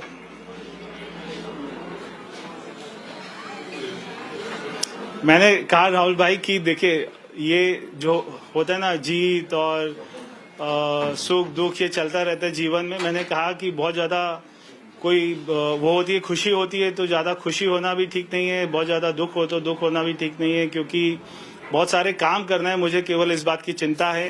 तो बहुत बड़ी जीत है, मैं जानता हूं, मगर ये जीत का श्रेय दिल्ली के कार्यकर्ताओं को जाता है, दिल्ली वासियों को जाता है, प्रधानमंत्री मोदी जी को जाता है।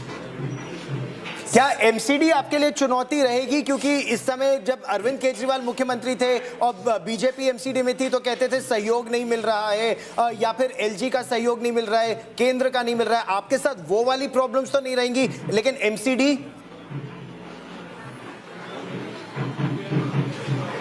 देखिए, वो प्रॉब्लम तो कभी इनके साथ भी नहीं थी। ये केवल उसको इशू बनाते थे, ये ऐसा नैरेटिव बनाते थे, क्योंकि काम नहीं करते थे इसलिए ये नैरेटिव बनाते थे कि मुझे कोई काम नहीं करने देता।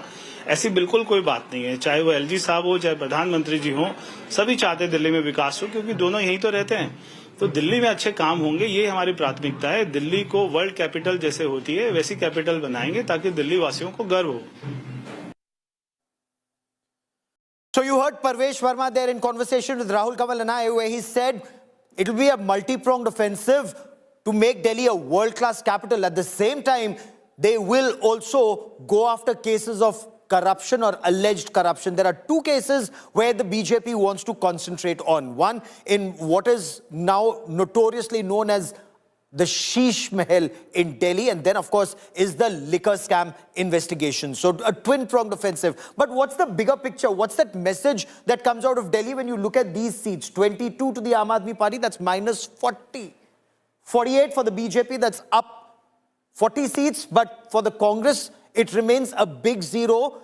In 3 elections, one after the other, for a party that stayed in power for 15 years when Sheila Dikshit was the chief minister, and where the Congress had a massive 57% vote share, scrambling just to get from 4.5 to 6% vote share. But let's, when you look at the tally, Aam Aadmi Party at 22, look at Delhi's map. And when you look at Delhi's map, it's almost across Delhi. North, south, east, west, outer.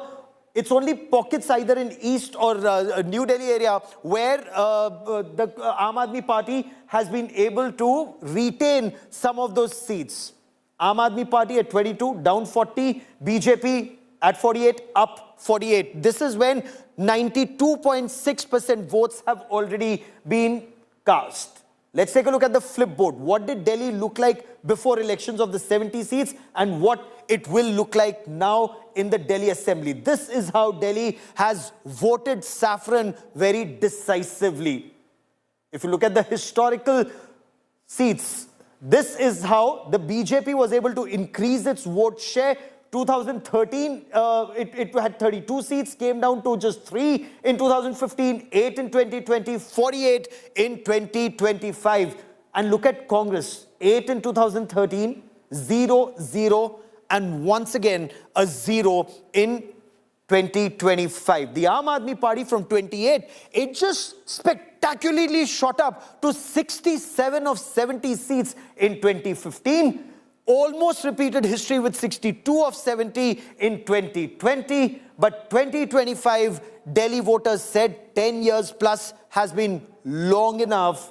They're down now to 22. Sushant Mehra now joins me from the BJP headquarters. And Sushant, as many say, Ramji's exile was also only 14 years. As far as the BJP is concerned, their exile has been 27 years. So how are they celebrating their homecoming in Delhi? हाँ पड़ोसी है वो mask लगा के भाई अरे इनके घर तो 10 बार गया हुआ हूँ यार 10 बार गया हुआ हूँ Sushant, can you hear me? How is the BJP planning to celebrate its Ghar Wapsi in Delhi? Thank you देखिए गौरव 27 साल बाद दिल्ली के अंदर बीजेपी की वापसी हुई है और जश्न की तस्वीरें मैं आपको दिखाना चाहूंगा कि किस तरीके से बड़ी संख्या में यहाँ पर बीजेपी के जो तमाम वर्कर्स है वो यहाँ पहुंचे हैं। अब से थोड़ी देर बाद प्रधानमंत्री जब यहाँ पर पहुंचेंगे उन सब का स्वागत यहाँ पर जो है वो तमाम कार्यकर्ता जो है यहाँ पर करेंगे। और उसके साथ साथ ढोल नगाड़ों की तस्वीरें भी अगर आप देखेंगे तो यहाँ पर लगातार दिखाई देंगी कि किस तरीके से यहाँ पर सुबह से ही जब से ये रुझान आने शुरू हुए थे उसके बाद से ही बीजेपी के जो तमाम वर्कर्स थे उनमें एक अलग ही जोश जो है वो फिलहाल देखने को मिल रहा था। और अभी भी अगर आप तस्वीरों में देखेंगे बैंड बाजे के साथ पूरी तैयारी है और जब प्रधानमंत्री यहाँ पहुंचेंगे उसके बीच तमाम ये तस्वीरें जो है वो फिलहाल नजर आएंगी। और इसके साथ साथ अगर बात की जाए तो बड़ी संख्या में अगर आप देखेंगे दूर दूर तक आपको बीजेपी वर्कर्स इस वक्त जो है वो नजर आएंगे। 27 साल का एक बड़ा लंबा वनवास बीजेपी ने अलग अलग स्ट्रेटेजी के साथ आम आदमी पार्टी को घेरा हर मोर्चे पर, चाहे वो बिजली हो, पानी हो, यमुना हो। इसके साथ साथ शीश महल जैसे मुद्दों पर जमकर घेरा गया। उसके बाद ये तस्वीर जो है वो सामने आई। दिल्ली में आम आदमी पार्टी के कई दिग्गज नेता सौरभ भारद्वाज हो, मनीष सिसोदिया, खुद अरविंद केजरीवाल चुनाव जो है वो हार गए। और ऐसे में अब कहीं ना कहीं नई दिल्ली सीट पर कहीं जो प्रवेश वर्मा जीते हैं उस पर एक बड़ा दाव जो है वो देखना होगा कि आखिरकार दिल्ली में कौन मुख्यमंत्री बीजेपी की तरफ से जो है वो आएगा। नई दिल्ली सीट जिसने कई मुख्यमंत्री दिए। अगर बात की जाए शीला दीक्षित, अरविंद केजरीवाल, तो देखिए कि किस तरीके से अब एक बार फिर से शुरू हो गई है। यहाँ पर कार्यकर्ताओं में हालांकि जोश जो है वो देखने को बन रहा है और धीरे धीरे करके यहाँ पर तमाम और भी कार्यकर्ता जैसे जैसे बढ़ेगा। Piyush and Aishwarya, stay with me. So while the BJP celebrates and Piyush tells us that these celebrations will go on for the next 7 days, perhaps that's the kind of time the Bharatiya Janata Party would also be needing to talk to their party leaders and cadre and perhaps even the Rashtriya Swayamsevak Sangh. Sangh's role is extremely significant in ensuring that cadres come out to vote, that last mile getting the booth workers to ensure that people come out to vote. That is what makes that crucial difference between getting to close to victory or getting 48 of the 70 seats. But what happens, one, to the Aam Aadmi Party, and more embarrassing, of course, now it's for the Congress Party. It's got 0 in this election.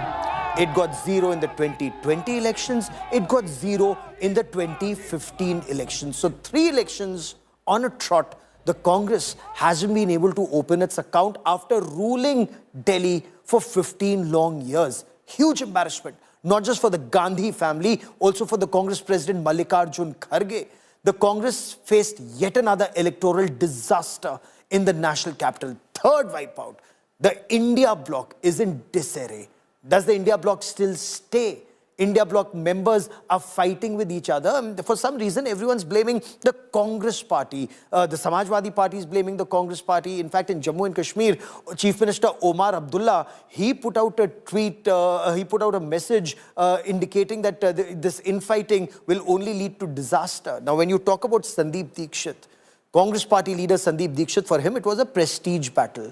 Arvind Kejriwal, in 3 elections, had hit out extensively at then Delhi Chief Minister late Sheila Dikshit. He called her names, and for Sandeep Dikshit, he had to avenge that. He did. Arvind Kejriwal was defeated. The victory margin, about 4,000 votes, 3,000 plus polled by Sandeep Dikshit. In Kalkaji, Alka Lamba, she was defeated by Ramesh Bhiduri. Of course, Ramesh Bhiduri also lost to Aam Aadmi Party's Atishi, the outgoing Chief Minister of Delhi. Jammu Kashmir Chief Minister, and I want you to listen to what he put out. He put out a jib on Omar Abdullah. He took a jibe at the Aam Aadmi Party and the Congress. Now sharing a meme, he said, "Ji bhar ke lado." And it actually it just goes on to show what he said. Samapt kar do ek dusre ko. And this is, in a way, Omar Abdullah, he wasn't just trolling the Congress party and the Aam Aadmi party, but then he was describing what many within the India bloc or the Indie alliance, as some call it, they're increasingly frustrated with this infighting. But then the Congress party has very clearly said, why not? The Congress party has to revive itself. It cannot keep losing ground, whether in Uttar Pradesh or in Bihar or in Delhi, to regional parties and never be able to revive itself. लोगों में शायद भरोसा नहीं बना हो कि हम लोग सरकार दे पाएंगे, तो ठीक है, जो जनता का निर्णय है वो निर्णय है। हम लोग इतना कह सकते हैं कि हमने मुद्दे उठाए और जो मुद्दे हमने उठाए उस पर काफी हद तक चुनाव बना, बाकी जो जनता कहे उसको स्वीकार है। दिल्ली के जो दोषी हैं, दिल्ली के जो गुनाहगार हैं, दिल्ली उन्हें माफ नहीं करेगी और ये होते हुए दिख रहा है। नहीं, हमारा मकसद है जिसने दिल्ली का नुकसान किया उसका नुकसान होना चाहिए। दिल्ली बदला ले रही है उनसे। दिल्ली के जो दोषी हैं, दिल्ली के जो गुनाहगार हैं, दिल्ली उन्हें माफ नहीं करेगी और ये होते हुए दिख रहा है। नहीं, हमारा मकसद है जिसने दिल्ली का नुकसान किया उसका नुकसान होना चाहिए। दिल्ली बदला ले रही है उनसे। You are going to destroy the plan, Sanam. Oh my God! Quickly ask me, please, because people are waiting. On Delhi election results, what do you want to say? I think it was very obvious from all our meetings in Delhi and whichever people I was meeting that people wanted change. They were fed up of the way things were and they wanted change. I suppose they voted for change. My congratulations to all those who have won. And for the rest of us, it just means we have to work harder and we have to stay there, be on the ground and be responsive to the people's issues. Thank you. So Priyanka Gandhi Vadra, gracious, she says, yes, congratulations to those who won. As far as the Congress party is concerned, they need to work harder. The Congress party perhaps needs to get back to the drawing board and introspect. What is it that their strategy needs to be? Work to defeat BJP in the short term or revive itself in the long term? The Prime Minister, of course, has repeatedly spoken of Congress Mukt Bharat, but a strong opposition is always in national interest. A quick break, back with lots more. Keep watching India Today.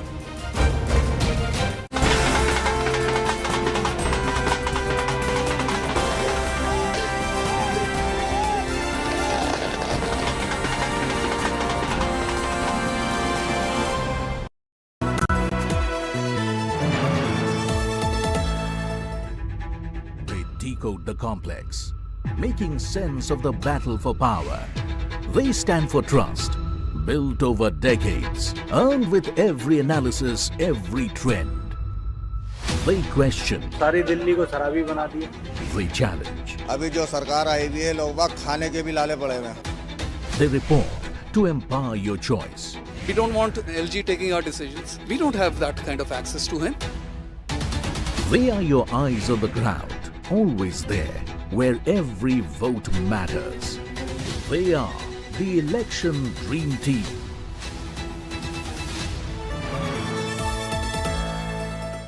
In association with Tata AIG Health Insurance.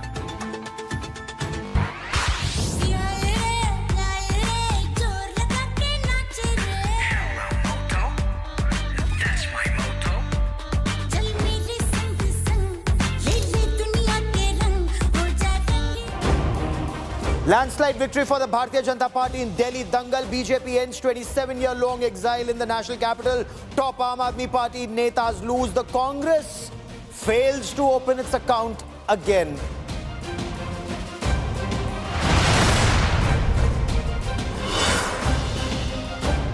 Arvind Kejriwal loses his three-time bastion New Delhi by a margin of 4,089 votes. BJP's Parvesh Verma wins the New Delhi seat, emerges as a giant slayer. मैं आम आदमी party के सभी कार्यकर्ताओं को बहुत बधाई देना चाहता हूं। वो बहुत शानदार चुनाव लड़े, बहुत मेहनत की। मैंने कमाल नहीं किया, ये तो प्रधानमंत्री नरेंद्र मोदी जी का कमाल है कि दिल्ली वालों ने उनके ऊपर विश्वास जताया है।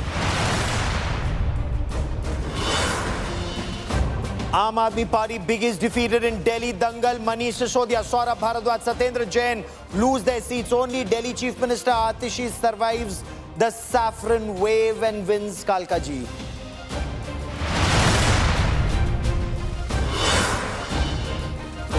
Prime Minister Narendra Modi hails the BJP landslide in Delhi, says development and good governance won and Jan Shakti is supreme. Set to celebrate BJP's blockbuster victory at BJP headquarters tonight.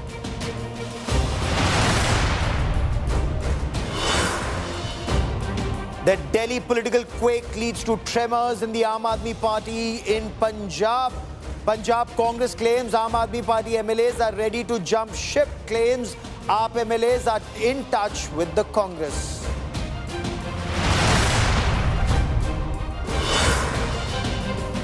BJP wins the prestige battle against the Samajwadi Party in Uttar Pradesh's Milkipur by-polls. BJP's Chandrabhan Paswan beats Samajwadi Party's Ajit Prasad in that crucial Ayodhya contest.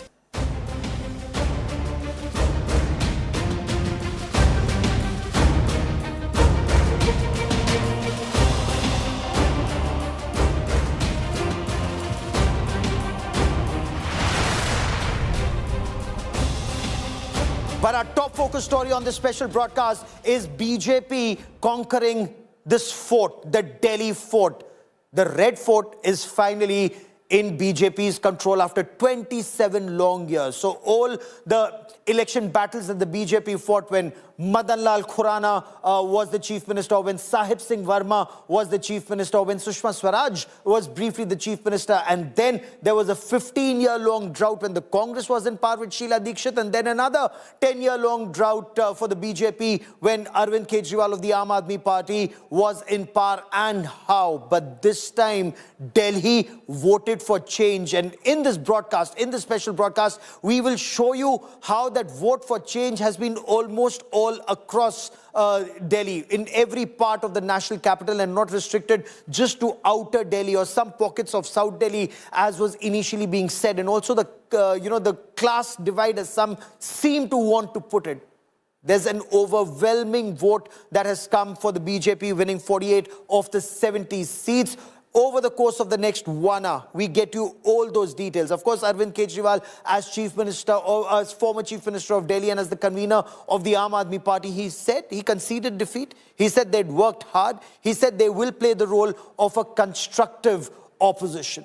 The BJP, of course, it won the middle-class dominated seats, whether it was in West Delhi, where the BJP has done exceptionally well, Punjabi-dominated seats, some of the Sikh seats, the BJP's Sikh candidates have also done extremely well, and that's something that the BJP is talking about extensively. They've done well in Central Delhi, they've done well in New Delhi, and not just New Delhi seat, but overall in the New Delhi area, which was again seen as a stronghold of the Aam Aadmi Party. Defeating Arvind Kejriwal in the New Delhi seat was seen as a tall order for Parvesh Verma initially. When we spoke to him in the run-up to these elections, he said it was a tough battle. He conceded it was a very tough battle that was given to him. But then he said when he had approached, when he was called by the Union Home Minister Amit Shah, he said, give me a contest which would be a tough seat to win so that I can prove my mettle, I can show you I can deliver. The Aam Aadmi Party has been restricted to 22 seats this time. The Congress nowhere in the picture even this time. Of course, to an extent, Sandeep Dikshit can say that he managed to get revenge. He was able to defeat the insult, the abuse that his mother, late Sheila Dikshit, was subjected to, because the votes that he polled played a critical role in Arvind Kejriwal losing the New Delhi seat. Right now, we'll show you images of what's happening at the Bharatiya Janata Party headquarters. Mega celebrations have been planned, and this was where the BJP gave it its all at every stage to win the 70 seats. All 70 seats were seen as independent battles. The BJP brought in their big guns. Uttar Pradesh Chief Minister Yogi Adityanath, he was called to Delhi. He was called to campaign. He's seen as a popular icon of the Hindus and what many describe as the Hindutva vote. He campaigned extensively. Prime Minister Narendra Modi campaigned. Union Home Minister Amit Shah, they campaigned extensively, and their effort was to go after every single seat in Delhi. Let's get you lots of reactions that are coming in, including Arvind Kejriwal conceding defeat.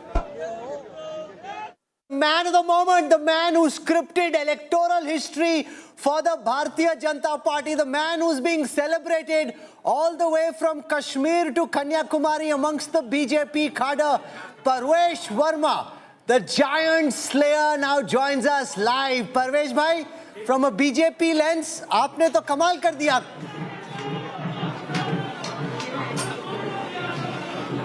Sir, मैंने कमाल नहीं किया, ये तो प्रधानमंत्री नरेंद्र मोदी जी का कमाल है कि दिल्ली वालों ने उनके ऊपर विश्वास जताया है.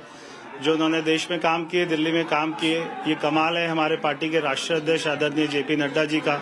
ये कमाल है हमारे गृह मंत्री आदरणीय श्री अमित शाह जी का, जिन्होंने दिल्ली में सारे चुनाव की कमान अपने हाथ में ली है. ये कमाल है दिल्ली के पार्टी के कार्यकर्ताओं का, जिन्होंने जी जान मेहनत करी है. और ये कमाल है दिल्ली वासियों का, जिन्होंने एक अच्छी सरकार बनाई है. कई सारे लोगों को लगता है कि तुक्का है, आपने ऐसे ही हरा दिया. उनको मालूम नहीं कि पिछले एक महीने में आपने कितना काम किया नई दिल्ली में. तो थोड़ा बिहाइंड द सीन्स, पर्दे के पीछे की कहानी बताएं कि आपको कब बताया गया गृह मंत्री द्वारा कि दिल्ली जाना है, आपका शुरू में क्या रिएक्शन था, कैसे आपने जमीन तैयार की जो कि आज लोगों को वो इमारत दिखाई दे रही है. देखिए, अभी मैं आपको 2 मिनट में तो सारी राम कथा नहीं बता सकता हूं, मगर आपके साथ में कभी बैठूंगा आपके चैनल पे, फिर आपको विस्तार से बताऊंगा. मगर पार्टी ने मेरे को 2 महीना पहले बता दिया था कि आपको लड़ना है नई दिल्ली, और मैंने काफ़ी तैयारी करी और यहाँ के कार्यकर्ताओं ने काफ़ी जो है मेहनत करी. और सबसे बड़ी बात है कि प्रधानमंत्री मोदी जी का जो यहाँ के लोगों ने उनके ऊपर विश्वास जताया, ये सबसे बड़ी बात थी. कई सारे बीजेपी के कार्यकर्ता सोचते हैं कि केजरीवाल को हराने के बाद अगले मुख्यमंत्री के लिए सबसे प्रबल दावेदारी आपकी है. मन में थोड़े थोड़े लड्डू, थोड़ी अनिश्चितता कि बना भी सकते हैं, काट भी सकते हैं, क्या होगा, क्या आपके दिलो दिमाग में क्या चल रहा है? देखिए राहुल जी, मैं ऐसा व्यक्ति हूँ, मैं बड़ा जो स्पिरिचुअल आदमी हूँ. तो मैं बहुत ज़्यादा खुशी होती है तो बहुत ज़्यादा खुश नहीं होता, बहुत ज़्यादा दुख होता है तो बहुत ज़्यादा दुखी नहीं होता. तो जो भी पार्टी का विधायक दल तय करेगा, जो पार्टी की लीडरशिप तय करेगी, वो सभी को मंजूर होगा. My colleague Gaurav has a question for you. Gaurav, हम लोगों ने आपके पिताजी का भी चुनाव कवर किया था, साहिब सिंह वर्मा जी का, दिल्ली में उनकी नीति और जिस तरह से उन्होंने दिल्ली में काम किया था, वो किस तरह से आप आगे ले जाना चाहते हैं? देखिए, बहुत सारे काम किए थे और उनके बाद में मैं कहूँगा कि 20 साल अगर मैं कहूँ तो उनको केवल 2.5 साल का समय मिला था. 2.5 साल में हजारों काम किए, मगर 20 साल में मैंने देखा कि कोई काम नहीं हो पाए दिल्ली में जितने काम हो सकते थे. तो ये चुनाव में सबसे अच्छी बात ये रहेगी, हमारी ऊपर सरकार है और जो हमें प्रधानमंत्री मोदी जी का साथ मिलेगा, उनका विजन मिलेगा दिल्ली में, तो दिल्ली में डबल इंजन की सरकार नहीं 10 इंजन की सरकार काम करेगी. और 5 साल में बहुत सारे काम करेंगे, दिल्ली के सारे लोगों को फर्क दिखाई देगा. आपको इस बात का एहसास तो है कि बहुत जिम्मेदारी है, क्योंकि लोगों ने देखा 10 साल में क्या हुआ. अब उनकी ढेरों उम्मीदें हैं कि अगर बीजेपी जब सरकार बनाएगी तो बहुत जल्दी जल्दी आपको दिल्ली की तस्वीर बदलनी पड़ेगी. बहुत जल्दी बदलनी पड़ेगी और बहुत जल्दी बदलेंगे. आपको 5 साल में हमने जितने वायदे किए, सारे वायदों को पूरा करेंगे और दिल्ली के लोगों के ग्राउंड पे दिखाई देगा. अगर हम यहाँ से नई दिल्ली से बाहर निकलते हैं, 10 किलोमीटर दूर जाते हैं, तो हमको दिल्ली की सही पिक्चर दिखाई देती है कि वहाँ पे सीवर लाइन की क्या हालत है. शायद कट गया क्या? नहीं, यहाँ पे सीवर लाइन की दिल्ली में क्या हालत है, गाँव की, कॉलोनियों की क्या हालत है, रोड्स की क्या हालत है. तो बहुत सारे काम करने राहुल जी, हमारे ऊपर में बहुत बड़ी जिम्मेदारी है, क्योंकि दिल्ली की हालत को मैं समझता हूँ. मैंने दिल्ली की सही पिक्चर देखी है, सही मैंने तस्वीर देखी है, और क्या दिल्ली में प्रॉब्लम्स है मैं जानता हूँ. तो बहुत सारे काम करने हमारे सामने बहुत बड़ी चुनौती है, मगर सबसे हमें जो है विश्वास है कि प्रधानमंत्री मोदी जी के साथ में मिलकर बड़े से बड़ी चुनौतियों को पूरा करेंगे. ये बताइए, जो शीश महल का केस है या दिल्ली लिकर वाला जो मामला है, क्या उसमें वो आपकी प्राथमिकता रहेगी या दिल्ली में सुधार आपकी प्राथमिकता रहेगी? देखिए, सारी चीजें एक साथ ही करेंगे. दिल्ली में विकास भी करेंगे और दिल्ली के टैक्स पेयर का पैसा कहाँ पे करप्शन में गया, कौन से स्कैम में गया, उसकी भी जांच करेंगे. तो अगर किसी सरकार ने स्कैम किया है तो उसकी जांच होनी चाहिए. कौन कौन उसमें कल्प्रिट थे, कौन ऑफिसर थे, कौन पॉलिटिशियन थे, वो सभी को सजा मिलेगी. शीश महल में रहेगा नया मुख्यमंत्री की नहीं?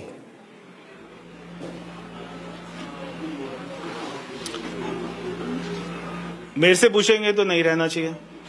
अच्छा ये बताएं सेलिब्रेट कैसे करते हैं? परवेश वर्मा पॉलिटिक्स को लेके तो बहुत सीरियस लग रहे हैं, आप सेलिब्रेट कैसे करेंगे अपने यार दोस्तों के साथ, फैमिली के साथ?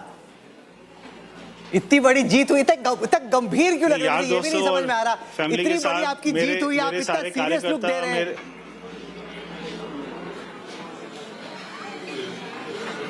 मैंने कहा राहुल भाई कि देखिए ये जो होता है ना जीत और सुख दुख ये चलता रहता है जीवन में। मैंने कहा कि बहुत ज्यादा कोई वो होती है, खुशी होती है तो ज्यादा खुशी होना भी ठीक नहीं है, बहुत ज्यादा दुख हो तो दुख होना भी ठीक नहीं है, क्योंकि बहुत सारे काम करना है मुझे, केवल इस बात की चिंता है।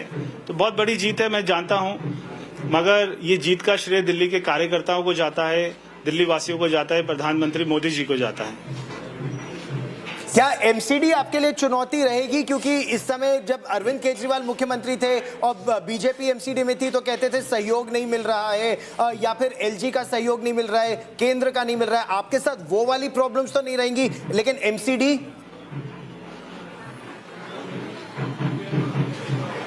देखिए वो प्रॉब्लम तो कभी इनके साथ भी नहीं थी, ये केवल उसको इशू बनाते थे, ये ऐसा नैरेटिव बनाते थे क्योंकि काम नहीं करते थे, इसलिए ये नैरेटिव बनाते थे कि मुझे कोई काम नहीं करने देता। ऐसी बिल्कुल कोई बात नहीं है, चाहे वो एलजी साहब हो चाहे प्रधानमंत्री जी हो, सभी चाहते दिल्ली में विकास हो, क्योंकि दोनों यहीं तो रहते हैं। तो दिल्ली में अच्छे काम होंगे, ये हमारी प्राथमिकता है। दिल्ली को वर्ल्ड कैपिटल जैसे होती है वैसी कैपिटल बनाएंगे ताकि दिल्ली वासियों को गर्व हो। So you heard Parvesh Verma there in conversation with Rahul Kamal and I, where he said it will be a multi-pronged offensive to make Delhi a world-class capital. At the same time, they will also go after cases of corruption or alleged corruption. There are two cases where the BJP wants to concentrate on. One in what is now notoriously known as the Sheesh Mahal in Delhi, and then of course is the liquor scam investigation. So a twin-pronged offensive. But what's the bigger picture? What's that message that comes out of Delhi when you look at these seats? 22 to the Aam Aadmi Party, that's minus 40. 48 for the BJP, that's up 40 seats. But for the Congress, it remains a big zero. In 3 elections, one after the other, for a party that stayed in power for 15 years when Sheila Dikshit was the chief minister, and where the Congress had a massive 57% vote share, scrambling just to get from 4.5 to 6% vote share. But let's, when you look at the tally, Aam Aadmi Party at 22, look at Delhi's map. And when you look at Delhi's map, it's almost across Delhi. North, south, east, west, outer. It's only pockets either in east or New Delhi area where the Aam Aadmi Party has been able to retain some of those seats. Aam Aadmi Party at 22, down 40. BJP at 48, up 48. This is when 92.6% votes have already been cast. Let's take a look at the flipboard. What did Delhi look like before elections of the 70 seats and what it will look like now in the Delhi Assembly? This is how Delhi has voted saffron very decisively. If you look at the historical seats, this is how the BJP was able to increase its vote share. 2013, it had 32 seats, came down to just 3 in 2015, 8 in 2020, 48 in 2025. And look at Congress, 8 in 2013, 0, 0, and once again a 0 in 2025. The Aam Aadmi Party from 28, it just spectacularly shot up to 67 of 70 seats in 2015. Almost repeated history with 62 of 70 in 2020. But 2025, Delhi voters said 10 years plus has been long enough. They're down now to 22. Sushant Mehra now joins me from the BJP headquarters. And Sushant, as many say, Ramji's exile was also only 14 years. As far as the BJP is concerned, their exile has been 27 years. So how are they celebrating their homecoming in Delhi? हाँ पड़ोसी है mask लगा के भाई अरे इनके घर तो 10 बार गया हुआ हूँ यार 10 बार गया हुआ हूँ Sushant, can you hear me? How is the BJP planning to celebrate its Ghar Wapsi in Delhi? Thank you. देखिए गौरव, 27 साल बाद दिल्ली के अंदर बीजेपी की वापसी हुई है और जश्न की तस्वीरें मैं आपको दिखाना चाहूंगा कि किस तरीके से बड़ी संख्या में यहाँ पर बीजेपी के जो तमाम वर्कर्स है वो यहाँ पहुंचे हैं। अब से थोड़ी देर बाद प्रधानमंत्री जब यहाँ पर पहुंचेंगे उन सब का स्वागत यहाँ पर जो है वो तमाम कार्यकर्ता जो है यहाँ पर करेंगे। और उसके साथ साथ ढोल नगाड़ों की तस्वीरें भी अगर आप देखेंगे तो यहाँ पर लगातार दिखाई देंगी कि किस तरीके से यहाँ पर सुबह से ही, जब से ये रुझान आने शुरू हुए थे उसके बाद से ही बीजेपी के जो तमाम वर्कर्स थे उनमें एक अलग ही जोश जो है वो फिलहाल देखने को मिल रहा था। और अभी भी अगर आप तस्वीरों में देखेंगे बैंड बाजे के साथ पूरी तैयारी है और जब प्रधानमंत्री यहाँ पहुंचेंगे उसके बीच तमाम ये तस्वीरें जो है वो फिलहाल नजर आएंगी। और इसके साथ साथ अगर बात की जाए तो बड़ी संख्या में अगर आप देखेंगे दूर दूर तक आपको बीजेपी वर्कर्स इस वक्त जो है वो नजर आएंगे। 27 साल का एक बड़ा लंबा वनवास बीजेपी ने अलग अलग स्ट्रेटेजी के साथ आम आदमी पार्टी को घेरा हर मोर्चे पर, चाहे वो बिजली हो, पानी हो, यमुना हो। इसके साथ साथ शीश महल जैसे मुद्दों पर जमकर घेरा गया। उसके बाद ये तस्वीर जो है वो सामने आई। दिल्ली में आम आदमी पार्टी के कई दिग्गज नेता सौरभ भारद्वाज हो, मनीष सिसोदिया, खुद अरविंद केजरीवाल चुनाव जो है वो हार गए। और ऐसे में अब कहीं ना कहीं नई दिल्ली सीट पर कहीं जो प्रवेश वर्मा जीते हैं उस पर एक बड़ा दाव जो है वो देखना होगा कि आखिरकार दिल्ली में कौन मुख्यमंत्री बीजेपी की तरफ से जो है वो आएगा। नई दिल्ली सीट जिसने कई मुख्यमंत्री दिए, अगर बात की जाए शीला दीक्षित, अरविंद केजरीवाल, तो देखिए कि किस तरीके से अब एक बार फिर से तस्वीरें एक बार फिर से शुरू हो गई है। यहाँ पर कार्यकर्ताओं में हालांकि जोश जो है वो देखने को बन रहा है और धीरे धीरे करके यहाँ पर तमाम और भी कार्यकर्ता जैसे जैसे बढ़ेगा। Piyush and Aishwarya, stay with me. So while the BJP celebrates and Piyush tells us that these celebrations will go on for the next 7 days, perhaps that's the kind of time the Bharatiya Janata Party would also be needing to talk to their party leaders and cadre, and perhaps even the Rashtriya Swayamsevak Sangh. Sangh's role is extremely significant in ensuring that cadres come out to vote, that last mile, getting the booth workers to ensure that people come out to vote. That is what makes that crucial difference between getting to close to victory or getting 48 of the 70 seats. But what happens, one, to the Aam Aadmi Party, and more embarrassing, of course, now it's for the Congress Party. It's got 0 in this election. It got 0 in the 2020 elections. It got 0 in the 2015 elections. So 3 elections on a trot. The Congress hasn't been able to open its account after ruling Delhi for 15 long years. Huge embarrassment, not just for the Gandhi family, also for the Congress President Mallikarjun Kharge. The Congress faced yet another electoral disaster in the national capital. Third wipeout. The India bloc is in disarray. Does the India bloc still stay? India bloc members are fighting with each other. For some reason, everyone's blaming the Congress party. The Samajwadi party is blaming the Congress party. In fact, in Jammu and Kashmir, Chief Minister Omar Abdullah, he put out a tweet, he put out a message indicating that this infighting will only lead to disaster. Now, when you talk about Sandeep Dikshit, Congress party leader Sandeep Dikshit, for him, it was a prestige battle. Arvind Kejriwal, in 3 elections, had hit out extensively at then Delhi Chief Minister late Sheila Dikshit. He called her names, and for Sandeep Dikshit, he had to avenge that. He did. Arvind Kejriwal was defeated. The victory margin, about 4,000 votes, 3,000 plus polled by Sandeep Dikshit. In Kalkaji, Alka Lamba, she was defeated by Ramesh Bhiduri. Of course, Ramesh Bhiduri also lost to Aam Aadmi Party's Atishi, the outgoing Chief Minister of Delhi. Jammu Kashmir Chief Minister, and I want you to listen to what he put out. He put out a jib on Omar Abdullah. He took a jibe at the Aam Aadmi Party and the Congress. Now sharing a meme, he said, "Ji bhar ke lado." And it just goes on to show what he said. Samapt kar do ek dusre ko. And this is, in a way, Omar Abdullah, he wasn't just trolling the Congress Party and the Aam Aadmi Party, but then he was describing what many within the India bloc or the Indie alliance, as some call it, they're increasingly frustrated with this infighting. But then the Congress party has very clearly said, why not? The Congress party has to revive itself. It cannot keep losing ground, whether in Uttar Pradesh or in Bihar or in Delhi, to regional parties and never be able to revive itself. लोगों में शायद भरोसा नहीं बना हो कि हम लोग सरकार दे पाएंगे, तो ठीक है, जो जनता का निर्णय है वो निर्णय है। हम लोग इतना कह सकते हैं कि हमने मुद्दे उठाए और जो मुद्दे हमने उठाए उस पर काफी हद तक चुनाव बना। बाकी जो जनता कहे उसको स्वीकार है। दिल्ली के जो दोषी हैं, दिल्ली के जो गुनाहगार हैं, दिल्ली उन्हें माफ नहीं करेगी और ये होते हुए दिख रहा है। नहीं, हमारा मकसद है जिसने दिल्ली का नुकसान किया उसका नुकसान होना चाहिए। दिल्ली बदला ले रही है उनसे। दिल्ली के जो दोषी हैं, दिल्ली के जो गुनाहगार हैं, दिल्ली उन्हें माफ नहीं करेगी और ये होते हुए दिख रहा है। नहीं, हमारा मकसद है जिसने दिल्ली का नुकसान किया उसका नुकसान होना चाहिए। दिल्ली बदला ले रही है उनसे। You are going to destroy the plan, Sanjay. Oh my God! Quickly ask me, please, because people are waiting. On the Delhi election results, what do you want to say? I think it was very obvious from all our meetings in Delhi and whichever people I was meeting that people wanted change. They were fed up of the way things were and they wanted change. I suppose they voted for change. My congratulations to all those who have won. And for the rest of us, it just means we have to work harder and we have to stay there, be on the ground and be responsive to the people's issues. Thank you.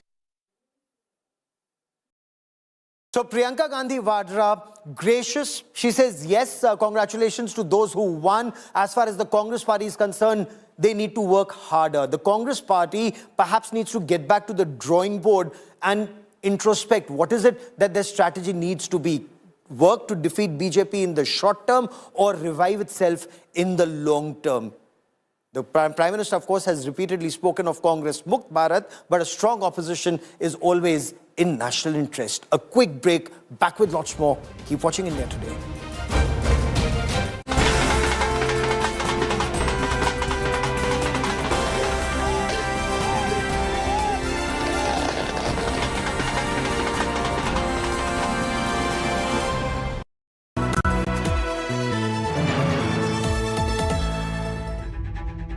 Decode the complex, making sense of the battle for power. They stand for trust, built over decades, earned with every analysis, every trend. They question. सारी दिल्ली को शराबी बना दिया. They challenge. अभी जो सरकार आई हुई है लोग खाने के भी लाले पड़े हुए हैं. They report to empower your choice. Well, absolutely, Preeti. After 27 years, we are now seeing as to how the BJP is all set to form the government, and that is why we are seeing a lot of excitement in BJP workers. You can see how sea of people, sea of supporters of BJP have turned up here at BJP headquarters to celebrate this huge mandate which the people of Delhi have given to them. In few minutes from now, we will also see PM Narendra Modi to reach here. Before that, the top leaders of Bharatiya Janata Party, including BJP's National President JP Nadda, Rajnath Singh, Amit Shah and other leaders of BJP to reach here. But before that, all preparations have been done. You can see as to how stage is set and the workers are also very much excited. Let me try to also get the word from these workers who have come here to celebrate this huge victory. कहाँ से आए आप? जनकपुरी विधानसभा से। क्या कहेंगे कितनी बड़ी जीत है ये बीजेपी की? ये जीत बहुत बड़ी है क्योंकि 27 साल का हमारा वनवास खत्म हुआ है। केजरीवाल के कार्यक्रम में ऐसे थे कि वायु से लेके जल, सड़क, पानी हर कुछ खराब था। आप विश्वास नहीं करोगे 10 साल दिल्ली नर्क में थी, बट अब एक उम्मीद की किरण आई है। मोदी जी ने कहा है कि 3 साल के अंदर यमुना जी मैया को पुराना स्तर वापसी लाएंगे, साफ स्वच्छ होएगी, डुबकी बनाएगी। हमारे लोग जो छठ मैया पूछते हैं वो करेंगे। यमुना जी का पानी डायरेक्ट हमारे घरों पे आता है, वो अच्छा आएगा, सड़कें साफ होंगी। आप क्या कहेंगे, आप किस तरह से सेलिब्रेट कर रहे हैं इस विक्ट्री को? ये सेलिब्रेशन तो आप ये लगाइए जैसे मेरे 12 ज्योतिर्लिंग हो गए हैं। मैं महाराष्ट्र, गुजरात हर जगह गया हूँ। हर जगह हर बंदे की ये कंप्लेंट रहती थी कि हम विधानसभा भी जिता देते हैं, लोकसभा भी जिता देते हैं। आप लोकसभा में तो दबाकर कमल बटन दबाते हो, विधानसभा में आपको क्या हो जाता है? क्यों आप फ्री के चक्करों में पड़ जाते हो? मैंने कहा इस बार ही नहीं, तो इस बार बीजेपी ने भी दिया, ऐसा नहीं है? नहीं दिया है, आगे तो पूरे किए बीजेपी करेगी।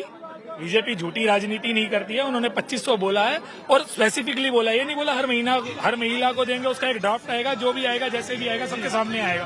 पर हाँ, ये जरूर है 5 साल में जैसे मोदी जी ने साबरमती फ्रंट बनाया, आप 5 साल के अंदर देखेंगे कि हम उस तरफ अग्रसर होंगे। और अगले 5 प्रधानमंत्री से आप क्या उम्मीद करते हैं, किस तरह का आप उनसे आपको प्रधानमंत्री जी की स्पीच से पता लग जाएगा कि कल से पूरा का पूरा कैबिनेट यमुना को साफ करने में Piyush, I'm going to come right back to you. Celebrations have broken out at the BJP headquarters, and understandably so. BJP has scripted history after 27 years. And one seat which everybody thought that the Aam Aadmi Party had in the bag was the seat of Greater Kailash, where Saurabh Bhardwaj, sitting cabinet minister of the Aam Aadmi Party, was on the ticket. Well, not quite. It's gone the BJP's way. And joining me right now, Aishwarya Paliwal with Shikha Roy, who defeated Saurabh Bhardwaj by a margin of 1,000 votes.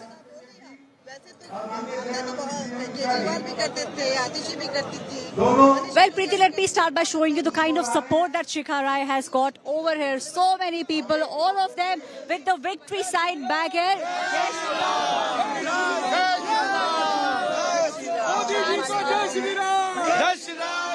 These are the supporters of Shikha Roy. She's the woman who has now won with a margin of 1,000 votes. Saurabh Bhardwaj is the one who she has now defeated. We'll speak with her. But meanwhile, just showing you the kind of support that she's got. Jai Shri Ram chants. The visuals that you are seeing. The Shikha Roy, wave, one can very clearly see here. We'll also try and speak with Shikha Roy. She's the one who's been saying, not now, Preeti, but over the past 5 years, that what Saurabh Bhardwaj could not do is something that she will do. Shikha ji. महिलाओं ने बहुत समर्थन किया है हमें और शिखा जी आपसे जानना चाहेंगे सबसे आपको बहुत ज्यादा मिला Saurabh Bhardwaj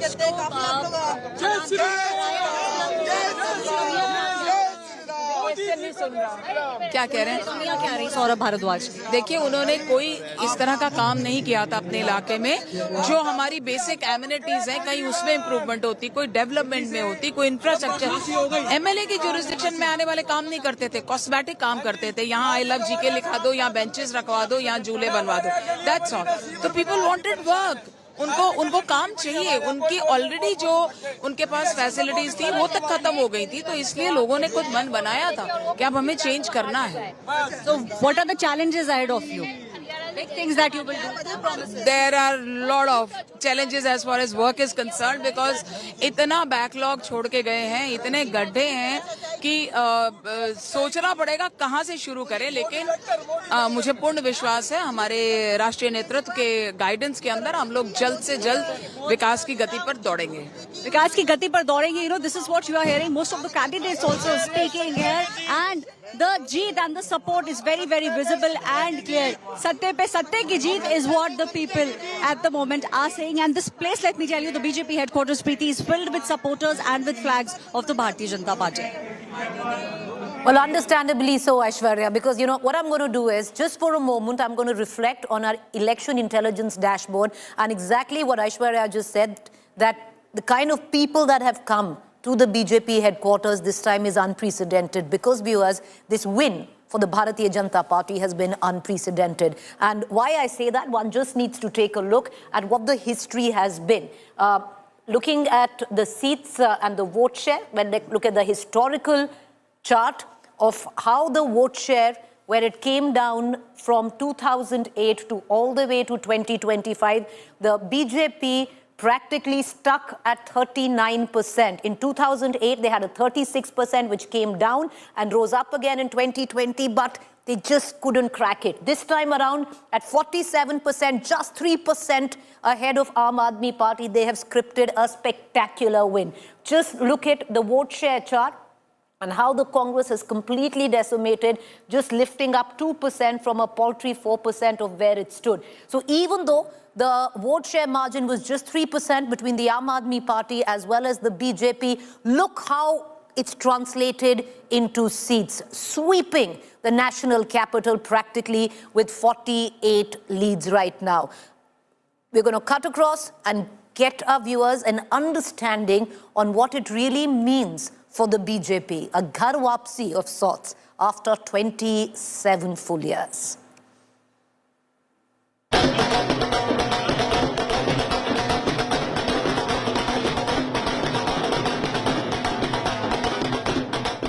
Seven-year-long saffron drought ends in the national capital.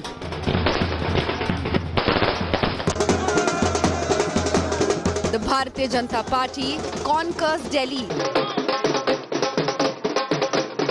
breaching the Aam Aadmi Party's fortress.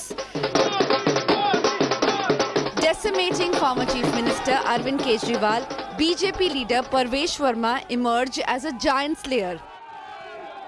Arvind Kejriwal ji ने 11 साल में कोई काम ही नहीं किया, तो बहुत सारे मुद्दे थे, मगर दिल्ली की जनता को समझ आ गया था कि अरविंद केजरीवाल जी केवल और केवल झूठ ही बोलते हैं। क्या हम अगले मुख्यमंत्री से बात कर रहे हैं?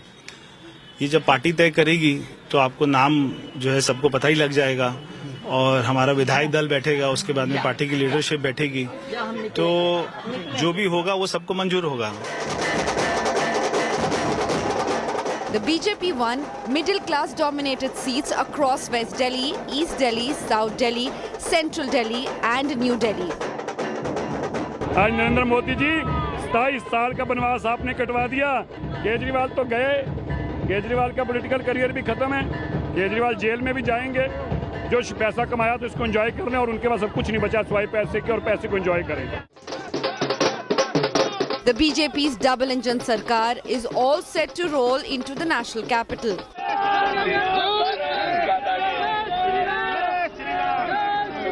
बीजेपी के ऐसे कौन से मुद्दे थे जो आगे उसको लेकर के गई और आम आदमी पार्टी एकदम पीछे चली? भरोसा।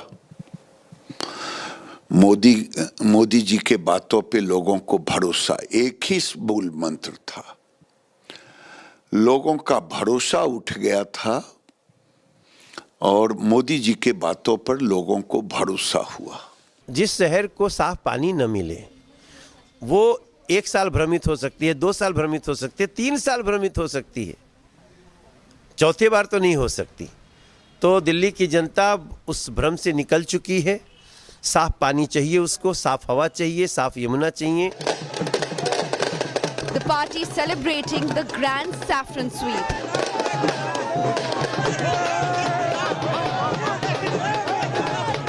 Pledging to fulfill all its promises and give Delhiites clean Yamuna and clean air. We are forming a government after 27 years in Delhi is because the people of Delhi have immense faith in Prime Minister Modi's guarantees. They know that the promises made in the BJP's Sankalp Patra, our manifesto, will be implemented because Modi ji has given it his backing and given his guarantee. The BJP's decades-long exile has come to an end with a historic victory. With Aishwarya Paliwal and Piyush Mishra, Bureau Report, India Today. All right, so the big takeaways of this mega verdict that Delhi has delivered: anti-incumbency clearly has swept the Aam Aadmi Party out of Delhi. It is a verdict, a referendum against Arvind Kejriwal. The middle class has spoken, and the middle class has spoken loudly. Women was one factor which was discussed possibly behind Arvind Kejriwal. It does seem that the woman vote has consolidated not behind Arvind Kejriwal, but behind the Bharatiya Janata Party. Sheesh Mahal, Liquorgate charges have damaged the morality halo of Arvind Kejriwal. Those visuals that you just saw were visuals of Parvesh Verma, the giant slayer who defeated Arvind Kejriwal entering Bangla Sahib Gurudwara. He's making the rounds of his constituency and the holy places there. The other big factor, Aam Aadmi Party's Poisoned Yamuna campaign backfired for the Aam Aadmi Party. I want to cut across right now to my colleague Amit Bhardwaj while I make my way to the election intelligence dashboard. Amit Bhardwaj, there were certain seats that the Aam Aadmi Party was so confident that they had in the bag. What possibly the party couldn't factor in the strong undercurrent of anti-incumbency.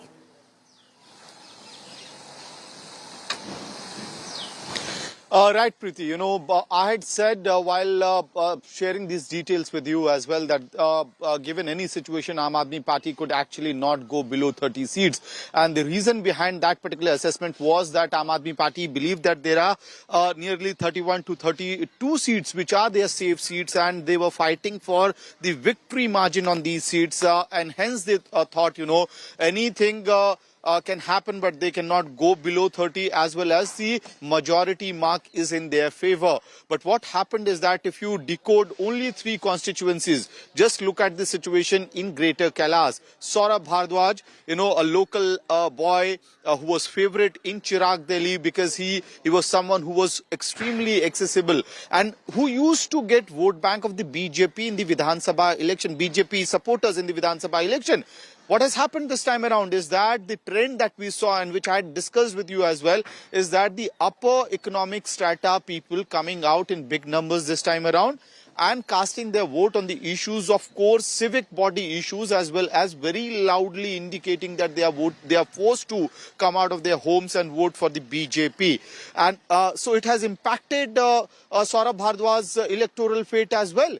So these set of voters who used to vote for him now decided to vote for the Bharatiya Janata Party. Sangam Vihar, the Dalits and the backward classes out there have voted against Aam Aadmi Party. Malviya Nagar, who can imagine Somnath Bharti will lose his electoral battle, because again he was seen as someone who easily convinces the BJP voters to cast vote for him when it comes to the Vidhan Sabha election. Same fate has happened. In fact, even in the strongest of seats where it was supposed to be a walkover for Aam Aadmi Party and a 50,000 plus margin, Buradi and Devli, it doesn't look convincing given the fact the kind of margin that Aam Aadmi Party is getting. So clearly it is indication of erosion of your core vote bank, core seats, number one. And, I would say again, Muslim seats, Arvind Kejriwal and his advisors I'm going to come right back to you. So give our viewers, just stay with me, Amit. I just want to take our viewers through the power map, and I think this explains everything. Because the undercurrent of anti-incumbency, how it swept Aam Aadmi Party out of power, that in 2020 was what the map looked at 62 of 70 constituencies. The only reprieve that the BJP had then was the northeast seats right there. And incidentally, that is where the Aam Aadmi Party has actually held on a little bit on the center.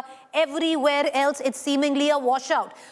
One quick question, Amit, before I let you go. What now for the Aam Aadmi Party? What is being contemplated? There's so much on the plate. People suggesting, will Arvind Kejriwal now immediately focus on Punjab? Enough going on there. Gujarat is something which the cadre now wants to focus full on, so at least they have 2 years to prepare. On the other hand, lots of questions now being raised whether he will take a constitutional route if there is some legal challenges that lie ahead. Will he, go through the Rajya Sabha route? So many options, so much circulation in terms of commentary. What are you picking up? Or do you think right now it's all white noise?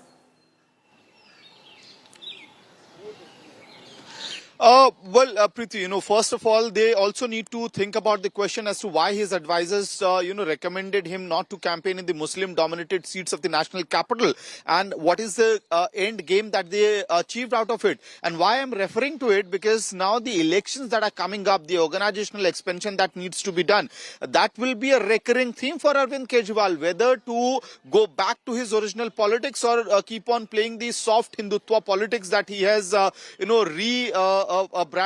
branded himself as one of the key stakeholders in that politics as well. Because Punjab, the Aam Aadmi Party will have to focus, and you cannot keep on going with this soft Hindutva politics that Arvind Kejriwal was trying to play that image, build that image for the past year or two. Number one. Number two, Gujarat, again, it's a confusion for the Aam Aadmi Party in that particular state, because they have been trying to challenge the BJP on their core turf of Hindutva in Gujarat. But certainly the Gujarat organizational unit is completely, feeling boosted right now. They believe that this time around they'll be able to actually deal with the Congress party and might emerge as the major or the key opponent of the BJP and, replace the Congress party in Gujarat. So there is a lot of organizational work that Aam Aadmi Party chief Arvind Kejriwal will have to focus upon, and he certainly needs to get rid of Delhi for the time being for sure, because two important projects for AAP is certainly fixing the problems in Punjab government and then focusing in the organization of Gujarat. Back to you. All right, so Gujarat, Punjab, but what about Delhi? There are only 22 MLAs. To hold on to them is going to be a huge hassle, and I would think Amit knows that very well. All right, I'm going to cut across to the BJP headquarters because that is where all the action is. You have JP Nadda there meeting the leaders of Delhi, the Delhi Pradesh unit, the advisors. Basuri Swaraj was on the advisory committee in terms of planning the campaign, and you can see JP Nadda who's come in and meeting the leaders there. It's a big moment. JP Nadda, Aishwarya Paliwal would be signing off as party president on a huge high. Modi, Modi, Modi, Modi, Modi, Modi, Modi. Aishwarya, can you hear me? Modi, Modi, Modi, Modi, Modi, Modi, JP Nadda has been very happy about. A few days left for the Bharatiya Janata Party to come out with a new name, a new president. From what we are understanding, in the next 10 days, the picture will be pretty clear. Who will become the next BJP president, as well as who will become the chief minister of the national capital. Those things will be clear. Just showing you the kind of enthusiasm that you can see here. All the people wearing the caps of the Bharatiya Janata Party, the victory sign, and also, you know, we will be speaking with some of these people and asking them what is it that they want. जय श्री राम के आप नारे लगा रहे हैं. अब दिल्ली में आपको क्या लगता है क्या होगा?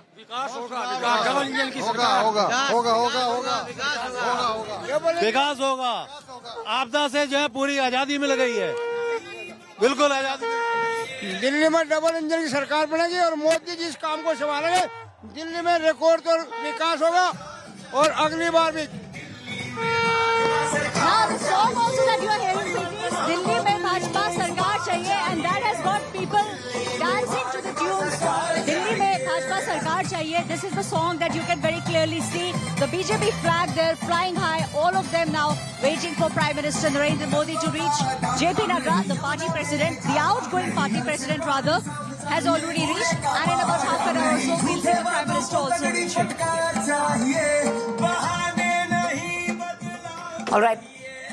All right, my colleague Aishwarya there joining us from the BJP headquarters. Aishwarya, today is going to be a big day where the BJP headquarters is concerned. You have JP Nadda there, and like, I was speaking with you that will be signing off on a high. Well, she's the woman of the moment. Nirmala Sitharaman, who many believe scripted that final push that got the BJP the kind of support it did, a unilateral, full-blooded support from the middle class where Delhi is concerned after announcing tax breaks just 4 or 5 days before Delhi went to vote. So in the plethora of the stars where the BJP is concerned, that scripted, put together, the win, and what a stunning win it has been for the BJP. Nirmala Sitharaman, one of those. Of course, JP Nadda, the party president. I want to bring in Aishwarya for more because Aishwarya, this time, a lot of stress was given to the campaign of the BJP. It was constantly tweaked. It was constantly, stuff that wasn't working was put to rest. New ideas were introduced, constantly evolving. If there was the Sheesh Mahal at one level, the campaign committee understood that it wasn't just the Sheesh Mahal which was ticking. You needed to bring in, everyday issues like pani, sewage, garbage, all of that. And for the first time, Delhi has had a campaign committee where the BJP is concerned. Who were the members?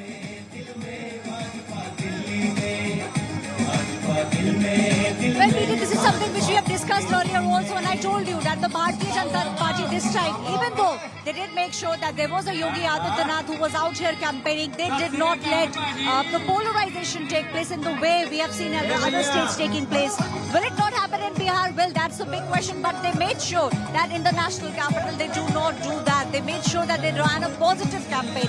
And the small nukkar sabhas that they did, that was something that definitely played a huge role. And now you are seeing the impact of that huge role. The BJP people dancing here, the cutouts of Prime Minister Narendra Modi, the dance that you are seeing, all this is the culmination of these things. You can see people here, the victory sign, the smiles, and people also with gourd shells. All of them waiting waiting for Prime Minister Modi to come. And the change in the strategy, Preeti, was very, very visible. The change in the strategy was to make sure that you do not give a face. If you don't give a face, that is the Prime Minister's face that you are fighting on. And apart from that, you make sure that you work on the ground. That was something that the Bharatiya Janata Party worked on over the past 6 months. This is all a culmination of the change in strategy that we are seeing. Make sure it's Prime Minister's face. Do not give out a name. All those things culminated in this big victory. Really. All right, Aishwarya, stay with me. I also have Piyush, who's been tracking the Delhi election very, very closely. Piyush, campaign committee, what Aishwarya spoke of, would you want to add to that? Certain members, Basuri Swaraj, one of the members of the campaign committee who constantly was managing the campaign, as well as Pradeep Bhandari, one of the spokespersons of the, campaign of the BJP, who was part of the campaign committee as well, constantly giving feedback. This was a new thing for the BJP that actually put the entire Bharatiya Janata Party narrative in place.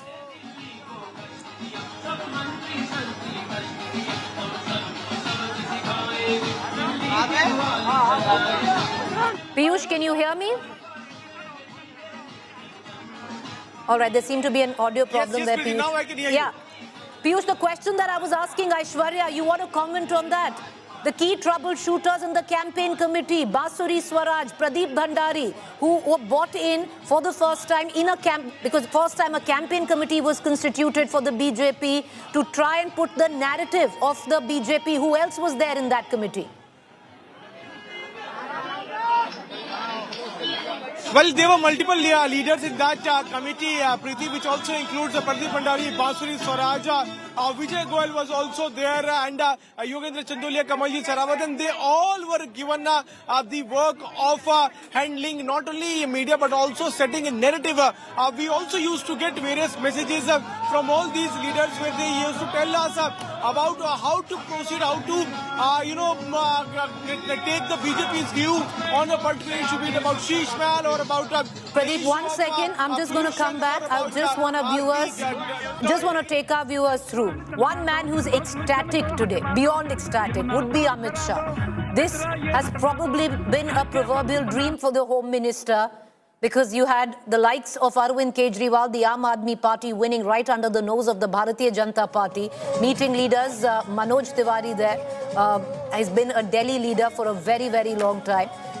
This was a personal pet project of the Home Minister that Arvind Kejriwal lose in the national capital, and today that dream has reached fruition, and you can see it on the face of Amit Shah. Even when he tweeted once Arvind Kejriwal was defeated and the Bharatiya Janata Party was well on its way to script history as well as a stunning victory in the national capital, he immediately tweeted thanking the Prime Minister and, of course, elucidating how the voters of the national capital have come together to give BJP the mandate. I have Aishwarya and Piyush back with me. Aishwarya, the Home Minister today with a smile at the BJP headquarters. You know, every win is sweet, but some wins are a little more sweeter than the others. Politically, Delhi might not have that much heft as a big, massive state like a Maharashtra or even a Haryana. It's not even a state, it's a city-state. But to win Delhi would be quite sweet for Amit Shah, because this has been one of the pet projects of the Home Minister.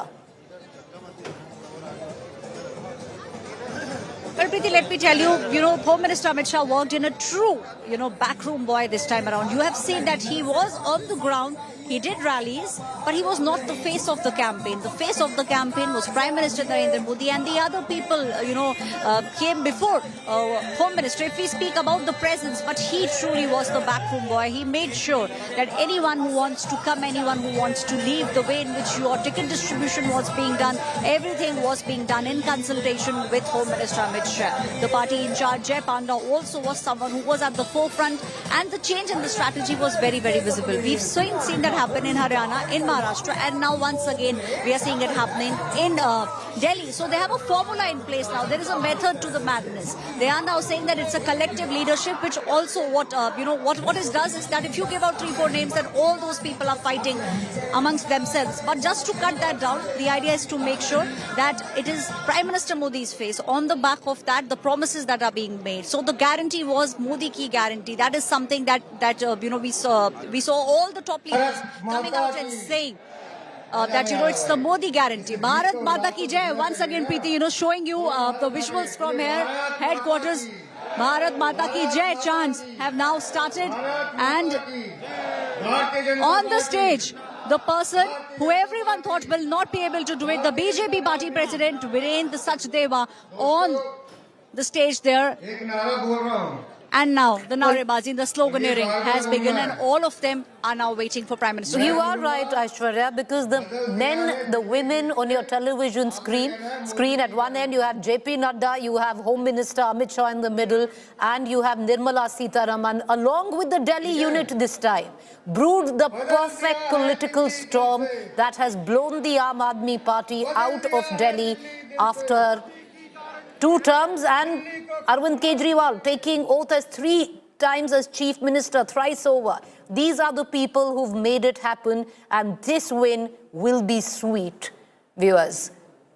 And these images on your television screen practically tell the story of the return of the Bharatiya Janata Party. Of course, the man that everyone is waiting for is the Prime Minister, Narendra Modi, and he would be coming in just a short while. Expect a massive address by the Prime Minister, because this win is big.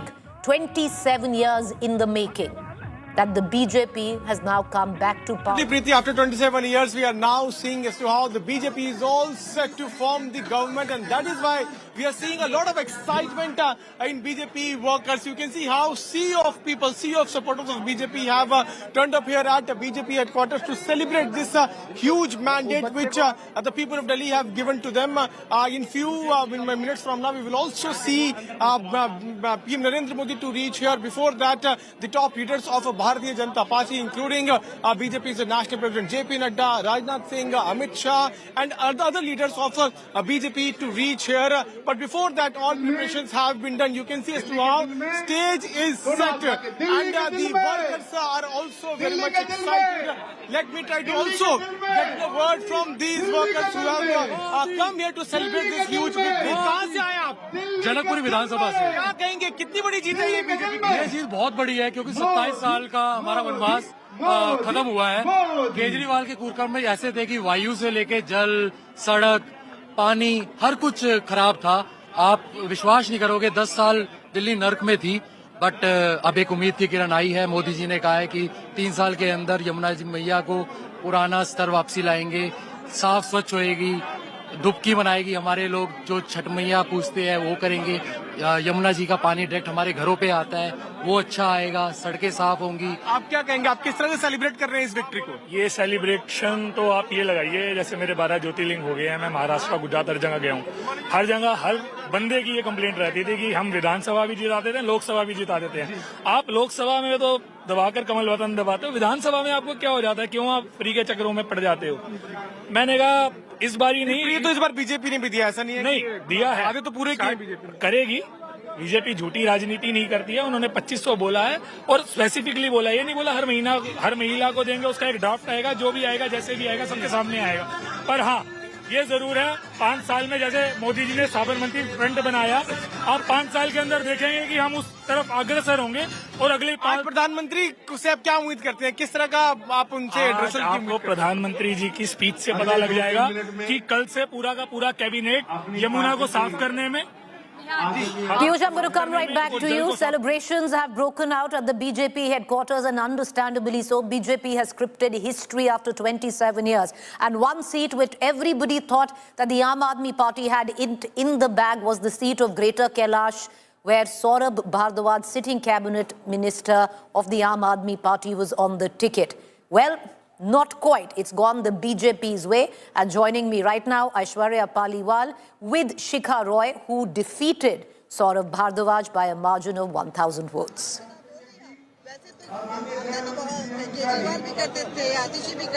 Well, Preeti, let me start by showing you the kind of support that Shikha Roy has got over here. So many people, all of them with the victory sign back here.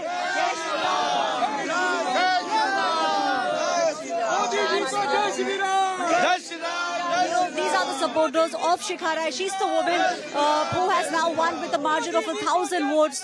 Saurabh Bhardwaj is the one who she has now defeated. We'll speak with her. But meanwhile, just showing you the kind of support that she's got. Jai Shri Ram chants. The visuals that you are seeing. The Shikha Roy, wave, one can very clearly see here.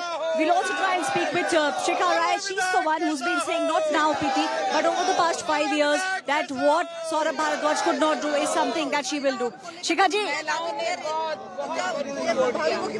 महिलाओं ने बहुत समर्थन किया है हमें और शिखा जी आपसे जानना चाहेंगे सबसे आपको बहुत ज्यादा मिला Saurabh Bhardwaj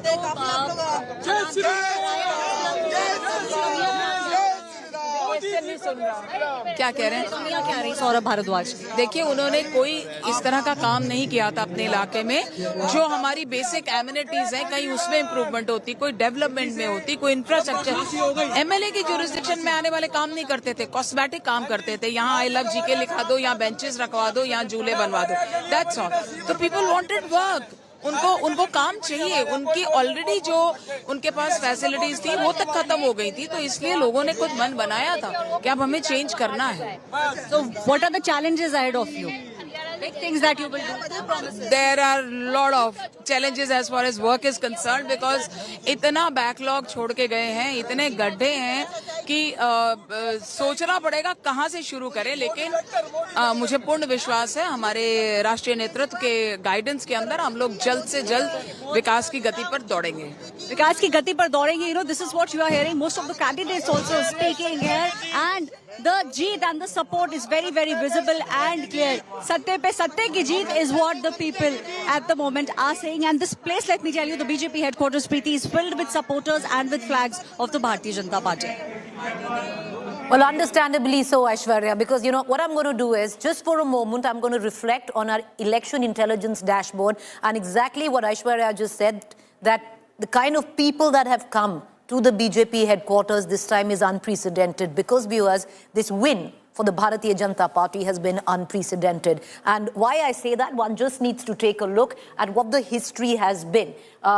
Looking at the seats and the vote share, when they look at the historical chart of how the vote share, where it came down from 2008 to all the way to 2025, the BJP practically stuck at 39%. In 2008, they had a 36%, which came down and rose up again in 2020, but they just couldn't crack it. This time around, at 47%, just 3% ahead of Aam Aadmi Party, they have scripted a spectacular win. Just look at the vote share chart and how the Congress has completely decimated, just lifting up 2% from a paltry 4% of where it stood. So even though the vote share margin was just 3% between the Aam Aadmi Party as well as the BJP, look how it's translated into seats, sweeping the national capital practically with 48 leads right now. We're going to cut across and get our viewers an understanding on what it really means for the BJP, a ghar wapsi of sorts after 20.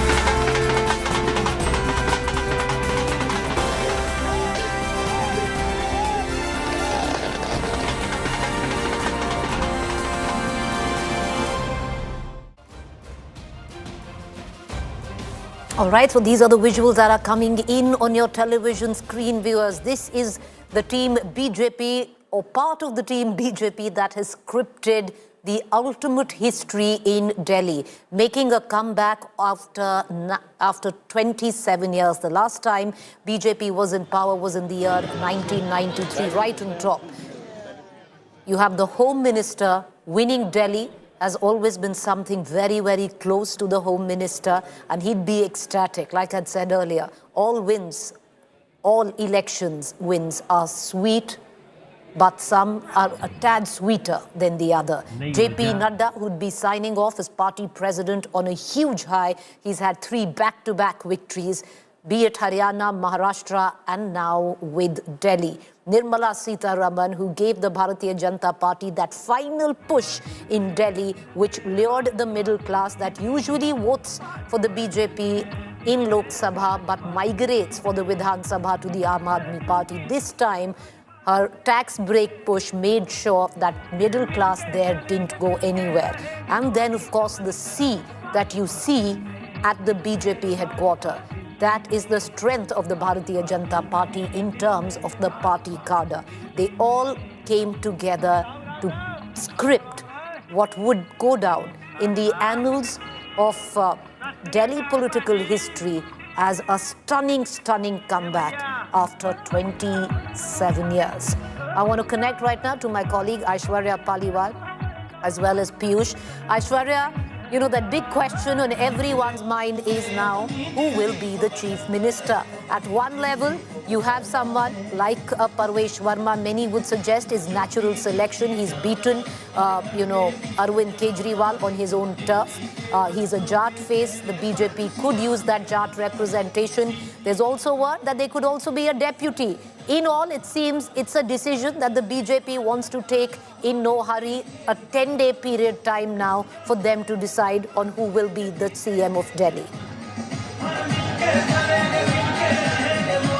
Well, at least 10 days, but not more than that. That's the kind of indication that we are getting, Preeti.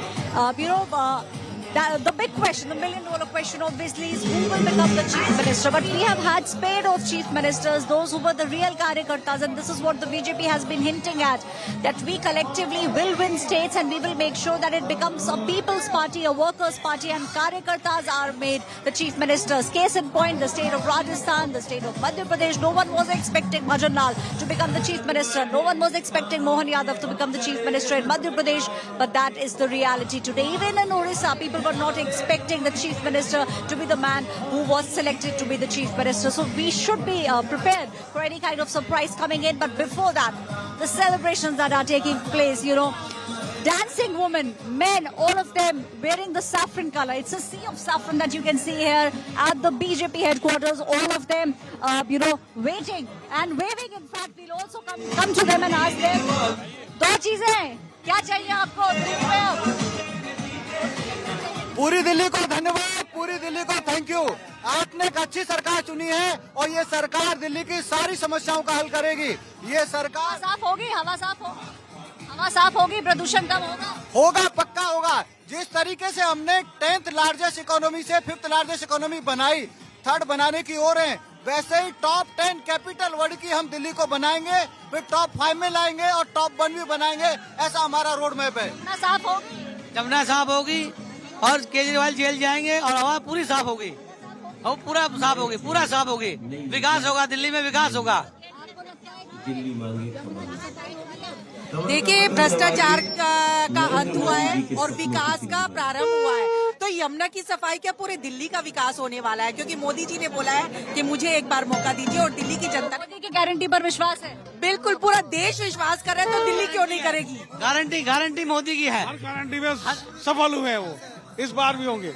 Modi की guarantee, and just showing you this person who has now come and with a corn shell now, making sure that he waits for Prime Minister Narendra Modi. The victory sign the Prime Minister's face, Preeti. This is what is happening in the BJP headquarters, and these are the people who made sure that they are the ones who made sure that it is BJP who wins. Delhi mein Bhajpa sarkar chahiye. That's the song sung by Manoj Tiwari. That's the song which is played in the background. If you can hear the song, they're all now waiting for Prime Minister Modi, and the Modi ki guarantee, the Modi magic definitely has worked in the national capital.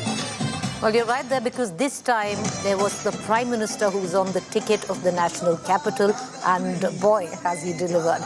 Any time right now, the Prime Minister would be coming in at the BJP headquarters, which is a sea of karyakartas, and understandably, there was a sense of ecstasy, a wave of ecstasy of sorts, where the BJP karyakartas are concerned. It's deliverance for them after a very, very long time, 27 years in the making. Any time now, the Prime Minister's cavalcade will be pulling in. What we can expect respect, is one of the most political speeches in Delhi by the Prime Minister. One thing was very clear, that the Prime Minister and the Home Minister were not happy that you had an Aadmi Party Sarkar right under their nose in the national capital.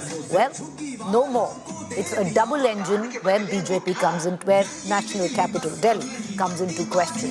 With that, I'm going to head into a quick break. To stay with us on the other side. We are back to where all the action is today, and that is the BJP headquarters, viewers.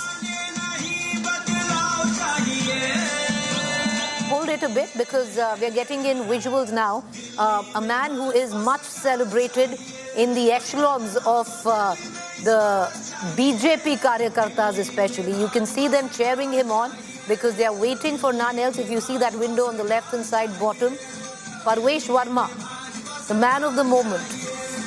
Okay, no, that is Jay Panda along with Manoj Tiwari, but any minute now, we are going to get... Preeti, after 27 years, we are now seeing as to how the BJP is all set to form the government, and that is why we are seeing a lot of excitement in BJP workers. You can see how sea of people, sea of supporters of BJP have turned up here at BJP headquarters to celebrate this huge mandate which the people of Delhi have given to them. In minutes from now, we will also see PM Narendra Modi to reach here. Before that, the top leaders of Bharatiya Janata Party, including BJP's National President JP Nadda, Rajnath Singh, Amit Shah, and other leaders of BJP to reach here. But before that, all preparations have been done. You can see as to how stage is set, and the workers are also very much excited.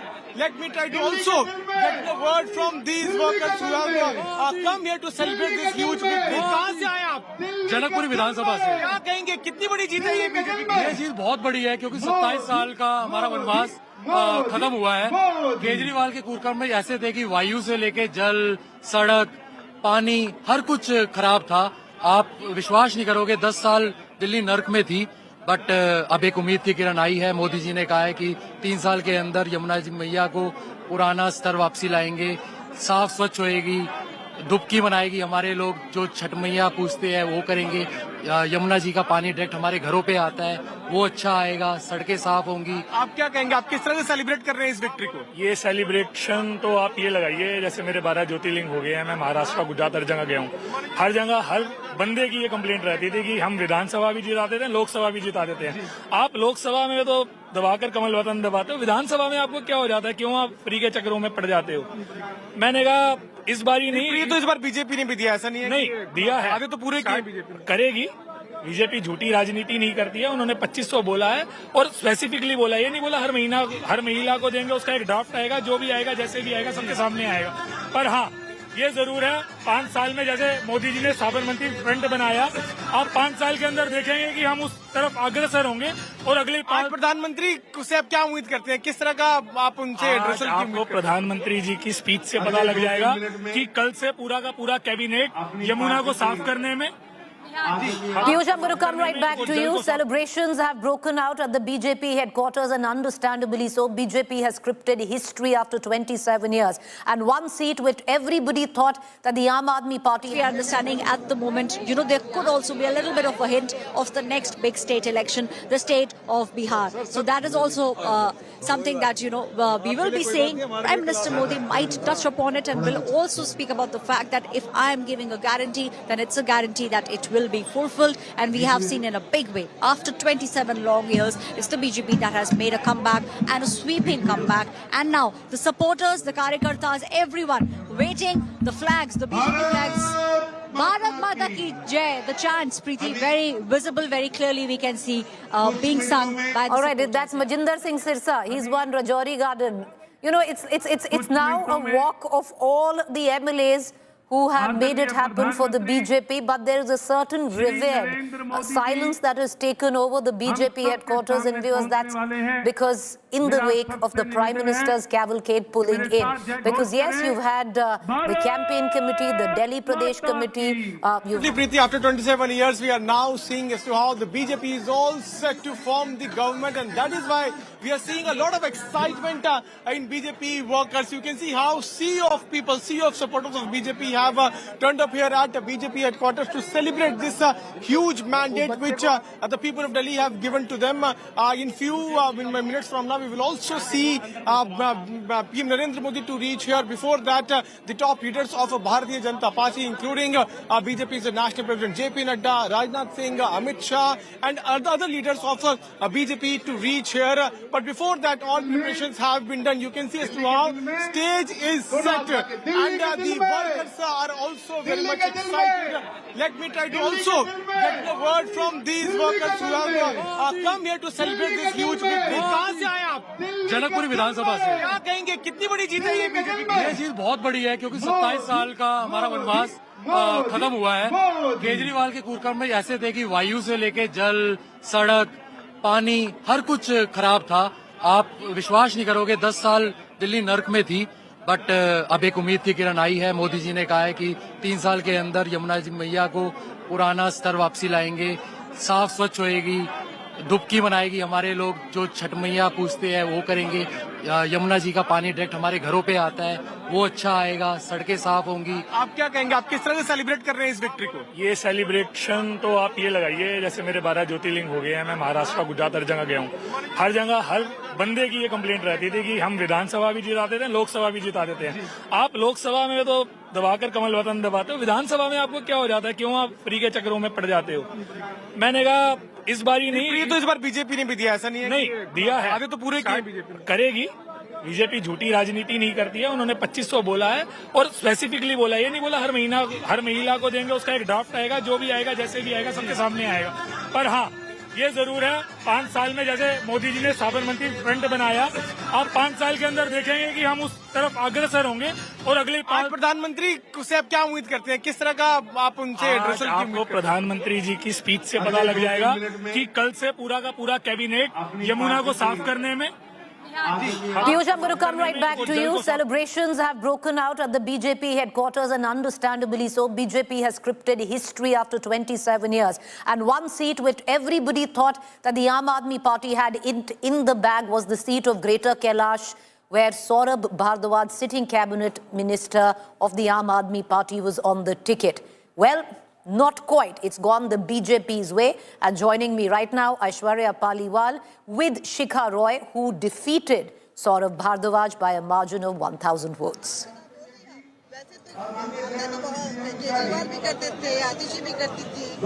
Well, Preeti, let me start by showing you the kind of support that Shikha Roy has got over here. So many people, all of them with the victory sign back here.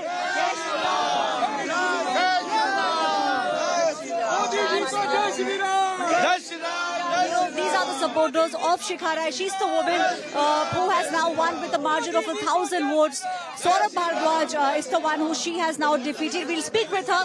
But meanwhile, just showing you the kind of support that she's got. Jai Shri Ram chants. The visuals that you are seeing. The Shikha Roy, wave, one can very clearly see here. We'll also try and speak with Shikha Roy. She's the one who's been saying, not now, Preeti, but over the past 5 years, that what Saurabh Bhardwaj could not do is something that she will do. Shikha ji, महिलाओं ने बहुत समर्थन किया है हमें। और शिखा जी आपसे जानना चाहेंगे, सबसे आपको बहुत ज्यादा मिला सौरभ भारद्वाज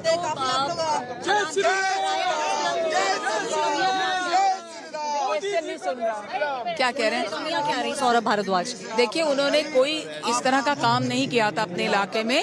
जो हमारी बेसिक एमिनिटीज हैं, कहीं उसमें इम्प्रूवमेंट होती, कोई डेवलपमेंट में होती, कोई इंफ्रास्ट्रक्चर। एमएलए की जुरिस्डिक्शन में आने वाले काम नहीं करते थे, कॉस्मेटिक काम करते थे। यहाँ आई लव जीके लिखा दो, यहाँ बेंचेस रखवा दो, यहाँ झूले बनवा दो, that's all.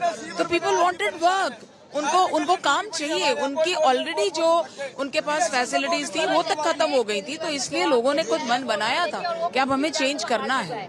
So what are the challenges ahead of you? Big things that you will do. There are lot of challenges as far as work is concerned, because इतना बैकलॉग छोड़ के गए हैं, इतने गड्ढे हैं कि सोचना पड़ेगा कहाँ से शुरू करें। लेकिन मुझे पूर्ण विश्वास है हमारे राष्ट्रीय नेतृत्व के गाइडेंस के अंदर हम लोग जल्द से जल्द विकास की गति पर दौड़ेंगे। विकास की गति पर दौड़ेंगे। This is what you are hearing. Most of the candidates also speaking here, and the jeet and the support is very, very visible and clear. सत्ते पे satte ki jeet is what the people at the moment are saying. And this place, let me tell you, the BJP headquarters, Preeti, is filled with supporters and with flags of the Bharatiya Janata Party.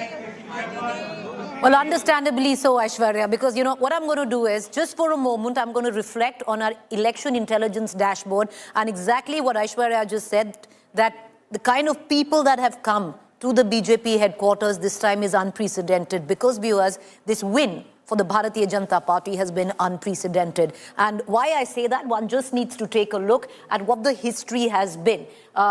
Looking at the seats and the vote share, when they look at the historical chart of how the vote share, where it came down from 2008 to all the way to 2025, the BJP practically stuck at 39%. In 2008, they had a 36%, which came down and rose up again in 2020, but they just couldn't crack it. This time around, at 47%, just 3% ahead of Aam Aadmi Party, they have scripted a spectacular win. Just look at the vote share chart and how the Congress has completely decimated, just lifting up 2% from a paltry 4% of where it stood. So even though the vote share margin was just 3% between the Aam Aadmi Party as well as the BJP, look how it's translated into seats, sweeping the national capital practically with 48 leads right now. We're going to cut across and get our viewers an understanding on what it really means for the BJP, a ghar wapsi of sorts after 27 full years.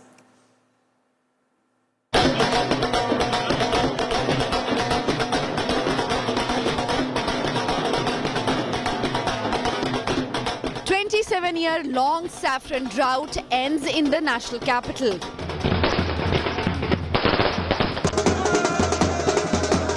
The Bharatiya Janata Party conquers Delhi, breaching the Aam Aadmi Party's fortress. Decimating former Chief Minister Arvind Kejriwal, BJP leader Parvesh Verma emerged as a giant slayer. Arvind Kejriwal ji ने 11 साल में कोई काम ही नहीं किया, तो बहुत सारे मुद्दे थे, मगर दिल्ली की जनता को समझ आ गया था कि अरविंद केजरीवाल जी केवल और केवल झूठ ही बोलते हैं। क्या हम अगले मुख्यमंत्री से बात कर रहे हैं? ये जब पार्टी तय करेगी तो आपको नाम जो है सबको पता ही लग जाएगा और हमारा विधायक दल बैठेगा, उसके बाद में पार्टी की लीडरशिप बैठेगी, तो जो भी होगा वो सबको मंजूर होगा। The BJP won middle-class dominated seats across West Delhi, East Delhi, South Delhi, Central Delhi and New Delhi. आज नरेंद्र मोदी जी 27 साल का बनवास आपने कटवा दिया। केजरीवाल तो गए, केजरीवाल का पॉलिटिकल करियर भी खत्म है, केजरीवाल जेल में भी जाएंगे। जो पैसा कमाया तो इसको एंजॉय कर लें और उनके पास अब कुछ नहीं बचा सिवाय पैसे के, और पैसे को एंजॉय करें। The BJP's double-engine sarkar is all set to roll into the national capital.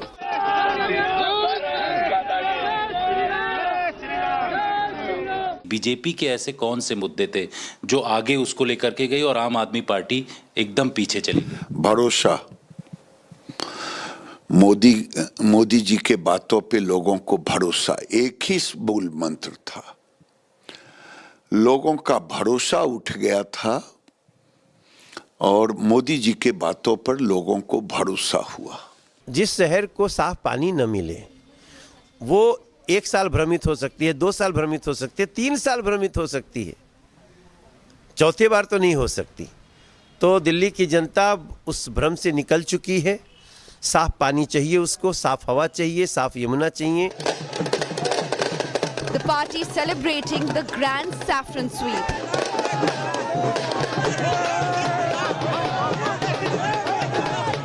Pledging to fulfill all its promises and give Delhiites clean Yamuna and clean air.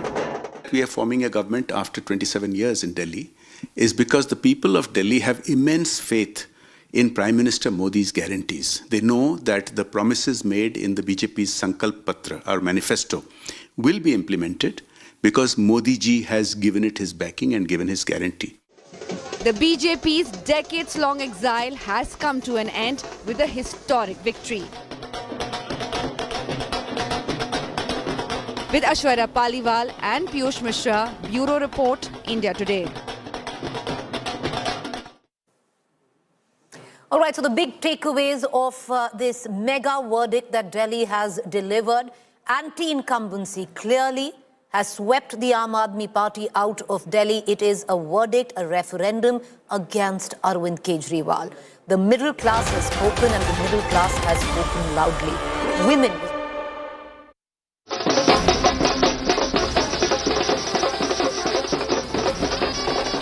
BJP's Ghar Wapasi in capital. Big Delhi dhamaka for BJP. Kejriwal crumbles in Delhi. Stunning climax in our capital. BJP's 27-year exile ends. Top focus on India today.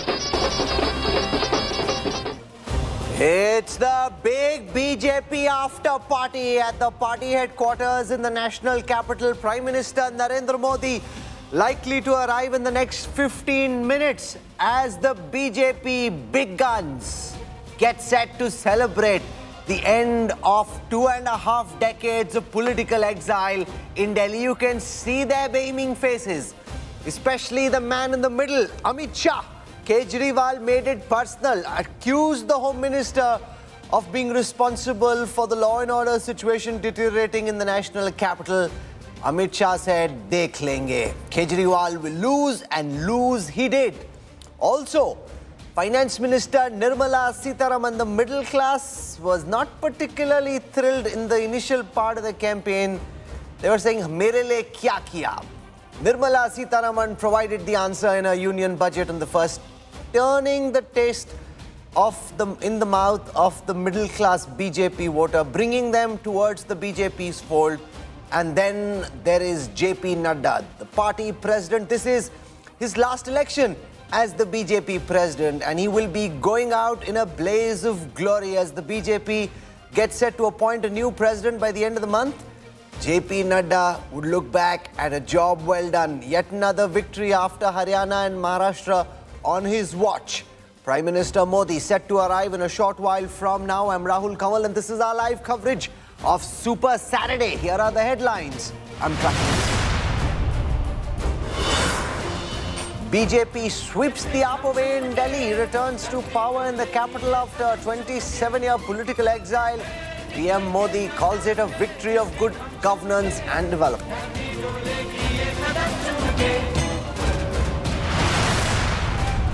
Arvind Kejriwal loses New Delhi and also the rest of the state. BJP's Parvesh Verma emerges as the giant slayer. Kejriwal says he didn't enter politics for power. मैं आम आदमी party के सभी कार्यकर्ताओं को बहुत बहुत बधाई देना चाहता हूं। वो बहुत शानदार चुनाव लड़े, बहुत मेहनत की।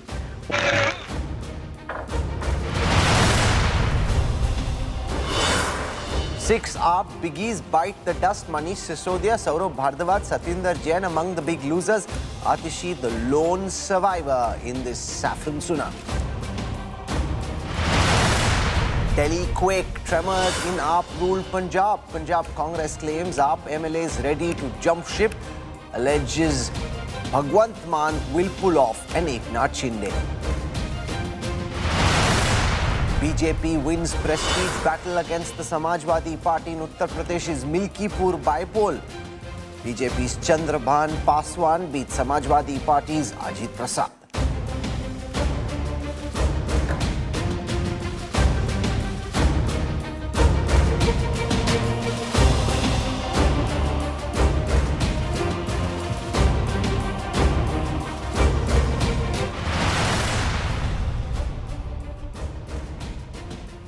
A saffron tsunami has swept away Arvind Kejriwal and his Aam Aadmi Party from Delhi. The BJP is back in power in the capital after 27 long years. Prime Minister Modi called this a victory of good governance and development in Delhi. The BJP has begun celebrating at the party headquarters. Prime Minister Modi expected to join the bash shortly. Take a look at BJP's Ghar Wapsi in the capital.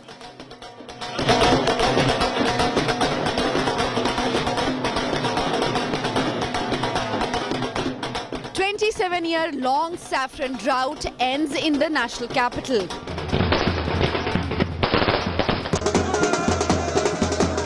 The Bharatiya Janata Party conquers Delhi, reaching the Aam Aadmi Party's fortress. Decimating former Chief Minister Arvind Kejriwal, BJP leader Parvesh Verma emerged as a giant slayer. Arvind Kejriwal ji ने 11 साल में कोई काम ही नहीं किया, तो बहुत सारे मुद्दे थे, मगर दिल्ली की जनता को समझ आ गया था कि अरविंद केजरीवाल जी केवल और केवल झूठ ही बोलते हैं। क्या हम अगले मुख्यमंत्री से बात कर रहे हैं? ये जब पार्टी तय करेगी तो आपको नाम जो है सबको पता ही लग जाएगा, और हमारा विधायक दल बैठेगा, उसके बाद में पार्टी की लीडरशिप बैठेगी, तो जो भी होगा वो सबको मंजूर होगा। The BJP won middle-class dominated seats across West Delhi, East Delhi, South Delhi, Central Delhi and New Delhi. आज नरेंद्र मोदी जी 27 साल का बनवास आपने कटवा दिया। केजरीवाल तो गए, केजरीवाल का पॉलिटिकल करियर भी खत्म है, केजरीवाल जेल में भी जाएंगे। जो पैसा कमाया तो इसको एंजॉय कर लें, और उनके पास सब कुछ नहीं बचा सिवाय पैसे के, और पैसे को एंजॉय करेंगे। The BJP's double-engine sarkar is all set to roll into the national capital.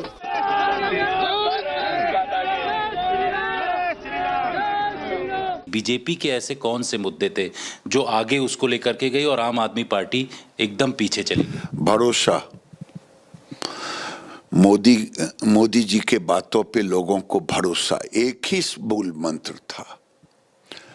लोगों का भरोसा उठ गया था और मोदी जी के बातों पर लोगों को भरोसा हुआ। जिस शहर को साफ पानी न मिले वो 1 साल भ्रमित हो सकती है, 2 साल भ्रमित हो सकती है, 3 साल भ्रमित हो सकती है, चौथी बार तो नहीं हो सकती। तो दिल्ली की जनता उस भ्रम से निकल चुकी है। साफ पानी चाहिए उसको, साफ हवा चाहिए, साफ यमुना चाहिए। The party celebrating the grand saffron sweep.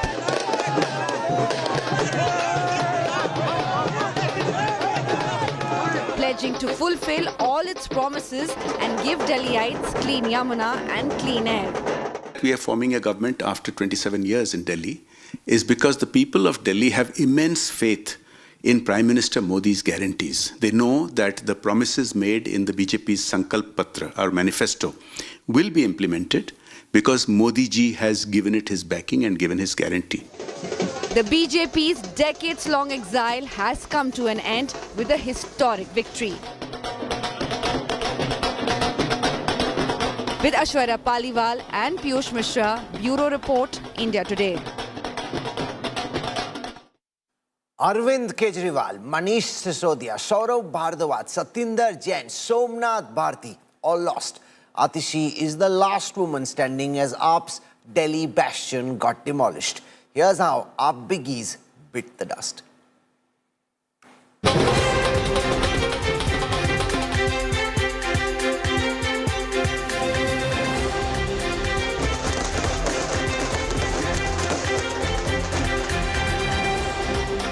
जनता का जो भी फैसला है उसे हम पूरी विनम्रता के साथ स्वीकार करते हैं। The Aam Aadmi Party's 10-year rule in the national capital comes to an end. The BJP stormed Team Kejriwal's bastion, securing a stunning win in the capital, ending a 27-year-long drought. The scale of defeat for Aam Aadmi Party was so big that most of its stalwarts, including Arvind Kejriwal, lost their seats. जनता का निर्णय sir माथे पर। मैं Bharatiya Janata party को इस जीत के लिए बहुत बहुत बधाई देता हूं, और मैं उम्मीद करता हूं कि जिस उम्मीद के साथ और जिस आशा के साथ लोगों ने उनको बहुमत दिया है वो उन सभी उम्मीदों और आशाओं पे पूरा उतरेंगे। Kejriwal's close aide and former Deputy Chief Minister Manish Sisodia lost from the Jangpura seat. Minister Saurabh Bhardwaj lost his Greater Kailash seat. Durgesh Pathak and Satinder Jain were defeated from Rajendra Nagar and Shakur Basti, while Somnath Bharti faced defeat in Malviya Nagar. Jangpura विधानसभा का चुनाव हम सब कार्यकर्ताओं ने मिलकर बहुत मेहनत से लड़ा। जंगपुरा विधानसभा के लोगों ने भी बहुत प्यार मोहब्बत सम्मान दिया। लेकिन 600 वोट से लगभग 600 वोट से उसमें हम पीछे रह गए। तो मैं जो कैंडिडेट जीते हैं उनको बधाई देता हूं और उम्मीद करता हूं कि जंगपुरा की समस्याओं को वो हल करेंगे। जिस दिन मोदी जी ने स्टेटमेंट दे दी थी, रैली कर दी थी, उस दिन पूरी दिल्ली में एक संदेशा चला गया था मोदी जी का, और इसीलिए मैं बार बार कह रहा था हम 2/3 मेजॉरिटी से आएंगे। सबने देखा था कि हमारा ग्राफ बहुत ऊपर था, हमारी अप्रूवल रेटिंग्स बहुत ऊपर थी।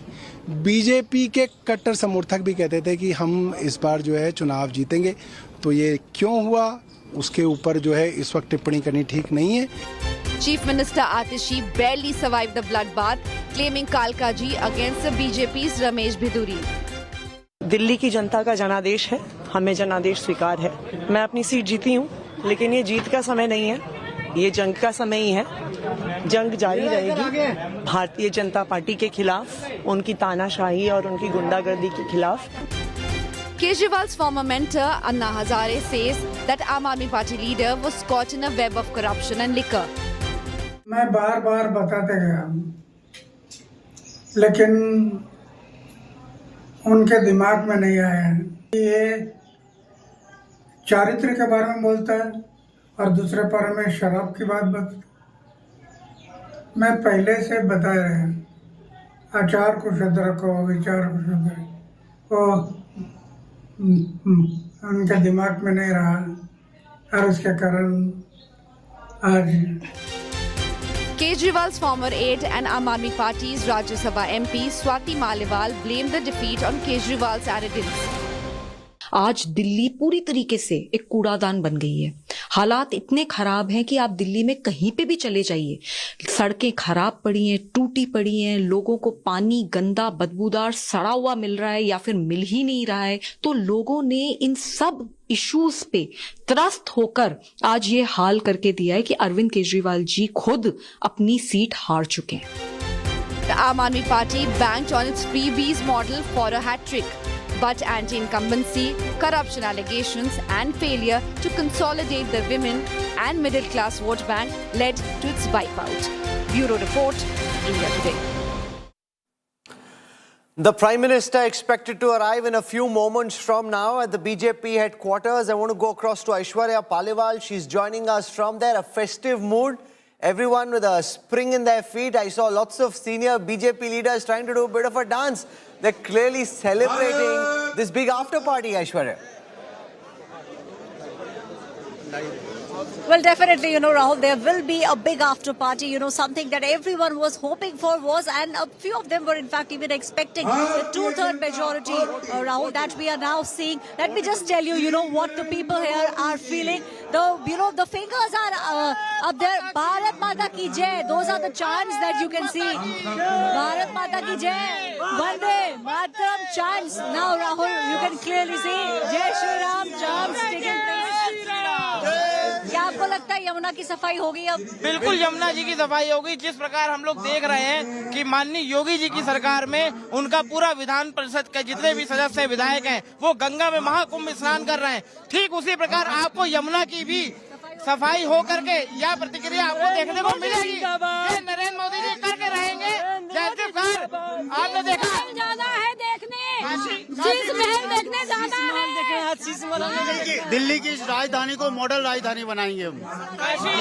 काशी विश्वनाथ कॉरिडोर बना, राम जन्मभूमि मंदिर बना, ठीक उसी प्रकार से आपको मुझे लगता है कि मोदी जी को, नरेंद्र मोदी जी को हमारे यहाँ Yamuna corridor, Ganga river, Yamuna front river बनाना चाहिए। So Rahul, from Yamuna to, they want to go and see the Sheesh Mahal. This is what people are now expecting. But yes, the Modi ki guarantee definitely has worked. Bharat Mata ki Jai chants now taking place, Rahul, and we are expecting Prime Minister Narendra Modi to be reaching here in just a couple of minutes. Okay, it's we've got RP Singh joining us. Siddharth Mishra is with us. Nandita is with us. I want to go across to RP Singh first. Sardar RP Singh, everybody is going to Gurdwaras. Parvesh Verma was there, Sirsa ji was there. A big role of the Sikh and the Punjabi community in helping the BJP win in this dramatic fashion in Delhi. Well, there is no doubt. I mean, people from all communities have voted for party, and even I was there yesterday at Darbar Sahib, I mean, here's a picture. I was there at Darbar Sahib yesterday. I went and prayed there to Shri Guru Ramdas Ji and requested that we should win with a handsome margin. And God has blessed us, Guru has blessed us. And it will obviously, in the morning I also told you, it will have rippling effect in Punjab also. Mark my word, it will have rippling effect in Punjab also. Bajwa Sahib was there with you in the morning. He indicated few things. So let's see. I mean, and Delhi, whether it's Sikhs, whether it's even Muslims for that regard. Are you of the view that Bhagwant Mann, the Chief Minister of Punjab, could be the next Eknath Shinde? Is that kind of what's brewing in Punjab? Because that's what Bajwa Sahib suggested. No. Bajwa Sahib didn't suggest it. Bajwa Sahib said that 32 MLAs are talking to him. He's in talk with 32 MLAs, and then rest will come. I mean, and then that's what's happening in Punjab. Already there are a lot of murmurs in Punjab. You ask your Punjab correspondent to check whether there are murmurs in Punjab about how the government will function in coming days. What do you think will happen? Clearly बताओ, ऐसे आप गोल-गोल बता के बता रहे हो. I can't understand what you're saying. मैंने क्या गोल, अरे प्रताप सिंह बाजवा इतनी साफ भाषा में कह गए सुबह कि 32 एमएलए उनके संपर्क में, हमारे संपर्क में, उनके संपर्क में. They are in touch with Mr. Bajwa. So you should ask Mr. Bajwa. You probably have been told you have taken some live interview of Mr. Bajwa also today. Someone has taken a live interview from India Today of Mr. Bajwa also, and he has indicated a lot of things.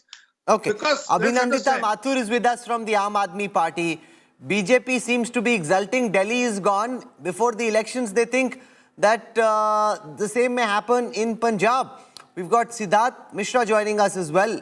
Of the hopefuls, the names that have been doing the round, Mr. Mishra, who do you think is most likely to be the next BJP CM in Delhi?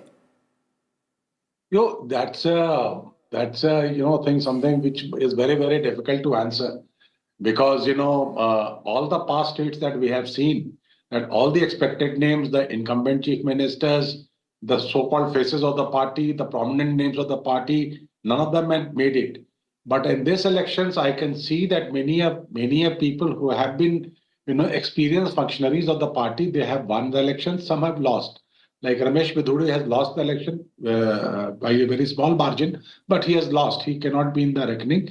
Dushyant Gautam has lost. So I can tell you two names which were in the race have been eliminated, Dushyant Gautam and Ramesh Vidhuri. But there are others who have won, and there are people who have won for third term, fourth term. But it's very, very difficult to say at this point of time. The natural choice everybody is saying is Parvesh Verma. So we in fact, are amongst the very few networks that managed an exclusive with Parvesh Verma from here in the studio. So let's listen to the man who at this moment is the odds-on favourite. Remember, the BJP is perfectly capable of pulling out a Bharjan Lal Sharma, so it cannot be denied that there can be a dark horse.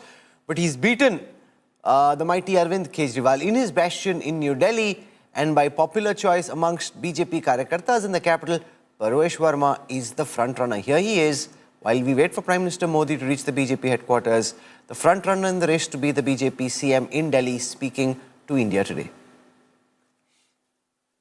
Man of the moment, the man who scripted electoral history for the Bharatiya Janata Party, the man who's being celebrated all the way from Kashmir to Kanyakumari amongst the BJP cadre, Parvesh Verma, the giant slayer, now joins us live. Parvesh bhai, from a BJP lens, aapne to kamal kar diya.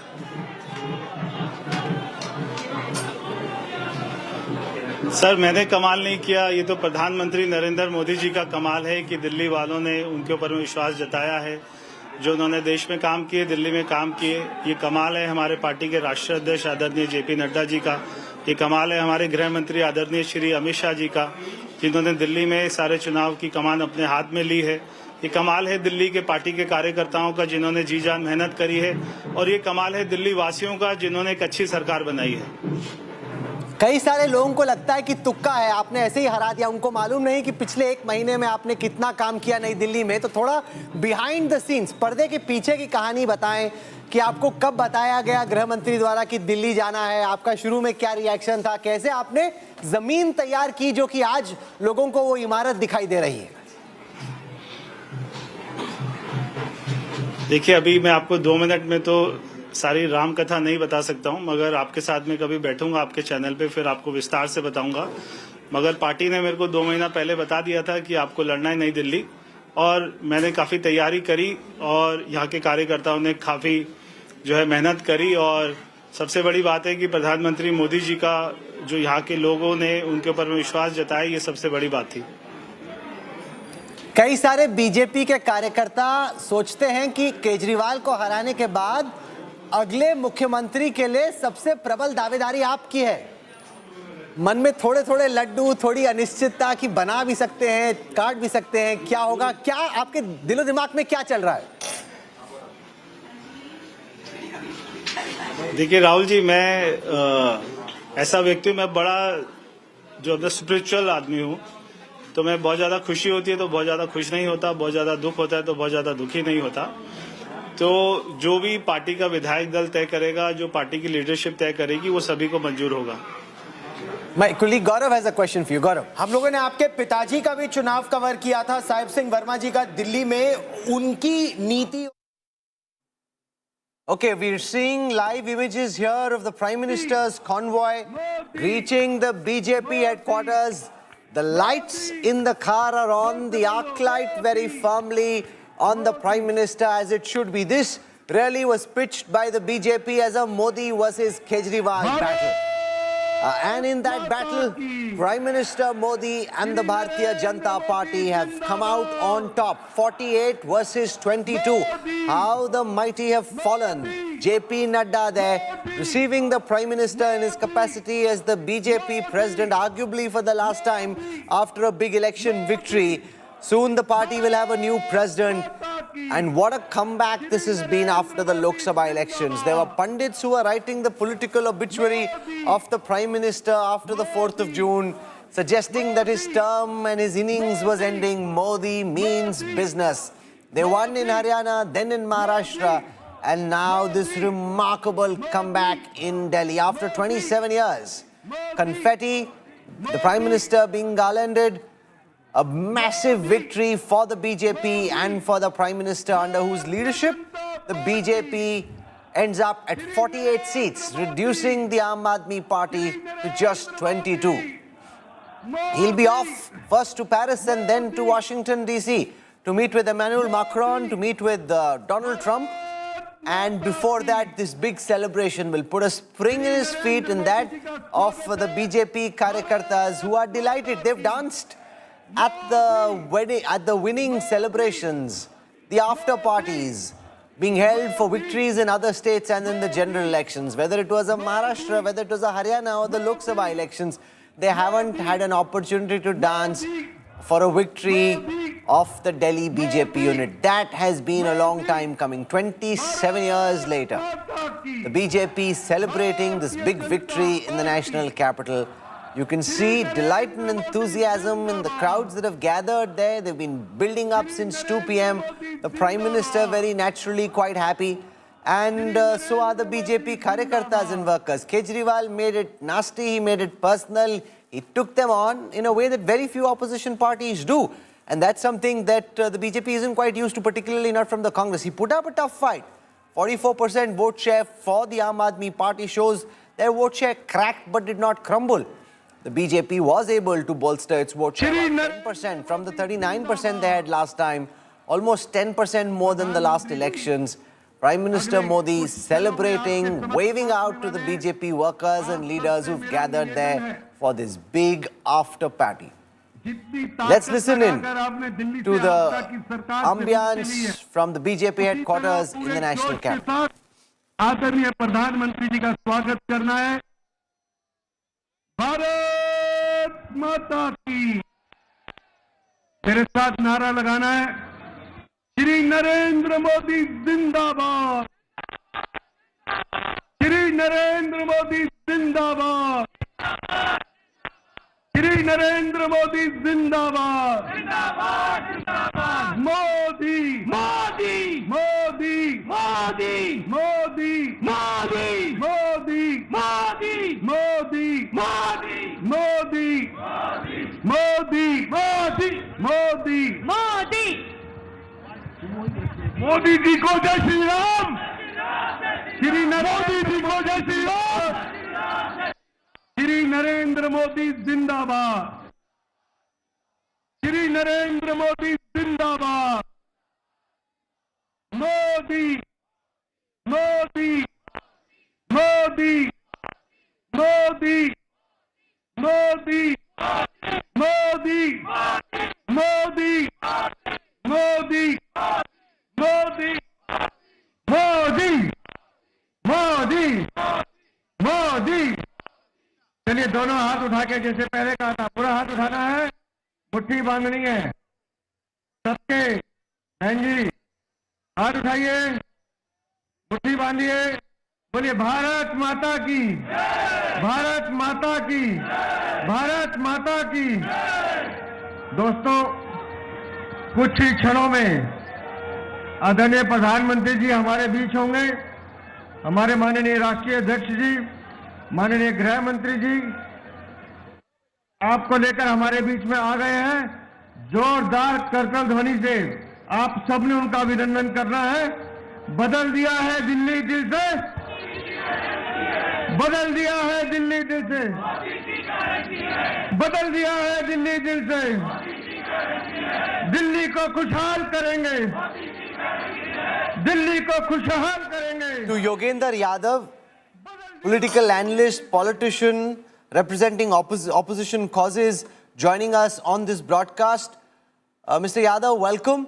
You know, you've been a part of the Aam Aadmi Party. You study national politics very closely. Why do you think Arvind Kejriwal got defeated in New Delhi, and why did the Aam Aadmi Party lose the Delhi state election so badly? Rahul, the actual defeat is much smaller than it looks. While on the figures of seats, we can see 20-48.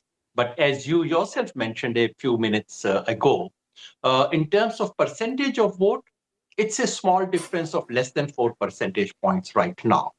But it's a very significant defeat because of the two previous sweeps that Aam Aadmi Party had. In the last two general elections, almost 15% of Delhi voters would shift their preference after the Lok Sabha election in favor of Aam Aadmi Party. This time that 15% got reduced to 7%. To my mind, there are 2 or 3 things that are happening. Number one, Delhi voter said, we've got free electricity, all right. Our education and health, some indicators have improved, definitely improved over the last governments, all right. But that happened earlier. What have you done in the last 5 years, especially after you got the MCD as well? What are the structural improvements, infrastructural improvements that you have brought? And there was not enough good answer. Number two, while Aam Aadmi Party complained, rightly so, that the Lieutenant Governor was behaving like a BJP agent, would not let them rule, many voters in Delhi did not sympathize with that and said, all right, in which case, why don't we bring the BJP directly? Because mind you, that voter has already voted for BJP in the Lok Sabha election. And number three, allegations of corruption to do with liquor, which I believe is truly a serious scam. Allegations of corruption and allegations of, Sheesh Mahal and whatever. That took off the moral sheen that Aam Aadmi Party had. Yogendra ji, just give me some time. The Prime Minister is about to start speaking at the BJP headquarters. We'll try and set up a window where we have a good 10-15 minutes to talk to you and try and make sense of the Delhi elections. I just want to thank you for the moment. We'll try and set this up just in a while from now. I want to go across to senior BJP leader Smriti Irani, who joins us at this broadcast. Had gone for a dip at the Holy Sangam, celebrating the BJP's return to power after 27 years. A big victory, Smriti ji, for the Bharatiya Janata Party in the national capital, where this political exile has been going on for almost 3 decades now. Well, I believe it's a stunning victory, especially sweet given the long wait. But I think what has been extremely astounding is that it's one man's political guarantee which overwhelmed the populace, so much so that those who are waiting for basic amenities in the national capital, they know that Narendra Modi will deliver on that promise. And that is why today's victory for any BJP Karyakarta in the country is doubly special. It's Modi ki guarantee versus an unholy alliance topped by Arvind Kejriwal. You know, Kejriwal himself losing in New Delhi. You know, here's a man who once thought he could beat Prime Minister Modi in Varanasi, which is when he'd gone there. From there to losing on his own seat, that seems to be a big come down for a man who had lofty national ambitions, or probably still has those national ambitions. I think there was less of a potential that Kejriwal had to challenge the Prime Minister on the national front, let alone, I think, not be swept away by the Modi tsunami in the national capital. More so, I believe that your channel itself has been witness to the promises made by Kejriwal when he chanced upon the Indian political scene, promised clean governance. However, he ended up becoming one of the poster childs of corruption in India. Most definitely, the citizens of Delhi did not take kindly to the liquor scam, neither did they take kindly to the Sheesh Mahal I think, scam that was undertaken under Kejriwal's leadership. Kejriwal's victim politics has now resulted in his own political demise from a seat that he touted he was possibly undefeatable on. What impact do you think this big victory in Delhi for the BJP could have on the AAP's government in Punjab? A lot of talk about whether there's uncertainty and instability looming for the Bhagwant Mann government in Chandigarh. Well, when you have somebody who is a destabilizing force within his own alliance, namely Kejriwal, what he would do to destabilize centers of power within his own organization is best left to the description of those who were a part of the Kejriwal group but then fell on the wayside and now today can only surmise on their journey with Kejriwal as to what happens when their own personal political ambitions overwhelm the so-called political purpose that they were ascribing themselves to a decade ago in Indian politics. I will only say this as far as the BJP Karyakartas go, apart from this jubilant celebration that you see on your screen, next stop, Bihar. Smriti ji, thank you for joining us. I know you're on the road. The BJP President JP Nadda has started speaking at the BJP headquarters. We'll dip in there. I hope you had a good dip. Let's now listen to JP Nadda. मंच पर उपस्थित भारत के गृह मंत्री श्री अमित भाई शाह जी और यहां इतनी बड़ी संख्या में एकत्र आए पार्टी के दिल्ली प्रदेश के कार्यकर्ता बंधु, हमारी बहनें, नौजवान साथी और मीडिया के मेरे साथी, प्रिंट मीडिया, इलेक्ट्रॉनिक मीडिया के मेरे साथी, सबसे पहले तो मैं आज इस ऐतिहासिक घड़ी में भारतीय जनता पार्टी के मुख्यालय में जब हम हर्ष और उल्लास के साथ यहां इस कार्यक्रम में उपस्थित हुए हैं, वहीं हमारे करोड़ों साथी जो टेलीविजन चैनल के माध्यम से जुड़े हैं, आप सब की ओर से और तमाम करोड़ों कार्यकर्ता और मोदी जी को चाहने वाले हमारे साथी की तरफ से आदरणीय प्रधानमंत्री जी का मैं हार्दिक अभिनंदन करता हूं, स्वागत करता हूं।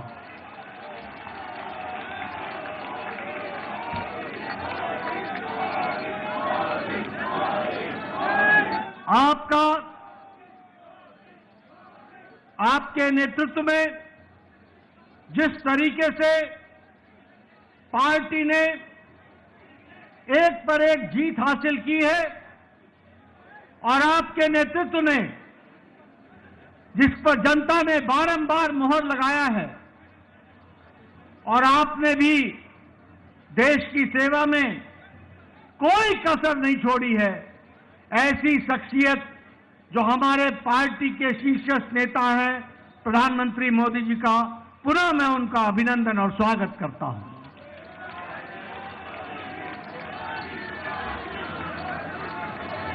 मैं पार्टी की ओर से दिल्ली के जनता जनार्दन, जिन्होंने भारतीय जनता पार्टी को प्रधानमंत्री जी के नेतृत्व में भरपूर आशीर्वाद दिया, उसके लिए भी मैं दिल्ली की जनता को बहुत बहुत आभार प्रकट करता हूं और धन्यवाद देता हूं। मैं तमाम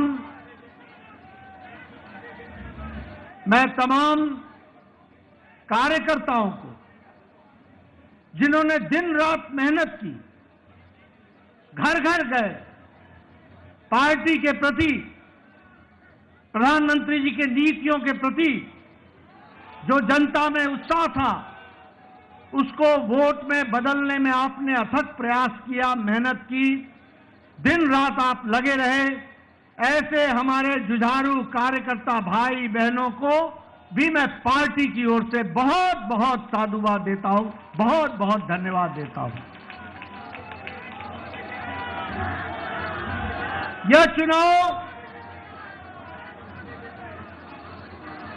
यह चुनाव और इससे पहले का लोकसभा का चुनाव, दोनों ही चुनावों में दिल्ली की जनता ने एक स्पष्ट संदेश दिया।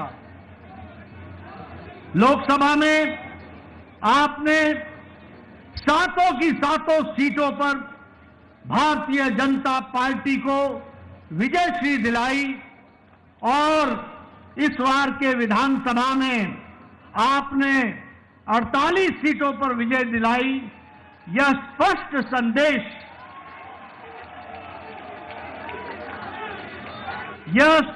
संदेश एक बात का देता है, ये नतीजे स्पष्ट संदेश देते हैं कि दिल्ली के दिल में मोदी बसता है। दिल्ली के दिल में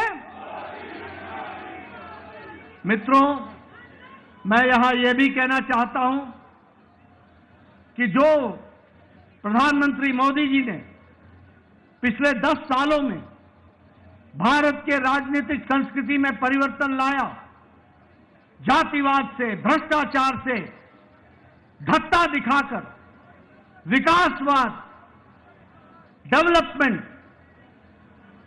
गांव की, गरीब की, वंचित की, पीड़ित की सेवा, उनके जीवन स्तर में परिवर्तन आए, इस बात के लिए जिस तरीके से आपके नेतृत्व में देश में काम हुआ, उसको भी यह चुनाव के नतीजे मुहर लगाते हैं और उसको भी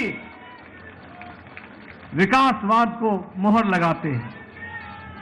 मैं यहां यह भी कहना चाहूंगा कि एक समय में राजनीति होती थी कि लोगों को लोभ लुभावने भाषण दो, उनको लोभ लुभाने वाले वायदे करो और बाद में भूल जाओ।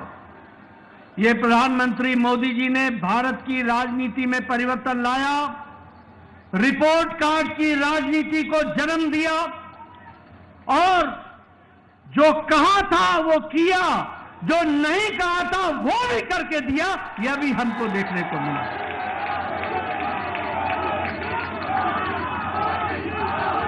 और इसीलिए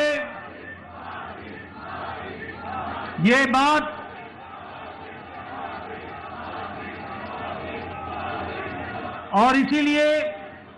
यह बात जन जन के जवान पर चढ़ गई और जन जन के जवान पर यह बात चढ़ी कि मोदी की गारंटी पूरी होने की गारंटी है।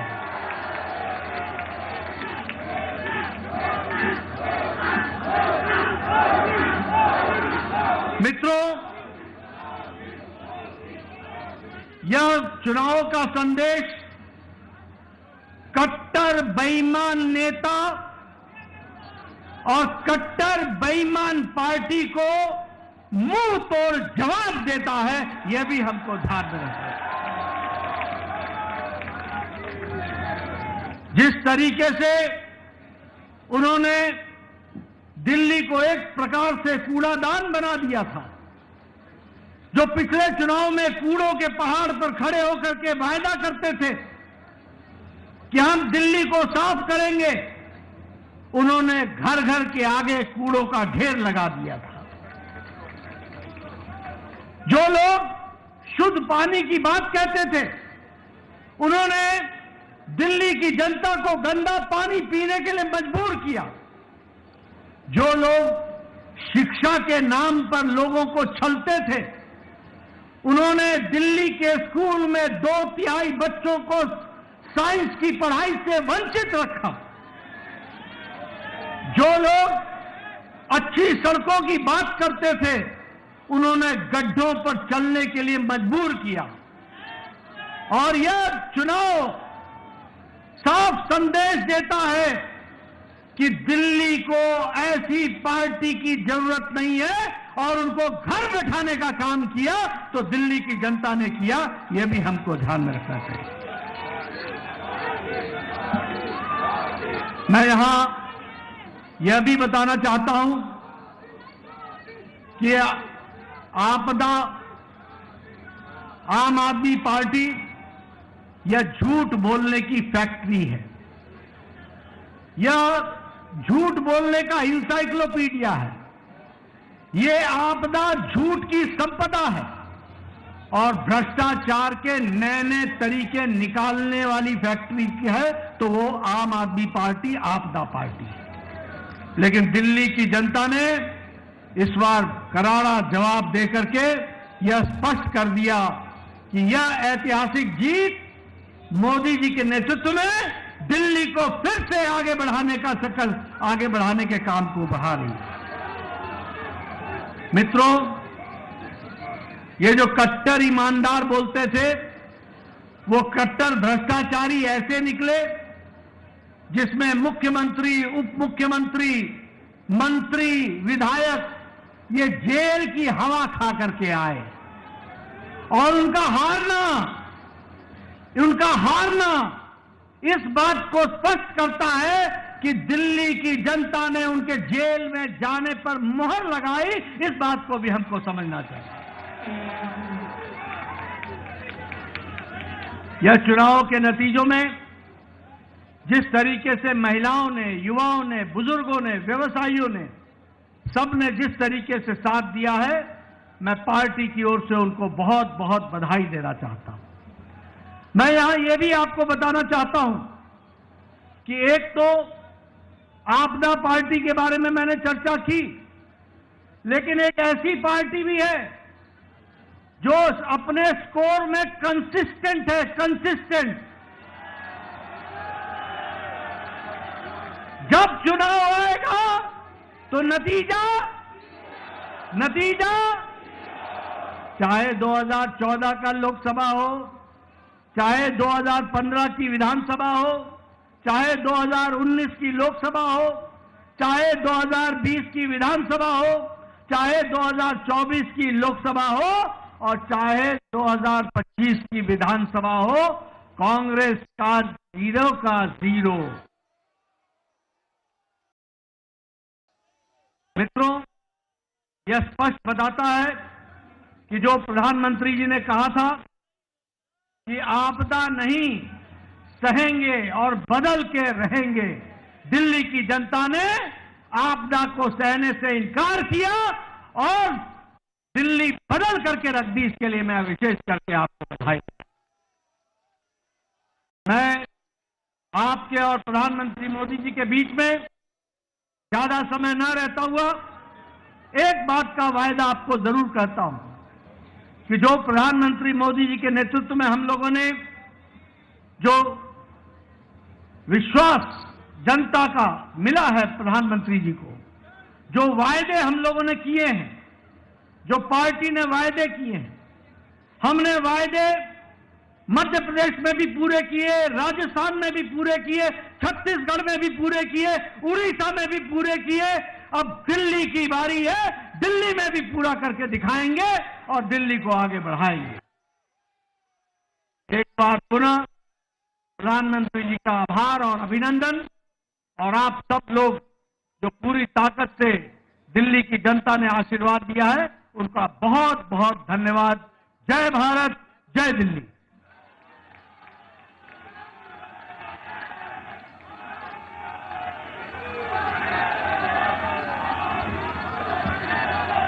अब मैं आमंत्रित कर रहा हूं हम सबके नेता, हमारे प्रधानमंत्री आदरणीय श्री नरेंद्र मोदी जी को कि वो आए और हम सब कार्यकर्ता का उत्साह बढ़ाएं। मोदी मोदी मोदी मोदी।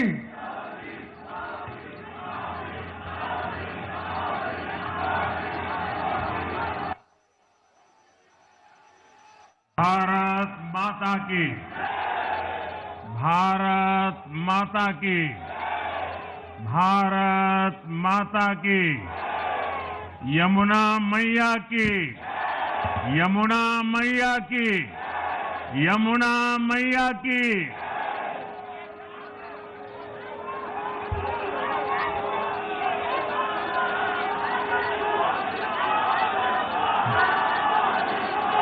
आज दिल्ली में, दिल्ली के लोगों में एक उत्साह भी है, एक सुकून भी है। उत्साह विजय का है और सुकून दिल्ली को आपदा से मुक्त कराने का है।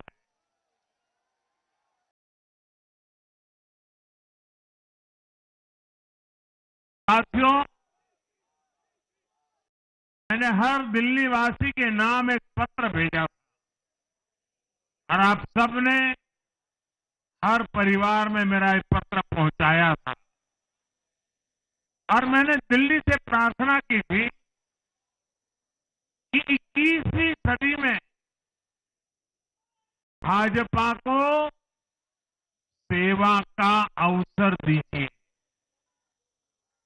दिल्ली को विकसित भारत की विकसित राजधानी बनाने के लिए भाजपा को मौका दीजिए। मैं दिल्ली के हर परिवारजन को मोदी की गारंटी पर भरोसा करने के लिए दिल्ली वासियों को सर झुका करके नमन करता हूं।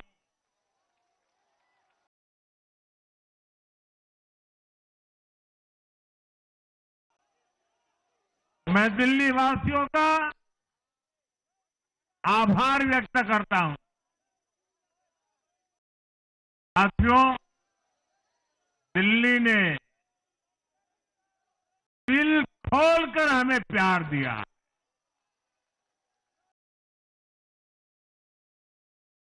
और मैं दिल्ली वासियों को फिर से एक बार विश्वास दिलाता हूं,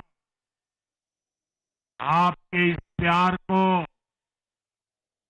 सवा गुना करके विकास के रूप में हम लौटाएंगे।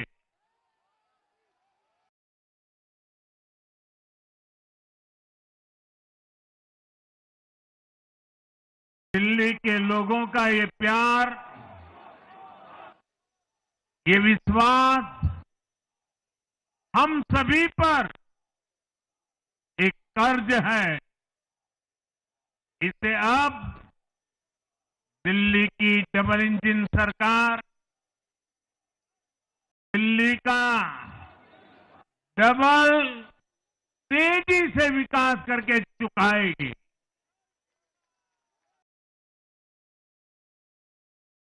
साथियों, आज की ये ऐतिहासिक विजय है, ये सामान्य विजय नहीं है। दिल्ली के लोगों ने आपदा को बाहर कर दिया। एक दशक की आपदा से दिल्ली मुक्त हुई।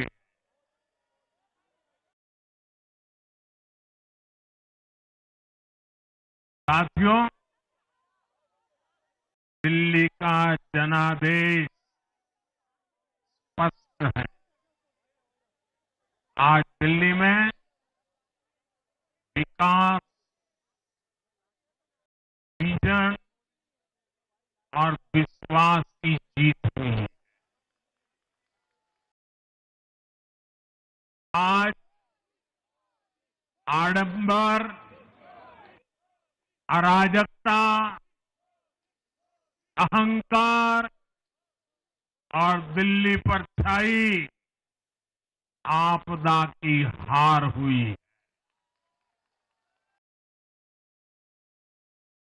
इस नतीजे में भाजपा के कार्यकर्ताओं की दिन रात की मेहनत, उनका परिश्रम विजय को 4 चांद लगा देता।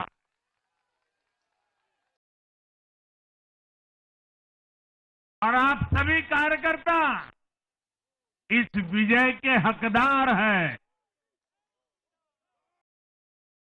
मैं भाजपा के प्रत्येक कार्यकर्ताओं भी आप सबको ये विजय की बहुत बहुत बधाई देता हूं।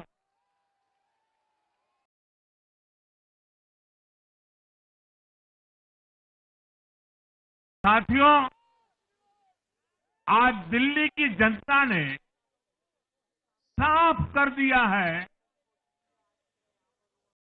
कि दिल्ली की असली मालिक सिर्फ और सिर्फ दिल्ली की जनता है।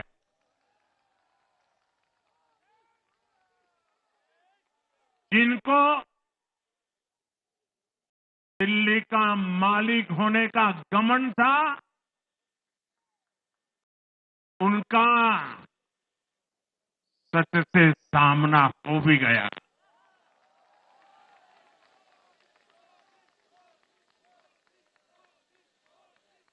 दिल्ली के जनादेश से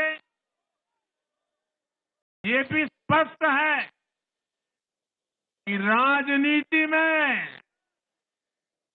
शॉर्टकट के लिए, झूठ और फरेब के लिए कोई जगह नहीं है।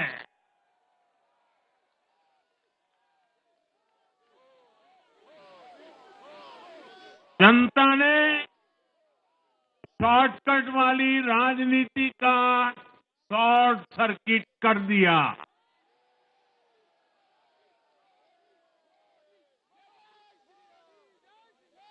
साथियों, दिल्ली के लोगों ने लोकसभा के चुनाव में मुझे कभी भी निराश नहीं की।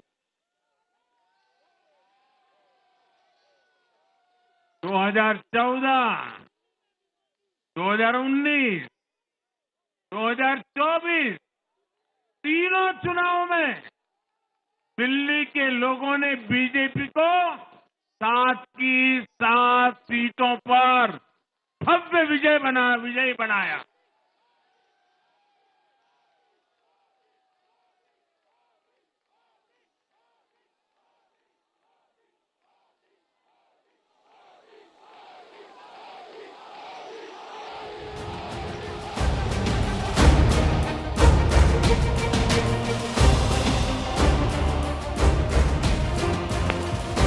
आप नीचे रहिए, औरों को परेशानी हो रही। आपका उत्साह मेरे सर आंखों पर, आपकी फोटो भी निकल चुकी है, वीडियो में आ चुका है। अब आप प्यार से बैठिए।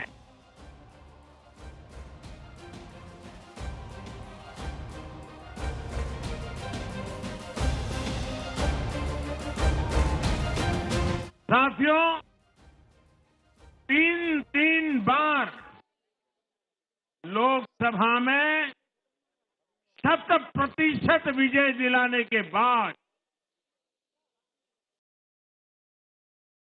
लेकिन मैं देख रहा था देश भर के भाजपा कार्यकर्ताओं के और दिल्ली के कार्यकर्ताओं के मन में भी एक टीस थी, एक कसक थी। ये टीस दिल्ली की पूरी तरह से सेवा न कर पाने की थी, लेकिन आज दिल्ली ने हमारा वो आग्रह भी मान लिया। दिल्ली की युवा पीढ़ी 21वीं सदी में पैदा हुए साथी अब पहली बार दिल्ली में भाजपा का सुशासन देखेंगे।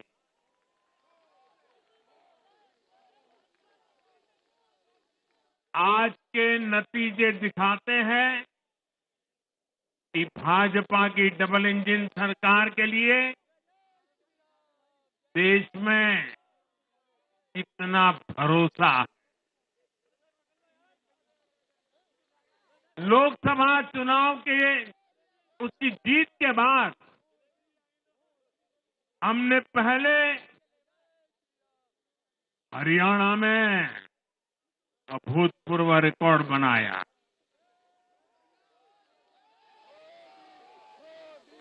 फिर महाराष्ट्र में नया रिकॉर्ड बनाया, अब दिल्ली में नया इतिहास रच गया है। साथियों, आज के नतीजों का एक और पक्ष भी है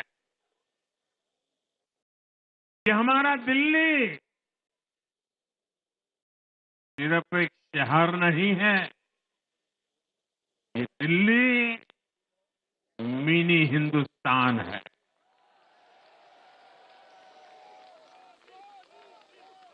ये लघु भारत है।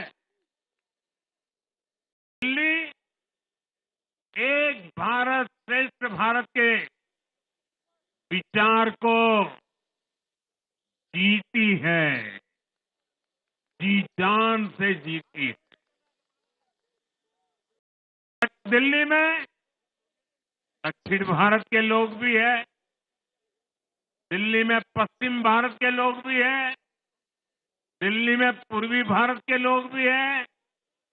एक तरह से दिल्ली विविधताओं से भरे भारत का लघु रूप है। और आज इसी विविधता वाली दिल्ली ने भाजपा को प्रचंड जनादेश का आशीर्वाद दिया। दिल्ली का ऐसा कोई क्षेत्र नहीं, कोई ऐसा वर्ग नहीं जहां कमल न खिला। हर भाषा बोलने वालों ने, हर राज्य के लोगों ने दिल्ली में भाजपा के कमल निशान पर वोट दिया। और साथियों, इस चुनाव में मैं जहां भी गया, मैं गर्व से कहता था, मैं तो पूर्वांचल से सांसद हूं।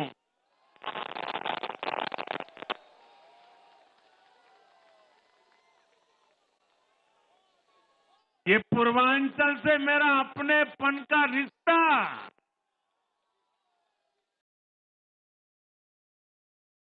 पूर्वांचल के लोगों ने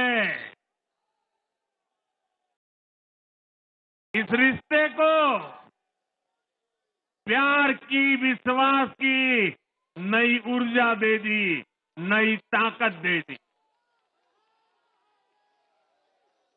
इसलिए मैं पूर्वांचल के लोगों का पूर्वांचल के एक सांसद के नाते विशेष रूप से आभार व्यक्त करता हूं।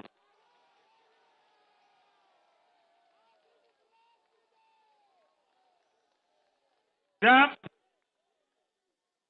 हर एक का साथ मिलता है तो हर दिल्ली वासियों को मेरी गारंटी है, सबका साथ, सबका विकास, पूरी दिल्ली का विकास। साथियों, दिल्ली के इस विजय उत्सव के साथ साथ आज अयोध्या के मिल्कीपुर में भी भाजपा को शानदार जीत मिली है।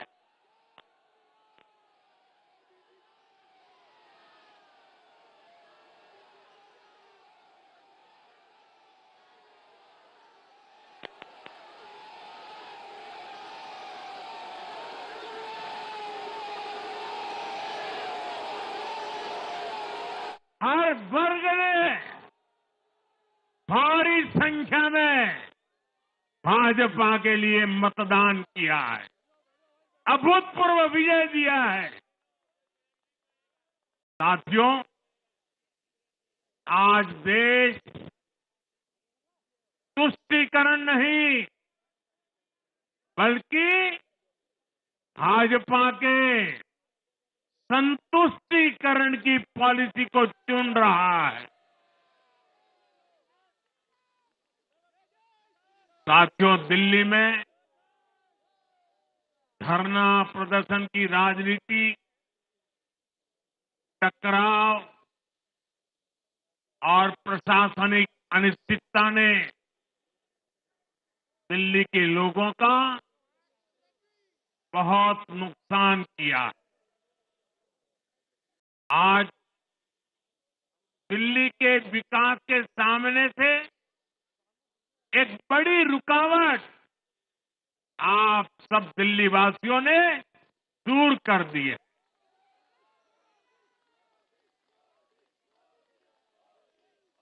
सोचिए कैसी राजनीति रही होगी, कैसी सोच होगी इन लोगों की। इन लोगों ने मेट्रो का काम आगे बढ़ाने से रोका। इन आपदा वालों ने झुग्गी वालों को घर देने से रोका। इन आपदा वालों ने आयुष्मान भारत योजना का लाभ भी दिल्ली के लोगों को मिलने नहीं दिया। अब दिल्ली के लोगों ने साफ संदेश दिया है, गवर्नेंस। और साथियों, दिल्ली ने देखा है पहले का जमाना, गवर्नेंस ये नौटंकी का मंच नहीं है। गवर्नेंस ये प्रचार का मंच नहीं है। गवर्नेंस ये प्रपंच का मंच नहीं है। अब जनता ने स्थिर और डबल इंजन की सरकार को चुना। हम पूरी गंभीरता से धरातल पर रहकर काम करेंगे। हम दिल्ली के लोगों की सेवा में दिन रात एक कर देने वाले लोग।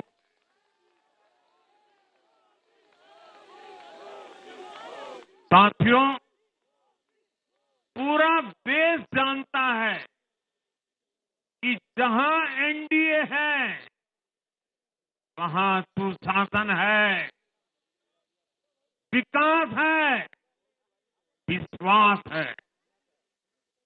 एनडीए का हर कैंडिडेट, हर जनप्रतिनिधि लोगों के हित में काम कर।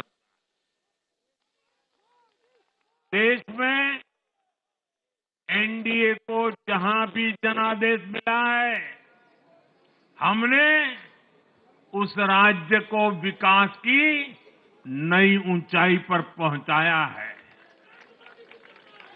और इसलिए भाजपा को लगातार जीत मिल रही है। लोग हमारी सरकारों को दूसरी बार, तीसरी बार चुन रहे हैं। उत्तराखंड, हरियाणा, उत्तर प्रदेश, एमपी में, गुजरात, गोवा, महाराष्ट्र, बिहार में, असम, अरुणाचल, मणिपुर में, हर राज्य में हमें दोबारा सत्ता मिली है।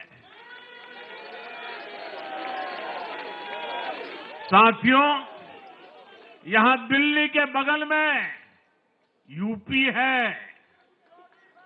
एक जमाने में उत्तर प्रदेश की कानून व्यवस्था कितनी बड़ी चुनौती थी और सबसे बड़ा चैलेंज नारी शक्ति के लिए होता था।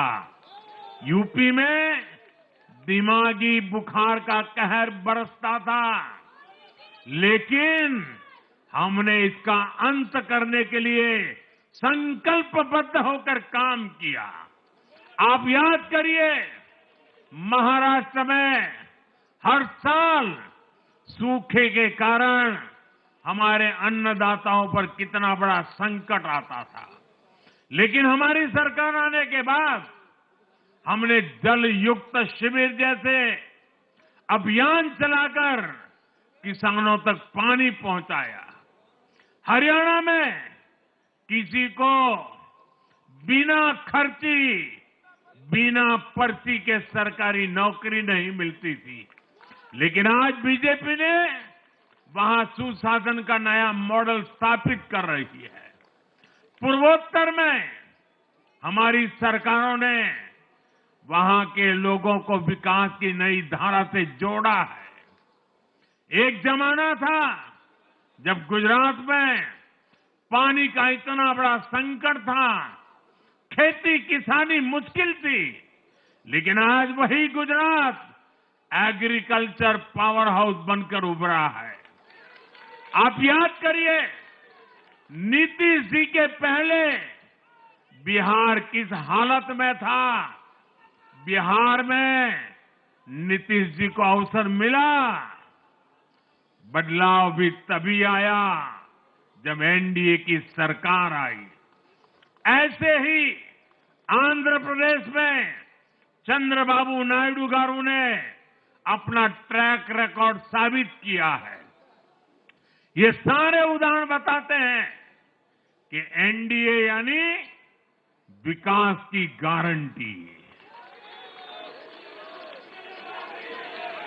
एनडीए यानी सुशासन की गारंटी।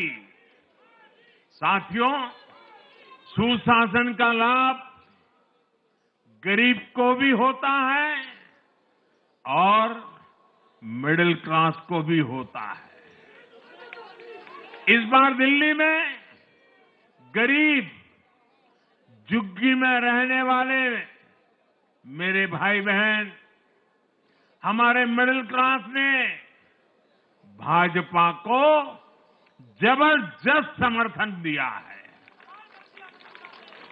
चाहे कोई भी प्रोफेशन हो, हर वर्ग के बहुत सारे प्रोफेशनल्स हमारी पार्टी में काम कर रहे हैं। और इसका सबसे बड़ा कारण यह है कि हमारी पार्टी ने हमेशा मिडिल क्लास को अपनी प्राथमिकता पर रखा है। यही दिल्ली में हमने सबसे पहले मेट्रो का काम शुरू किया। हमने अन्य शहरों में एयरपोर्ट, मेट्रो और अर्बन डेवलपमेंट के प्रोजेक्ट पर काम किया। हमारी योजनाओं में बहुत ज्यादा फायदा मिडिल क्लास को मिलता है। स्टार्टअप इंडिया जैसे अभियानों के कारण छोटे शहरों के लोग अपने सपनों को पूरा कर रहे हैं। आयुष्मान भारत और जन औषधि केंद्रों के कारण देश के करोड़ों लोगों को अच्छी स्वास्थ्य सुविधाएं मिल रही है। साथियों, देश की नारी शक्ति का आशीर्वाद हमारा सबसे बड़ा रक्षा कवच है।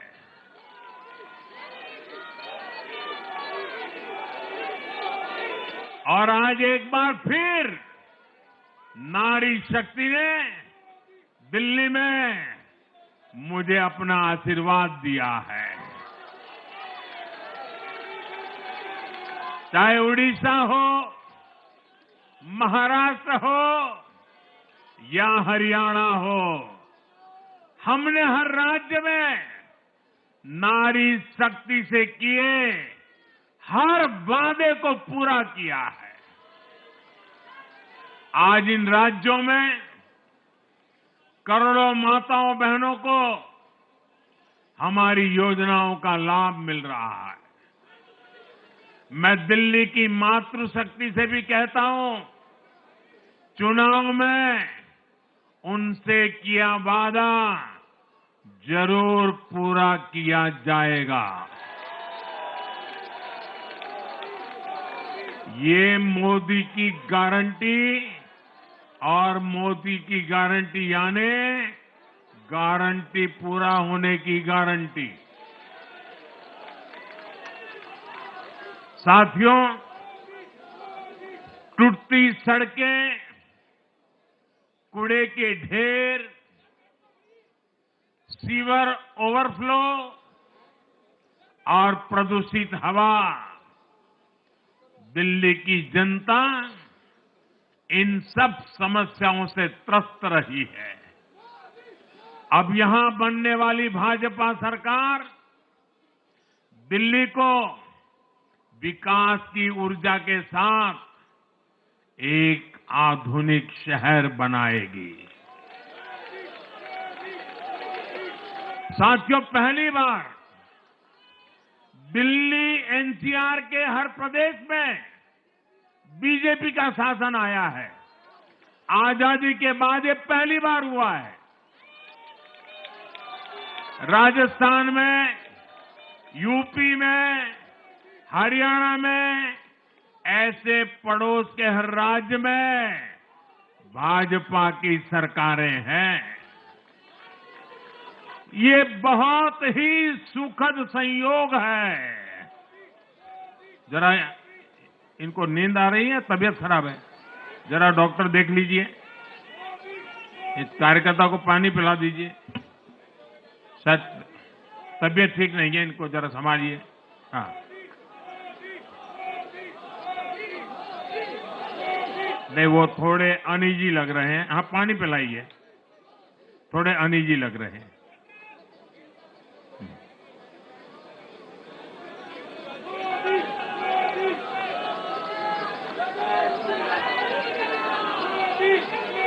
साथियों, इन सभी क्षेत्रों में आजादी के बाद पहली बार एक साथ भाजपा की सरकारें हैं। इस एक संयोग से दिल्ली और पूरे एनसीआर में तरक्की के अनगिनत रास्ते खुलने जा रहे हैं। हमारी कोशिश होगी कि आने वाले समय में इस पूरे क्षेत्र में मोबिलिटी और इंफ्रास्ट्रक्चर पर ढेर सारा काम हो और इस क्षेत्र के नौजवानों को भी तरक्की के नए नए अवसर मिले। साथियों, हम देख रहे हैं आज देश तेजी से शहरीकरण की ओर बढ़ रहा है। पहले के समय की सरकारों ने शहरीकरण को बोझ माना, इसे चुनौती समझा। उन लोगों ने शहरों को सिर्फ पर्सनल वेल्थ कमाने का जरिया बना दिया। लेकिन मेरा मानना है अर्बनाइजेशन एक अपॉर्चुनिटी है। अर्बनाइजेशन गरीबों को, वंचितों को सशक्त करने का भी एक माध्यम है। दिल्ली भारत का गेटवे है और इसलिए इसे देश का सर्वश्रेष्ठ अर्बन इंफ्रास्ट्रक्चर मिलना ही चाहिए। दिल्ली के लोगों ने हाउसिंग सेक्टर में हमारा काम देखा है। लोगों ने सड़कों के लिए हमारी परफॉर्मेंस देखी है। अब हम दिल्ली वालों की आकांक्षाओं को पूरा करने में पूरी शक्ति से जुट जाएंगे। साथियों, दिल्ली का जनादेश विकास के साथ ही विरासत की समृद्धि के लिए भी है। गंगे च यमुने चैव गोदावरी सरस्वती कावेरी नर्मदे सिंधु, ये भारत का सांस्कृतिक और आध्यात्मिक उद्घोष है। मां यमुना हमारी आस्था का केंद्र है। तभी तो कहते हैं नमो नमस्ते यमुने सदा त्वम भवस्व में मंगल कारणम च। हम लोग हमारा सदा मंगल करने वाली यमुना देवी को नमस्कार करते हैं। लेकिन उसी यमुना जी की इन लोगों ने कैसी दुर्दशा कर दी। दिल्ली का तो अस्तित्व ही मां यमुना जी की गोद में पनपा है। दिल्ली के लोग यमुना जी की इस पीड़ा को देखकर कितना आहत होते रहे हैं, लेकिन दिल्ली की आपदा ने इस आस्था का अपमान किया। दिल्ली की आपदा ने लोगों की भावनाओं को, उनकी आस्था को पैरों तले कुचल दिया। अपनी नाकामी के लिए हरियाणा के लोगों पर इतना बड़ा आरोप लगा दिया। साथियों, मैंने चुनाव प्रचार के दौरान संकल्प लिया है कि यमुना जी को हम दिल्ली शहर की पहचान बनाएंगे।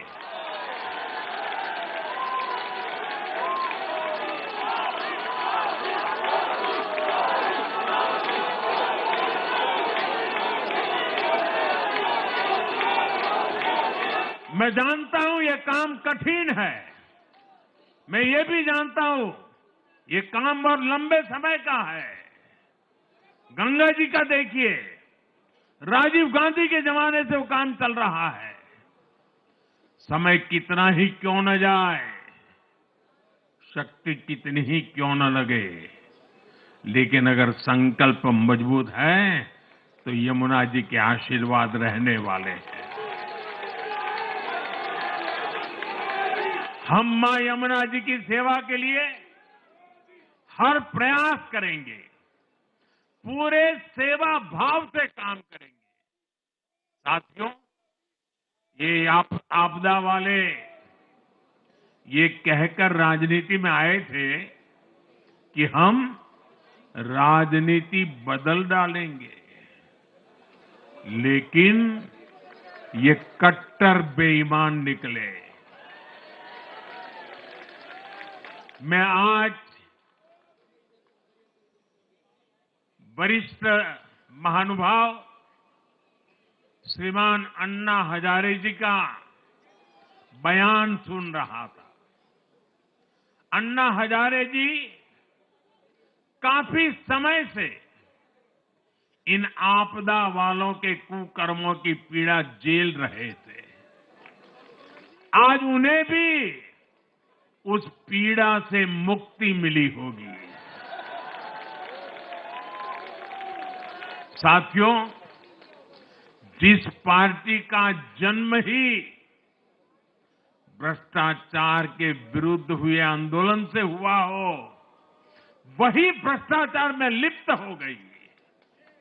ये देश की ऐसी पार्टी बनी जिसके मुख्यमंत्री, मंत्री भ्रष्टाचार के आरोप में जेल गए, जो खुद को ईमानदारी का सर्टिफिकेट देते थे और दूसरों को बेईमानी का मेडल देते घूमते फिरते थे, वो खुद भ्रष्टाचारी निकले। ये दिल्ली के भरोसे के साथ बहुत बड़ा धोखा था। शराब घोटाले ने दिल्ली को बदनाम किया। स्कूल और अस्पताल में हुए घोटालों ने गरीब से गरीब को परेशान किया और ऊपर से अहंकार इतना कि जब दुनिया कोरोना से निपट रही थी तो ये आपदा वाले शीश महल बना रहे थे। इन आपदा वालों ने अपने हर घोटाले को छिपाने के लिए रोज नई नई साजिशें रची। लेकिन अब दिल्ली का जनादेश आ चुका है। मैं गारंटी दे रहा हूं, पहले विधानसभा सत्र में ही सीएजी की रिपोर्ट सदन में रखी जाएगी।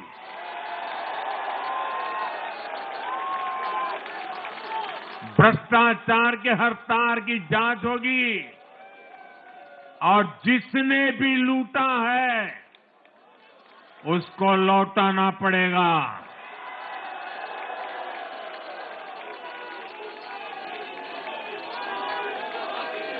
ये भी मोदी की गारंटी है।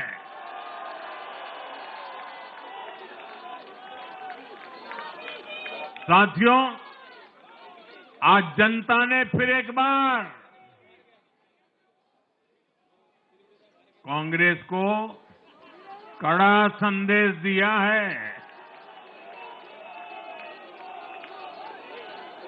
दिल्ली के चुनाव में कांग्रेस ने 0 की डबल हैट्रिक लगाई है। देश की राजधानी में देश की सबसे पुरानी पार्टी का लगातार दिल्ली में 6 बार से खाता नहीं खुल रहा है और ये लोग खुद को पराजय का गोल्ड मेडल देते फिर रहे हैं। सच्चाई ये है कि कांग्रेस पर देश बिल्कुल भरोसा करने के लिए तैयार नहीं है।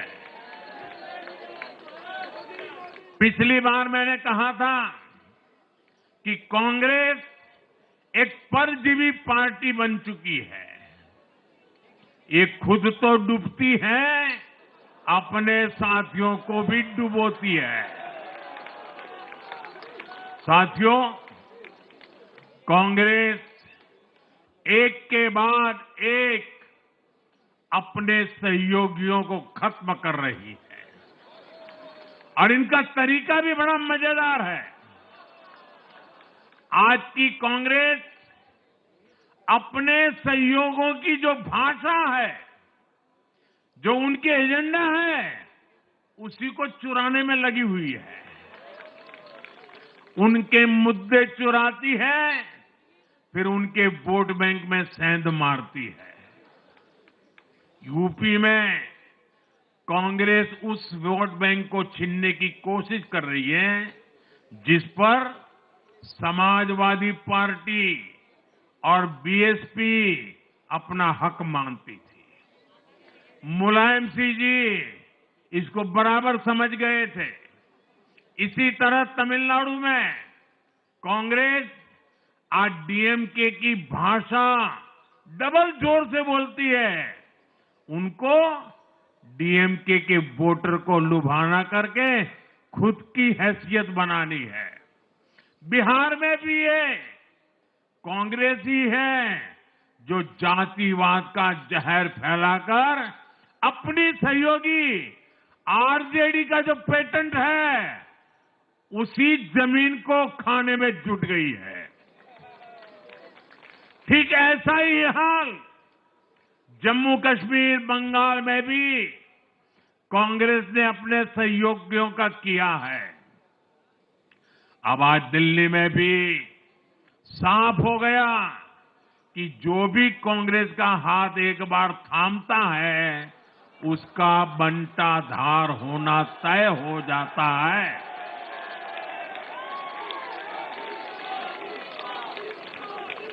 और जो राजनीति का अध्ययन करते हैं उनके लिए मैं आज एक काम छोड़ देता हूं।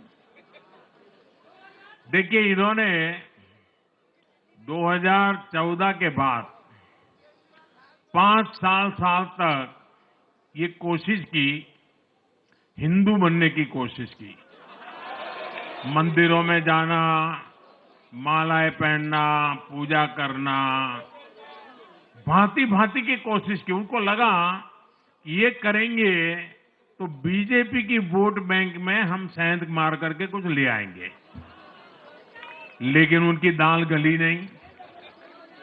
तो आपने देखा होगा पिछले कुछ वर्षों से उन्होंने वो रास्ता बंद कर दिया। उन्होंने माना कि ये भाजपा का क्षेत्र है, उसमें पैर नहीं डाल सकते। अब जाए तो जाए कहा? तो ये राज्यों की जो अलग अलग पार्टियां अलग अलग अपने मुद्दों पर जो अपनी जान चला रही हैं, अब उनकी नजरें उन पर है। और इसलिए, और वो भी समझ गए होंगे, बोलते नहीं होंगे, समझ गए होंगे कि ये उनको ही खा रहे हैं। साथियों, इंडी गठबंधन के दल अब कांग्रेस का ये कैरेक्टर समझने लगे हैं। इंडी वालों को ये एहसास हो रहा है कि जिस वोट बैंक को उन्होंने कांग्रेस से छीना है, अब कांग्रेस उसे वापस पाने में जुटी है। इसलिए दिल्ली में हमने देखा इंडी के ही दलों ने एकजुट होकर कांग्रेस को हैसियत बताने की कोशिश की, अपने वोट बैंक को रोकने की कोशिश की। ये मीडिया वालों को पता नहीं समय नहीं मिला। अब तो समय ही समय है उनके पास।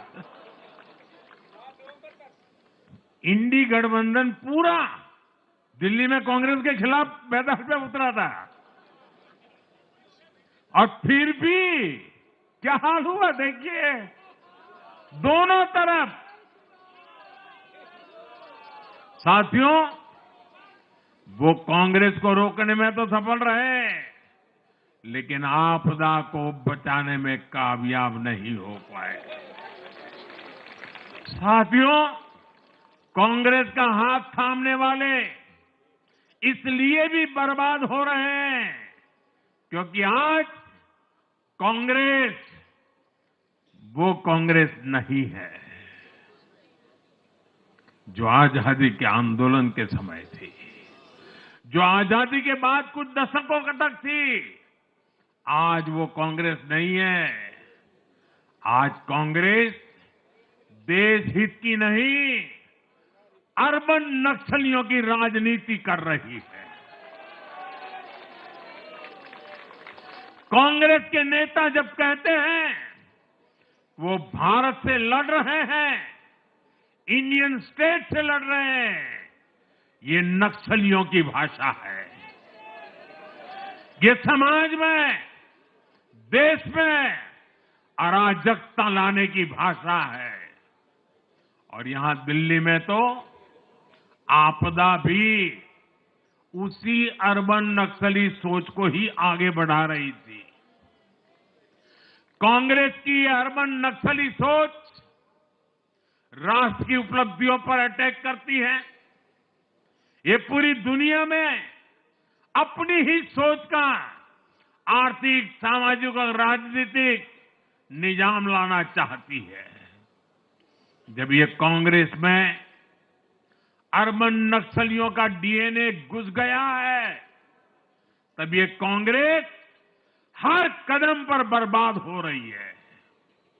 साथियों, आज दिल्ली से मैं देश के नौजवानों से भी अपना एक आग्रह दोहराना चाहता हूं। मैंने 1 लाख नौजवानों को राजनीति में आगे आने के लिए कहा है।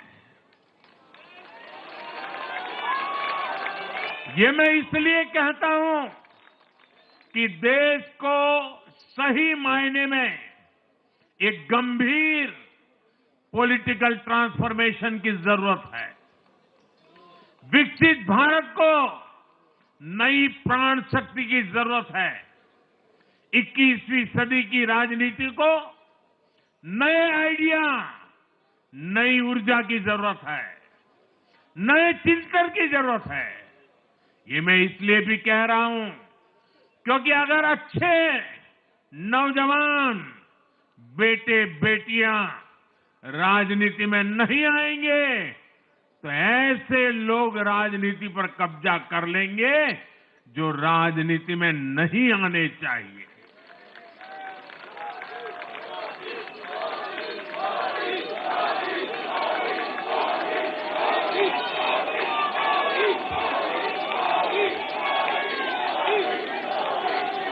साथियों, सफलता असफलता अपनी जगह पर है, लेकिन देश को धूर्तता और मूर्खता की राजनीति नहीं चाहिए।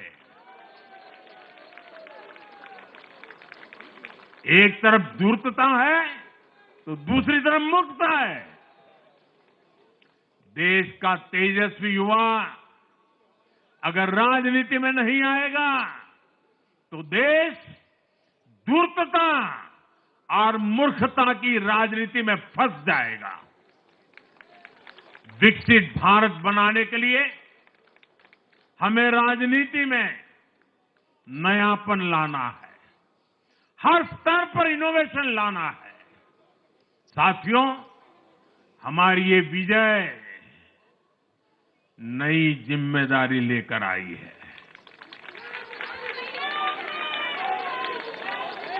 भाजपा रिफॉर्म और परफॉर्म की गारंटी देती है और जब इसमें हर दिल्ली वासी जुड़ जाएगा तो ट्रांसफॉर्मेशन और तेज गति से आएगा। हमें दिल्ली के विकास के लिए मिलकर काम करना है। हम कंधे से कंधा मिलाकर चलेंगे। हम मिलकर दिल्ली को विकसित भारत की विकसित राजधानी बनाएंगे।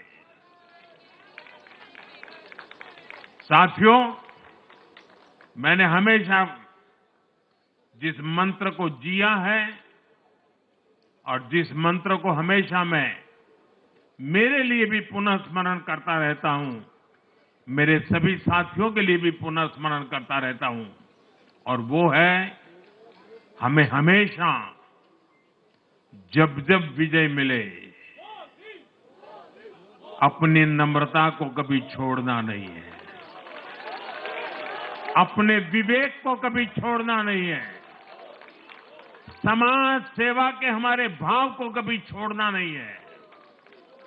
हम सत्ता सुख के लिए नहीं, हम सेवा भाव से आए हुए लोग हैं। हम हमारी शक्ति, समय सत्ता सुख में नहीं बर्बाद करेंगे, हम इस अवसर को सेवा के लिए ही खपा देंगे। और इसलिए साथियों, इस संकल्प के साथ हम आगे बढ़े। दिल्ली और पूरे एनसीआर के विकास के जो सपने हमने सजे हैं, उसको हम परिपूर्ण करके रहे। मैं एक बार फिर सभी देशवासियों का भी निरंतर हम पर आशीर्वाद बनाए रखने के लिए आभार व्यक्त करता हूं। मैं दिल्ली वासियों का फिर से आभार व्यक्त करता हूं और आप सभी साथियों को हृदय से बहुत बहुत बधाई देता हूं। बोलिए यमुना माता की, यमुना मैया की, यमुना मैया की, यमुना मैया की। Preeti, after 27 years, we are now seeing as to how the BJP is all set to form the government, and that is why we are seeing a lot of excitement in BJP workers. You can see how sea of people, sea of supporters of BJP have turned up here at BJP headquarters to celebrate this huge mandate which the people of Delhi have given to them. In few minutes from now, we will also see the pot shots, the barbs, they were flying. He's all set. Remember, he flies off to Paris and then to DC early next week, and with this big victory, giving extra winds right below his sails, it would be a prime minister who knows he's back. He always was. He never went anywhere. But come June the 4th, 2024, his political esteem had taken a bit of a hit. Neither he nor anybody in the BJP knew what lay ahead. They fought with their backs to the wall after the Lok Sabha elections, while the Congress and the opposition rejoiced as if they had won. The BJP went on a political hunt like a wounded, hungry tiger. From there, they've scalped Haryana, then Maharashtra, and now Delhi. Big states, crucial states also. A state like Delhi where there's a lot of political prestige at stake. No wonder they're dancing in the aisles at the BJP headquarters in the national capital. They've danced at other Bharats in the past 27 years. Whether it was the Lok Sabha elections or victories in the state assemblies, the BJP Delhi Karyakartas have not had a chance to dance after their own victory. 2.5 decades of political history being rewritten. No wonder the BJP big guns are celebrating at this big after party at the national capital. That's Prime Minister Modi there, Shehzad Poonawalla, all of them doing the Bhangra. It's interesting to see how nothing, no matter which part of the country you come from, whether you're an industrialist or a politician, it's the Bhangra that most often tends to unite Indians in dance and in celebrations. Adish Upadhyay, former BJP state president, just won a big election himself. He's saying a namaste to the Prime Minister. There's also other leaders from the BJP. That's Manjinder Singh Sirsa, came from the Akali Dal, one big in Rajouri Garden, prominent face of the BJP. The PM there stopping to talk extra to him. Remember, the Punjabi community having a big role in this victory. The Purvanchali community having a big role in this victory, and that's something which is very, very clear. And the PM, in fact, said, I am MP from Eastern India, and that's something I'm proud of. That's Sushma Swaraj's daughter, South Delhi MP Basuri Swaraj, dancing there as well. Well, they're all excited. I mean, usually there are celebrations. I haven't seen BJP leaders dance quite this way. It's interesting to see how the celebrations seem extra zestful. They've been waiting in political wilderness right under their noses while the BJP Ashwamedh chariot romped through the rest of the country. Delhi was always the one fortress they couldn't storm. That's changed now. Changed, and how? 48 versus 22, a dramatic reversal of fortunes in the national capital. The Prime Minister there, along with the Home Minister and the BJP President, greeting other state leaders, national leaders. They're all happy and exultant in this victory. Sanju Verma joins us now. Sanju ji, this is a big victory for the BJP, and we can see an extra spring in the step of the Prime Minister and everyone dancing much more. I mean, usually they celebrate, This time they're dancing much more than they usually do. Welcome and congratulations.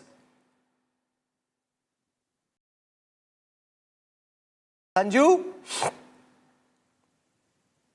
Okay, I don't think she can hear us just yet.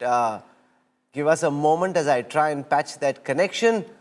We are seeing these live images from the BJP headquarters. I'm going to slip into a very quick break right now. We go back. He's all set. Remember, he flies off to Paris and then to DC early next week. And with this big victory, giving extra wings right below his sails, it would be a prime minister who knows he's back. He always was. He never went anywhere. But come June the 4th, 2024, his political esteem had taken a bit of a hit. Neither he nor anybody in the BJP knew what lay ahead. They fought with their backs to the wall after the Lok Sabha elections, while the Congress and the opposition rejoiced as if they had won.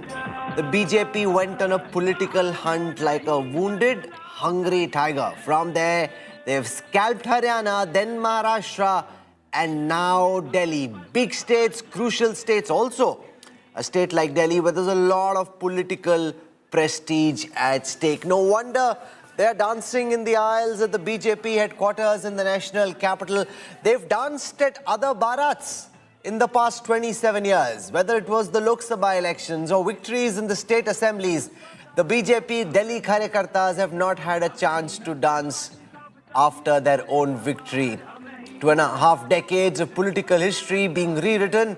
No wonder the BJP big guns are celebrating at this big after party at the national capital. That's Prime Minister Modi there, Shehzad Poonawalla, all of them doing the Bhangra. It's interesting to see how nothing, no matter which part of the country you come from, whether you're an industrialist or a politician, it's the Bhangra that most often tends to unite Indians in dance and in celebrations. Adish Upadhyay, former BJP state president, just won a big election himself. He's saying a namaste to the Prime Minister. There's also other leaders from the BJP. That's Manjinder Singh Sirsa, came from the Akali Dal, one big in Rajouri Garden, prominent face of the BJP. The PM there stopping to talk extra to him. Remember, the Punjabi community having a big role in this victory, the Purvanchali community having a big role in this victory, and that's something which is very, very clear. And the PM, in fact, said, I am MP from Eastern India, and that's something I'm proud of. That's Sushma Swaraj's daughter, South Delhi MP Basuri Swaraj, dancing there as well. Well, they're all excited. I mean, usually there are celebrations. I haven't seen BJP leaders dance quite this way. It's interesting to see how the celebrations seem extra zestful. They've been waiting in political wilderness right under their noses while the BJP Ashwamedh chariot romped through the rest of the country. Delhi was always the one fortress they couldn't storm. That's changed now. Changed, and how? 48 versus 22, a dramatic reversal of fortunes in the national capital. The Prime Minister there, along with the Home Minister and the BJP President, meeting, greeting other state leaders, national leaders. They're all happy and exultant in this victory. Sanju Verma joins us now. Sanju ji, this is a big victory for the BJP, and we can see an extra spring in the step of the Prime Minister and everyone dancing much more. I mean, usually they celebrate. This time they're dancing much more than they usually do. Welcome and congratulations. Sanju? He's all set. Remember, he flies off to Paris and then to DC early next week. And with this big victory, giving extra wings right below his sails, it would be a Prime Minister who knows he's back. He always was. He never went anywhere. But come June the 4th, 2024, his political esteem had taken a bit of a hit. Neither he nor anybody in the BJP knew what lay ahead. They fought with their backs to the wall after the Lok Sabha elections, while the Congress and the opposition rejoiced as if they had won. The BJP went on a political hunt like a wounded, hungry tiger. From there, they've scalped Haryana, then Maharashtra, and now Delhi. Big states, crucial states also. A state like Delhi where there's a lot of political prestige at stake. No wonder they're dancing in the aisles at the BJP headquarters in the national capital. They've danced at other Bharats in the past 27 years. Whether it was the Lok Sabha elections or victories in the state assemblies, the BJP Delhi Karyakartas have not had a chance to dance after their own victory. 2.5 decades of political history being rewritten. No wonder the BJP big guns are celebrating at this big after party at the national capital. That's Prime Minister Modi there, Shehzad Poonawalla, all of them doing the Bhangra. It's interesting to see how nothing, no matter which part of the country you come from, whether you're an industrialist or a politician, it's the Bhangra that most often tends to unite Indians in dance and in celebrations. Adish Upadhyay, former BJP state president, just won a big election himself. He's saying a namaste to the Prime Minister. There's also other leaders from the BJP. That's Manjinder Singh Sirsa, came from the Akali Dal, won big in Rajouri Garden, prominent face of the BJP. The PM there stopping to talk extra to him. Remember, the Punjabi community having a big role in this victory, the Purvanchali community having a big role in this victory, and that's something which is very, very clear. And the PM, in fact, said, I am MP from Eastern India, and that's something I'm proud of. That's Sushma Swaraj's daughter, South Delhi MP Basuri Swaraj, dancing there as well. Well, they're all excited. I mean, usually there are celebrations. I haven't seen BJP leaders dance quite this way. It's interesting to see how the celebrations seem extra zestful. They've been waiting in political wilderness right under their noses while the BJP Ashwamedh chariot romped through the rest of the country. Delhi was always the one fortress they couldn't storm. That's changed now. Changed, and how? 48 versus 22, a dramatic reversal of fortunes in the national capital. The Prime Minister there, along with the Home Minister and the BJP President, meeting, greeting other state leaders, national leaders. They're all happy and exultant in this victory. Sanju Verma joins us now. Sanju ji, this is a big victory for the BJP, and we can see an extra spring in the step of the Prime Minister and everyone dancing much more. I mean, usually they celebrate. This time they're dancing much more than they usually do. Welcome and congratulations. Sanju? He is all set. Remember, he flies off to Paris and then to DC early next week, and with this big victory, giving extra winds right below his sails, it would be a Prime Minister who knows he's back. He always was. He never went anywhere. But come June the 4th, 2024, his political esteem had taken a bit of a hit. Neither he nor anybody in the BJP knew what lay ahead. They fought with their backs to the wall after the Lok Sabha elections, while the Congress and the opposition rejoiced as if they had won. The BJP went on a political hunt like a wounded, hungry tiger. From there, they've scalped Haryana, then Maharashtra, and now Delhi. Big states, crucial states also. A state like Delhi where there's a lot of political prestige at stake. No wonder they're dancing in the aisles at the BJP headquarters in the national capital.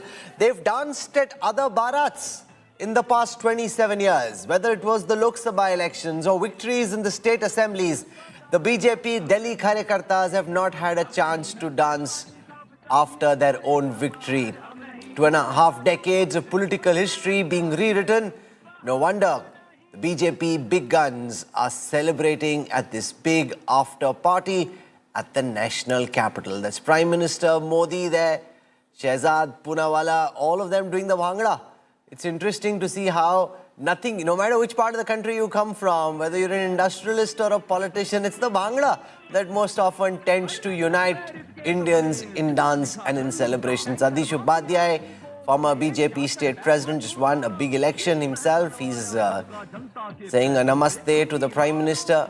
There's also other leaders from the BJP. That's Manjinder Singh Sirsa, came from the Akali Dal, won big in Rajouri Garden, prominent face of the BJP.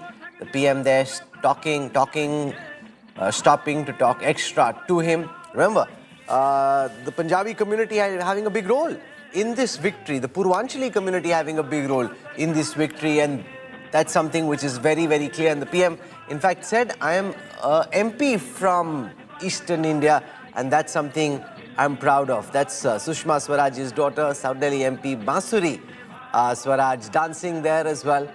Well, they're all excited. I mean, usually there are celebrations. I haven't seen BJP leaders dance quite this way. It's interesting to see how the celebrations seem extra zestful. They've been waiting in political wilderness right under their noses while the BJP Ashwamedh chariot romped through the rest of the country. Delhi was always the one fortress they couldn't storm. That's changed now. Changed, and how? 48 versus 22, a dramatic reversal of fortunes in the national capital. The Prime Minister there along with the home. मैं नरेंद्र मोदी जी को कहना चाहता हूं, मोदी जी इस जन्म में तो आप हमको नहीं हरा सकते दिल्ली के अंदर आम आदमी पार्टी को. Jhadu loses its jadoo. Voters bounce the AAP biggies. Saffron sweep in the capital. AAP biggies bite the dust. Faceless BJP vanquishes Kejriwal. Top focus on India today. हम दिल्ली के मालिक हैं. इस जन्म में क्या अगले जन्म में नहीं हरा सकते. The voters of Delhi answering the hubris of Arvind Kejriwal, down from 62 seats to 22, a loss of 40 seats in one assembly election. A big defeat and a big victory for the BJP. The Prime Minister and the BJP top leadership celebrating at the BJP headquarters. We'll get you all the action and more importantly, look at what this means for Indian politics going forward. Here are the headlines I'm tracking tonight. Prime Minister hails BJP win in Delhi, slams AAP's Malik mindset, says Delhi free of Aapda's corruption, vows politics of development and reform in the capital. Arvind Kejriwal loses Delhi and his constituency of New Delhi. BJP's Parvesh Verma emerges as giant slayer. Kejriwal says he didn't enter politics for power. क्योंकि हम राजनीति में कोई सत्ता के लिए नहीं आए, हम राजनीति को एक जरिया मानते हैं जिसके जरिए जनता की सेवा की जा सके, जिसके जरिए लोगों के सुख दुख में काम आया जा सके. 6 AAP biggies bite the dust. Manish Sisodia, Saurabh Bhardwaj, Satinder Jain among the big losers. Atishi, the lone survivor of the saffron wave.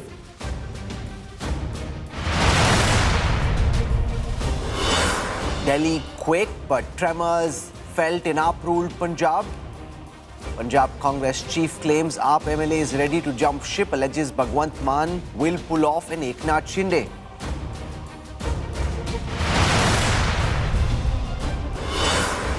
BJP wins prestige battle against Samajwadi Party in Uttar Pradesh's Milkipur by poll.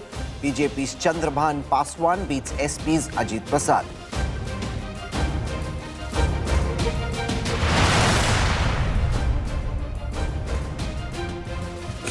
Prime Minister Narendra Modi spoke a short while ago at the BJP headquarters, seeming more pumped up than he has been in a long while. He heads out to Paris and then to DC. Early next week, here is Prime Minister Modi speaking to the BJP Karyakartas and to the voters at large after the BJP's resounding victory in the national capital. आज दिल्ली की जनता ने साफ कर दिया है कि दिल्ली की असली मालिक सिर्फ और सिर्फ दिल्ली की जनता है.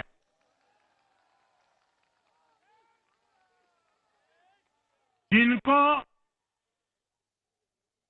दिल्ली का मालिक होने का घमंड था, उनका सच से सामना हो भी गया.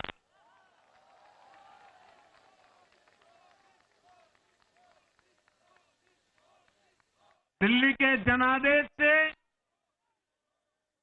ये भी स्पष्ट है कि राजनीति में शॉर्टकट के लिए,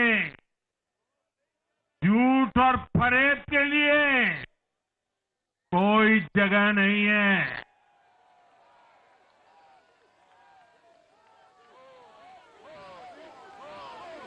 जनता ने शॉर्टकट वाली राजनीति का शॉर्ट सर्किट कर दिया। यमुना मैया की, यमुना मैया की, यमुना मैया की।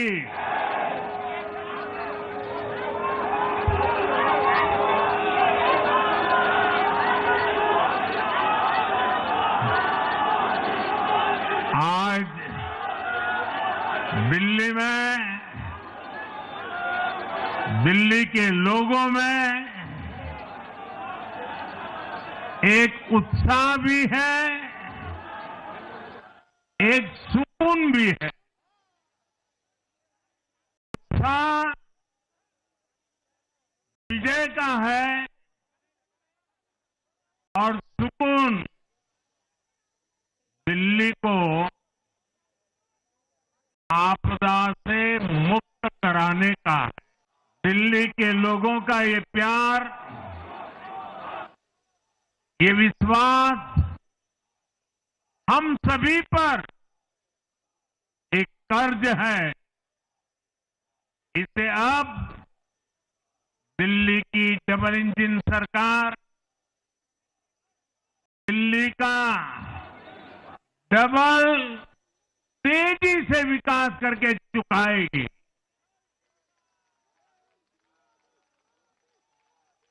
साथियों, आज की ये ऐतिहासिक विजय है। ये सामान्य विजय नहीं है। दिल्ली के लोगों ने आपदा को बाहर कर दिया।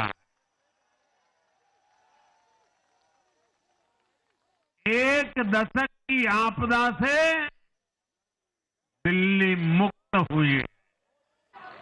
साथियों, टूटती सड़कें, कूड़े के ढेर, सीवर ओवरफ्लो और प्रदूषित हवा, दिल्ली की जनता इन सब समस्याओं से त्रस्त रही है। अब यहां बनने वाली भाजपा सरकार दिल्ली को विकास की ऊर्जा के साथ एक आधुनिक शहर बनाएगी। साथियों, पहली बार दिल्ली एनसीआर के हर प्रदेश में बीजेपी का शासन आया है। आजादी के बाद ये पहली बार हुआ है। राजस्थान में, यूपी में, हरियाणा में, ऐसे पड़ोस के हर राज्य में भाजपा की सरकारें हैं। The Prime Minister exulting at the fact that all the states neighboring Delhi now have BJP governments, and this has happened for the first time, which is true, but it also means that those will increase the expectations of voters in these areas to see a development model kick into action at the earliest possible. Sanju Verma joins us at this time. In our studios is Rajat Sethi from the Aadmi party. We have Dr. Sunny Singh Ahluwalia and Siddharth Mishra has been our political analyst joining us through the day. Sanju Verma, you must be delighted. You know, you've been attacking the Arvind Kejriwal-led AAP for a long time through this campaign. 48-22, exactly what you had in mind. Perfect Super Saturday. Rahul, do you remember I was on a debate with you barely 3 days back, and I told you, you can put a gun to my head if we don't win. And if you win, then very humbly we accept your good wishes and congratulations. So yes, as the Prime Minister has said, there's no room for hubris, there's no room for arrogance, there's no room for lies, deceit, deception, and the Janta Janardhan ka jo aashirwad BJP ko mila hai, I think we accept that with folded hands. But I would just like to say one thing.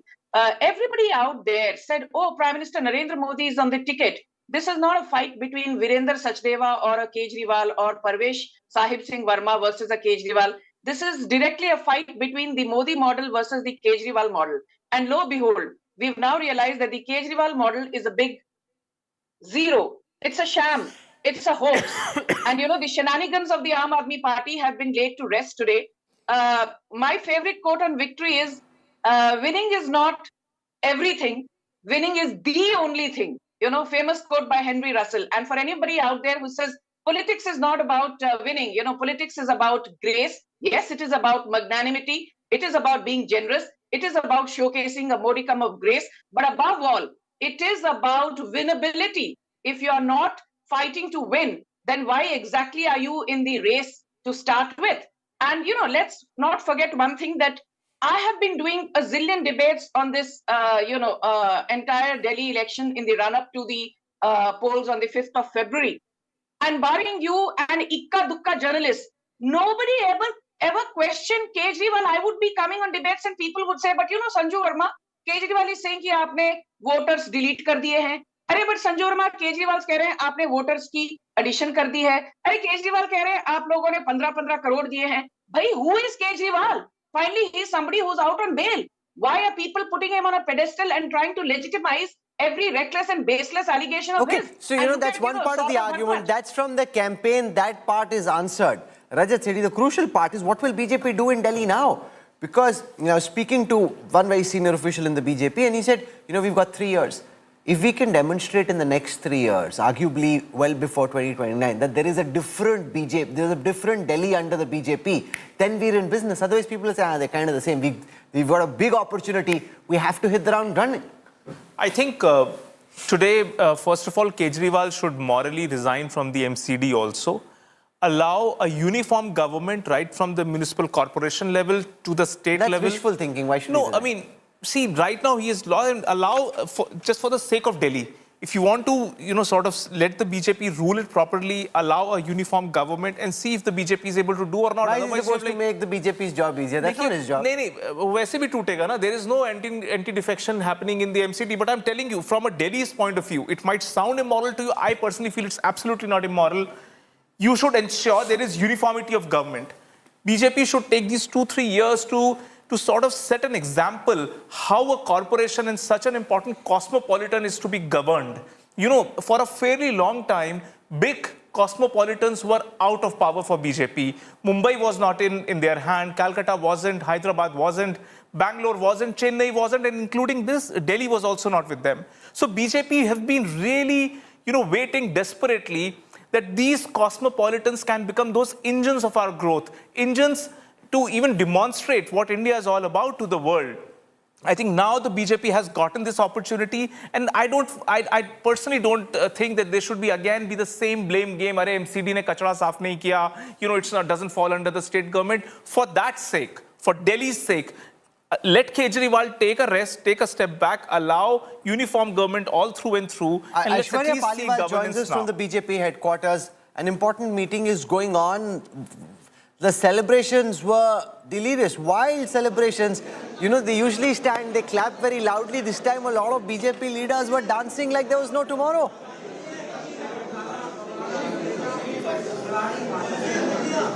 Well, Rahul, there were, the moves that we saw. The reason was because after 27 years, and everyone, the exit polls obviously were saying that it's the BJP which is sweeping, but in a lot of talks, people said that the BJP is not, is not the party that will come to power. Arvind Kejriwal still has done a lot with regards to all that he stands for. So that's the reason why we are now seeing, because people within also, though even they knew that this is the number, they really wanted to see it on the paper, and that's the reason why we saw those kind of moves being made. And not just that, we also heard, Rahul, how the Prime Minister also spoke about the next big elections. The state of Bihar is also something that he spoke about. So now you can see that full gear is something that the BJP is in, and after the celebrations, the crucial meetings are now taking place, and from what we understand, Rahul, in the next 10 days, maximum 10 days, we will get the name of who will become the next chief minister of here, and we'll also but given the body language that we are seeing, Rajat Sethi, from the family of Parvesh Verma, क्या काम करना है, बड़े काम करने अभी तो दिल्ली में, etc. Some of those comments seem to suggest he's got some indication that his security is being beefed up. There are barricades outside his house. This could be a bit premature, but he clearly seems to have some indication that he's in line to be CM. बहुत ज़्यादा माहौल बन गया उनके इर्द में. नहीं, let me not jinx it. See, he's ticking all the check boxes that can be there for for qualifying to be the top post for the top post. He's young, energetic, has that fighting spirit, because remember the opposition, Aam Aadmi Party in opposition is going to continue to be an irritant. You want somebody who can speak their language, do the street fight. He can do all of that. Along with that, the caste equations, the larger message that the BJP can send through, everything fits. But let us not jinx it, and he too should sort of shy away and lie low, so that till the final stamp of approval is not there from the BJP's top leadership. Don't celebrate a seat you don't have yet. Just hold your horses. Yes. Let it happen. There could be a Bhajan Lal Sharma waiting somewhere. So I want to show you this excerpt from an interview I did with Parvesh Verma a little while earlier. Parvesh Verma currently leading the sweepstakes to be the next chief minister. Around him, leaders, karyakartas are already feeling a chief ministerial vibe around him. But that can often be misleading. Let's take a look at what he had to say when we spoke to him a short while ago. Man of the moment, the man who scripted electoral history for the Bharatiya Janata Party, the man who's being celebrated all the way from Kashmir to Kanyakumari amongst the BJP cadre, Parvesh Verma. The giant slayer now joins us live. Parvesh bhai, from a BJP lens, आपने तो कमाल कर दिया.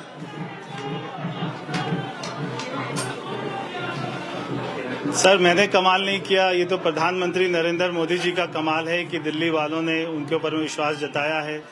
जो उन्होंने देश में काम किए, दिल्ली में काम किए, ये कमाल है हमारे पार्टी के राष्ट्रीय अध्यक्ष आदरणीय जेपी नड्डा जी का. ये कमाल है हमारे गृह मंत्री आदरणीय श्री अमित शाह जी का, जिन्होंने दिल्ली में सारे चुनाव की कमान अपने हाथ में ली है.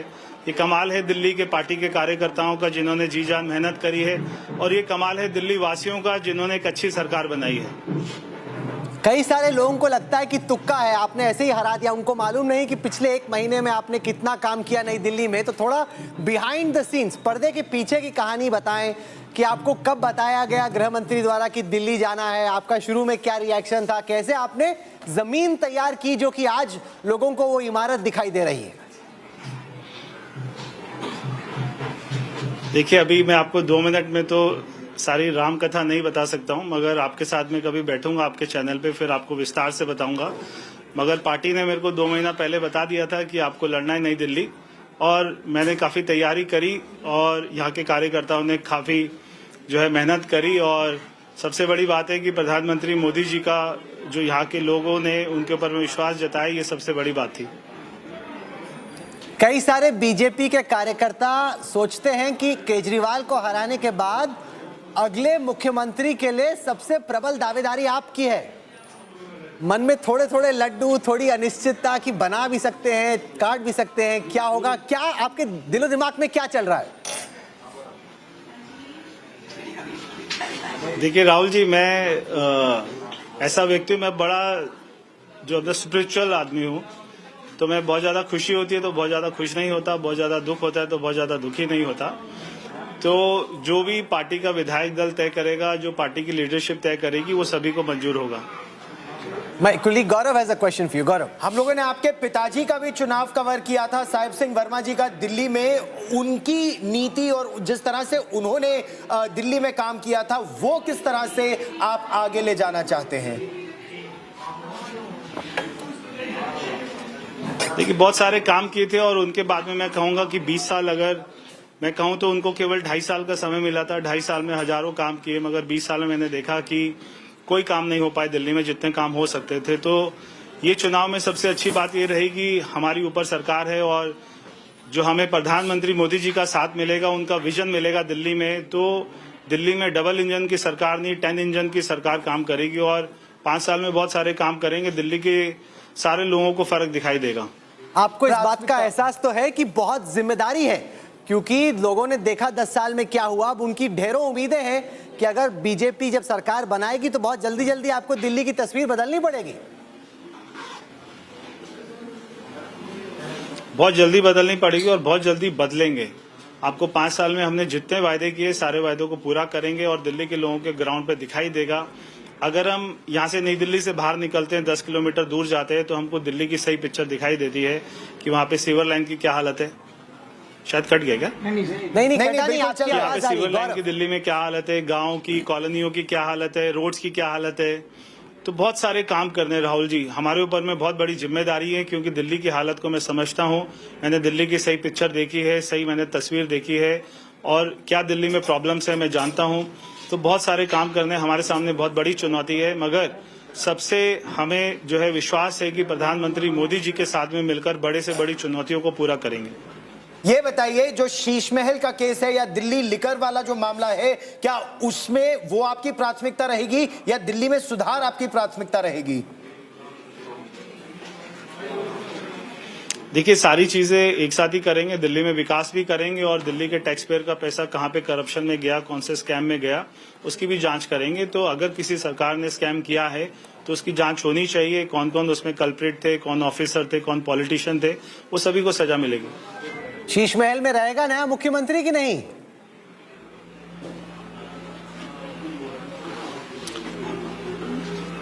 मेरे से पूछेंगे तो नहीं रहना चाहिए। अच्छा, ये बताएं सेलिब्रेट कैसे करते? परवेश वर्मा पॉलिटिक्स को लेके तो बहुत सीरियस लग रहे हैं, आप सेलिब्रेट कैसे करेंगे अपने यार दोस्तों के साथ, फैमिली के साथ? इतनी बड़ी जीत हुई, इतना गंभीर क्यों लग रहा है? ये भी नहीं समझ में आ रहा। इतनी बड़ी आपकी जीत हुई, आप इतना सीरियस लुक दे रहे हैं।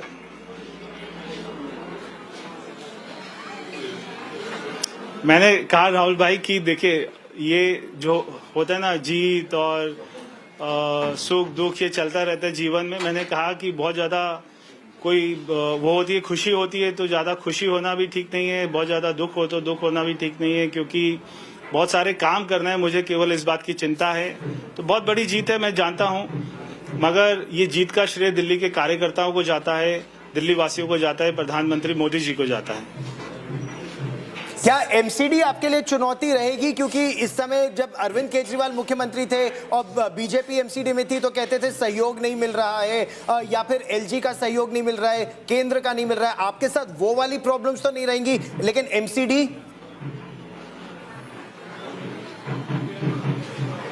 देखिए, वो प्रॉब्लम तो कभी इनके साथ भी नहीं थी। ये केवल उसको इशू बनाते थे, ये ऐसा नैरेटिव बनाते थे, क्योंकि काम नहीं करते थे, इसलिए ये नैरेटिव बनाते थे कि मुझे कोई काम नहीं करने देता।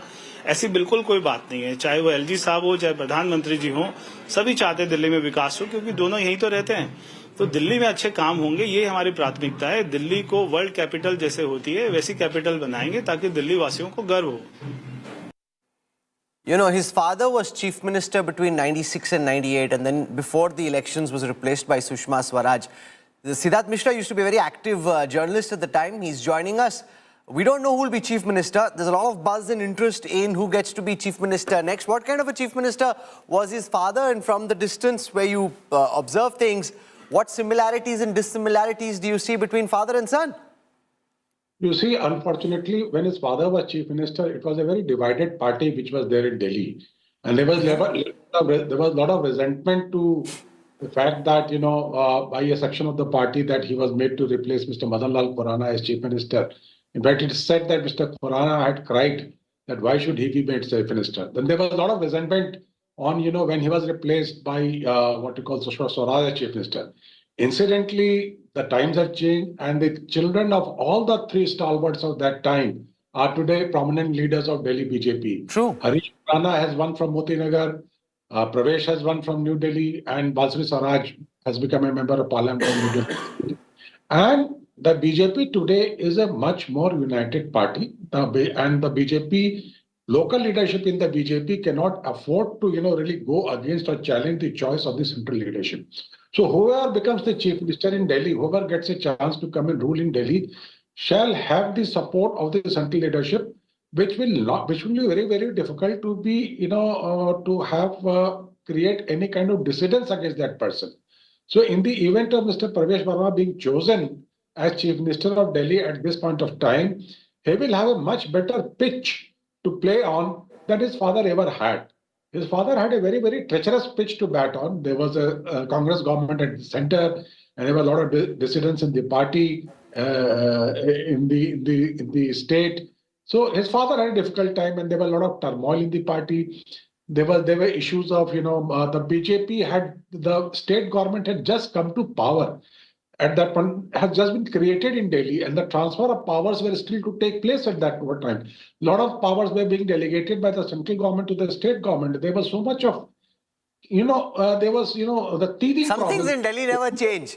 Since 1955, when Delhi was first, Delhi from 52 to 55 was a state. Then there were rifts between the then Chief Minister and the Chief Commissioner. There was no LG at that time, and therefore they dissolved the assembly. There was a State Reorganization Commission which was set up, which said that there are too many unique problems with the dual power structure in the capital, which is why Delhi wasn't a state assembly. So these problems have been going back for 70 years. It's not new. People have seen this. One point which I wanted to add was, his father, when he became Chief Minister, he was given the same cabinet which Mr. Khurana had. He even did not have a choice in selecting his ministers. So I'm very sure that kind of a difficult situation will not be faced by Parvesh Verma if the BJP central leadership decides to make him the Chief Minister. So he's a MBA from the Foss School of Management, studied at Kirodimal, but I just say no matter... He's from our college, and our college alumni association is celebrating it in a big manner. That one of the Kirorians... So, abhi celebration ko rok do. My general advice to everybody is, there could be a big anti-climax. Just pause all celebrations, because there's no knowing who is going to actually be the next Chief Minister. There's always a Mohan Yadav or a Bhajan Lal Sharma somewhere waiting in the wings. But those images are illustrative. Manjinder Singh Sirsa, former Akali leader, now BJP leader, won from Rajouri Garden, a big seat, and the Punjabi community voting for the BJP in a big way. So could there be a deputy CM from the community, or maybe a Purvanchali leader, and potentially they've had that model in states where they've won one chief minister, one or two deputy chief ministers to balance the caste combination. And in that sense, Yashwant Deshmukh, they have a Brahman chief minister, they have a Yadav chief minister, they don't have a Dalit chief minister, they don't have a Jat chief minister. If that happens in Punjab, Western UP, there's a message there. So lots of caste combinations, not just who deserves to be or who's the giant slayer. Lots of different permutations and combinations will come into play in this choice.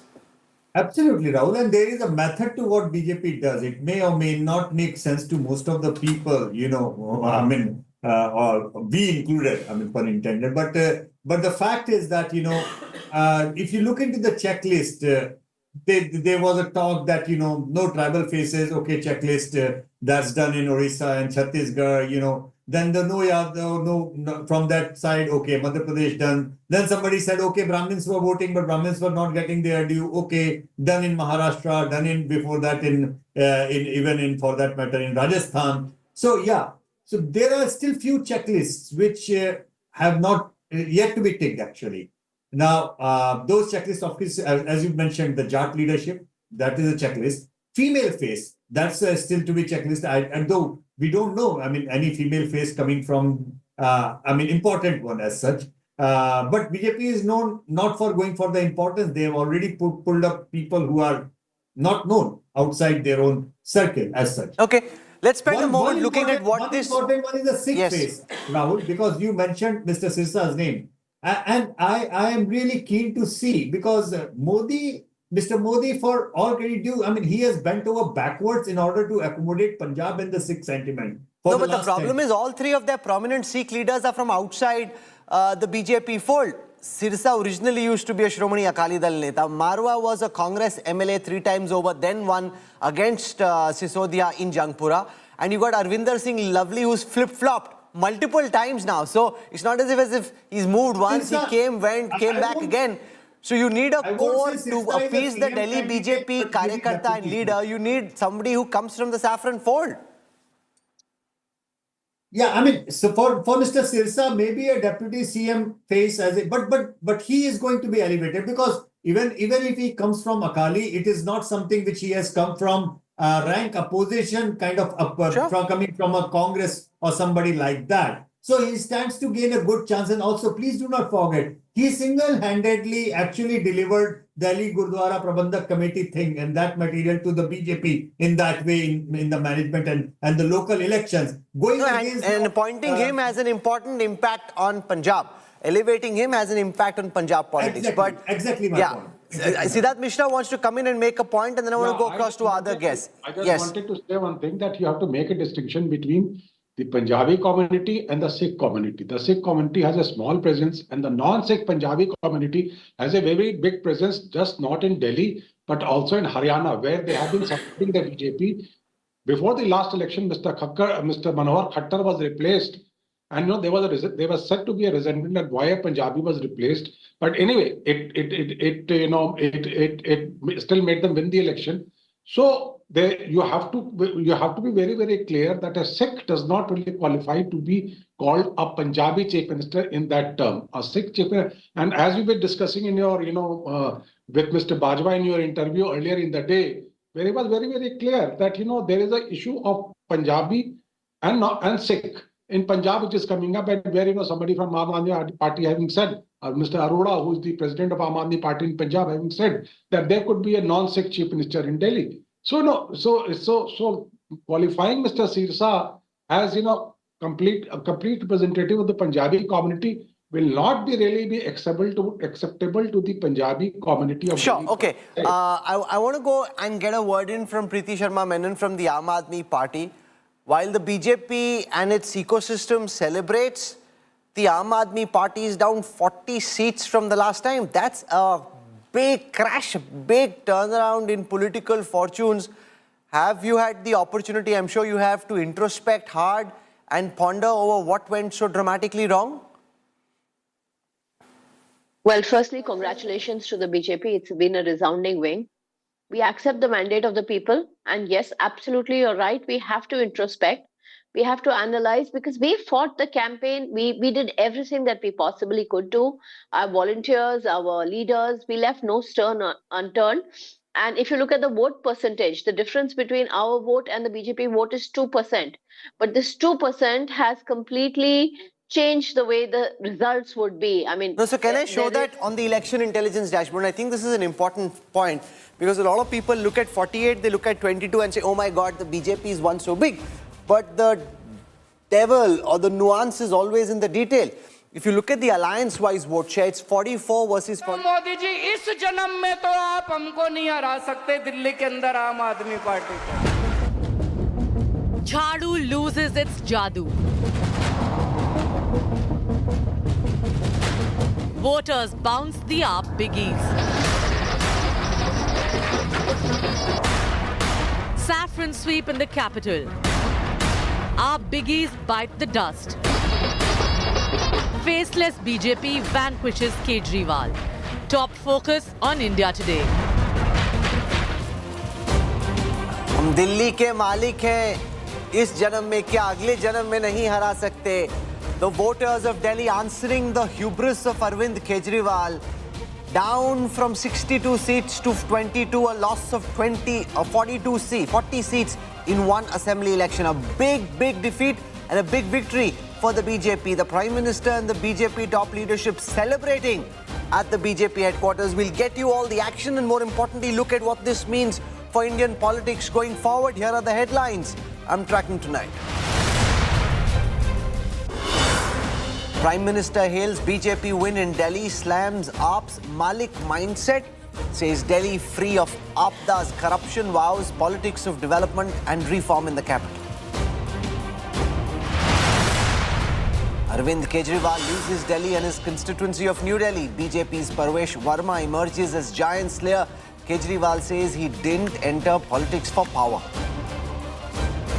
क्योंकि हम राजनीति में कोई सत्ता के लिए नहीं आए. हम राजनीति को एक जरिया मानते हैं जिसके जरिए जनता की सेवा की जा सके, जिसके जरिए लोगों के सुख दुख में काम आया जा सके. 6 AAP biggies bite the dust. Manish Sisodia, Saurabh Bhardwaj, Satinder Jain among the big losers. Atishi, the lone survivor of the saffron wave.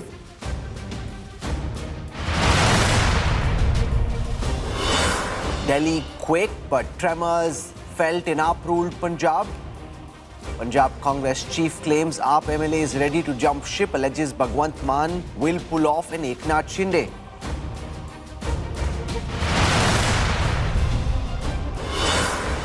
BJP wins prestige battle against Samajwadi Party in Uttar Pradesh's Milkipur by poll. BJP's Chandrabhan Paswan beats SP's Ajit Prasad.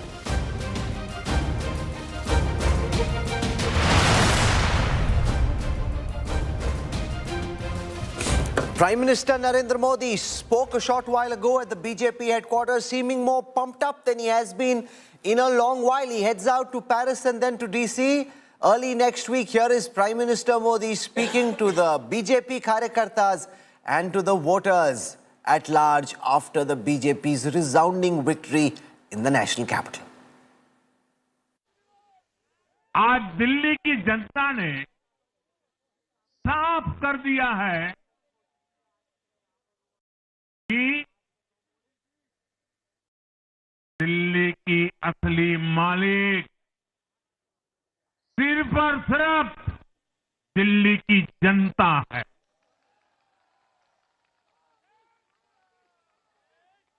जिनको दिल्ली का मालिक होने का घमंड था, उनका सत्य से सामना हो भी गया।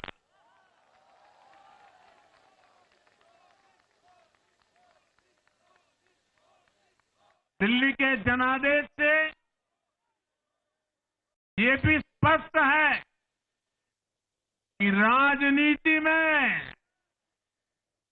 शॉर्टकट के लिए, झूठ और फरेब के लिए कोई जगह नहीं है।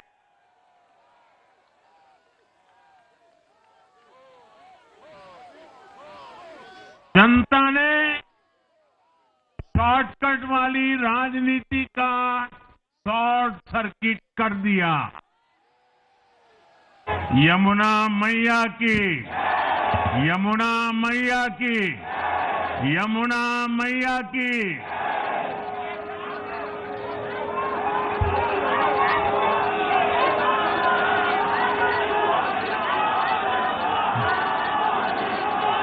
आज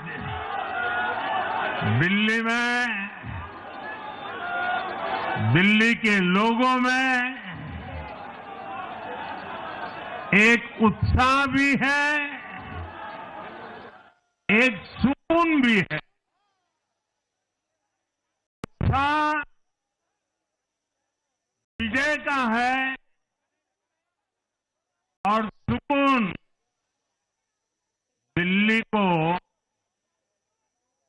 आपदा से मुक्त कराने का है। दिल्ली के लोगों का ये प्यार,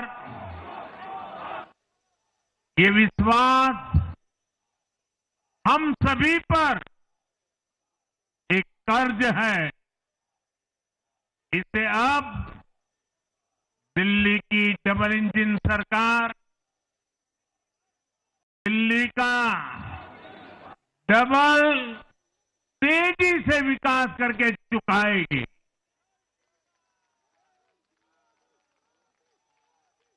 साथियों, आज की ये ऐतिहासिक विजय है। ये सामान्य विजय नहीं है। दिल्ली के लोगों ने आपदा को बाहर कर दिया। एक दशक की आपदा से दिल्ली मुक्त हुई। साथियों, टूटती सड़कें, कूड़े के ढेर, सीवर ओवरफ्लो और प्रदूषित हवा, दिल्ली की जनता इन सब समस्याओं से त्रस्त रही है। अब यहां बनने वाली भाजपा सरकार दिल्ली को विकास की ऊर्जा के साथ एक आधुनिक शहर बनाएगी। साथियों, पहली बार दिल्ली एनसीआर के हर प्रदेश में बीजेपी का शासन आया है। आजादी के बाद ये पहली बार हुआ है। राजस्थान में, यूपी में, हरियाणा में, ऐसे पड़ोस के हर राज्य में भाजपा की सरकारें हैं। The Prime Minister exulting at the fact that all the states neighboring Delhi now have BJP governments, and this has happened for the first time, which is true, but it also means that those will increase the expectations of voters in these areas to see a development model kick into action at the earliest possible. Sanjeev Verma joins us at this time. In our studios is Rajat Sethi from the Aadmi party. We have Dr. Sunny Singh Ahluwalia and Siddharth Mishra has been our political analyst joining us through the day. Sanjeev Verma, you must be delighted. You know, you've been attacking the Arvind Kejriwal-led up for a long time through this campaign. 48-22, exactly what you had in mind. Perfect Super Saturday. Rahul, do you remember I was on a debate with you barely 3 days back, and I told you, you can put a gun to my head if we don't win. And if you win, then very humbly we accept your good wishes and congratulations.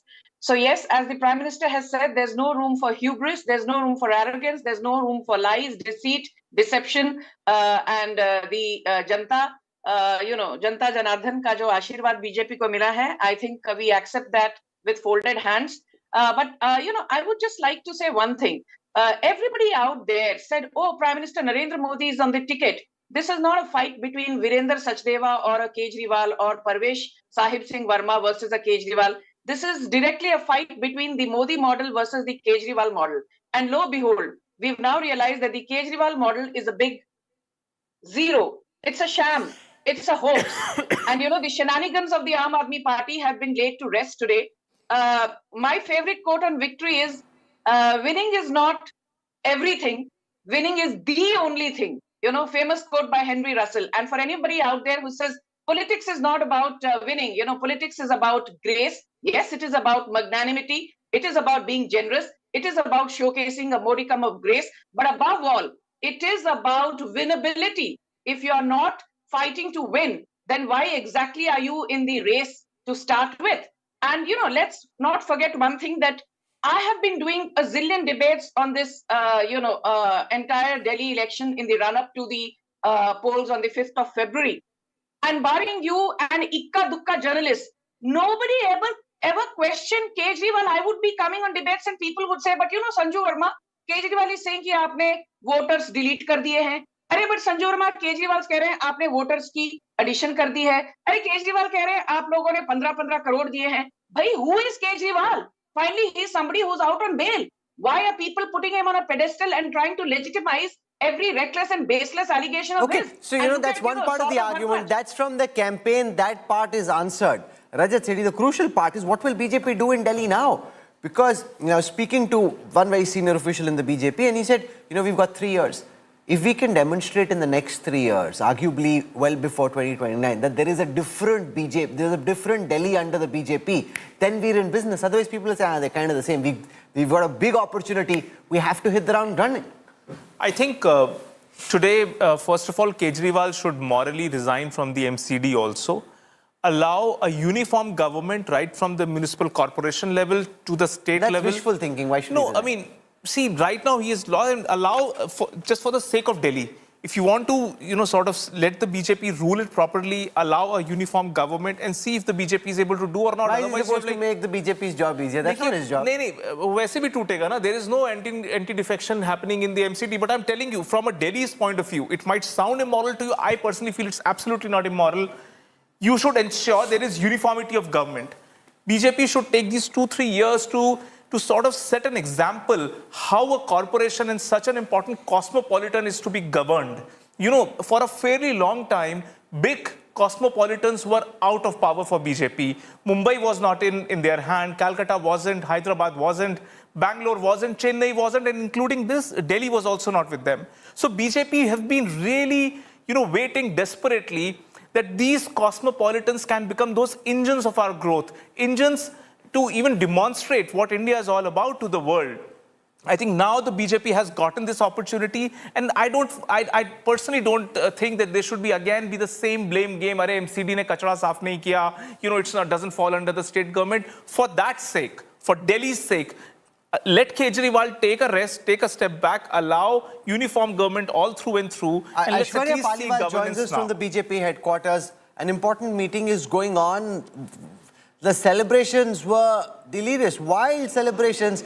They usually stand, they clap very loudly. This time a lot of BJP leaders were dancing like there was no tomorrow.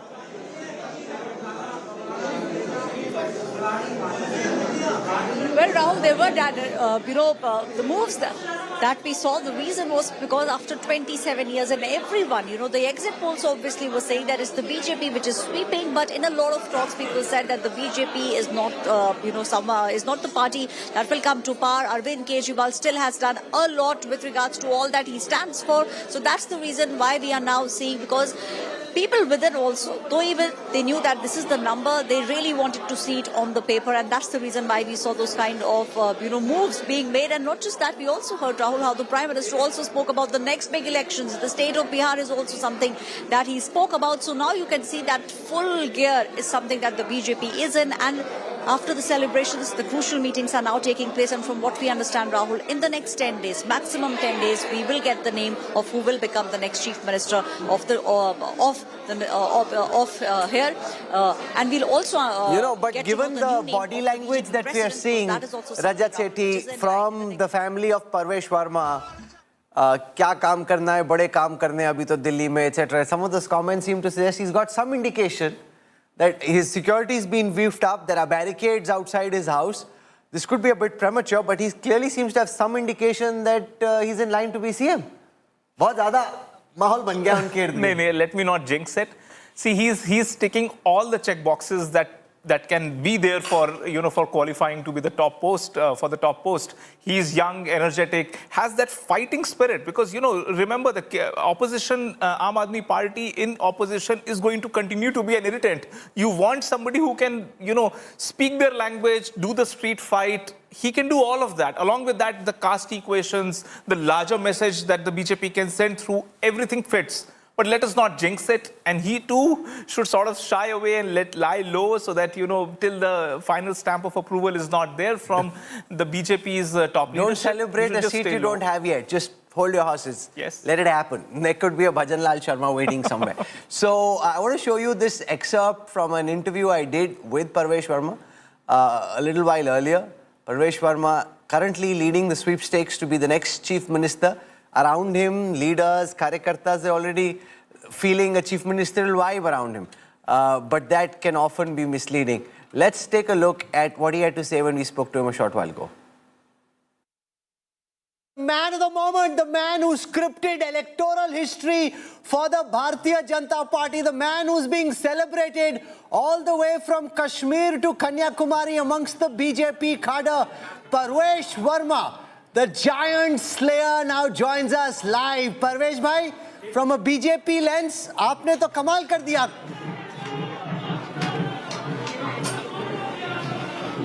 Sir, मैंने कमाल नहीं किया. ये तो प्रधानमंत्री नरेंद्र मोदी जी का कमाल है कि दिल्ली वालों ने उनके ऊपर विश्वास जताया है. जो उन्होंने देश में काम किए, दिल्ली में काम किए, ये कमाल है हमारे पार्टी के राष्ट्रीय अध्यक्ष आदरणीय जेपी नड्डा जी का. ये कमाल है हमारे गृह मंत्री आदरणीय श्री अमित शाह जी का, जिन्होंने दिल्ली में सारे चुनाव की कमान अपने हाथ में ली है. ये कमाल है दिल्ली के पार्टी के कार्यकर्ताओं का, जिन्होंने जी जान मेहनत करी है. और ये कमाल है दिल्ली वासियों का, जिन्होंने एक अच्छी सरकार बनाई है. कई सारे लोगों को लगता है कि तुक्का है, आपने ऐसे ही हरा दिया. उनको मालूम नहीं कि पिछले एक महीने में आपने कितना काम किया नई दिल्ली में. तो थोड़ा बिहाइंड द सीन्स, पर्दे के पीछे की कहानी बताएं कि आपको कब बताया गया गृह मंत्री द्वारा कि दिल्ली जाना है, आपका शुरू में क्या रिएक्शन था, कैसे आपने जमीन तैयार की जो कि आज लोगों को वो इमारत दिखाई दे रही है. देखिए, अभी मैं आपको 2 मिनट में तो सारी राम कथा नहीं बता सकता हूं, मगर आपके साथ में कभी बैठूंगा आपके चैनल पे, फिर आपको विस्तार से बताऊंगा. मगर पार्टी ने मेरे को 2 महीना पहले बता दिया था कि आपको लड़ना है नई दिल्ली, और मैंने काफ़ी तैयारी करी और यहाँ के कार्यकर्ताओं ने काफ़ी मेहनत करी और सबसे बड़ी बात है कि प्रधानमंत्री मोदी जी का जो यहाँ के लोगों ने उनके ऊपर विश्वास जताया, ये सबसे बड़ी बात थी। कई सारे बीजेपी के कार्यकर्ता सोचते हैं कि केजरीवाल को हराने के बाद अगले मुख्यमंत्री के लिए सबसे प्रबल दावेदारी आपकी है।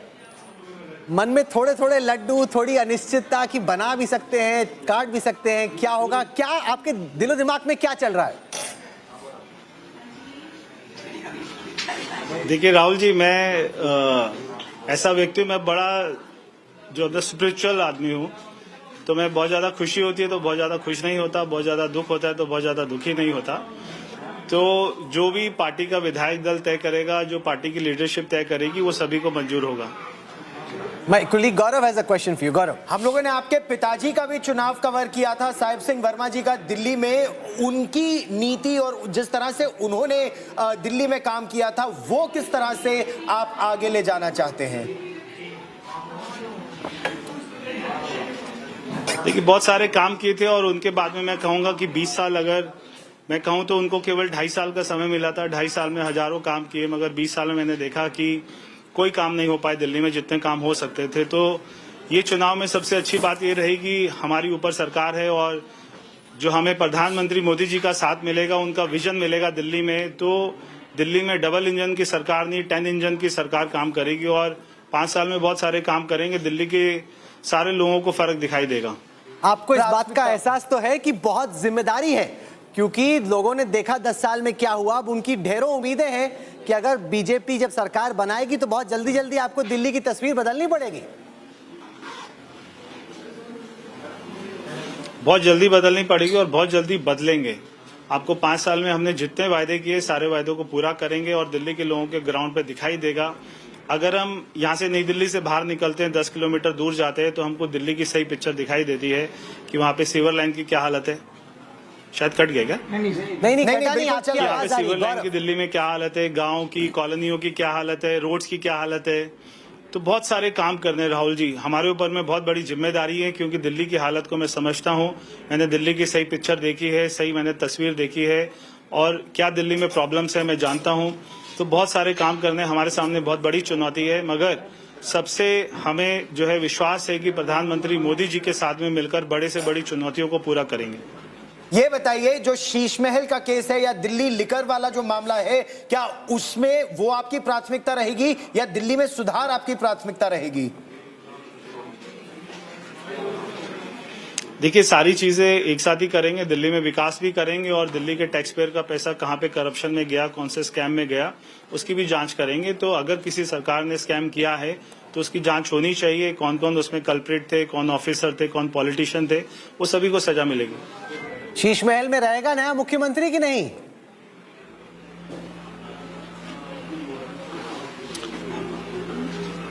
मेरे से पूछेंगे तो नहीं रहना चाहिए। अच्छा, ये बताएं, सेलिब्रेट कैसे करते? परवेश वर्मा पॉलिटिक्स को लेके तो बहुत सीरियस लग रहे हैं। आप सेलिब्रेट कैसे करेंगे अपने यारे दोस्तों के साथ, फैमिली के साथ? इतनी बड़ी जीत हुई, इतना गंभीर क्यों लग रही है, ये भी नहीं समझ में आ रहा। इतनी बड़ी आपकी जीत हुई, आप इतना सीरियस लुक दे रहे हैं।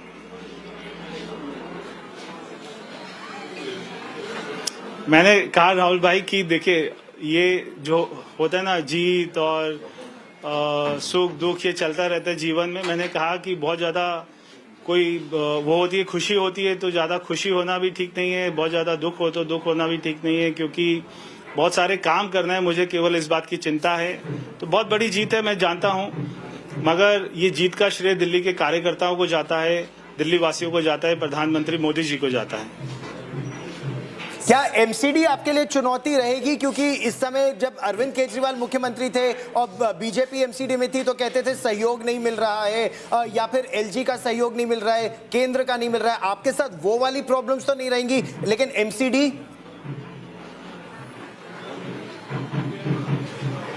देखिए, वो प्रॉब्लम तो कभी इनके साथ भी नहीं थी। ये केवल उसको इशू बनाते थे, ये ऐसा नैरेटिव बनाते थे, क्योंकि काम नहीं करते थे इसलिए ये नैरेटिव बनाते थे कि मुझे कोई काम नहीं करने देता। ऐसी बिल्कुल कोई बात नहीं है। चाहे वो एलजी साहब हो, चाहे प्रधानमंत्री जी हो, सभी चाहते दिल्ली में विकास हो, क्योंकि दोनों यहीं तो रहते हैं। तो दिल्ली में अच्छे काम होंगे, ये हमारी प्राथमिकता है। दिल्ली को वर्ल्ड कैपिटल जैसे होती है वैसी कैपिटल बनाएंगे, ताकि दिल्ली वासियों को गर्व हो। You know, his father was chief minister between 96 and 98, and then before the elections was replaced by Sushma Swaraj. Siddharth Mishra used to be a very active journalist at the time. He's joining us. We don't know who will be chief minister. There's a lot of buzz and interest in who gets to be chief minister next. What kind of a chief minister was his father? And from the distance where you observe things, what similarities and dissimilarities do you see between father and son?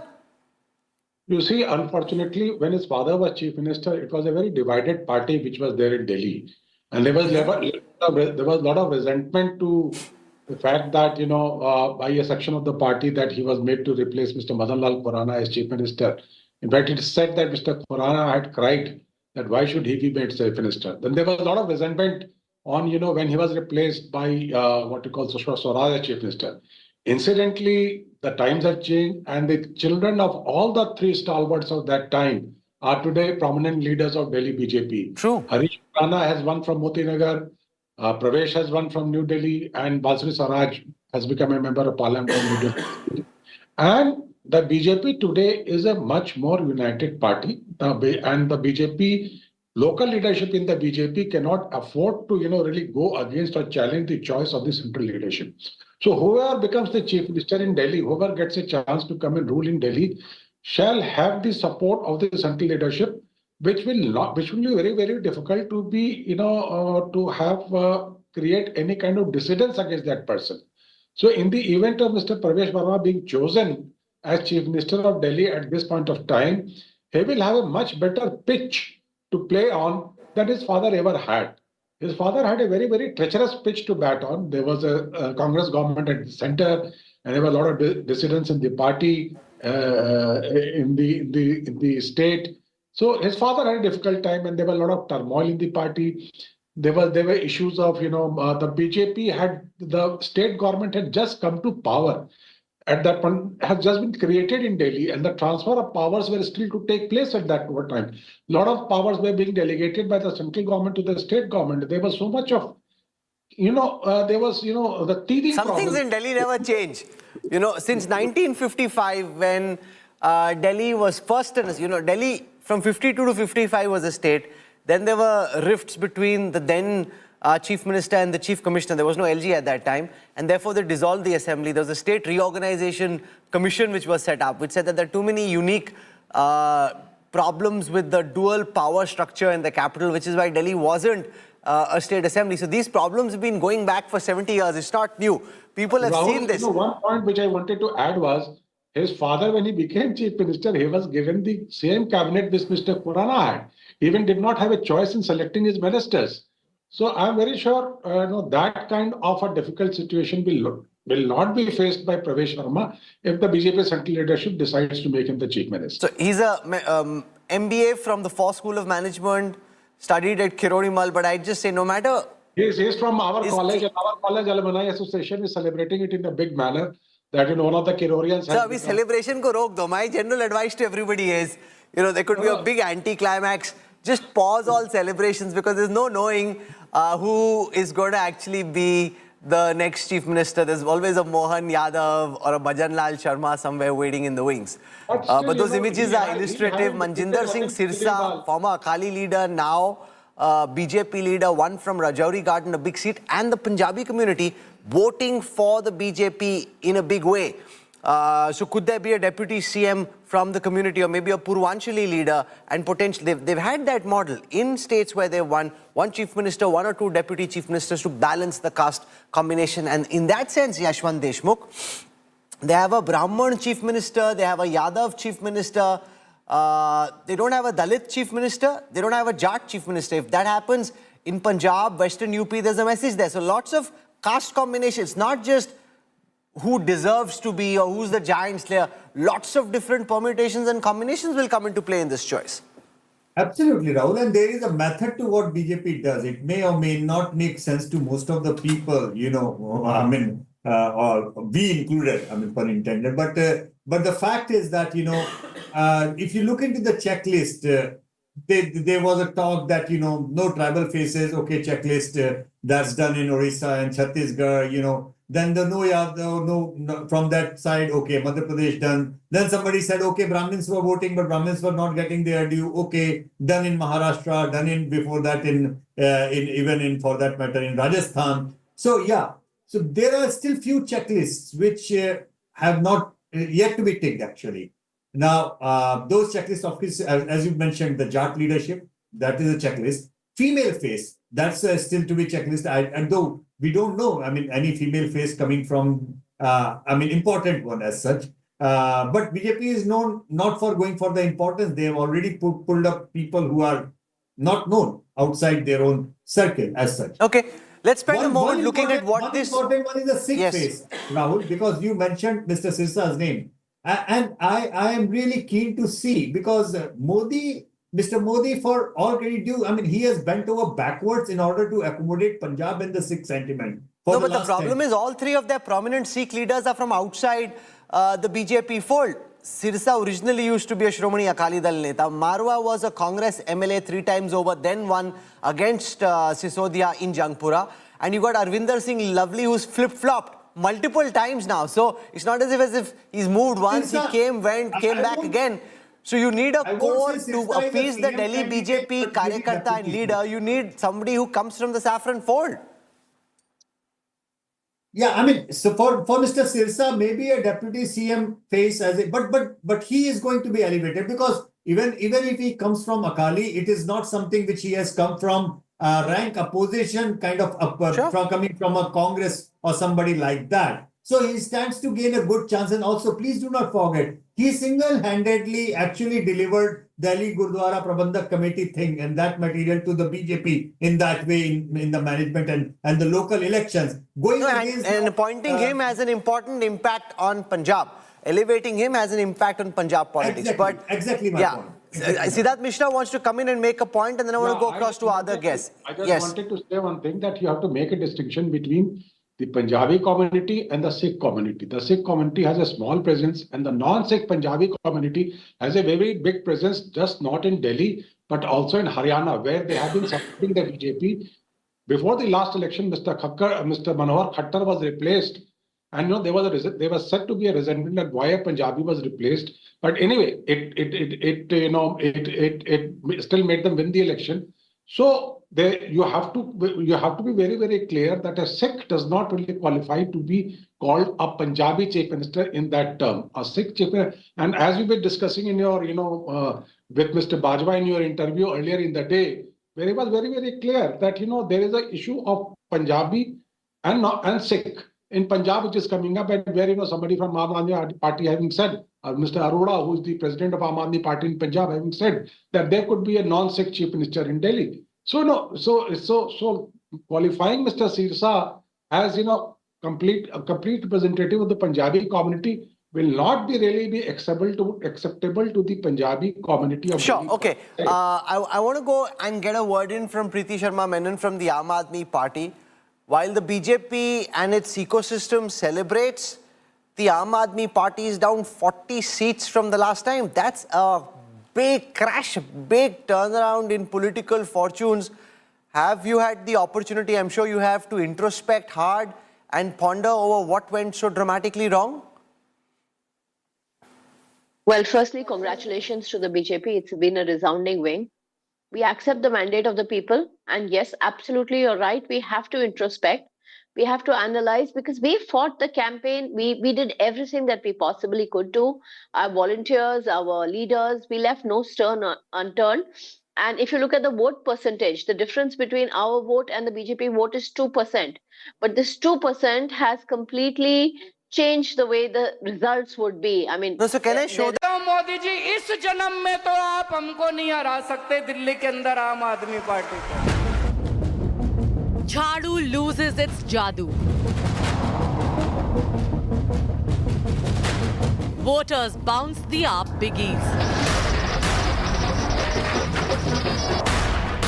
Saffron sweep in the capital.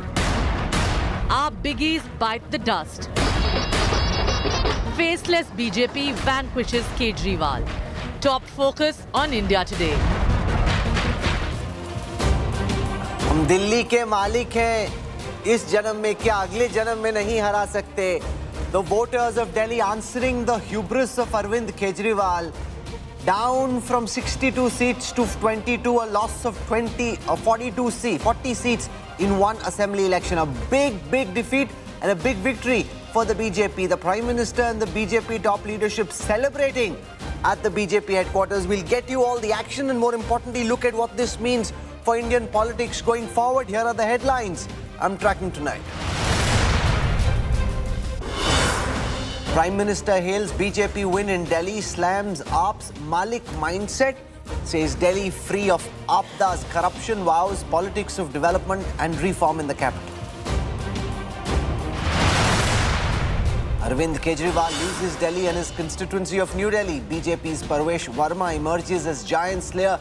Kejriwal says he didn't enter politics for power.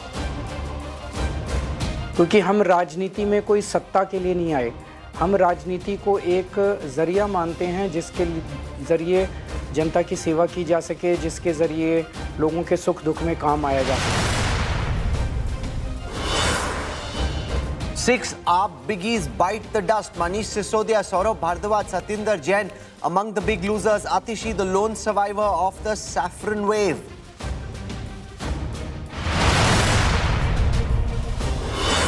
Delhi quaked, but tremors felt in AAP-ruled Punjab. Punjab Congress chief claims AAP MLA is ready to jump ship, alleges Bhagwant Mann will pull off an Eknath Shinde.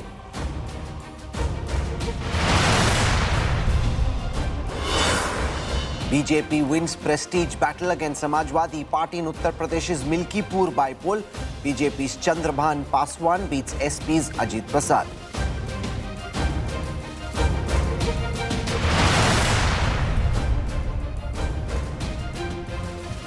Prime Minister Narendra Modi spoke a short while ago at the BJP headquarters, seeming more pumped up than he has been in a long while. He heads out to Paris and then to DC. Early next week, here is Prime Minister Modi speaking to the BJP Karyakartas and to the voters at large after the BJP's resounding victory in the national capital. आज दिल्ली की जनता ने साफ कर दिया है कि दिल्ली की असली मालिक सिर्फ और सिर्फ दिल्ली की जनता है।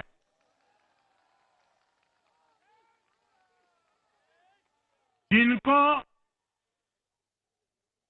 दिल्ली का मालिक होने का घमंड था, उनका सत्य से सामना हो भी गया।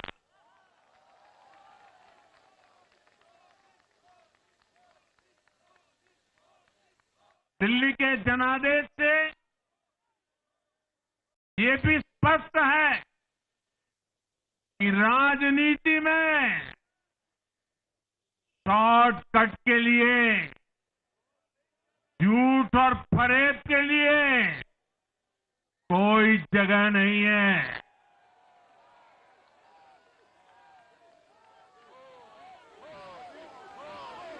जनता ने शॉर्टकट वाली राजनीति का शॉर्ट सर्किट कर दिया।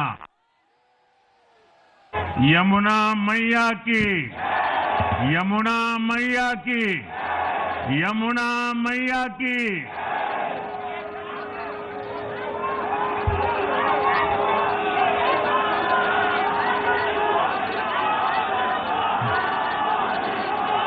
आज दिल्ली में, दिल्ली के लोगों में एक उत्साह भी है, एक सुकून भी है। उत्साह विजय का है और सुकून दिल्ली को आपदा से मुक्त कराने का है। दिल्ली के लोगों का ये प्यार, ये विश्वास हम सभी पर एक कर्ज है इसे अब दिल्ली की डबल इंजन सरकार, दिल्ली का डबल तेजी से विकास करके चुकाएगी।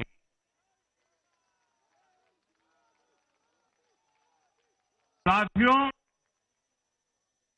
आज की ये ऐतिहासिक विजय है। ये सामान्य विजय नहीं है। दिल्ली के लोगों ने आपदा को बाहर कर दिया। एक दशक की आपदा से दिल्ली मुक्त हुई। साथियों, टूटती सड़कें, कूड़े के ढेर, सीवर ओवरफ्लो और प्रदूषित हवा, दिल्ली की जनता इन सब समस्याओं से त्रस्त रही है। अब यहां बनने वाली भाजपा सरकार दिल्ली को विकास की ऊर्जा के साथ एक आधुनिक शहर बनाएगी। साथियों, पहली बार दिल्ली एनसीआर के हर प्रदेश में बीजेपी का शासन आया है। आजादी के बाद ये पहली बार हुआ है।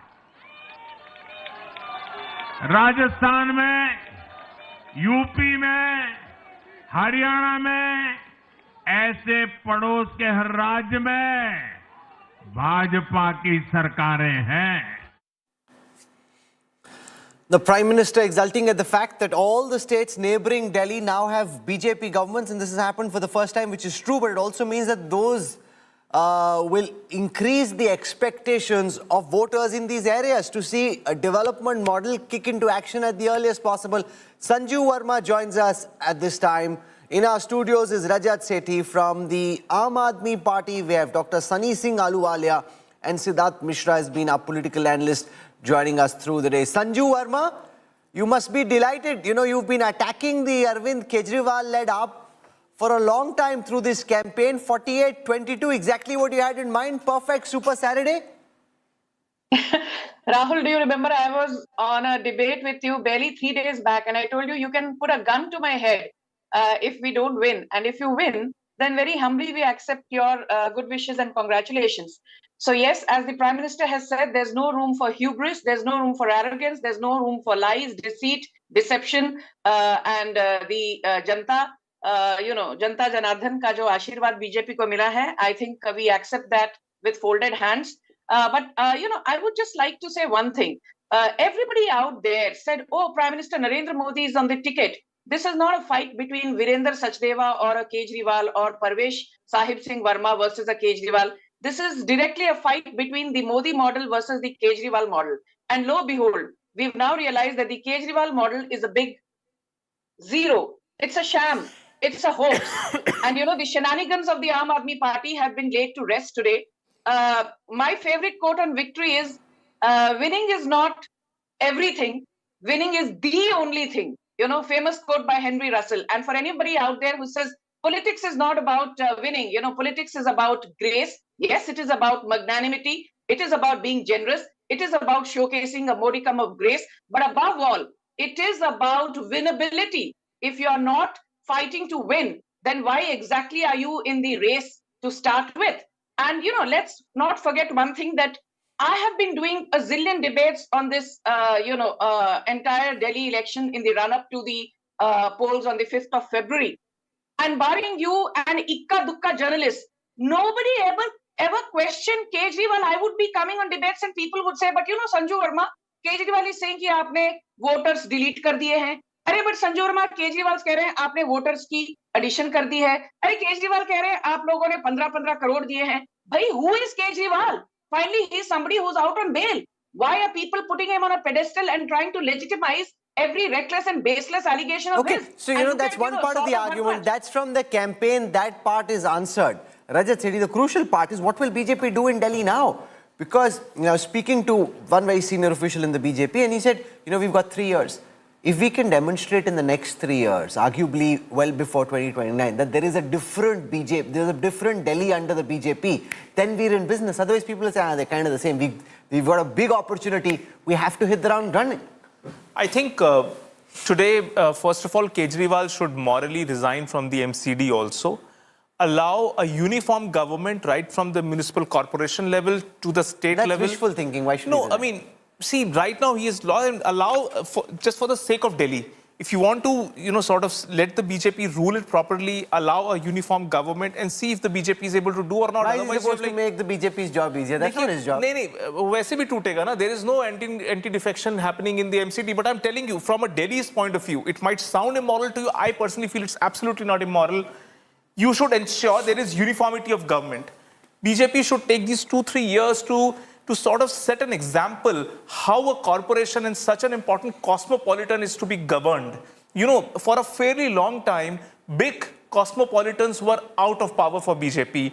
Mumbai was not in their hand, Calcutta wasn't, Hyderabad wasn't, Bangalore wasn't, Chennai wasn't, and including this, Delhi was also not with them. So BJP have been really, waiting desperately that these cosmopolitans can become those engines of our growth, engines to even demonstrate what India is all about to the world. I think now the BJP has gotten this opportunity, and I personally don't think that there should be the same blame game. Arey MCD ne kachra saaf nahi kiya, doesn't fall under the state government. For that sake, for Delhi's. हमारे गृह मंत्री आदरणीय श्री अमित शाह जी को और तमाम उन लाखों कार्यकर्ताओं को पार्टी के जिन्होंने जी जान से मेहनत करी है, तो सभी को बहुत-बहुत हृदय से बधाई। The scale of Aam Aadmi Party's defeat is stunning. All the top guns of Aam Aadmi Party, including Kejriwal and Manish Sisodia, bit the dust, with only Atishi surviving the saffron surge. आज दिल्ली के चुनाव के नतीजे आए हैं और जनता का जो भी निर्णय है, जनता का जो भी फैसला है, उसे हम पूरी विनम्रता के साथ स्वीकार करते हैं। जनता का निर्णय सर माथे पर। मैं भारतीय जनता पार्टी को इस जीत के लिए बहुत-बहुत बधाई देता हूं। The Congress drew a blank. 67 out of its 70 candidates lost their deposits. अगर लोगों में शायद भरोसा नहीं बना हो कि हम लोग सरकार दे पाएंगे, तो ठीक है, जो जनता का निर्णय है वो निर्णय है। हम लोग इतना कह सकते हैं कि हमने मुद्दे उठाए और जो मुद्दे हमने उठाए उस पर काफी हद तक चुनाव बना। बाकी जो जनता कहे उसको स्वीकार है। Now all eyes are on Prime Minister Narendra Modi and the top brass of BJP, who will pick Delhi's next Chief Minister. Bureau Report, India Today. Modi, Modi. Okay, the man of the moment for the BJP predictably was Prime Minister Narendra Modi. And as is wont in recent times, whenever the BJP wins, the Prime Minister is at the BJP headquarters to deliver a victory speech. Among his various promises was a promise to clean up the Yamuna and also to release the CAG report on liquor policy scam and the Sheesh Mahal identified with the chief ministerial bungalow in the first Delhi Assembly session. Listen in to Prime Minister Modi. इन आपदा वालों ने अपने हर घोटाले को छिपाने के लिए रोज नई नई साजिशें रची, लेकिन अब दिल्ली का जनादेश आ चुका है। मैं गारंटी दे रहा हूं, पहले विधानसभा सत्र में ही सीएजी की रिपोर्ट सदन में रखी जाएगी।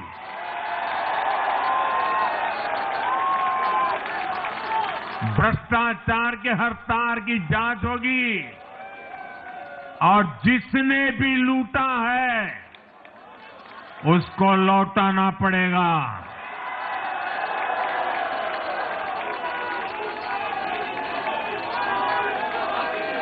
ये भी मोदी की गारंटी है।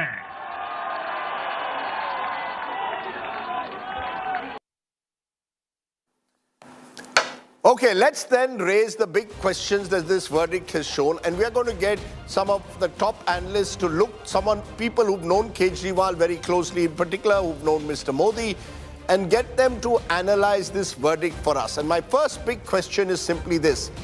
Has this been a referendum against Arvind Kejriwal, the individual and his politics? I'm joined in the studio by Rajat Sethi, political analyst who shares alma mater with Arvind Kejriwal. They both went to IIT Kharagpur. I'm joined by Yogendra Yadav, someone who was part of India Against Corruption and eventually left the AAP to form his own group, the Swaraj Abhiyan. I'm also joined by Ashutosh, who was also part of the Aam Aadmi Party during its early formative years. In fact, led the party in its Delhi unit and then eventually disillusioned, left the AAP. I'm joined by Sanjay Kumar of CSDS and by Yashwant Deshmukh, both of them psephologists, one from CSDS, one from C-Voter. So we're going to look at numbers and we're going to analyze the big questions. The first question, as I said, Arvind Kejriwal, was this a referendum against him, the individual? Yogendra Yadav, why don't you kick this off for us? Do you believe this was a referendum against what Arvind Kejriwal stood for, his politics? Rajdeep, sadly, there is no other way of answering this question because the question was already answered by Arvind Kejriwal himself. He said this would be a referendum. He invited the people of Delhi to decide whether he should be the chief minister or not. And the people have delivered a verdict. I must also say that the referendum is not as bad on Arvind Kejriwal as it might look because the difference between 48 and 22 looks huge, but in terms of percentage of vote is only 3 percentage point.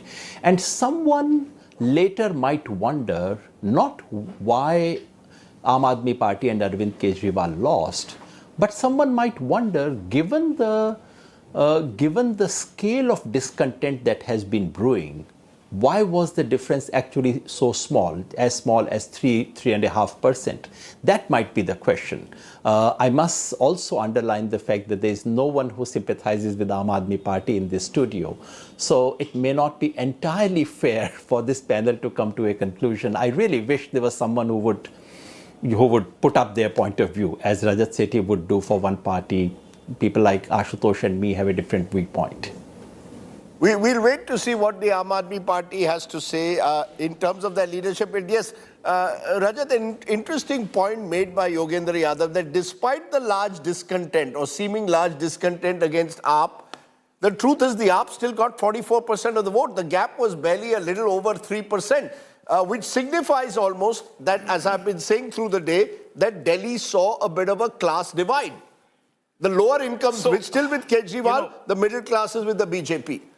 The moot point that has just been tabled is that, okay, the numbers might look a little too skewed in favor of the BJP, but the vote share is close enough, and he has sort of a consolation prize to take back home. But let me tell you, this is not how politics should be looked at.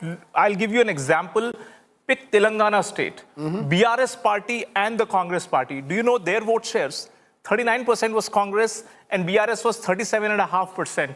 But within that 1.5%, today BRS is completely uprooted from Telangana state and there is no coming back for the BRS in Telangana. Similarly in Delhi, you might have led your party to 43%, but now you've lost power. You will see this vote base gravitate, further move towards the BJP, further, collapse and get shredded into pieces. Other parties like the Congress party would want to scavenge onto this and, and try and take away as many bits and pieces away from the Aam Aadmi Party as possible. And he does not remain onto a constitutional position, Arvind Kejriwal ji himself. And therefore, it will be very hard for him to hold this 43% or 44% vote share. This is how the decay starts. Okay. Going to further decline from here on. Okay, we're going to look at the future of Arvind Kejriwal in one of my questions, but I want to look at that basic question that I've asked at the outset. Was this a referendum against Arvind Kejriwal? Yashwant Deshmukh, let's look at the numbers with you and Sanjay Kumar for a moment. 44% versus 47.5%. 3% gap results in a difference of 26 seats. That can happen, of course, in Indian politics as the elections become more bipolar in this instance. How do you interpret those numbers? Well, Rajdeep, there drop in 10% votes of Aam Aadmi Party, that blame goes to Mr. Kejriwal and Kejriwal alone. But that's not the full picture. The full picture is whatever Aam Aadmi Party actually got today, the credit also goes to Mr. Kejriwal. You know, the kind of politics, the kind of governance, kind of vote bank that he built, whatever it is. Yes, I know the party came out of a movement, Anna Andolan and anti-corruption Andolan and everything. But the fact is, Mr. Kejriwal and Aam Aadmi Party go hand in hand together, just like Mr. Modi and BJP go hand in hand together, as far as the perception and the narrative goes. So he has to be blamed for the drop of 10% points, but he is the man who got them 43-44% votes as well. So, I don't know what to make out of it, that whether it's a referendum. Yes, of course, it is a referendum, as Yogenji said. He himself said that it is a referendum only. So he cannot shy away from him. But at the same time, I don't like to write political obituaries so quickly as many do. I still feel let's that go into this man is not going anywhere. I just want to look at the numbers at the moment. Sanjay Kumar, interpret those numbers for us. Arvind Kejriwal goes to 44%. He had got about 53% last time, so he comes down by about 9%. The BJP comes up by about 9%. So there is a 9% effective swing, you could argue, in favor of the BJP. Should we see this as the Delhi voters negatively rejecting Arvind Kejriwal?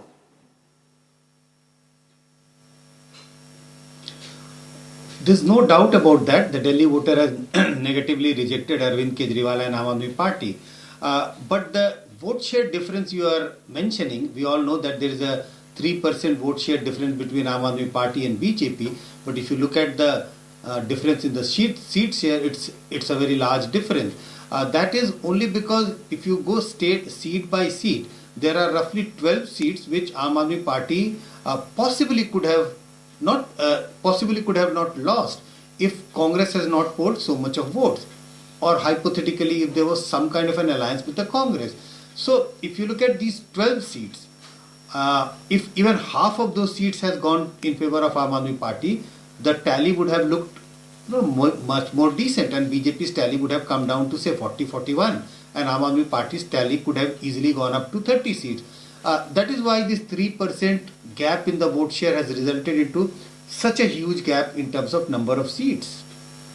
You know, I'll come again to the Congress point later, but Ashutosh, your first reactions, I want to list out, it's not just Mr. Kejriwal. He lost himself from New Delhi. Manish Sisodia, Deputy Chief Minister, lost. Satyendra Jain lost. All three of them had spells in jail, all three of these leaders. Do you believe this was a vote against Kejriwal? Should we interpret it as that, or are we being hasty to conclude the same? So I think let's be very clear on this point that this is a vote against Arvind Kejriwal as nobody else. Arvind Kejriwal has lost in his own constituency. What better deal can be? So the man in last parliamentary elections in 2019, Aam Aadmi Party got only 18% vote share. It is because of the Arvind Kejriwal that the vote share from 18% jumps to 54%, a jump up 36%. Now, there is a drastic drop of almost 11%. And Arvind losing in his own constituency. Remember in 2013 when he was contesting the Sheila Dikshit, then he defeated Sheila Dikshit with more than 25,000 votes. Now the issue is, as a novice, he was in a position to defeat Sheila Dikshit because people have trust in him that here is a radical revolutionary who has promised to change politics. Now, if we start looking like any other politician, and his politics instead of getting from moral standard to become transactional, then obviously there is a loss of so much moral power, moral capital which Arvind Kejriwal had. Now the issue is, it's not only Arvind Kejriwal has lost, even the Manish Sisodia, the number 2 in the party, is also lost. Satyendra Jain has also lost. Durgesh Pathak has also lost. The only person who could claim to win the election was Atishi. So let's be very clear on this. It's a verdict against Arvind Kejriwal. Okay. And Arvind Kejriwal and nobody else to be blamed for this. And Okay, you're he's saying Arvind converted Kejriwal, entire it's a party. verdict. Okay, let me now break down this verdict further with my second question. There is a belief that this was a middle class wave for the BJP. Delhi has a large, substantial middle class. Was this the middle class anger, fatigue against alleged misgovernance or the betrayal that they saw in Mr. Kejriwal? Yogendra Yadav, as I look around the city in places like Malviya Nagar, places like Greater Kailash, strong middle class bastions, as well as in West Delhi, Punjabi heartland, large parts of middle class Delhi, New Delhi seat itself, large government employees. It seems that the middle class romance that once existed with Arvind Kejriwal is now officially over. Would I be right in saying that the middle class voted against Kejriwal even as the poor and the lower income groups stayed with him? There was a class divide. Your point about class divide is absolutely right, though I think we tend to slightly overestimate this middle class factor. Allow me to introduce 2 or 3 notes of caution. Number one, as I never tire of saying, there's nothing middle about this middle class. India's top 10 percentile likes to call itself middle for reasons which are entirely unknown to me. In Delhi, that 10 becomes about 30, but these are 30% people at the top. Number two, these have always been BJP voters, predominantly BJP voter. So I would imagine about 60-70% of them would have voted BJP in the Lok Sabha election. But yes, over the last 2 assembly election, a smaller but significant chunk of this so-called middle class voter had switched from Lok Sabha to Vidhan Sabha in favor of Arvind Kejriwal, in favor of Aam Aadmi Party, because they saw this as a party of hope, party which is doing something different, party which can possibly do something nice for the city. A significant chunk of them, I would reckon about half of those, probably even more than half, of those of that small slice of affluent voters who normally shift from Modi to Kejriwal for an assembly election, this time about half of them refused to make that switch. That was decisive? Yes, it was. But let's not forget the fact that this unease was spread across many segments of population, was not as strong in other areas. But by and large, if you look at the swing against Aam Aadmi Party, it is relatively even. Aam Aadmi Party has indeed done better in areas with working class.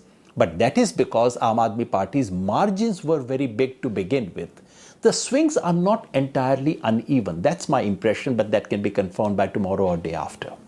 Can you give us more information on that, Yashwant Deshmukh? The swing away from the Aam Aadmi Party, was it far greater in middle class pockets than it was with lower income working class? Because it leads me to my next question, that does this election reflect a sharp class divide? Did you see that in your study, in your polls, a sharp divide between lower income groups and the middle classes? I was speaking to Atishi, the former Chief Minister of Delhi, and she said that it was in the booths predominantly in the middle class areas where she didn't poll enough, and that's why she was struggling till the very end. It would have been starker divide, you know, in our post-poll number, in our tracker, and even in Sanjay Bhai's numbers, if you look into the income groups, as the income went up, the support for the BJP went up. As the education went up, support for the BJP went up. So obviously there was a very, very, very clear class divide, and it was very acute.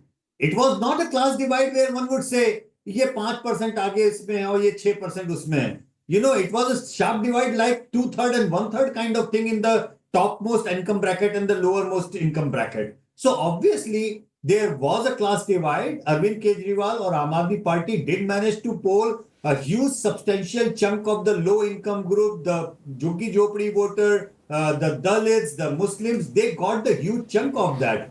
But as Yogenji just mentioned, a significant chunk of the middle class, due to the Andolan and due to the goodwill for the anti-corruption stance taken by Aam Aadmi Party in the initial years, did swing to Aam Aadmi Party in last two general election. It was the same voter which as a split vote swung from the BJP to AAP and back to the BJP because the same voter for whom the Narendra Modi and Arvind Kejriwal both were heroes in that way. Right. And that's why we were looking in 5 elections back to back, a huge split vote, pendulum swinging from one side to the other side. The only difference being that last time when the pendulum swung, it just remained there in the Lok Sabha election. It did not really swing back to Arvind Kejriwal. And probably that has a lot to do with the image going down, image of, the corruption crusader thing, the alleged scams of on the liquor scam and the Sheesh Mahal, by the way.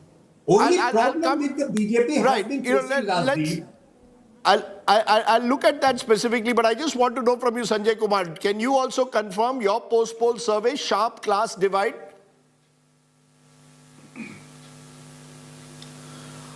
Not as sharp as it used to be in 2020 and 2015, though Aam Aadmi Party had won both the elections handsomely. But even in that election, the vote share of Aam Aadmi Party was much higher among the poor and the lower classes compared to the upper and the middle class.